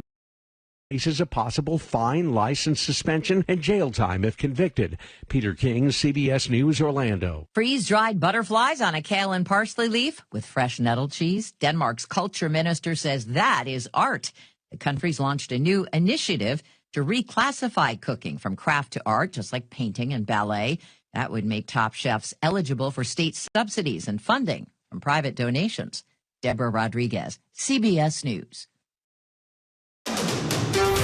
This is Bloomberg Intelligence with Scarlett Fu and Paul Sweeney. How do you think the Fed is looking at tariffs, the uncertainty of tariffs? Let's take a look at the sectors and how they performed. A lot of investors getting whipsawed every day by news events. Breaking market headlines and corporate news from across the globe. Could we see a market disruption, a market event? Are people just too exuberant out there? You see some so-called low-quality stocks driving this short-term rally. Bloomberg Intelligence with Scarlett Fu and Paul Sweeney on Bloomberg Radio, YouTube, and Bloomberg Originals. Good Friday morning from the Bloomberg Interactive Broker Studio in New York City. To our worldwide audience, we're streaming live on YouTube. Head over to youtube.com and search Bloomberg Podcast, and that's where you'll find us. We got Isabel Lee sitting in for Scarlett Fu. I'm Paul Sweeney. We're live here for the Bloomberg Intelligence program. Big day in the marketplace. We've got a new nominee for the Fed chairman, and we'll break that down throughout the next couple of hours. We're also going to check in with Ira Jersey, Bloomberg Intelligence chief U.S. interest rate strategist. How's the Treasury market reacting to the news of a new nominee for Fed chair? We'll break it down with him. Michael McKee, Bloomberg economics and policy correspondent. He's got some views on the news. Nora Yusuf, managing director at RBC Wealth Management, will get her market thoughts here. And then in studio later this morning in this hour, Dan Ives, global head of technology research at Wedbush Securities. We'll get his thoughts on all these tech earnings, particularly the Apple numbers came out last night. I thought they were great numbers. I mean, incredible revenue growth relative to expectations. Yet the stock's kind of flat. There might be some concerns on the expenses. Stuart Paul, I can't believe he's going to be in our studio. I thought he'd be on the ski slopes. There's actually great snow here in the east, so I thought we wouldn't see him until the spring, but he's going to be in here. We'll get his thoughts on the Warsh pick as well. So a lot coming up over the next couple hours. Let's kick it off with John Tucker and a Bloomberg Business Flash. All right, hi guys. Happy Friday. This Bloomberg Business Flash brought to you by IBKR. In 2025, IBKR retail clients averaged a 19.2% return, beating the S&P 500's 17.9% return. The broker you choose matters. Visit ibkr.com/2025. Right now, the major averages are lower. The long bond down in price. The thinking is that Kevin Warsh is less supportive of deep rate cuts at the Fed. Let me start off with the best performing individual stock in the S&P 500. That would be SanDisk, extending a massive rally in the computer and hardware storage company. The second quarter revenue there beat expectations. Now, this puppy, since its debut, up 1,700%. Yeah, where was I back then? Apple, as you mentioned, Paul, they had a blowout fourth quarter, but it could be a hard act to follow. The biggest risk may be the global memory and supply chain crunch. Apple shares right now down just about 0.4%. Neil Dutta, head of economic research at Renaissance Macro, says, you know what, he is no fan of the new Fed chair nominee, Kevin Warsh. The main criticism I have of Kevin Warsh is lack of judgment, okay? Because his performance during the financial crisis was not a particularly good one. His opinion. Right now, the S&P 500, 14 points lower, 69.55 in the index. The Dow, 107 points lower, and the NASDAQ 100 down 108 points. Here's one for you. Corporate America might be sending kind of a gloomy message on the stock market. 1,000 executives across 6,000 listed companies sold shares this month. Just 207 bought. So that's pushing the sell to buy ratio to its highest level in 5 years. Interesting. That's not outside. One of the things you can track on the Bloomberg. We check the markets for you all day long right here on Bloomberg Radio. I'm John Tucker, and that's your Bloomberg Business Flash. Paul and Isabel. Hey, Isabel. All right, John Tucker. We got Isabel Lee sitting in for Scarlett Fu. I'm Paul Sweeney. We're live here in our Bloomberg Interactive Broker Studio. We're streaming live on YouTube as well. As John was saying, we got some red on the screen here, but let's take a look at some of the stocks on the move today. We can do that with Tatiana Daria, strategist for Bloomberg Markets Live. Tatiana, what are you looking at? Well, you mentioned Apple pairing at those earlier declines, now down about 0.5% or so. Well, the company did deliver a very solid report, a record quarterly sales during the holiday season, a better than anticipated forecast for the current period. However, executives warn about rising component costs that are threatening margins. So amid the strong demand for the new iPhone, growth in services, and should I say a big rebound in China, that's been kind of weak for a long time. They posted their biggest sales quarter there in 4 years, but rising memory chip prices and supply chain constraints will weigh on margins, CEO Tim Cook says, and you can clearly see the demand for those memory chips and devices in the performance of SanDisk, which is rallying about 10%. So memory chips, top demand right now. I know that was really a big rally we've seen from SanDisk. What about Deckers Outdoor? All right, so the owner of UGG and Hoka, is that how you pronounce that? Yes. Hoka footwear? Sneakers, Katie Greifeld loves them.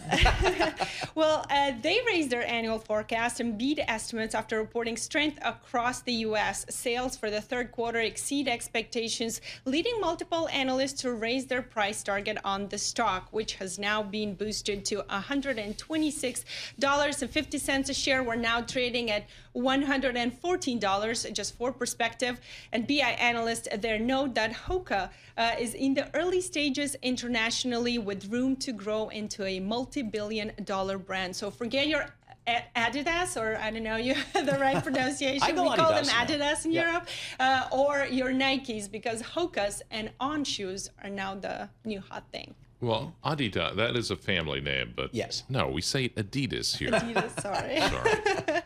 All right, how about Amex? Well, another big consumer name. The payment company's transaction volume for credit cards and other products beat estimates and said it will boost its dividend by 16%. However, your shares down 2.5%, tickers AXP, because higher than expected cost overshadowed the results, mainly due to a refresh of its Platinum credit card. Well, the CEO saying that's a strategic effort that is already paying off. Nonetheless, higher than expected costs are emerging as a big theme this earnings season so far. All right, Tatiana, thank you so much. We appreciate that. Tatiana Daria covers all the stocks for Bloomberg News. And for more conversations like this, listen to our new Stock Movers podcast. Subscribe for 5-minute episodes on the biggest winners and losers in the stock market. Listen to Stock Movers on Apple, Spotify, or anywhere you get your podcast. All right, the big news is we have Mr. Warsh. Kevin Warsh has been nominated to be Fed chair. Lots of comments coming out from global Wall Street. Some concerns are that he is hawkish. Here's what our next guest has to say. Here's our initial thoughts on Kevin Warsh as Fed chair. Unlike others who seem to think he's somewhat hawkish, we don't see him that way at all. That's from Ira Jersey, chief U.S. interest rate strategist for Bloomberg News. Ira, what's your view of the nominee of Mr. Warsh here? Yeah, so the Bloomberg Intelligence view here, Paul, is that Kevin Warsh is going to be a little bit dovish, at least more dovish maybe than Chair Powell. I think people who are thinking he's hawkish are looking at statements he made a very long time ago. If you look at his more recent statements, he certainly seems to think that monetary policy should be a little bit easier. He thinks that there's going to be a productivity boom that's going to lower inflation coming primarily from AI. And, if that's the case, then he's going to try to push his fellow members to vote for more interest rate cuts. Will he be successful in that? I think he's likely to be more successful than maybe some other potential nominees who were never members of the Federal Reserve. So he's an interesting pick, I think, overall, because he does have Fed experience, but at the same time, he's not a current Fed member. And I think that is something maybe that President Trump wanted to try to avoid with Chris Waller, who I think was probably the number 2 choice. Definitely interesting. We had earlier Neil Dutta telling Bloomberg that the newfound dovishness of Kevin Warsh is a little bit suspect. But if Warsh is viewed as more open to lowering rates, how quickly, Ira, could that realistically show up in the front end of the curve? Well, it has a little bit, right? I think the market has been thinking that whoever President Trump was going to appoint would be someone that told the president directly, hey, I will be dovish, I will push for rate cuts. But the market's also very cognizant of the fact that the chair is just the chair of an entire committee where there's 12 votes at every single FOMC meeting, and that means that you have to get 7 of those members to vote for an interest rate cut if you're going to cut interest rates. So, will Kevin Warsh be successful in convincing a few of the more neutral to slightly hawkish members to cut interest rates once he is confirmed as chair? I think he has the chance to do that. The current makeup of the Fed is a little bit more hawkish than it was last year. So I think that hurdle ends up being relatively high. But if you wind up seeing a trend where you have weaker labor market and it seems like wages are going down and you do get some productivity boom and causing lower inflation, I think some members could do that. You even had this morning, it was lost in the whole headline about Mr. Warsh, but Chris Waller gave some detail as to why he dissented at the meeting on Wednesday, and that dissent had much to do with the labor market. Ira, I'm looking at the yield curve right now. We got the 2-year bond, 2-year note in about 2 basis points. The 30-year is actually about 2.5 basis points higher, so a little bit of steepening there. What does that tell us, if anything, about this news this morning?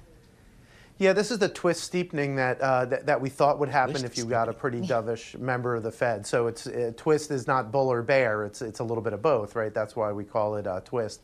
The front end is lower because of the perceived dovishness of Kevin Warsh, and the long end is higher because there is a fear out there among a lot of people in the market that if the Federal Reserve is too dovish for too long, that will spur higher inflation overall. Now, I don't think that means that we're going to have 30-year yields going up to 6% or anything like that, but it does suggest to me, anyway, that we wind up in, the ranges that we've been in for the last couple of years. In fact, another note we just put out this morning just reiterates our view that, maybe for the next 8 to 10 years, we can wind up with 10-year Treasury yields between like 3 and 5%, which is basically where we've been the last 2 years. And the reason for that is it's going to be very difficult to rally very strongly because of the fact that we still have very high deficits and inflation isn't going back to where it was in 2015. And then on top of that, you have a Federal Reserve that might be a little bit more dovish. So it's going to be really hard to sell off very strongly without having more higher monetary policy rates.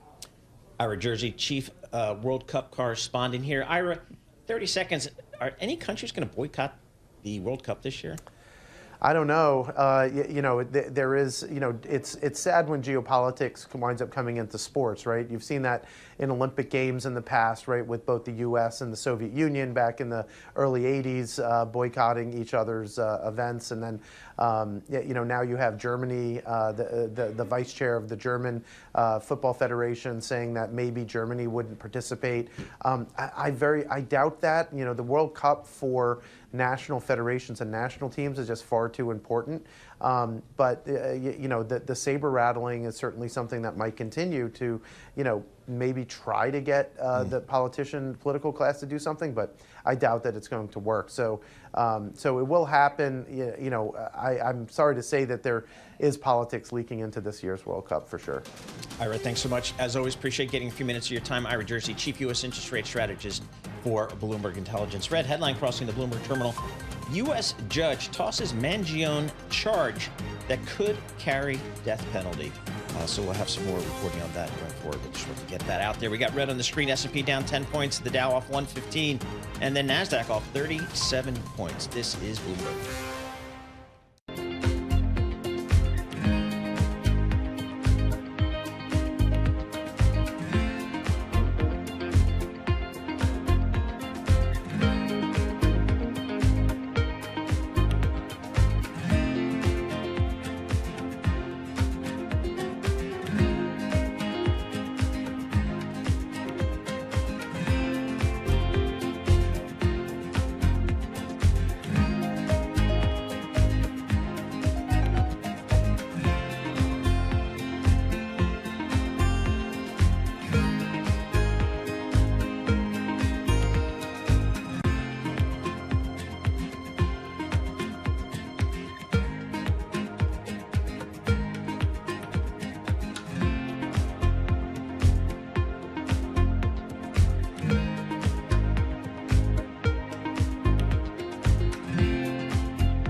Markets, headlines, and breaking news 24 hours a day at Bloomberg.com, Bloomberg Television, and the Bloomberg Business app. This is a Bloomberg Business Flash. I'm John Tucker in the Bloomberg Newsroom with his Bloomberg Business Flash.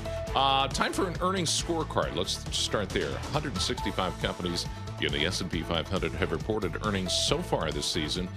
So far, 79% of them delivering positive earnings surprises. And the sector so far with the biggest upward sales surprises, that belongs to energy as the icy grip of winter engulfs the U.S. Let me do Exxon and Chevron earnings. They beat estimates, higher production offsetting lower oil prices. The full-year production at ExxonMobil hit a 40-year high. You had Verizon reporting its biggest gain in mobile phone subscribers since 2019 and also announcing a $25 billion buyback. And then Amex, American Express, beating expectations, 9% rise in transaction volume.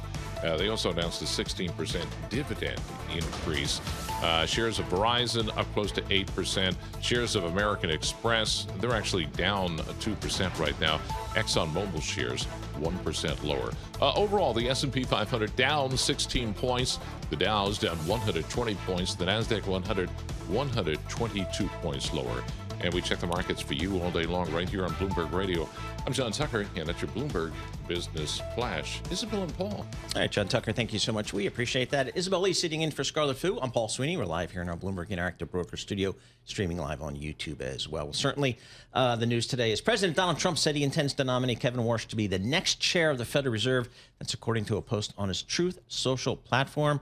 President Trump went on to say, quote, "I have known Kevin for a long period of time and have no doubt that he will go down as one of the great Fed chairmen, maybe the best," end quotes. We've been soliciting comments and thoughts from market participants and commentators all morning. This is certainly a big move for the Fed and for financial markets. Michael McKee joins us here, international economics and policy correspondent for Bloomberg News, joining us here in studio.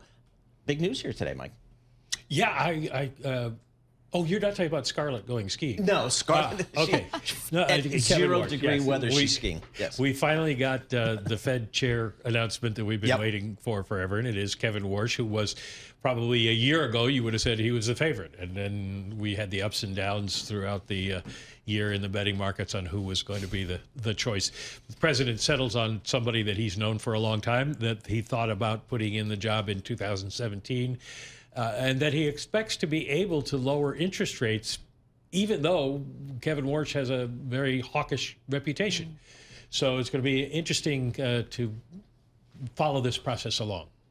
We have Peter Boockvar, for instance, saying that, will the real Kevin Warsh please stand up? I feel like that's what a lot of people are saying, that Neil Dutta said his new dovishness is a little suspect. Others are saying he's hawkish. And many people are saying the real action is really not going to be on rate cuts, but the overnight balance sheet. What are you expecting if he does get nominated?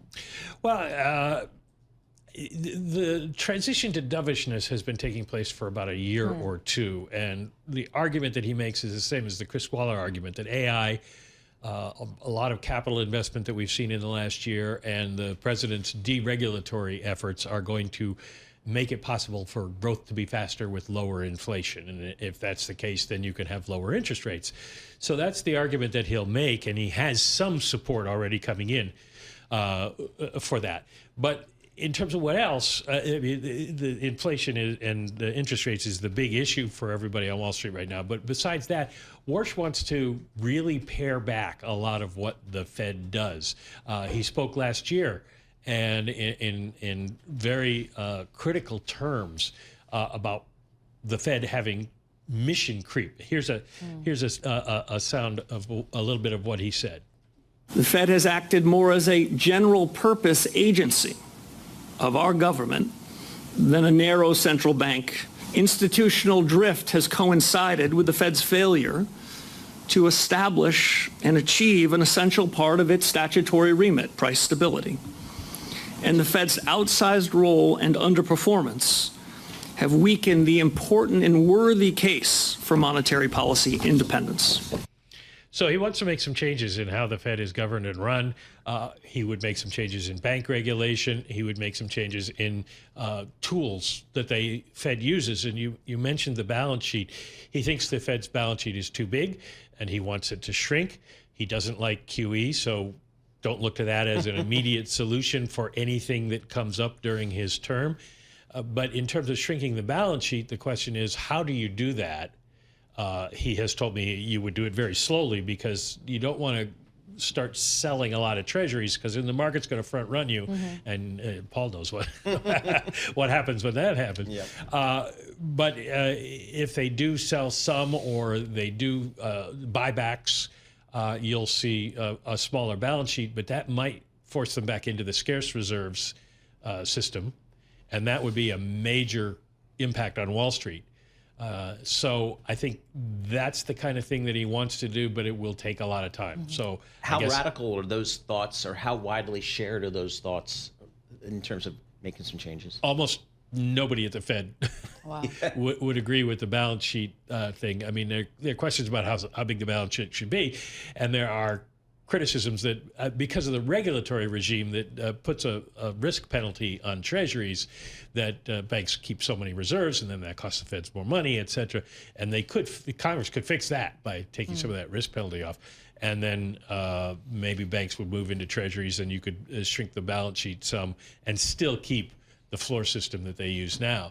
But if he proposes really, really major changes, he's going to have to win a lot of people over.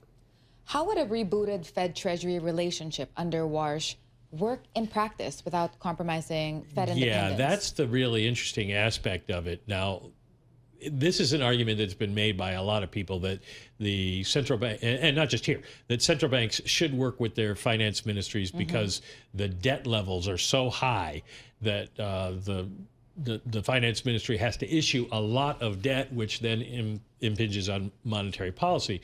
And if the Fed or other central banks just buy it all up, then you're monetizing the debt and you get inflation. So how do they work together? That's something they would need to work out, but perhaps some sort of coordination in the sense that you set up some bright lines. Here's what we do, here's what we don't do. And if that's the case, then maybe you can talk to each other a little more because you've already agreed on what you're not going to do. But that's something to follow. This is a position that has to be confirmed by the Senate. How do you expect that will go? It'll be a little slower than it otherwise would because of this whole subpoena of Jay Powell and Tom Tillis, the senator from North Carolina, saying he's blocked any nominations until such time as that's resolved. The question is, how long is it going to take for that to be resolved? Because the president could end it in a minute by calling up Jeanine Pirro, the U.S. attorney here, and saying, withdraw those subpoenas. Or it could just sort of happen in a couple of weeks that they say, well, we've investigated and we didn't find anything, so we're going to close this down, which is probably the way it'll end up going. All right, we'll keep an eye on that as well. Michael McKee, international economics and policy correspondent for Bloomberg News, joining us live here in our Bloomberg Interactive Broker Studio. And again, the little bit of a sell-off here in the marketplace with the S&P off 30 points and the NASDAQ off 150 points. That's 0.6%. Let's check in on these markets with Noor Yusuf, Managing Director at RBC Wealth Management. Noor, I mean, we start 2026, pretty solid performance here, but really 2025 was... You made money in equities. You made money in bonds, high single-digit total returns. Commodities certainly made money for you. What's your setup for your clients in 2026? Well, what I'm reminding people of is the big elephant in the room. Okay, we've got a midterm election year, which usually means the market tends to have modest returns during years like this when looking at the 4-year presidential cycle.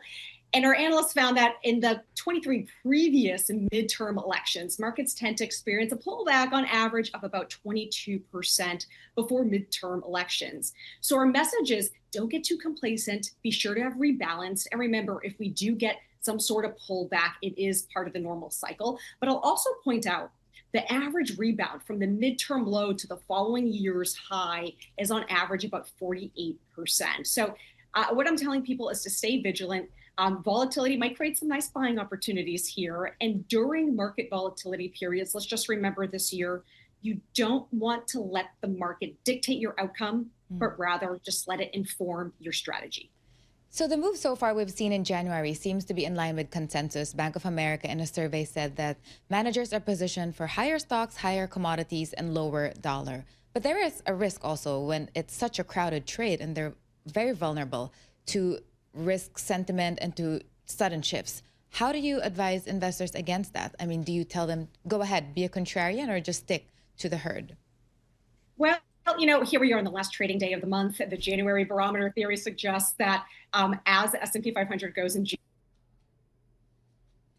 Oh, a little bit of technical issues there with the old Zoomerino, so we'll have to see if we can reconnect there. I think what you was just mentioning here, the January barometer suggests that if the S&P is positive in the month of January, the market will likely trend higher for the rest of the year, about 86% of the time. And just for the month of January this year, the S&P is up 1.3%. It's great. Like, we're the last trading day of the year, but it's correlation, not causation. And how much should you really put into signals like that, trends like that? Yep. But yes, January felt like it's already been a year, but we're ending the month pretty well. Again, managers are positioning for higher stocks, higher commodities, lower dollar. At least that's according to the Bank of America survey. And momentum trades are still working. We have commodity trading advisors. They're positioned for the best start of the year since 2018. So all good. And earnings, kind of got the earnings, trending pretty solidly there. So so far this year to date, we'll see what's happening. Noor Yusuf joins us here, Managing Director at RBC Wealth Management. Noor, you're chatting about the January barometer. Is that something you put stock into? Well, it's a trend that we look at. We don't hold a lot of stock, but it is a trend that we look at, and why not end off Friday here on a good note? But another thing that I'll say about the sentiment being down and the dollar weakening, there's a lot of skepticism around there. And what I like to remind people is, sure, we get all caught up in the quantitative analysis and the data, which of course is important.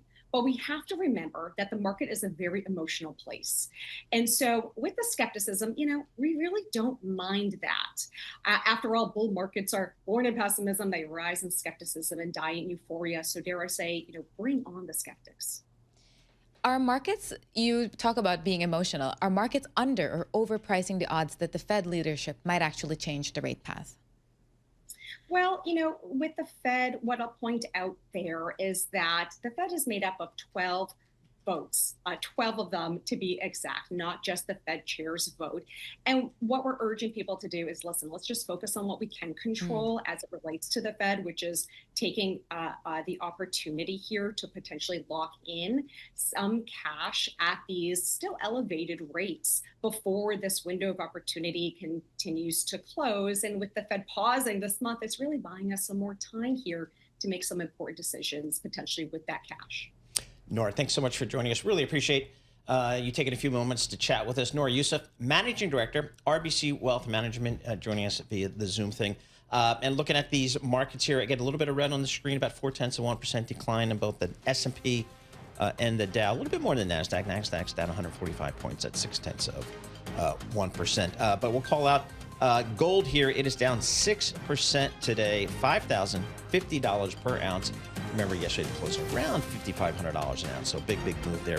Bitcoin, Tom Keene, looking for a quote, down 2% here, just below $83,000. So a little more coming up. This is Bloomberg.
markets, headlines, and breaking news 24 hours a day at Bloomberg.com, Bloomberg Television, and the Bloomberg Business app. This is a Bloomberg Business Flash. And I'm John Tucker in the Bloomberg Newsroom with this Bloomberg Business Flash. Right now, you have 9 of the 11 major industry groups in the S&P 500 lower. It's materials stocks, the biggest drag right now.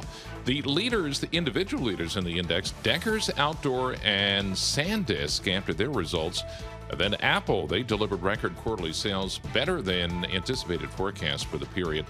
They also cited rising memory prices, and they said they're also facing some supply chain constraints. So the stock right now down 1%. Verizon, the biggest wireless provider in the U.S., adding 616,000 new subscribers in the fourth quarter. Verizon shares right now up 8.5%.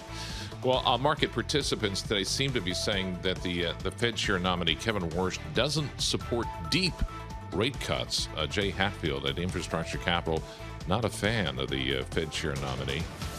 MAGA people call people like Warsh a rhino. So he doesn't care about the middle class, cares about his 2% target. It's completely made up, and has shown no contrition about his approach during the great financial crisis. Right now, the S&P 500 down 11, the Dow down 141, the NASDAQ 112 points lower. It's Friday, so we'll do this. Shaken or stirred, Paul, Isabel? Absolutely shaken. Okay. I'll pick stirred. Stirred. Listen Sure. to you. I never had one. Martini sales up. Some restaurants and bars reporting sales increases of 30% or more in martini sales over the past few months. They're dominating menus, apparently, from New York to London, even as overall alcohol consumption is on the decline. So the bars and restaurants like them because they're easy to make, and the margins are absolutely incredible. I'm Tito's on the rocks. It's simple. Dan, you want to weigh in on this? Dan Ives. Shaken. I am more of a Cabernet fan, but again, Yeah. I'm shaken when you go down that path. All right, just checking. We check the markets for you all day and other stuff right here on Bloomberg Radio. I'm John Tucker. That's your Bloomberg Business Flash. Isabel, Paul. It's official, John. I'm taking the ferry home today. 60-minute waits in Penn Station.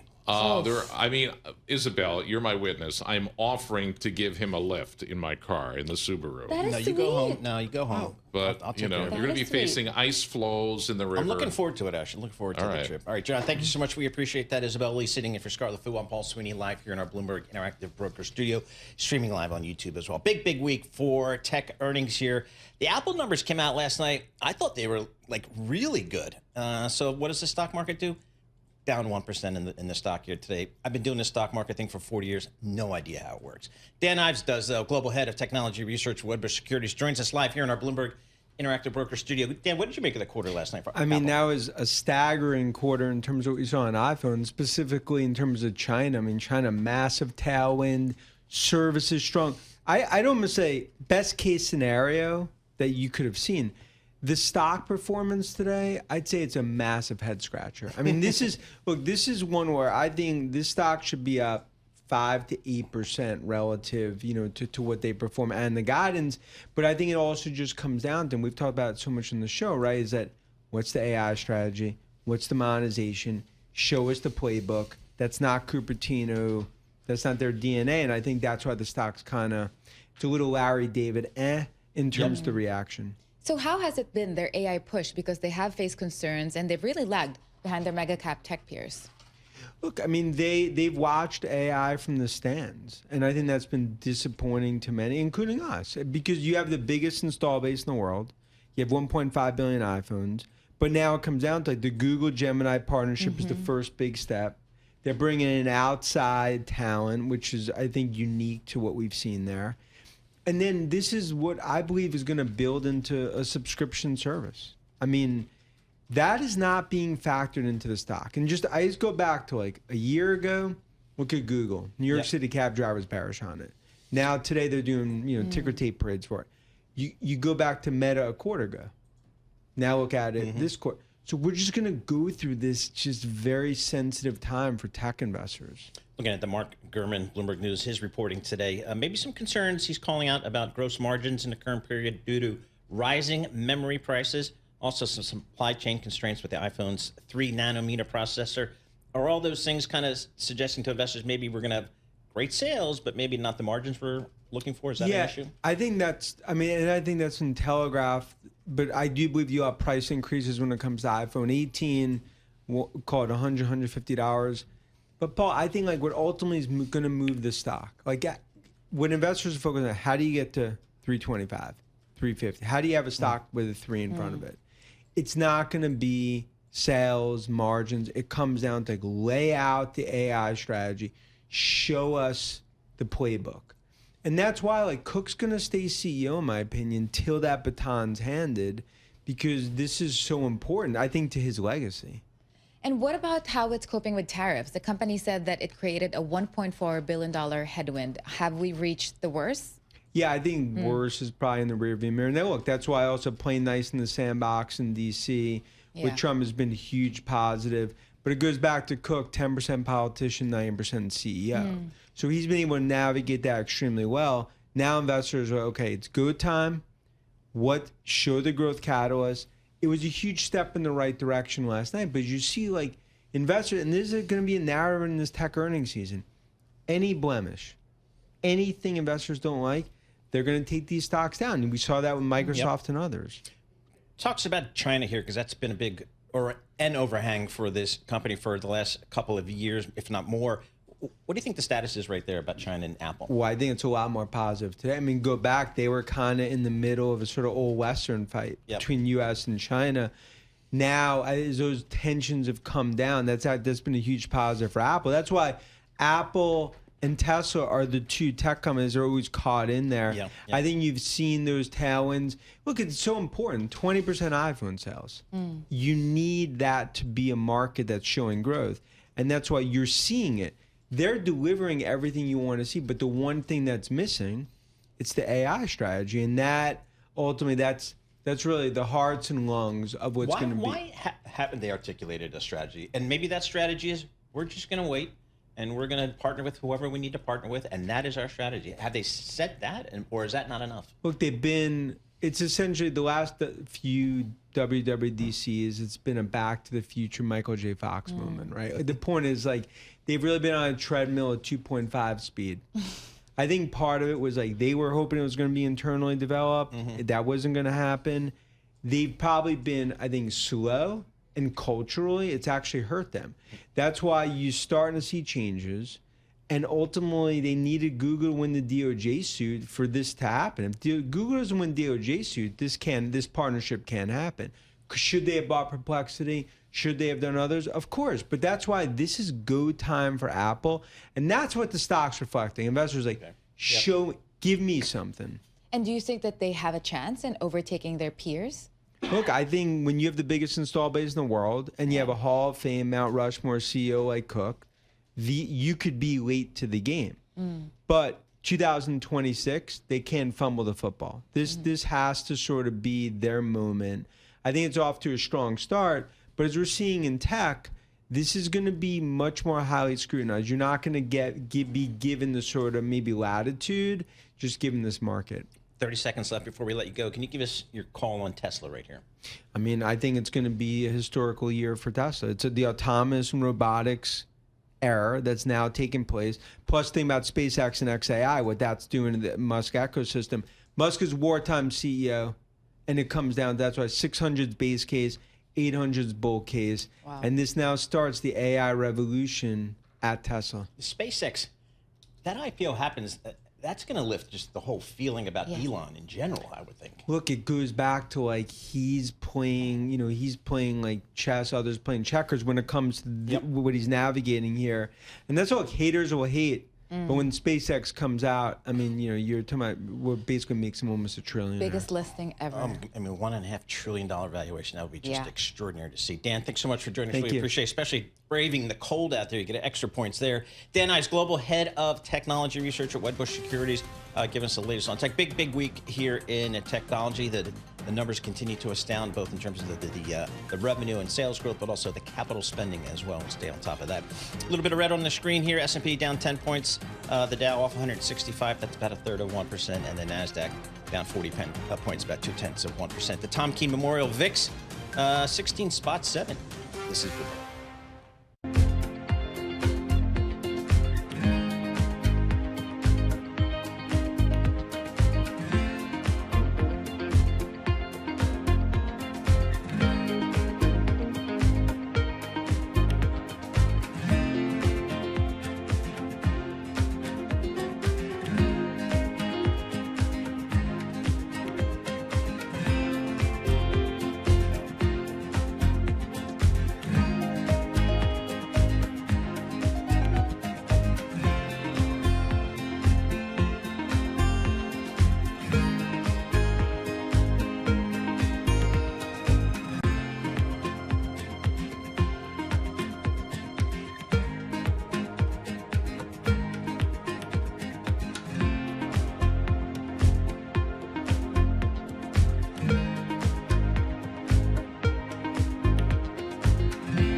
This is Bloomberg Intelligence with Scarlett Fu and Paul Sweeney on Bloomberg Radio. All right, we got Isabel Lee sitting in for Scarlett Fu. I'm Paul Sweeney live here in our Bloomberg Interactive Broker Studio, streaming live on the interweb as well. Stuart Paul, U.S. economist of Bloomberg Economics.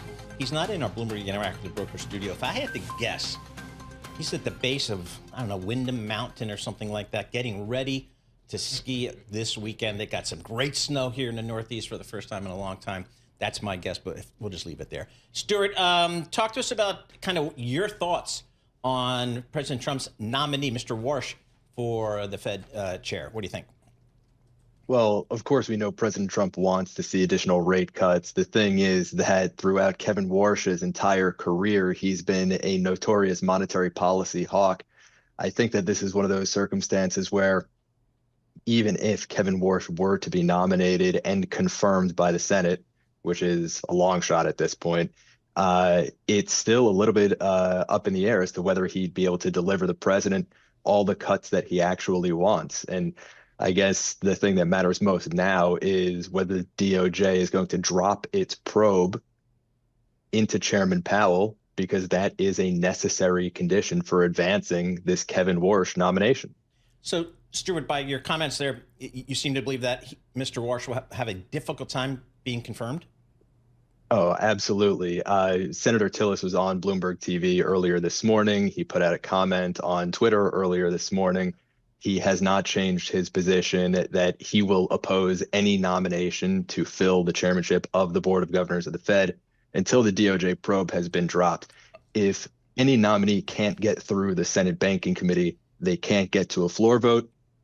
They can't get confirmed to the post. And so, my expectation is the president's going to pick up the phone either today or a week from now or a month from now, and this will happen. So let's assume that happens and Mr. Warsh goes in front of the various committees for confirmation. Do you think he will face a tough ride there? I think that he's going to get absolutely skewered by Senate Democrats. I think that's an uncontroversial view. I think that he's likely to only get a party lines vote in the Senate Banking Committee and then still probably a party lines vote in the Senate itself. There are a few members of the Senate GOP, that have shown a bit of independence in opposing some of President Trump's nominees to different cabinet posts. Folks like Mitch McConnell, Mike Lee, Rand Paul. And so it's not even abundantly clear that there would be, a perfect even party lines vote in the Senate itself.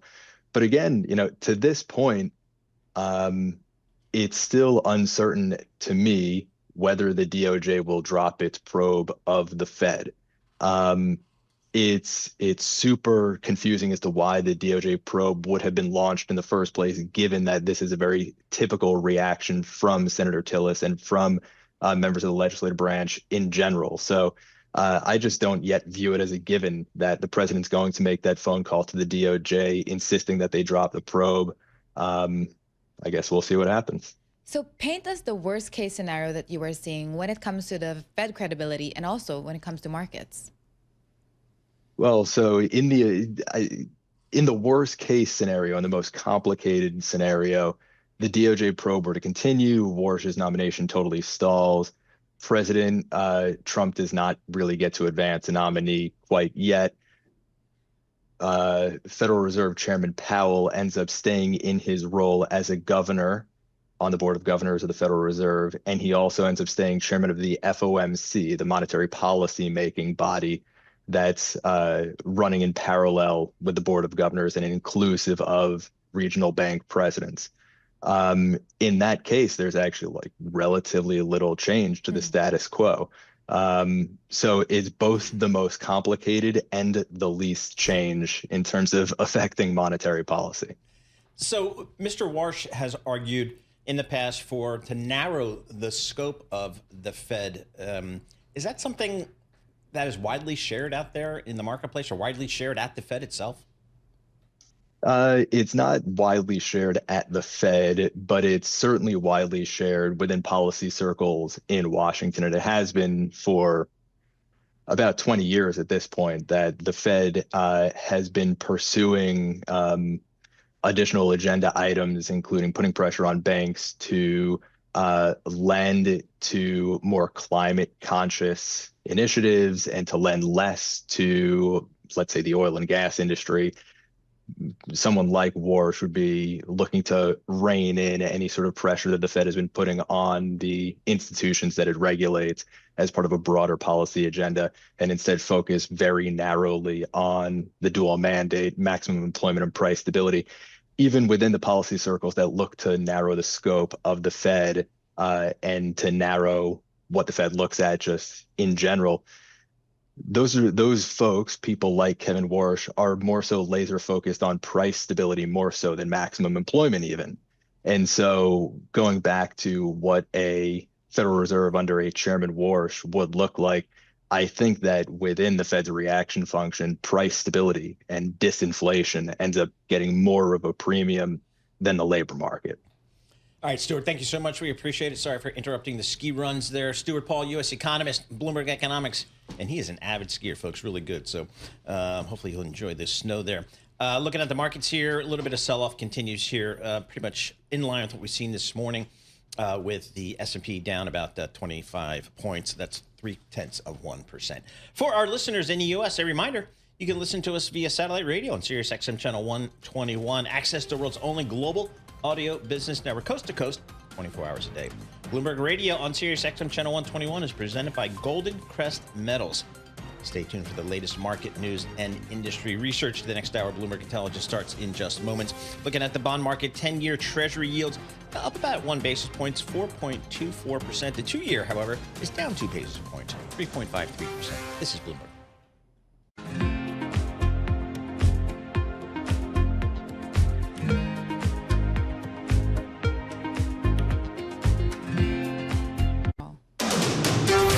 This is Bloomberg Intelligence with Scarlett Fu and Paul Sweeney. Concern about rising prices spooking investors. What does renewables investment look like in the U.S.? More tariff talk coming out of this administration. Breaking market headlines and corporate news from across the globe. The president wants lower interest rates. He wants a rate cut cycle. How do you broaden out the AI play? Are people just looking for something to worry about when it comes to China? Bloomberg Intelligence with Scarlett Fu and Paul Sweeney on Bloomberg Radio, YouTube, and Bloomberg Originals. Isabel Lee sitting in for Scarlett Fu. I'm Paul Sweeney live here in our Bloomberg Interactive Broker Studio, streaming live on YouTube as well. Hour number 2 coming up. We're going to check in with Terry Haynes, founder at Pangea Policy, to get his thoughts on what we're seeing down in Washington, D.C. with this new Fed chair nominee. We're also going to speak with Danielle DiMartino Booth, CEO and chief strategist at QI Research, on this Fed nominee pick. Remember, Danielle used to work at the Dallas Fed for many years, so she is wired into all things in the Fed. It's Friday, which means we talk municipal bonds. John Tucker's all fired up about that. Big New Jersey municipal bond holder. Vincent Piazza is going to join us here, Bloomberg Intelligence Senior Equity Research Analyst. Talk to us about some of the earnings we saw from some of the big oil companies, Chevron, Exxon, Mobil. How are they dealing with gas prices and oil prices at these levels? So we've got a lot coming up in this hour. Let's kick it all off with John Tucker in the Bloomberg Business Watch. All right, Paul, thanks. And let's start off with the major averages. They are lower right now. Investors seem to be reacting in part to the nomination of the new Fed chair, Kevin Warsh. The thinking is he's not going to support really deep rate cuts. Best performing stock in the S&P 500, Deckers Outdoor, up close to 16%. Analysts credit robust Hoka gains. Those are sneakers, folks. And the UGG brand, which seems to be kind of steady. Not far behind SanDisk. That is up close to 14%. They had strong revenue and earnings outlook. Remember, this is after their debut, up 1,700% since the debut last year. Meantime, John Stolfus, the chief investment strategist at Oppenheimer, says the bull case for stocks, that does remain intact. It's steady forward. It's a rock steady moment when we think about the bull market and what's supporting it. Well, the S&P 500 down right now 24 points, 69.44. The Dow 279 points lower. The Nasdaq 100 right now 156 points lower. Let me give some love to Treasury's 30-year yield. That is up close to 3 basis points, 487 right now. The 2-year actually down 2 basis points. That is at 353. Oh, who wants to go shopping this weekend? Sure. Okay. Yeah, why not? Saks off bet, the discount retailer, going to start to close nearly 3 dozen stores all over the place. Oh. These are clearance sales, and they're going to try to clear out all the inventory as much as possible, likely attracting shoppers from across the country who want to pick up bargains on some of these You know who's going to be there? luxury plans. Alex Steele. She likes a good bargain. I was saying you can drive Paul and me, and we can all go together. Okay. Saks filed for bankruptcy, of course, their parent, earlier this month. But anyway, we check the markets for you all day long right here on Bloomberg Radio. I'm John Tucker, and that's your Bloomberg Business Flash. Isabel, Paul. All right, JT, thank you so much. We appreciate that. Isabel Lee sitting in for Scarlett Fu. I'm Paul Sweeney live here in our Bloomberg Interactive Broker Studio, streaming live on YouTube as well. Let's take a look at some of the stocks on the move today. We can do that with Bloomberg's television markets correspondent, Nora Melinda. Nora, what are you looking at? Well, Paul, a lot to keep an eye on today, but I've got my eyes on shares of Apple. That's ticker AAPL. We're seeing shares sliding by about 1.1%. So we did see that the company delivered record quarterly sales and a better than anticipated forecast in terms of the current period. But what's really been weighing on the company and what the analysts and investors are thinking about as they're digesting this report is the fact that the company is warning that rising component costs are threatening to squeeze margins. So you're really seeing Wall Street really trying to work out what this means for the stock long term. So we are seeing a bit of a slide, but of course pairing from its earlier decline of as much as 2.4% lower. What about Tesla? What's going on there? Yeah, Tesla, this one's also been in focus. This one in the green, though. We're seeing shares up by about 4.8%.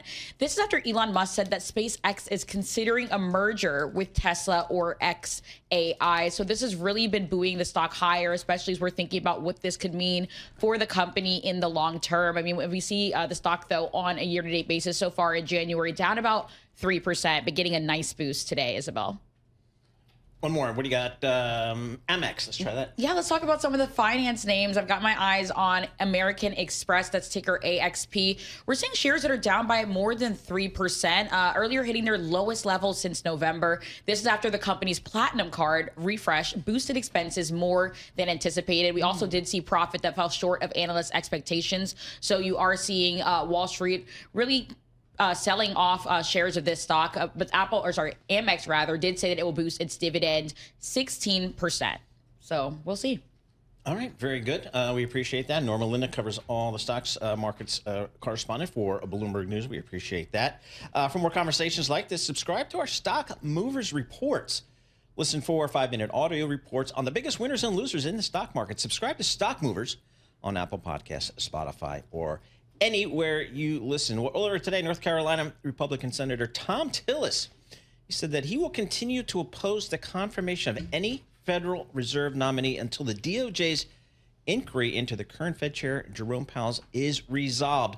Following the selection of Kevin Warsh as nominee of the Fed Chair, he spoke to Bloomberg News' Jonathan Farrow, Henry Horton, and Lisa Bromwitz on the phones. Take a listen. Look, we've got two cases here, right? We've got the Cook case and we have the Powell case. Both of those, to me, are instances of trying to undermine the credibility of the Fed independence, and I'm staying focused on that one goal. I'm not really persuaded or even willing to entertain any discussions that take me off that goal. Okay, but you just mentioned the Lisa Cook case. Do you also need to see that wrapped up either by the Supreme Court in order to move forward? Yeah, I do. I mean, because look, I mean, we're talking about what looks like a paperwork error, or if there was a mistake long before she was confirmed for the board. It's like, my goodness, guys. I mean, I don't know. Maybe Pulte or somebody thought that was cute. I didn't. So just to be clear, it is not just the DOJ investigation to the Fed that you need wrapped up. You also need the Supreme Court case wrapped up. So that's two issues right now and blocks for you to move forward with Kevin Warsh. Yeah, well, no, let me bifurcate these. One is moving forward with another, the case that will prevent me considering any board nominee is the Powell case. But I will not move forward. So for the Fed chair, which we know expires in February. The other case we have, the Myron term is about to expire because he was filling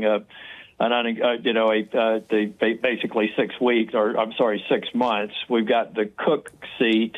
Those are ones that are really going to be I'll take a look at the candidate. I'll take a look at how it would affect the board. Look, this is all, in my opinion, this is all about sending a signal to the markets and to the business community that Fed independence is critically important. And going after the chair, I think, took a stool out of the foundation of people's confidence, or a leg out of the stool. In the case of Cook, I do believe that it's another example of a trend, and the Senate has to stand in the breach. We have to make sure that the Fed maintains its independence, and we cannot reward any bad behavior that seems like it's surely motivated not by the substance of the allegations, but by the interest in trying to undermine the Fed independence. All right, that was North Carolina Republican Senator Tom Tillis speaking with Bloomberg News' Jonathan Farrell, Emery Horder, and Lisa Bronwitz on the phone earlier this morning about the nomination of Mr. Warsh to be Fed chair. Let's further this discussion and all things Washington, D.C. Terry Haynes, founder of Pangea Policy. Terry, you have been long telling folks that you thought Mr. Warsh would, in fact, be the nominee. What are your thoughts now that it's coming to pass? Good morning, Paul. Other than complete satisfaction, you mean? I'm kidding. Exactly. I'm kidding. Completely kidding. No, you set me up, though. Yes. No, I thought, I think people get distracted by bright, shiny objects. I'm an old basketball player, and the emphasis here is on old. But what they teach you to guard in basketball, you look at the solar plexus because the arms and legs are moving, everything else, the head's moving, but the solar plexus is where the player goes. What you have to look at in these circumstances is, Trump, who's Trump going to nominate? Does he want a successful nomination? I've always thought, a successful confirmation. I've always thought yes, and even more so recently. And the second thing is, what gets somebody through the Senate comfortably? And Senator Tillis alludes to some of this, but really it's that it's easily Senate confirmable, including a strong defense of Fed independence. Not inside the Trump White House, supported by Bessent strongly, not just Trump, committed to lowering interest rates, the ability to persuade other Fed governors and kind of, live in that fishbowl well, and fundamentally committed to rebooting the Fed Treasury relationship, which has been a big priority of Bessent's and also of Warsh's. So, if you go through that, Warsh was the best candidate, and that's who the president's picked. How much of a mistake is it for markets to judge Warsh based solely on his past record as Fed governor rather than his role as the Fed chair? Hi, Isabel. Good morning.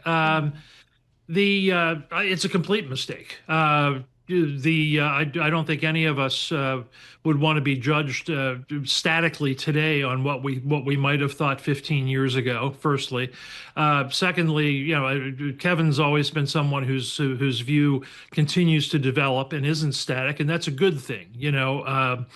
I tend to be a Keynesian, and I think Kevin might be too, in the sense that the apocryphal story about Keynes.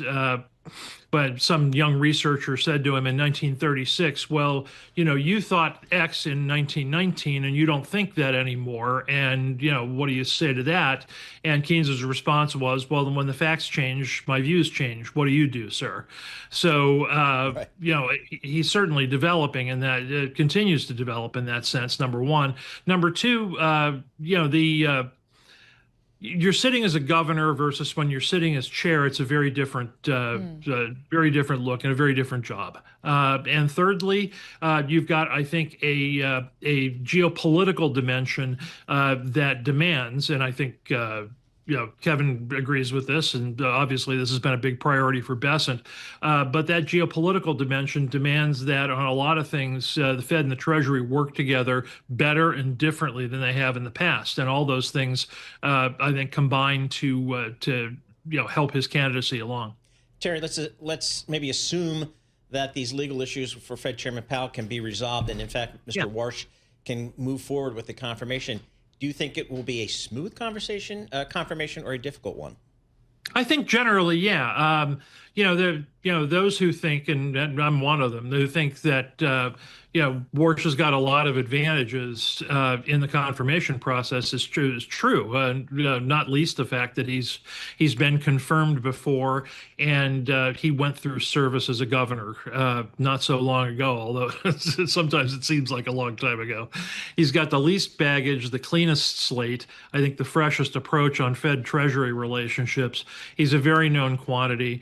And again, I think that the president, of course, is the decision maker, as Bessent himself would say. But the ability of Bessent to enthusiastically back Warsh is very important because Bessent, I think, stands alone in terms of the regard in which his advice as an economic policy advisor is held. Terry, let's shift gears if you don't mind. Is our government going to shut down this weekend? Where are we? Not really, but technically yes. I mean, I found it amusing this morning and scrolling around.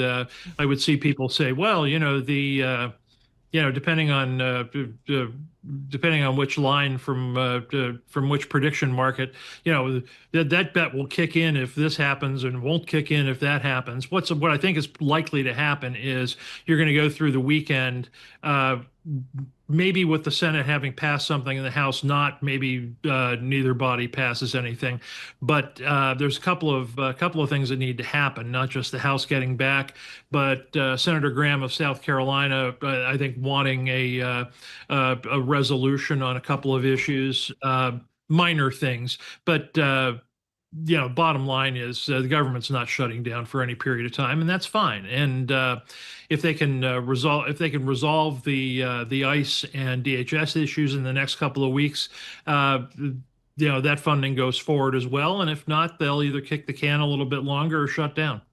But only as to that, which doesn't have that much market impact. I can't remember the last time that we had a shutdown this long. It was resolved after 43 days the last time we had it. Sure. But I want to go back to the Fed just very quickly. How do you imagine, because you wrote in your note that there will be the rebooted Fed Treasury under Warsh. How would that work in practice without compromising Fed independence?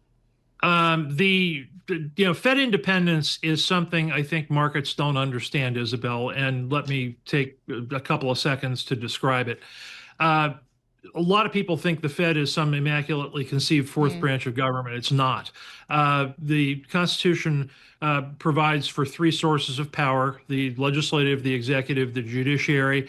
Anything constitutional has to come from one of those three. The Fed exercises congressional authority.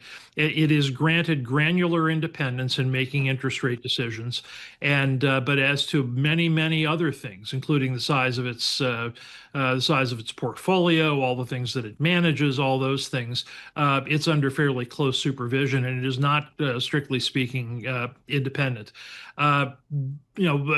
The bottom line is that it laps into Fed speak for a minute. There's a 1951 Fed Treasury Accord, that makes plain exactly what the Fed's responsibilities are versus the Treasury's, and kind of lets the Fed up off the mat on a lot of things. What Bessent's looking for, and I think what Warsh is looking for, is a closer coordination on all the things outside of interest rates that the Fed is responsible for, including the size of the balance sheet and those sorts of things. Terry, Mr. Warsh has talked about in the past maybe narrowing the scope of the Fed remit here. Is that something that he'll find support when he gets to the Fed, or is those some of those entrenched policies that maybe people don't want to give up? The word institutional is used in a lot of ways, Paul, as you well know, and one way is exactly that he'll find some resistance. Yeah, and I think so, but. I think he goes into it understanding that he needs to persuade and jawbone people a lot more and a lot differently. The extent of institutional resistance at the Fed to lots of things has had a small test run, in the sense that Myran was there all fall and didn't manage to persuade anybody on interest rates, or anything else really. So you got that situation. But anyway. Yeah, I've just got time running out, Terry, but we want to thank you for your time. As always, lots to talk about that in Washington, D.C. New Fed nominee, potentially some type of shutdown of the government. We've got to stay on top of that as well. And for that, return to Terry Haynes, founder of Pangea Policies down there in Washington, D.C. He's our go-to person for what's happening down there. S&P off 31 points, the Dow off 380, the NASDAQ off 140. This is Bloomberg. Good morning.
Markets, headlines, and breaking news 24 hours a day at Bloomberg.com, Bloomberg Television, and the Bloomberg Business app. This is a Bloomberg Business Flash.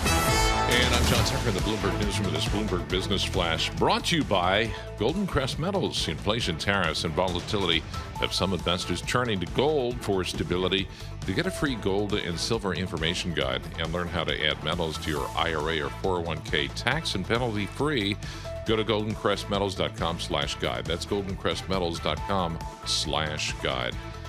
Stocks trimming their January advance, though the S&P 500 still headed toward its best month since October. Not even a blowout outlook from Apple was able to lift risk appetite on Wall Street today. Traders driving stocks lower, the dollar higher, longer-term bonds underperforming as President Trump announced his pick for the top job at the Fed, Kevin Warsh. Right now, the dollar DXY, that's higher, up 0.6%. Gold and silver have plunged. Gold right now down 6%, down $325 an ounce. Silver is down $20 an ounce. That's a 17% drop today. Leaders in the S&P 500, they include Deckers Outdoor, top performer there. That is up 15%. Then SanDisk, after their results, that is a almost 13% increase today. And then you have Charter Communications up just about 10%. New era for Walmart beginning this weekend. John Furner is going to take over as CEO of the world's largest retailer on Sunday. He's a Walmart lifer. S&P 500 down 38 points. That's a decline of about 0.6%, 69.29 at the index. The Dow 444 points lower, and the Nasdaq 100 down 226 points. And we check the markets for you all day long right here on Bloomberg Radio. I'm John Tucker. That is your Bloomberg Business Flash. Now on Bloomberg Intelligence, Munis in Focus. All right, this focus on munis is brought to you by BAM Mutual. Put America's strength to work in your portfolio with BAM Insured Municipal Bonds. Protect your investments with an added layer of security and guaranteed income. Invest with strength. Build a stronger tomorrow with BAM Mutual. It is Friday. That means we talk muni bonds, and today we do it with Tom Kozlik, Head of Public Policy and Municipal Strategy at Hilltop Securities. He's down there in the Big D. He's joining us from via Zoom there. Hey, Tom, I know one of the big issues for, the bond market has been the tremendous issuance activity we've seen. I mean, 2024 was a record year for municipal bond issuance. Same for 25. What's the outlook for 2026? Yeah, the outlook for 26 is that there's likely to be another very strong year of overall issuance.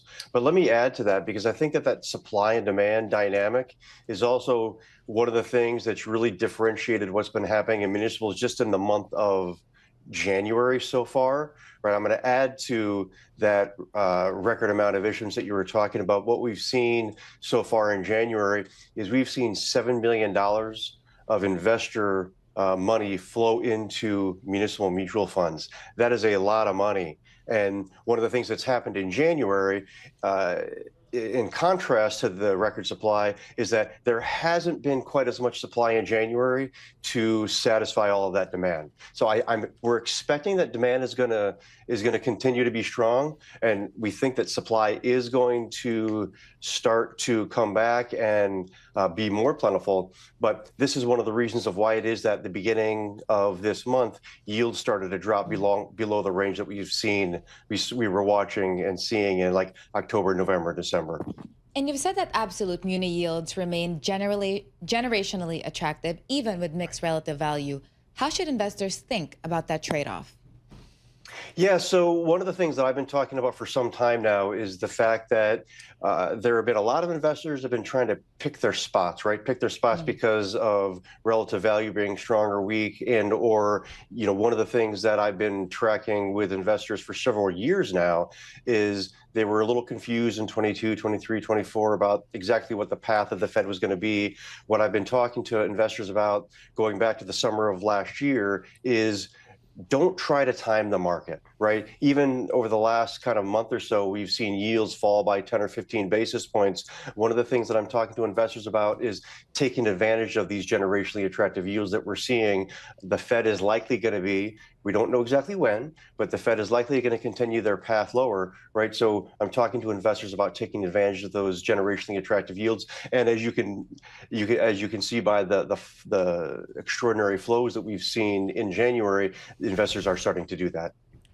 How's the credit quality out there, Tom? I don't recall seeing a lot of news about blowups in municipal bond market. How is the credit quality? So a few years ago, I was describing credit. I was describing this golden age of public finance, but that was mostly connected to the substantial amount of money that we saw come out of Washington. That has mostly been exhausted. That being said, most general funds for state and local governments are still pretty healthy. One of the things that I'm talking to investors about now is that there's a kind of a post-golden age realignment. There are entities in every sector who are trying to balance their ongoing spending with their ongoing revenue, and that's going to be an ongoing process. But overall, credit's still pretty strong in the municipal sector. Tom, thanks so much for joining us. Really appreciate getting a few minutes of your time. Tom Kozlik, Head of Public Policy and Municipal Strategy at Hilltop Securities down there in Dallas. You know, I've been on air since 7 a.m., starting with Tom and then with you. And we've spoken to, I don't know, many voices on this pick of Mr. Warsh for the Fed chair. We've had people like Neil Dutta, very negative. We've had people like Terry Haynes of Pangea, quite positive. Yes. So there seems to be a wide range of views out there, about Mr. Warsh as a nominee, number one, and number two, just kind of about, policies in general. So we'll have to see how that plays out. One voice we absolutely wanted to get to hear from is Danielle DiMartino Booth. She's the CEO and Chief Strategist at QI Research, also based in Dallas. So we're staying down there in the Big D. And she spent a good stretch at the Dallas Fed, so she knows how all this stuff works. Danielle, I'd love to get your opinion on the nomination of Mr. Kevin Warsh. Well, I'm cautiously hopeful. President Richard Fisher served when Warsh was on the board, and they were two large deterrents of quantitative easing. Warsh famously called QE reverse Robin Hood. He and I sat on a panel when he was at Stanford a few years ago, and we share the same views that going as far out on the easing spectrum as QE was not good for the financial markets, was not good for the overall U.S. public. And I'm hoping that he doesn't go in that direction, that he's not tempted to go to zero interest rate policy again, and that we steer clear of QE and continue to shrink the size of the Fed's balance sheet. These are all things that Warsh has indicated that he would advocate for doing, and I hope that he follows through with that.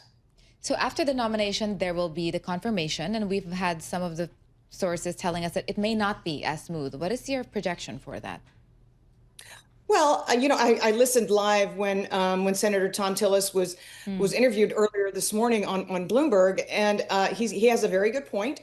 And it's not that he's philosophically misaligned with Kevin Warsh. In fact, I think he thinks he's a great candidate. But he used the word frivolous as it pertained to the lawsuit, that he was waiting until the Department of Justice's frivolous lawsuit was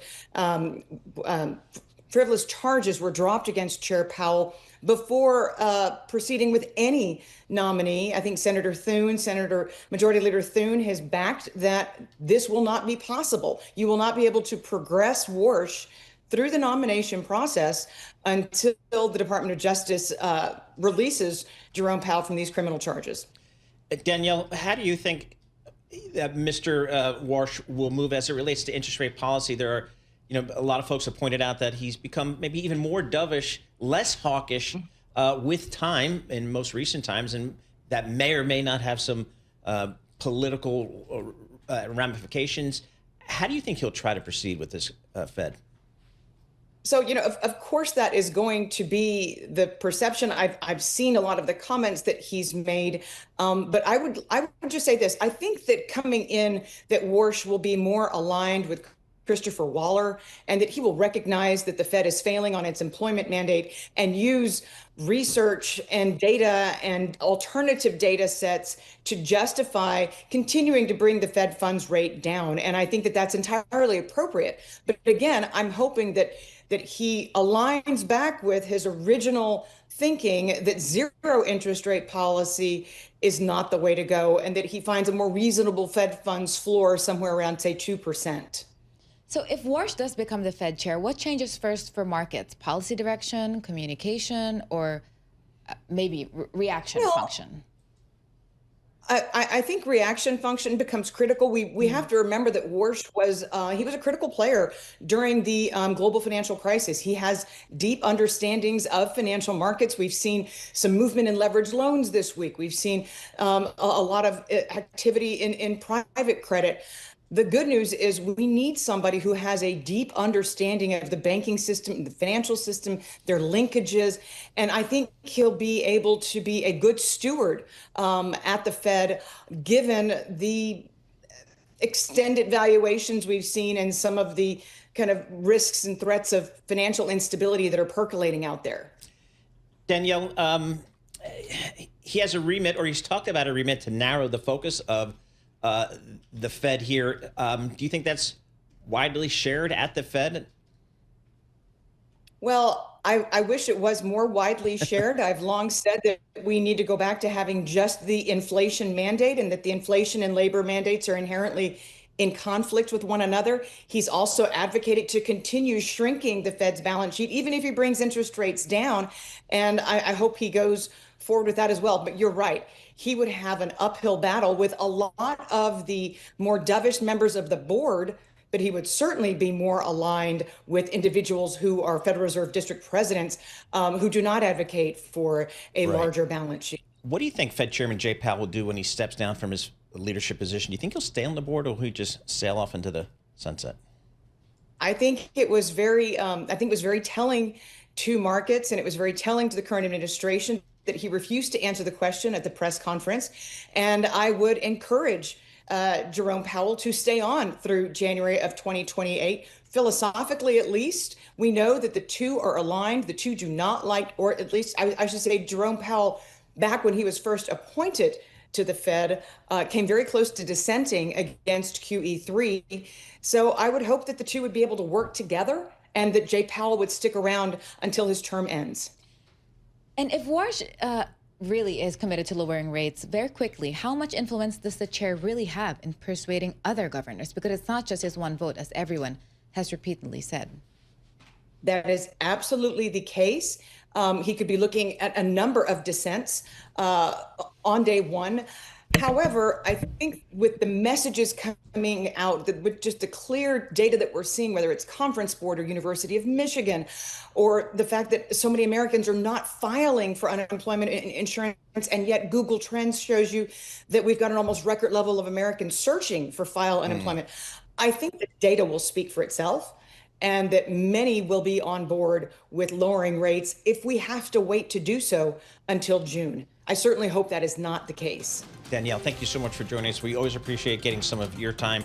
Danielle DiMartino Booth, she's the CEO and Chief Strategist at QI Research, and really a go-to voice for us on all things Federal Reserve. She spent a long stretch at the Dallas Fed Bank. So again, informed opinion there. We appreciate that.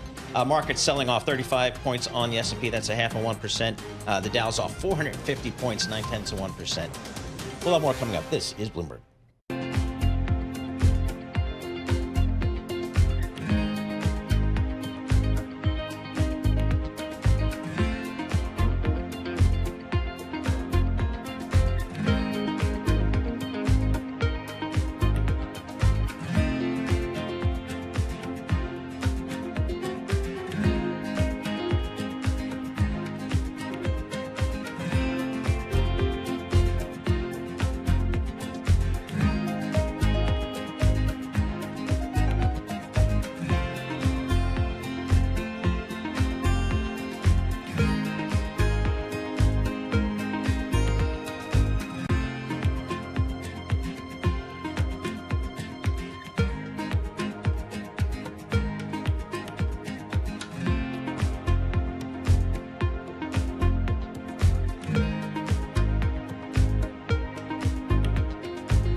markets, headlines, and breaking news 24 hours a day at Bloomberg.com, Bloomberg Television, and the Bloomberg Business app. This is a Bloomberg Business Flash.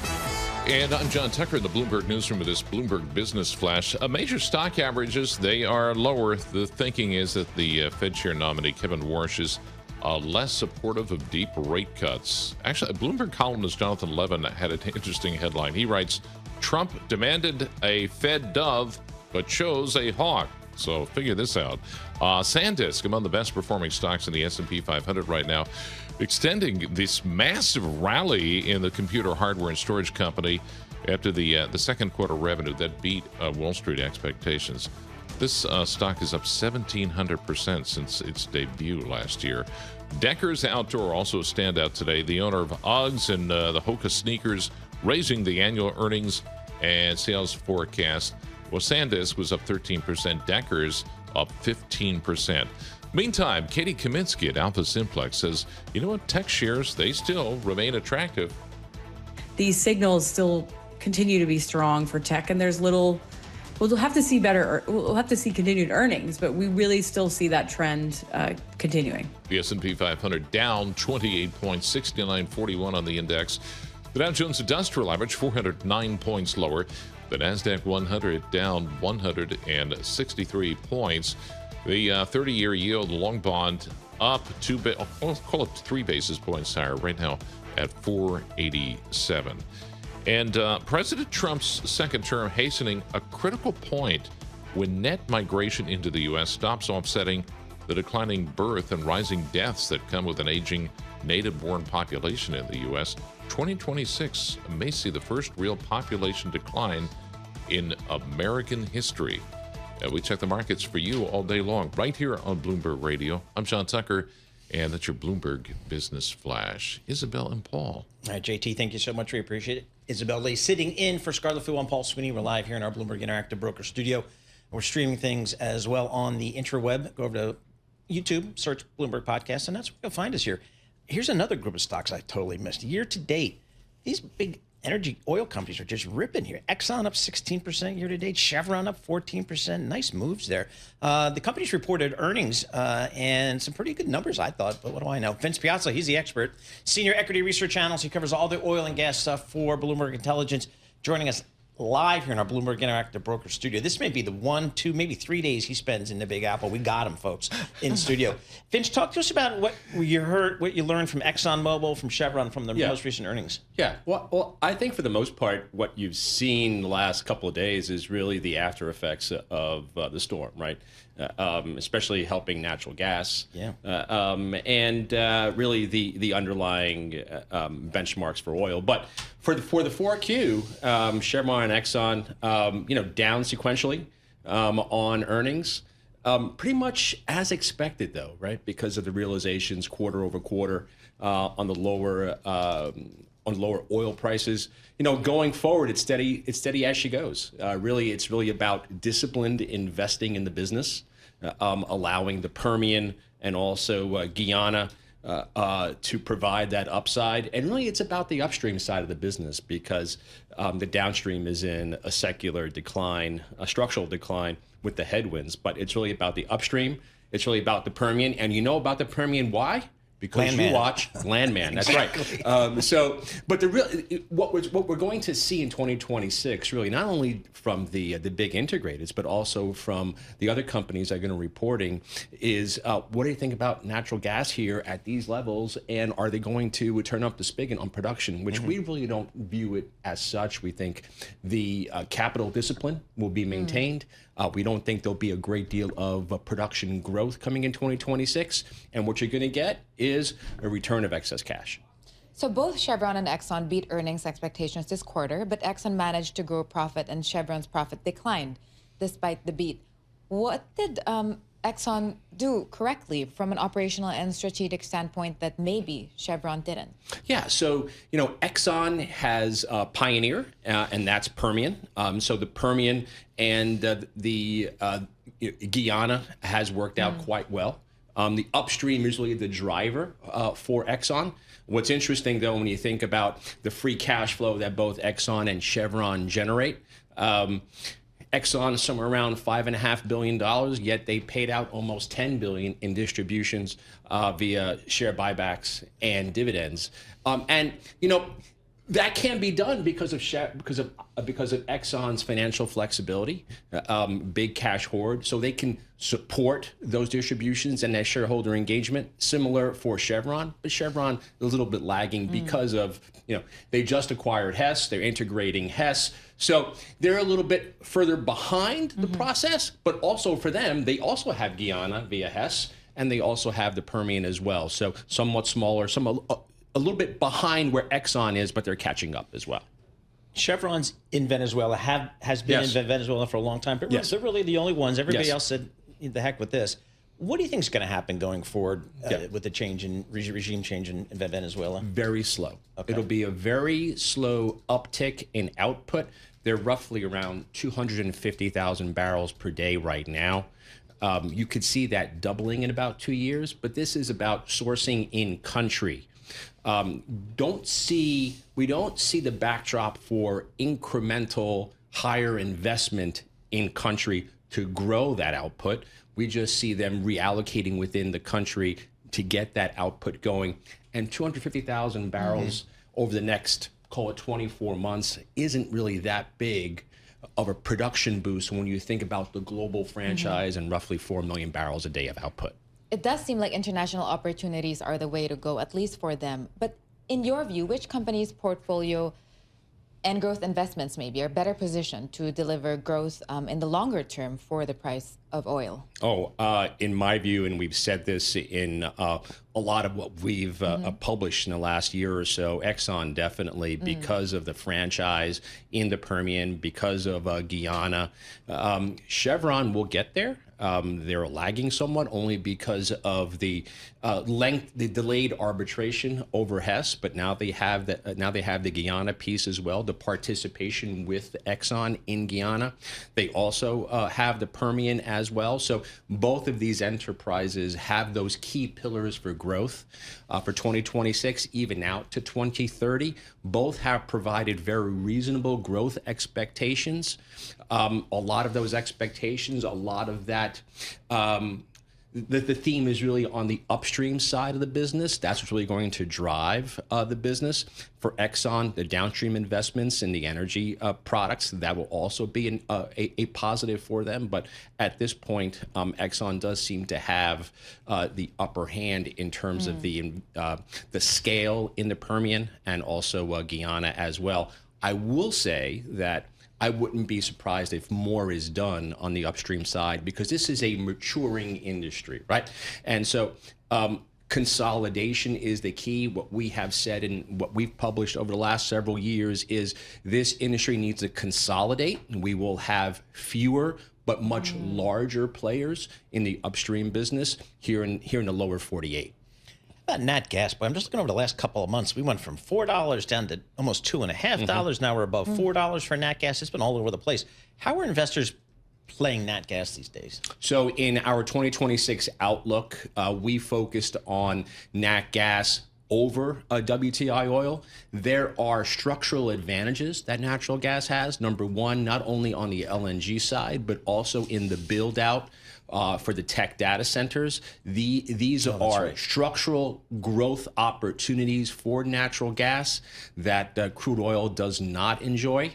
And natural gas remains in the process of consolidation as well, whether it's in Appalachia or in the Haynesville. So once again, you will have fewer operators, but larger operators, stronger operators, molecules in the hands of much larger operators with better balance sheets, able to manage these businesses going forward.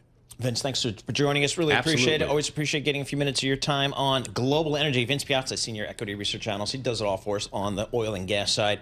Again, two big companies reporting some pretty solid numbers. The stocks, performing well. They have an administration that is pro-energy. They've got a new customer, which is all these AI data centers that need energy. So good time to be in that business. Looking at WTI crude oil, pretty steady here today, but we're at $65. Remember, folks, we spent a fair amount of time below $60 just as recently as a few days ago. So a little bit of a lift here for oil with some geopolitical tensions there. We're going to have more coming up. This is Bloomberg. Good morning.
This is Bloomberg Intelligence with Scarlett Fu and Paul Sweeney on Bloomberg Radio. All right, Isabel Lee sitting in for Scarlett Fu. I'm Paul Sweeney, live here in our Bloomberg Interactive Broker Studio, streaming live on YouTube. We're joined by the Matt Miller, star of Stage and Screen, joining us back here where it all began in the radio studio.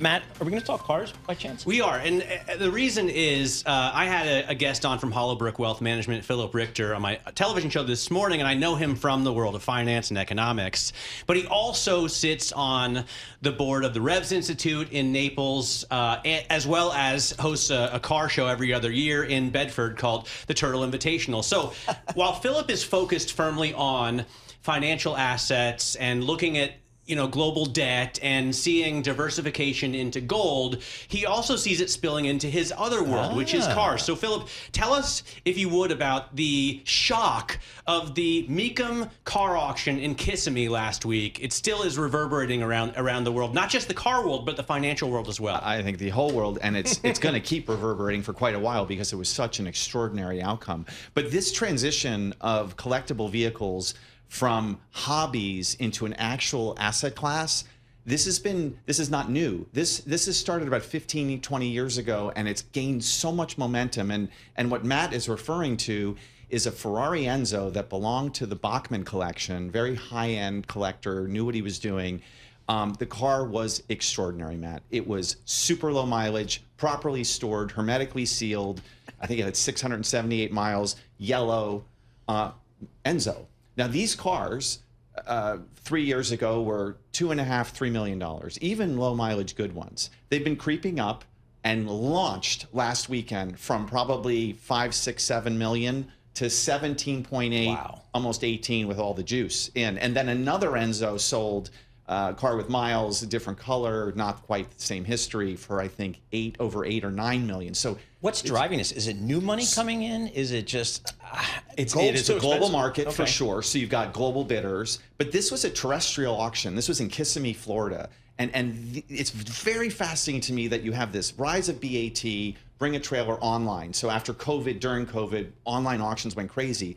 But terrestrial auctions are also strong. Monterey, Gooding, RM, Sotheby's, and Mecum, all these auction houses. This was probably the strongest. I think they did over 448 million in sales at that weekend, so at Mecum alone. There are more people like Matt Miller out there is what you're telling me. There's a lot of passion. People say the collector car hobby is dying. They've been saying this for 10 years. It is more alive than ever. Now you look at these cars as real asset classes that are real assets. They're not depreciating, they're appreciating. And we're moving to cars being appliances. So these cars that are V12s, hand-built, rare, 300 or 400 made, the future is not going to be like that. It's going to be appliances. The interesting thing to me, if I can just for a moment, is that we're also moving firmly into a new era of cars that are worth a lot of money. When I was a kid, people were paying the big money for a Bugatti Type 35 or a Bentley blower. And as I got into college, I started to see the GTOs go for like huge money, or the 250 California that Cameron drove in Ferris Bueller's Day Off, or Ferris rather drove. It was Cameron's dad's car. And now you're seeing, I remember being at Miller Motor Cars and hearing somebody badmouth an Enzo or a 288 GTO as like a footballer's wife's car, like basically not classy enough to fetch the big money. And you're moving into an era where those are getting the money. I mean, a GTO, a 250 did sell at the Mecum auction for $38.5 million, but to David Lee, who's probably been after one for a long time. And you're starting to see like a Porsche 918, which they were going for 3, and I saw one at Mecum go for over 6 with all the juice, like 6.5. So you're starting to see these newer cars also get all the money. And obviously it's not people like me, it's billionaires that are chasing these cars. And it's not just demographics. I was going to ask who are buying these, and have you seen a shift in demographics? So the on-ramp to the collector car world is, there's a lot of them. You can buy cars for sub 50,000 that are really fun. You can buy a 6-figure car. You can buy a $500,000 car. But then there's this super high tier market that's exploding now. So the Bugatti Veyrons, the Pagani Huayras, the Enzos, cars like that. Now, what's interesting point is that this Enzo sold for money that was very close to the iconic McLaren F1. So you have to ask yourself, if you're going to spend $17.8 million on an Enzo, what's a McLaren F1 worth today? By the way, whole different level car. Little tip on the side: if you haven't seen it, go on YouTube and search for the video of Elon Musk accepting his F1. He takes delivery of it. It's like 25 years old. He's already lost all of his hair at that point, so he's bald, and now he's got obviously a fantastic head of hair that he's had reinserted. And I think technology. He no longer has the F1 because he sold all of his stuff. Right, but. That's one of those cars that is just going to be unobtainium. The collector vehicle market, though, is constantly in the media explained as a demographic phenomenon. I think that's certainly a part of it, but now it's in the financial realm too. And billionaires are looking at these as bona fide assets that even though cars just get older and need more maintenance, they become further away from what they were built for and how they were built, because modern manufacturing is not, they're not building cars the way they did 20, 30 years ago at Ferrari. It's much more automated, electric drive, hybrids, pure V12 engines, analog gearboxes. These are the things that collectors are going crazy for. Philip, this is fascinating. Thank you so much for joining us.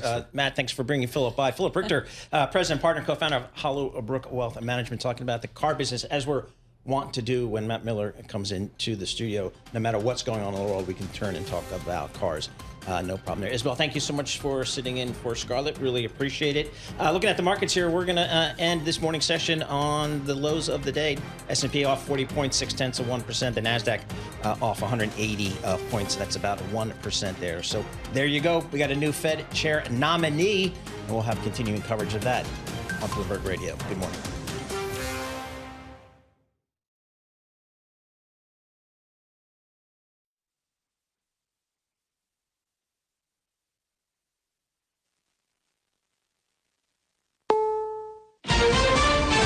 Is CBS News on the Hour, your home for original reporting. I'm Peter King. Just released more than 3 million pages, 2,000 videos, and 180,000 images from the Jeffrey Epstein files. Deputy Attorney General Todd Blanche says the delay was to protect those who survived Epstein's abuse. To protect victims, we redacted every woman depicted in any image or video, with the exception of Ms. Maxwell. We did not redact images of any men, unless it was impossible to redact the woman without also redacting the man. Blanche referring to Ghislaine Maxwell, who was convicted for recruiting many of the women that Epstein abused. A source familiar with the case tells CBS News that Attorney General Pam Bondi was livid after a judge said there were no grounds to arrest journalist Don Lemon for going into a Minneapolis church to cover anti-ICE protests nearly 2 weeks ago.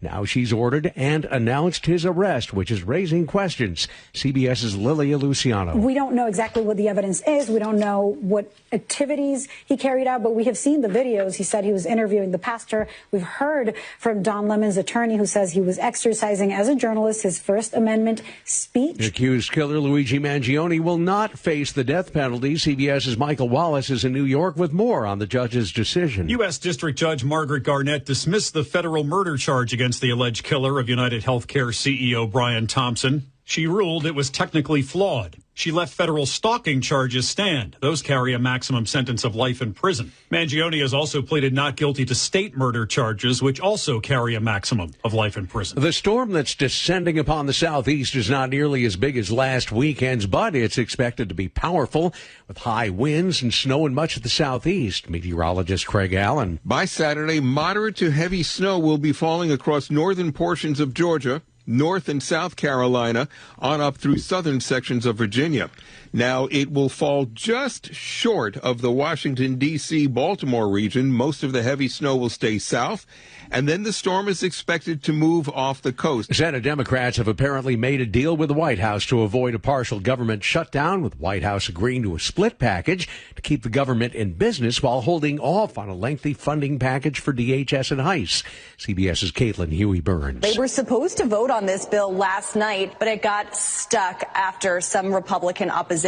But today, they are likely to vote on a package that has been negotiated by President Trump and Senate Democrats. That's something we rarely see up here. The Dow is down 405 points. This is CBS News.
CBS's Deborah Rodriguez has one actor's story about a role she accepted, then rejected. She stirred up a lot of interest in her role opposite Timothy Chalamet and Marty Supreme.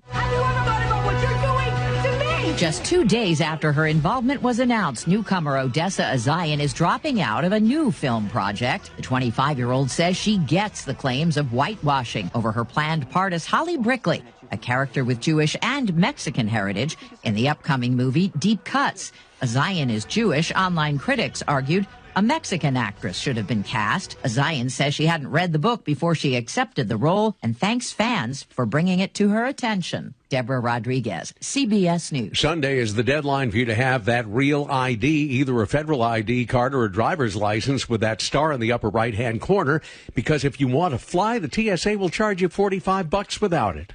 I'm Peter King, CBS News.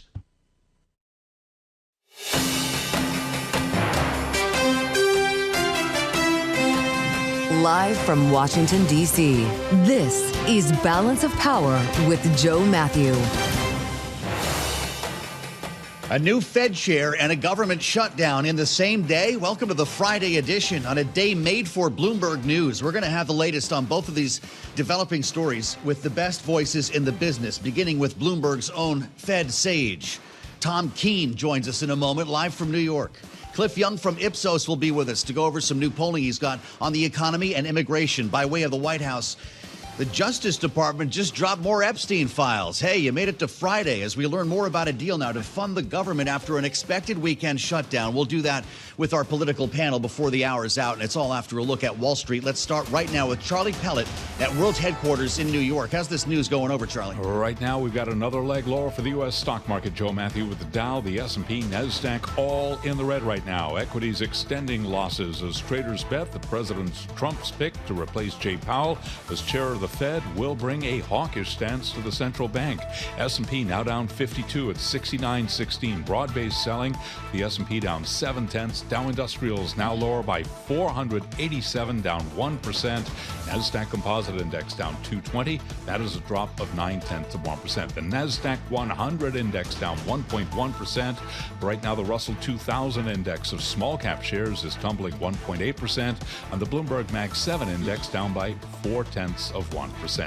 The 10-year 4.24%, with the 2-year currently yielding 3.53%. Gold, a major sell-off there, down 7.8%, plunging below $5,000 the ounce.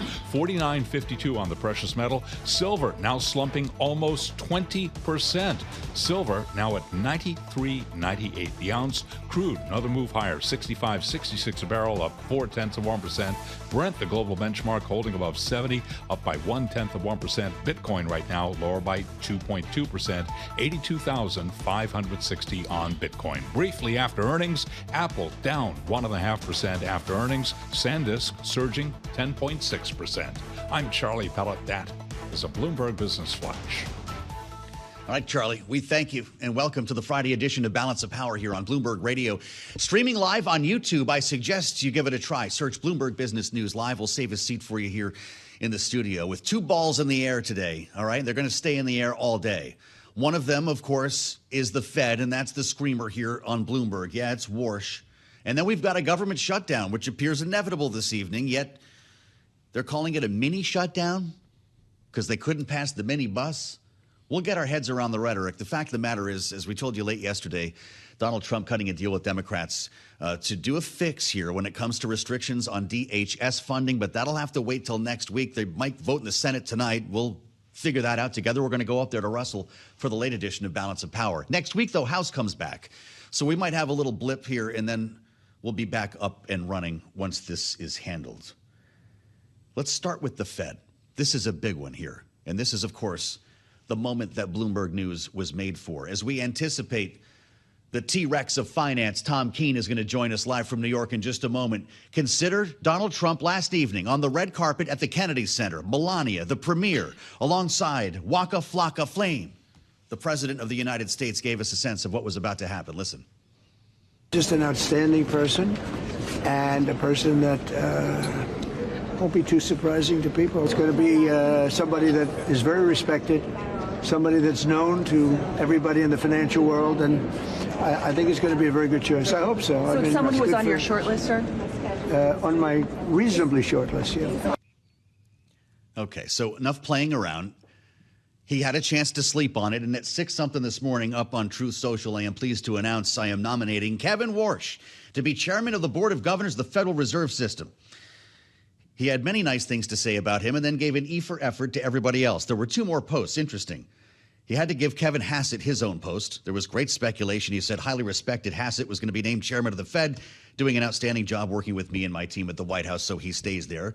Then he had another post talking about Waller, Reeder, and others. He says they would all have been outstanding and have a great and unlimited future with Trump, such amazing talent in our country. Now, there was a very important edition of Bloomberg Surveillance today. I don't think they even got a commercial in there because this was breaking over the course of the morning. And we had to talk to this guy right now to get a sense of how this is settling today. Tom Keene is with us now, the host of Bloomberg Surveillance here on Bloomberg Radio and on YouTube. I don't know. I don't even like asking you questions. I just like to hand it over, Tom. What are you thinking? What does the market think about this? Are you surprised? A lot of questions. My pro tip to Mr. Warsh is when he gets to the testimony Senate Banking Committee, he's got to make clear to the senator from the Commonwealth that he is a Patriots fan and they look good against the Seattle Seahawks. I think it's the way you should start the testimony. He reaches immediately for what matters. You get the votes while you can. A fascinating set of conversations today, Joe. And I can tell you in decades and decades of doing this, there is a cadre that are really upset about this. I can't emphasize enough how unusual it is where economists and their brethren are upset about this pick. And Joe, what I would state is they've never forgiven Kevin Warsh for what he did in the crisis, the great financial crisis, 07, 08, 09, and afterwards. And we really heard some terse stuff today. On the other side is a gathering of Republicans, Democrats, and particularly politicians saying this is a wonderful nomination. We look forward to the vigorous testimony, et cetera. But it's not going to be a walk in the park. This is going to be really, I don't want to say entertaining, but fascinating as a president puts forward his candidate to the Senate. Fascinating indeed. So this is an interesting place to be on Bloomberg Radio, Tom. Different audiences sometimes than we see on Bloomberg TV. People stumble on this program. You've got an Uber driver listening right now. Maybe a grad student is in a taxi. Somebody randomly is listening to us. They might not be Global Wall Street. So tell them the most important thing that they need to know about Warsh. This is really a good point. And what I think is so important is these people, as they look from a distance at these elites and these fancy people, say, we need help right now. I'm in the camp, as you well know from John Edwards, Joe Matthew, that there are 2 Americas. Kevin Warsh is decidedly from the fancy America in the last number of decades. This is a kid who grew up in Albany, whip smart, no question about it, wandered out to a school in Palo Alto, did better than good at Stanford, and then really achieved. He was not given a silver spoon at birth like some others. But from that, and as you know better than me, his marriage into the Lauder family, I think a lot of that's going to come up in this testimony. I looked up the numbers just on Wikipedia. Joe Matthew does better, folks. But you know the millions that are involved here in supporting Mr. Trump by Mr. Warsh's father-in-law. Joe, that's got to come up in the testimony. Really interesting, the personal connections here. And I wonder what you make of the market reaction. You know, we're trying to assign things to headlines. Is that responsible today? Yeah, this is a really important point because what we do, and you know this, Joe, from surveillance, we're triangulating equities, bonds, currencies, commodities. They triangulated with a vengeance about 7:30 last night. I'm sitting there on the couch with Vet Bill and Kennel Fee, and I think it's going to be a lovely Thursday night, and instead it's total mayhem. So what I would focus on, besides the Dow right now down 500 points, is, Joe, bond prices out 10-year, 20-year, 30-year bonds, the old benchmark when you bought your first home in Weston, the 5 acres you have out there past 128. I mean, the effect is that 30-year bond went price down, yield up. Now, not a lot and not inflammatory, but I'll tell you, Joe Matthew, the markets adjusted last evening with the Asia opening, but today, off of that adjustment, they were somewhat stable. As I look at it now, bonds, currencies, commodities, gold and silver pulling way back. I'd call it a Greenspan word, quiescent off of the bombshell announcement last night. Fascinating. So this is, we see the silver falling out of bed, gold's rolling over. This is a direct correlation. That's not just a technical move today. I'd say it's both. It's always more complex than that. I wouldn't call it direct correlation, but I would say that the Warsh announcement clearly had an impact on the markets. Fascinating. Spending time with the great Tom Keene here. The President of the United States, by the way, Tom, is in the Oval. If they give me the hook, I'll have to listen to what he's saying because I'm sure he's going to be talking about this soon. President calling the new Fed chair a very good guy. We're going now. All right, Tom Keene, thank you. Joe Matthew in Washington. Donald Trump now with reporters in the Oval. This is live on Bloomberg. Probably would be allowed, but I want to keep it nice and pure. But he certainly wants to cut rates. I've been watching him for a long time. Senator Thomas, did you have any concerns about his hawkish history of pushing for rate hikes? He's going to want to do the same thing. I think that, yeah, I've had times when I think you've had to really have rate hikes too.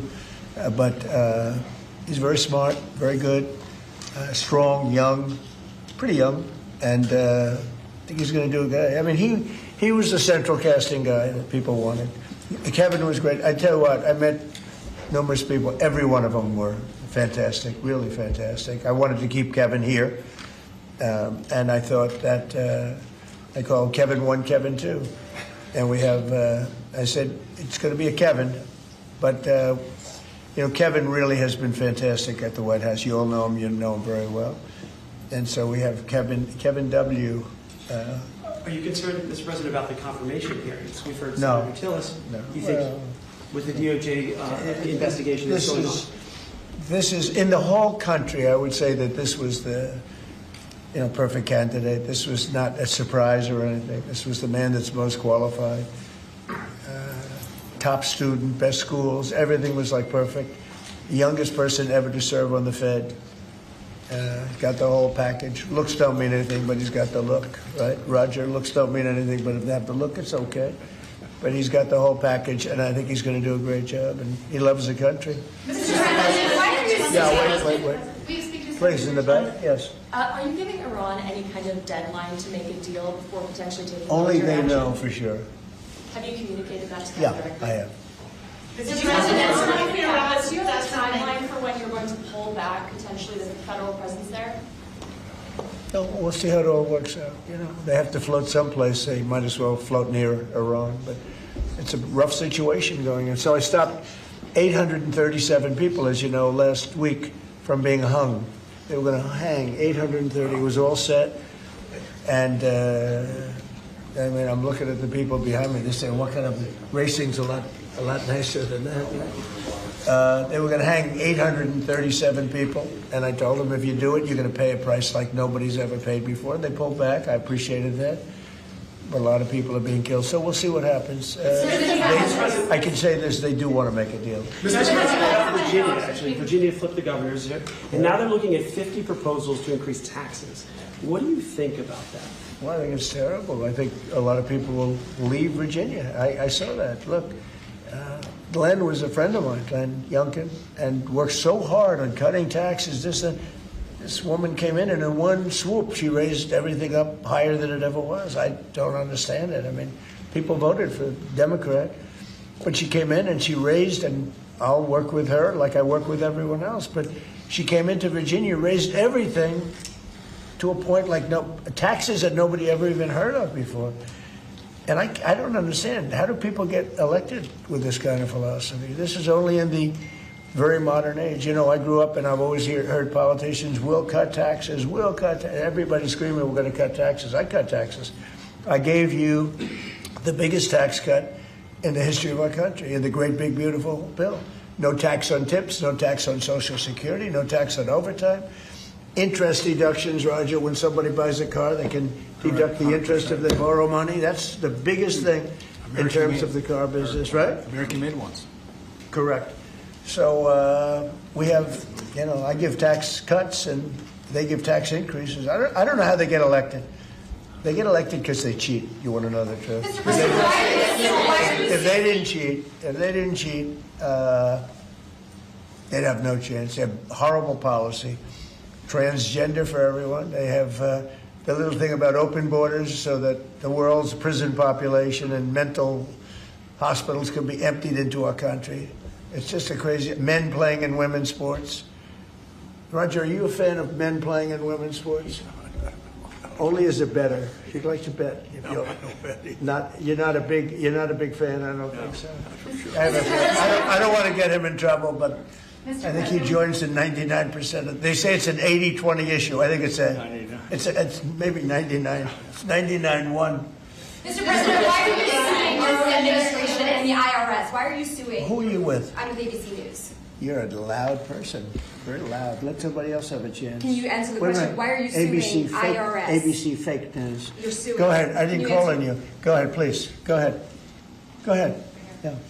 Do you think the upcoming ABC, talks, by the way, is truly one of the worst. Go do you ahead. think the upcoming talks between Russia and Ukraine stand a chance without U.S. envoy Witkoff and Jared Kushner there? I think they stand a chance. We've been trying. I've ended 8 wars. All of them I thought were going to be maybe tougher than this one. But Zelensky and Putin hate each other, and it makes it very difficult. But I think we're getting very close to getting a settlement. Hundreds of thousands of people, mostly soldiers, have been killed. Last week they lost 29,000 people. Last month they lost 29,000 soldiers. Can you believe that, fellas? 29,000. You lose one race driver, and it's a big deal. 29,000 soldiers in 1 month. 27,000 the month before. I think that I think that we have a good chance of getting it settled. Yeah, ma'am. Mr. President, on the Warsh nomination, what is your strategy for getting past the hold that Senator Tillis has on this process? He said he won't allow. Well, that's that kind of thinking is why he's no longer a senator. He's going to be out of office. It's too bad. I always liked Senator Tillis actually, but he did some things that were not smart. And whatever. I mean, if he doesn't approve, we'll just have to wait till somebody comes in that will approve it, right? So that's it. But I saw that. He wants to be an obstructionist. But we have a lot of obstructionists. I've had a lot. And we've created the best presidency maybe ever. Yeah. If Iran doesn't make a deal, is your plan to replicate there what you just did in Venezuela? I don't want to say that. I don't want to talk. I don't want to talk about anything having to do with what I'm doing militarily. But we have a tremendously powerful fleet there. We have the most powerful ships in the world. We have the most powerful military by far in the world. We showed that on numerous occasions. I mean, I rebuilt the military in my term. If I didn't do, I wouldn't, I think, be able to say that. But I rebuilt the military, the entire United States military in my first term. And now we're building it bigger, better, stronger than ever before. I'm adding to it. We're adding something called a battleship. You would find this interesting. You know, the old-fashioned, beautiful battleships? And we're adding up to 25 of them.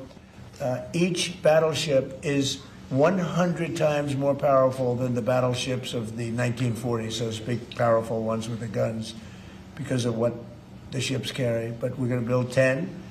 And then we'll see how we like them, and we're going to go and do another 15 after that. It could be up to 25 battleships, 100 times more powerful. Can you imagine that? And it's peace through strength. We don't want to use them, but if we have to use them, we will. Mr. President, on the Fed, should the DOJ continue with its investigation into Jay Powell? That seems to be a sticking point for Senator Tillis. Well, he's got a building that, I build buildings, and I build them under budget, ahead of schedule. I build them, but they're within reason always. And this is a small little complex that's costing billions of dollars, most expensive job per square foot ever built. And it's a little complex. It's a little Fed complex. I built the hotel on Pennsylvania Avenue, and I built it for around $200 million. And it's bigger than that. They're spending many times that amount to do a renovation of a building. I've heard numbers as high as $4 billion. $4 billion to build a building. I could have renovated that building and fixed it up, made it beautiful for $25 million. They're going to spend close to $4 billion on it. So it's either gross incompetence or it's theft. Somebody's making money, because you can't spend. It's more per square, and you have half a building there. You have the structure, you have the exterior skin, that they're not changing much. They're building a building, and they're spending almost, I'm hearing numbers of between $3 and $4 billion. It's the most expensive structure ever built per square foot. So he's either incompetent, or he or somebody is a crook. And we'll find out. Mr. President, Do you think Christine on Noem should step down? Minneapolis, on Minneapolis, Governor Tim Walz recently likened the conflict on the ground to Fort Sumter, sort of implying that this is the beginning of a civil war. Do you agree with that characterization? Do you feel like there's a civil war brewing in Minneapolis? Well, does he know what Fort Sumter was, or do you think somebody wrote it out for him? No, this is, I was elected on law and order. I was elected on a strong border. We had a border that allowed 25 million people to come in. Many were murderers. They murdered people. We had 11,888 murderers. We had prisons, including Venezuela, but Venezuela opened its prisons. So did the Congo. The Congo in Africa opened its prisons and dumped people into our country. Many countries did that. I would have done that if I were leading a country. I would have dumped the prisoners into our country. We had open borders. We had all these things. I was elected on law and order. I was elected on the economy. I was elected on a lot of reasons. Because when I took over, we inherited a mess. Prices were too high. Inflation was the highest it was in 48 years. I say ever, but the media always corrects me by saying it's only 48 years. I think 48 years almost sounds worse. But when I was elected to do a job. And one of the big things I was elected to do is law and order. We now have the lowest crime rate in the history of our country. We have the lowest murder rate in the history of our country. We have Washington, D.C., which was a dangerous place to walk, is now a totally safe city. You can walk with your husband or your wife. You can walk with your children right down the middle of the city. Nothing's going to happen. We did a great job. We had the National Guard. We have soldiers. We have people that nobody's going to mess with. And we've taken out. Remember, it's not just that. In Washington, we've removed over 2,000 criminals. And, if you look at the numbers, a very small percentage of your population, 2%, 3% of your population causes 90% of the crime. So when you move with small, it's amazing how that works. But the criminals go over and over and over again. So 2 to 3% of your population can cause over 90% of your crime. So it's not that complex. We moved 2,000 people out of Washington. We brought them back to their countries where they came from. They came through open borders by Sleepy Joe Biden. And I will tell you, Washington is safe. If you look at New Orleans, as you know, we went there about 4 weeks ago. I was with the mayor of New Orleans last night. He was at the premiere, and she was at the premiere. She was great. I believe she's a Democrat. She came over. She thanked me so much. She said crime is down more than 50% in just a few weeks. And you couldn't even walk down the street in New Orleans. It's so bad. And now they let us in there, and she is thanking me so much, so profusely. She was great last night. I'd do that if I were a Democrat. I'd say call Trump in, let them do what they do. But we remove people, criminals, from the cities, and they become safe cities. If you look at Minnesota, Minneapolis, we have crime down there because we took out thousands of people, despite all the mess and everything else. But do these people really want to have rapists? Do they really want to have drug dealers and people from prisons and murderers? Do they really want to have them in the community? It's really insurrectionists and agitators, and they're paid. And you can tell a lot of reasons. Number one, they're professionals, with their mouth. But they're also, you look at the signs. The signs are all professionally made. They have signs that are gorgeous. In fact, I want to get the sign because I need a lot of signs for different things, and I want to find out whoever does their signs, they do a beautiful job. Everybody has this beautiful sign with brand new wood. It's like leather panels. They have a leather handle on the bottom. These are people that are handed signs, and we know pretty much, we're getting very close to it, but we know pretty much who's funding this stuff. These are paid insurrectionists, paid troublemakers. President Trump speaking live from the Oval Office here on Bloomberg Radio. This is Balance of Power, the Friday edition. We wanted to spend some time listening to the president on this day that he made official his pick to be the next Fed chair, referring to Kevin Warsh as a very good guy, says he did not commit to cutting interest rates, which is interesting, but said that Warsh wants to cut interest rates all the same and will do so without White House pressure. That rhetoric coming directly from the president's mouth just now, only hours after he made the pick official on Truth Social. The president talked about a couple of other issues, including Iran. He was asked about sending ships to Iran. He said, we'll see what happens if no deal.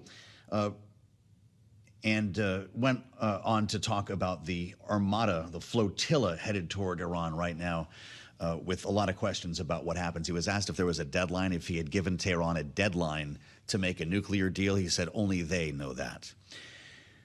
Part of our conversation today has to do with the president's ratings, not only on the economy, but also on immigration. The two issues that he just got his arms around. He was asked about Minneapolis there just a moment ago, and we wanted to talk to Cliff Young about new numbers on these very issues here. He is Ipsos U.S. Public Affairs Chair, Professor, Texas A&M University's Bush School of Government and Public Service. Cliff Young, welcome back to Bloomberg. I want to start with the economy because that's the story of the day here, and the president's got a pretty major headline to hang out with. Kevin Warsh now tapped to be the next Fed chair. This is one of the issues, one of the two biggest issues he was elected on, Cliff, likely the most important. How are people feeling about it today? Well, right now it's the primary issue, the primary concern for people looking towards the midterm. When you ask Americans what they most worry about when thinking about the midterm elections, they talk about affordability. It's a bit inside baseball for the average American when it comes to the Fed pick. But ultimately, from a policy perspective, the Trump and the Trump administration's on target, aligned with what people are worried about. They're worried about making ends meet. They're worried about cost of living. They're worried, as I said before, about affordability. From that standpoint, at a very high level, that's a win. We'll see if actually that has an impact longer term, ultimately on people's voting behavior. Interesting. Does a headline like this matter? I mean, most people aren't talking about who the next Fed chair is going to be. Let's be honest. This is Bloomberg, Cliff, and it gets esoteric pretty quickly around here. Is this something that people are talking about? Does it give the president any impact on the voter? This does not help him in the short term with public opinion in general. Obviously, with elite stakeholders, with decision makers, it's important. With the public opinion, really, it's about its ultimate impact. Am I able to make ends meet at the end of the day? That's what Americans will be worried about. But per my initial point, he is at least aligned with those worries that most Americans have today, which is all about affordability. Interesting. Let's turn to immigration, because this is, of course, the other major story that has brought us here to this point of having a potential government shutdown. Cliff, looks like that's going to happen tonight. And I realize there's a deal in the works here that will make this a mini shutdown, is what I'm reading and hearing this morning. So with that said, considering what took place in Minneapolis and the step back that we saw from the administration, how much of that was driven by polling data like you're seeing today? Yeah, ultimately, at least it'll be a shutdown light. It looks like, and obviously the funding of ICE is central to that. I would say the step back and the pause by Trump and the administration is without a doubt a function of public opinion's reaction, not necessarily polling, because it takes a little bit of time to get the polling out of the field, as well as to see the numbers sort of jump a bit. But it was anticipation of what Americans would say, generally speaking. Americans tend to be really about fundamental fairness, and what they saw on screen and in their reels did not look fair. Now, most specifically, when looking at Trump's numbers, when it comes to immigration, he has lost steam. His handling of immigration policy is at 39%, at least by our poll at Ipsos here. He's had a decline which predates the problems in Minnesota. So he was already losing steam with that. But without a doubt, public opinion, pushback, the administration pause is readjusting. And I think we can chalk that off to where America stands relative to what's been happening in Minnesota. These are the two stickiest issues in America right now. Will they continue to be through the midterms? This is like 2024 all over again. Yeah, these are the drivers. It's going to be cost of living or affordability, as everyone's saying today. Can I make ends meet on the one hand?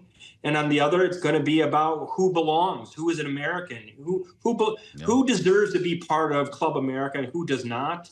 Ultimately, that issue of immigration and more generally about nativism, favoring native-born over foreign-born, that's the primary cleavage in American politics today. And so, yes, Joe, it's going to be those two issues. It's going to be affordability on the one hand and immigration on the other. Well, if Republicans are struggling with both, what tailwinds does the GOP have going into midterms? Well, it doesn't portend, or doesn't portend good tidings for the Republicans in November. The party in power always does worse in the midterms. That's just historically speaking. The historic swing is about 26 seats. That would favor, obviously, the Democrats. They would take back the House. But these headwinds are strong as well. The economy, or the perception of the economy, especially when it comes to affordability, is an anchor. Immigration doesn't help. It creates friction. All those are poor signs, ultimately, for the Republicans. When you look at the generic ballot, that is, who would you vote for, a Democrat or a Republican? Yeah. That's the sort of question we use to gauge, in a relative sense, the odds of each party winning the House. It really is a blue year. All right, Cliff. It's good to see you. We appreciate the fresh numbers. Cliff Young from Ipsos sets up our panel nicely. We'll have Jeannie Shanzano and Matt Terrell on the way next, only here on Bloomberg.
It's 12:40 on Wall Street. We do check markets all day long here at Bloomberg. President Trump moments ago talking up his choice of Kevin Warsh to succeed Jay Powell as chair of the Federal Reserve.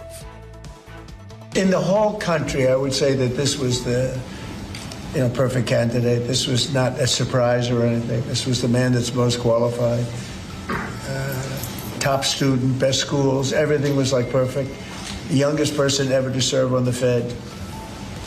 Got the whole package. Looks don't mean anything, but he's got the look.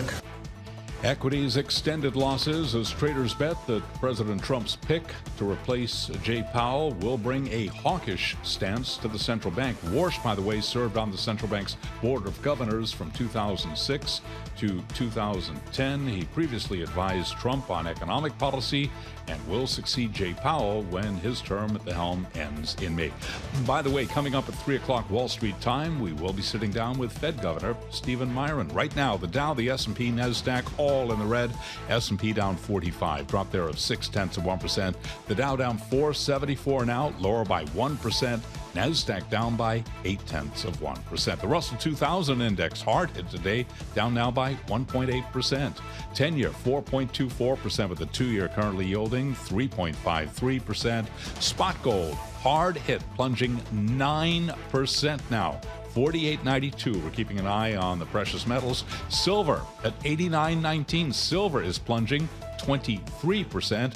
West Texas Intermediate crude now at 64.50 a barrel, down 1.3%. And Bitcoin lower by 1.6%, 82,955 on Bitcoin. So again, recapping here, stocks lower across the board, S&P down 0.6. Briefly after earnings, Verizon is surging 9.8%. AT&T, which reported yesterday, up 2.5%. T-Mobile up by 3.1%. Recapping, S&P down 0.6. I'm Charlie Pellet. That is a Bloomberg Business Flash. All right, Charlie. Thank you, sir. Charlie Pellet will have more on the markets coming up top of the hour, 1 p.m. Eastern Time, as we welcome our global television audience to the program. Welcoming you already. It's the Friday edition, and we've still got a lot to figure out here as we meet at the threshold of the weekend. It is unknown exactly what Congress is going to do with an expected shutdown tonight, a partial shutdown. Were they calling it a mini shutdown in the tip sheets this morning? The minibus leads to mini shutdown. It's mini. The problem is it has to do with DHS funding, Homeland Security, and what we've been talking about is apparently a deal between President Trump and Democrats to codify some of the restrictions that they have been looking for, right? We talked about this last evening with Dick Durbin, with Ted Budd, a D and an R in the Senate, who are waiting for all this to happen. Body cameras. By the way, Budd voted with Democrats yesterday to shoot down the minibus. Now it's going to be stripped out here. They'll get their hands on DHS, make it a CR until they can craft this next bill. I guess that'll take place next week. So we'll have a mini shutdown. It's going to be like a little weekend excursion. By the way, this is the commentary as we assemble our political panel from both of those lawmakers. Republican Ted Budd, Democrat Dick Durbin. Listen. Well, my understanding is that we need more than 2 weeks because of the Senate procedures. I wish you could, I come from a business background, you just get it done, but there's procedures to be done here in the Senate. It's a very interesting body politic. So it's going to take more than 2 weeks, but we'll hurry with whatever time they get us. 2 weeks are enough, and only for negotiations, serious negotiations. I've been around Washington for a few years, and I can tell you, if you want to get the job done, 2 weeks is more than enough time. I'm making no promise beyond that 2 week period. Nor should he, I guess, because 2 weeks it is. It was only moments after that conversation, actually, with Dick Durbin that the president was on Truth Social talking about a deal. So let's assemble our panel. Bloomberg Politics contributor Jeannie Sheehan Zaino, our Democratic analyst and democracy visiting fellow at Harvard Kennedy School's Ash Center, joined today by Republican strategist Matt Terrell, managing partner Firehouse Strategies, back with us in Washington. Matt, Jeannie, welcome. We've got a lot to talk about. Jeannie, we've been talking about it for days. It does seem that Democrats have dislodged enough Republicans and gotten the attention of Donald Trump to get something done here. I will introduce a wild card, by the way, named Lindsey Graham, who has stopped this whole thing because he wants the ability to sue the government. There was language in this bill that's fallen out now, and he wants to sue the government for Jack Smith accessing his phone records. Is that going to force a longer shutdown? Yeah, he's a little jealous of his friend Donald Trump, who's able to sue the government. So he feels that he should be able to. I don't know if he is going to be able to make hay of this. It would be, I would not think he will be able to keep this going that much longer. But the reality is that Donald Trump is not helping himself, because after he talked on Truth Social, Joe, about a deal with Democrats, at 1:26 a.m., he went on Truth Social and started calling Alex Preddy an agitator, perhaps an insurrectionist, talked about the ICE agents as being, handling themselves well. Alex Preddy is crazy. The ICE officers as calm. This is the kind of thing that Democrats are sitting there watching. They're getting pushback from their own constituents who are saying, you cannot trust this guy to make a deal. So I don't know why Donald Trump went on at 1:26 a.m. to write this, but this is the very kind of thing, along with his comments on the red carpet last night at the Melania premiere, contradicting Tom Homan, which suggests that he learned a little lesson from the weekend before, but he's not going to stick with it in terms of pulling back. There's so much to unpack here that oh my God. There's got to be someone else for this. Yeah, so you're right. What time was it? 1:27 a.m. Agitator and perhaps insurrectionist Alex Preddy's stock has gone way down, he wrote, with the just released video of him screaming and spitting in the face of a very calm and under control ICE officer, then crazily kicking in a new and very expensive government vehicle so hard and violent. In fact, the tail light broke off in pieces. I don't want to bombard you with too much, though. I have a popsicle headache with this whole thing. Look. Let's stick with Lindsey Graham for a moment. This could slow things down as they try to get this piece of legislation voted on in the Senate. It's still got to go back to the House, which is why we're going to have a couple days shutdown. Matt, I'm trying to figure out what's important here for our audience, because we want to know what's going to happen next and whether the lights are going to turn off tonight in the government. What are you hearing at Firehouse? Is this deal real? 2-week CR on DHS, and it's all going to be done by then? Well, look, I think President Trump has made the right move of wanting to try and appears to negotiate with Democrats here. It comes down to 6 bills here. You got 5 that appear to be moving in the right direction through Congress. It's that 6th bill that we're talking about right now for funding DHS. And look, I think a lot of Republicans will tell you that they feel like Democrats are not negotiating in good faith here, because the reality is this. I thought we had a deal, though. Well, look, Democrats will say that they don't want to fund ICE. And the truth is this. ICE is already funded for. So, the one big bill. Sure. So, look, the truth is this. I think Democrats need to be careful not to overplay their hand here. I mean, we're in a midterm election here right now. And this, not moving forward with this 6th bill, it's not going to stop ICE from moving forward here and being funded. What it will do is shut down FEMA. It's going to shut down Secret Service. It's going to shut down Coast Guard and TSA. So, from the optics of this, the truth is, we're in a midterm election year right now. The American people want things like FEMA funded. But here's the other side of it. You're seeing Republicans right now who are actually polling well on issues like immigration and border security. They're outperforming, Republicans are outperforming Democrats on those issues. Well, why the president make a deal? Well, I think I think the president feels as though progress can be made here. I think it's coming down to negotiation. You may have a 2-week or so, give or take, stopgap here. But in the end, no one wins in a shutdown. Republicans don't want it because President Trump feels like it hurt his economic momentum, felt like the shutdown hurt the economy. Democrats don't want it because in the last one, they didn't get anything out of it but bad headlines. No one wins in a shutdown. We're heading towards a partial shutdown. The question will be, after tonight, will reopen the government? And I think President Trump is appearing to try to work on this and negotiate with Democrats here. Do you like what's in this deal? Jeannie, we've talked about these particulars up and down. It seems like they're pretty much all covered here. Are Democrats on board with what the president put forth last night? Yeah, I think, the reality is that there would be 2 weeks in which these negotiations could go on. But as we know, when you give congressmen and women and senators more time, it doesn't always make it easier. And, I love Dick Durbin saying 2 weeks is enough. I'm not so sure 2 weeks is enough, because the reality is that you have a problem on the Democratic side, which is if they get this short-term deal and the House, a lot of ifs, they get this short-term deal. In the next 2 weeks, if things quiet down in Minneapolis, are they still going to have people on board on the Republican and Democratic side who who want to take all these steps, right? So Democrats have some pressure on them. But Democrats also have pressure from the other flank, which is saying you got nothing out of the last shutdown that Matt was just talking about. You got to get something out of this. So it's hard on the Democratic side, but it's also hard on the GOP side, because let's not forget that these were negotiated bills, and representatives are going to go, both Republicans and Democrats, and say, wait a minute, we're opening this up again. Well, here's what I want. And with numbers this tight in the House, it is, every man and woman for himself there. So, I think Mike Johnson, Scalise, they have a huge task going forward. Can they get this through? And we've already heard people like Eric Schmidt, Rick Scott say, hey, we don't want to cut ICE off at their knees. So I think this is going to be harder if they get this short-term deal than a lot of people are saying, to get all of these pieces in place. And again, the president's commentary is not helping the situation on either side if a deal is what he wants. Dose of reality, I guess, your reality check from both Jeannie and Matt.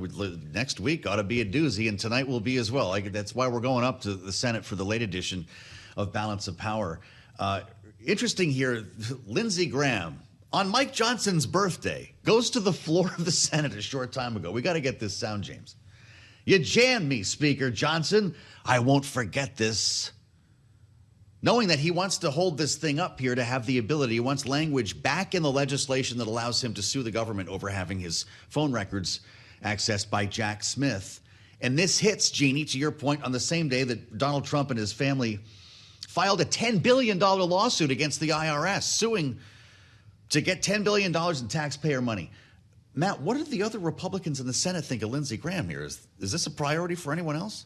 Well, the Jack Smith component of this is a priority for Republicans in Congress. They feel as though it's to shut down the government over? Well, those could be two separate things. Lindsey Graham's got to do Senator Graham's got to do what he feels he needs to do here. In the end, I can tell you what the American people care about, and that is they want the government to stay open. And what they care about right now are key issues like the economy. Right. They care about security, safety, border security, as those all things are tied into what we're discussing right now, particularly that sixth bill that's vital to get across the finish line to get the government open, or reopen, I should say, on the heels of it likely shutting down tonight for this partial government shutdown. Yeah. Ultimately, you got to have both sides come together here. But look, I go back to, I think President Trump is wanting to work with Democrats here. You saw him come out and say, listen, let's come to does he have to call Lindsey Graham, though? Look, no one can get mobilized the electorate, the Republican base, or lawmakers on Capitol Hill to get behind something better than President Trump. So expect, I think, President Trump to work the phones. Sure. No one does that better than him. In the end, the goal here is going to be getting this government reopened. No one wins that government shutdown, as I said earlier.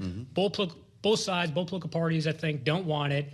But what the American people want right now is for lawmakers on Capitol Hill here in Washington to focus on the issues they care about. Sure. That's the economy, safety, security, the border. So think about that backdrop. Lindsey Graham says he wants to go for broke. He wants to sue for millions, he said. Sue our government for taxpayer dollars to the tune of millions, as Trump sues for $10 billion in taxpayer money. Is this a good look? Well, it can be and, not or right now. I think Americans nationwide, and particularly Republican-based voters, do care about these things that you're talking about right now. But the and component is we can also maintain and move forward with making progress on Capitol Hill. That's where I think lawmakers are at. It's not uncommon when you come down to a upcoming shutdown, whether it's a full shutdown or partial shutdown, for lawmakers to bring up issues they care about, things that they want to see highlighted right here, right now. It's up to every lawmaker to make the decision of how they act right now. But the truth is this. It comes down to border security right now. It's this sixth bill. And I go back to, I think Democrats should not overplay their hand right now. Not moving forward with this sixth bill is not going to stop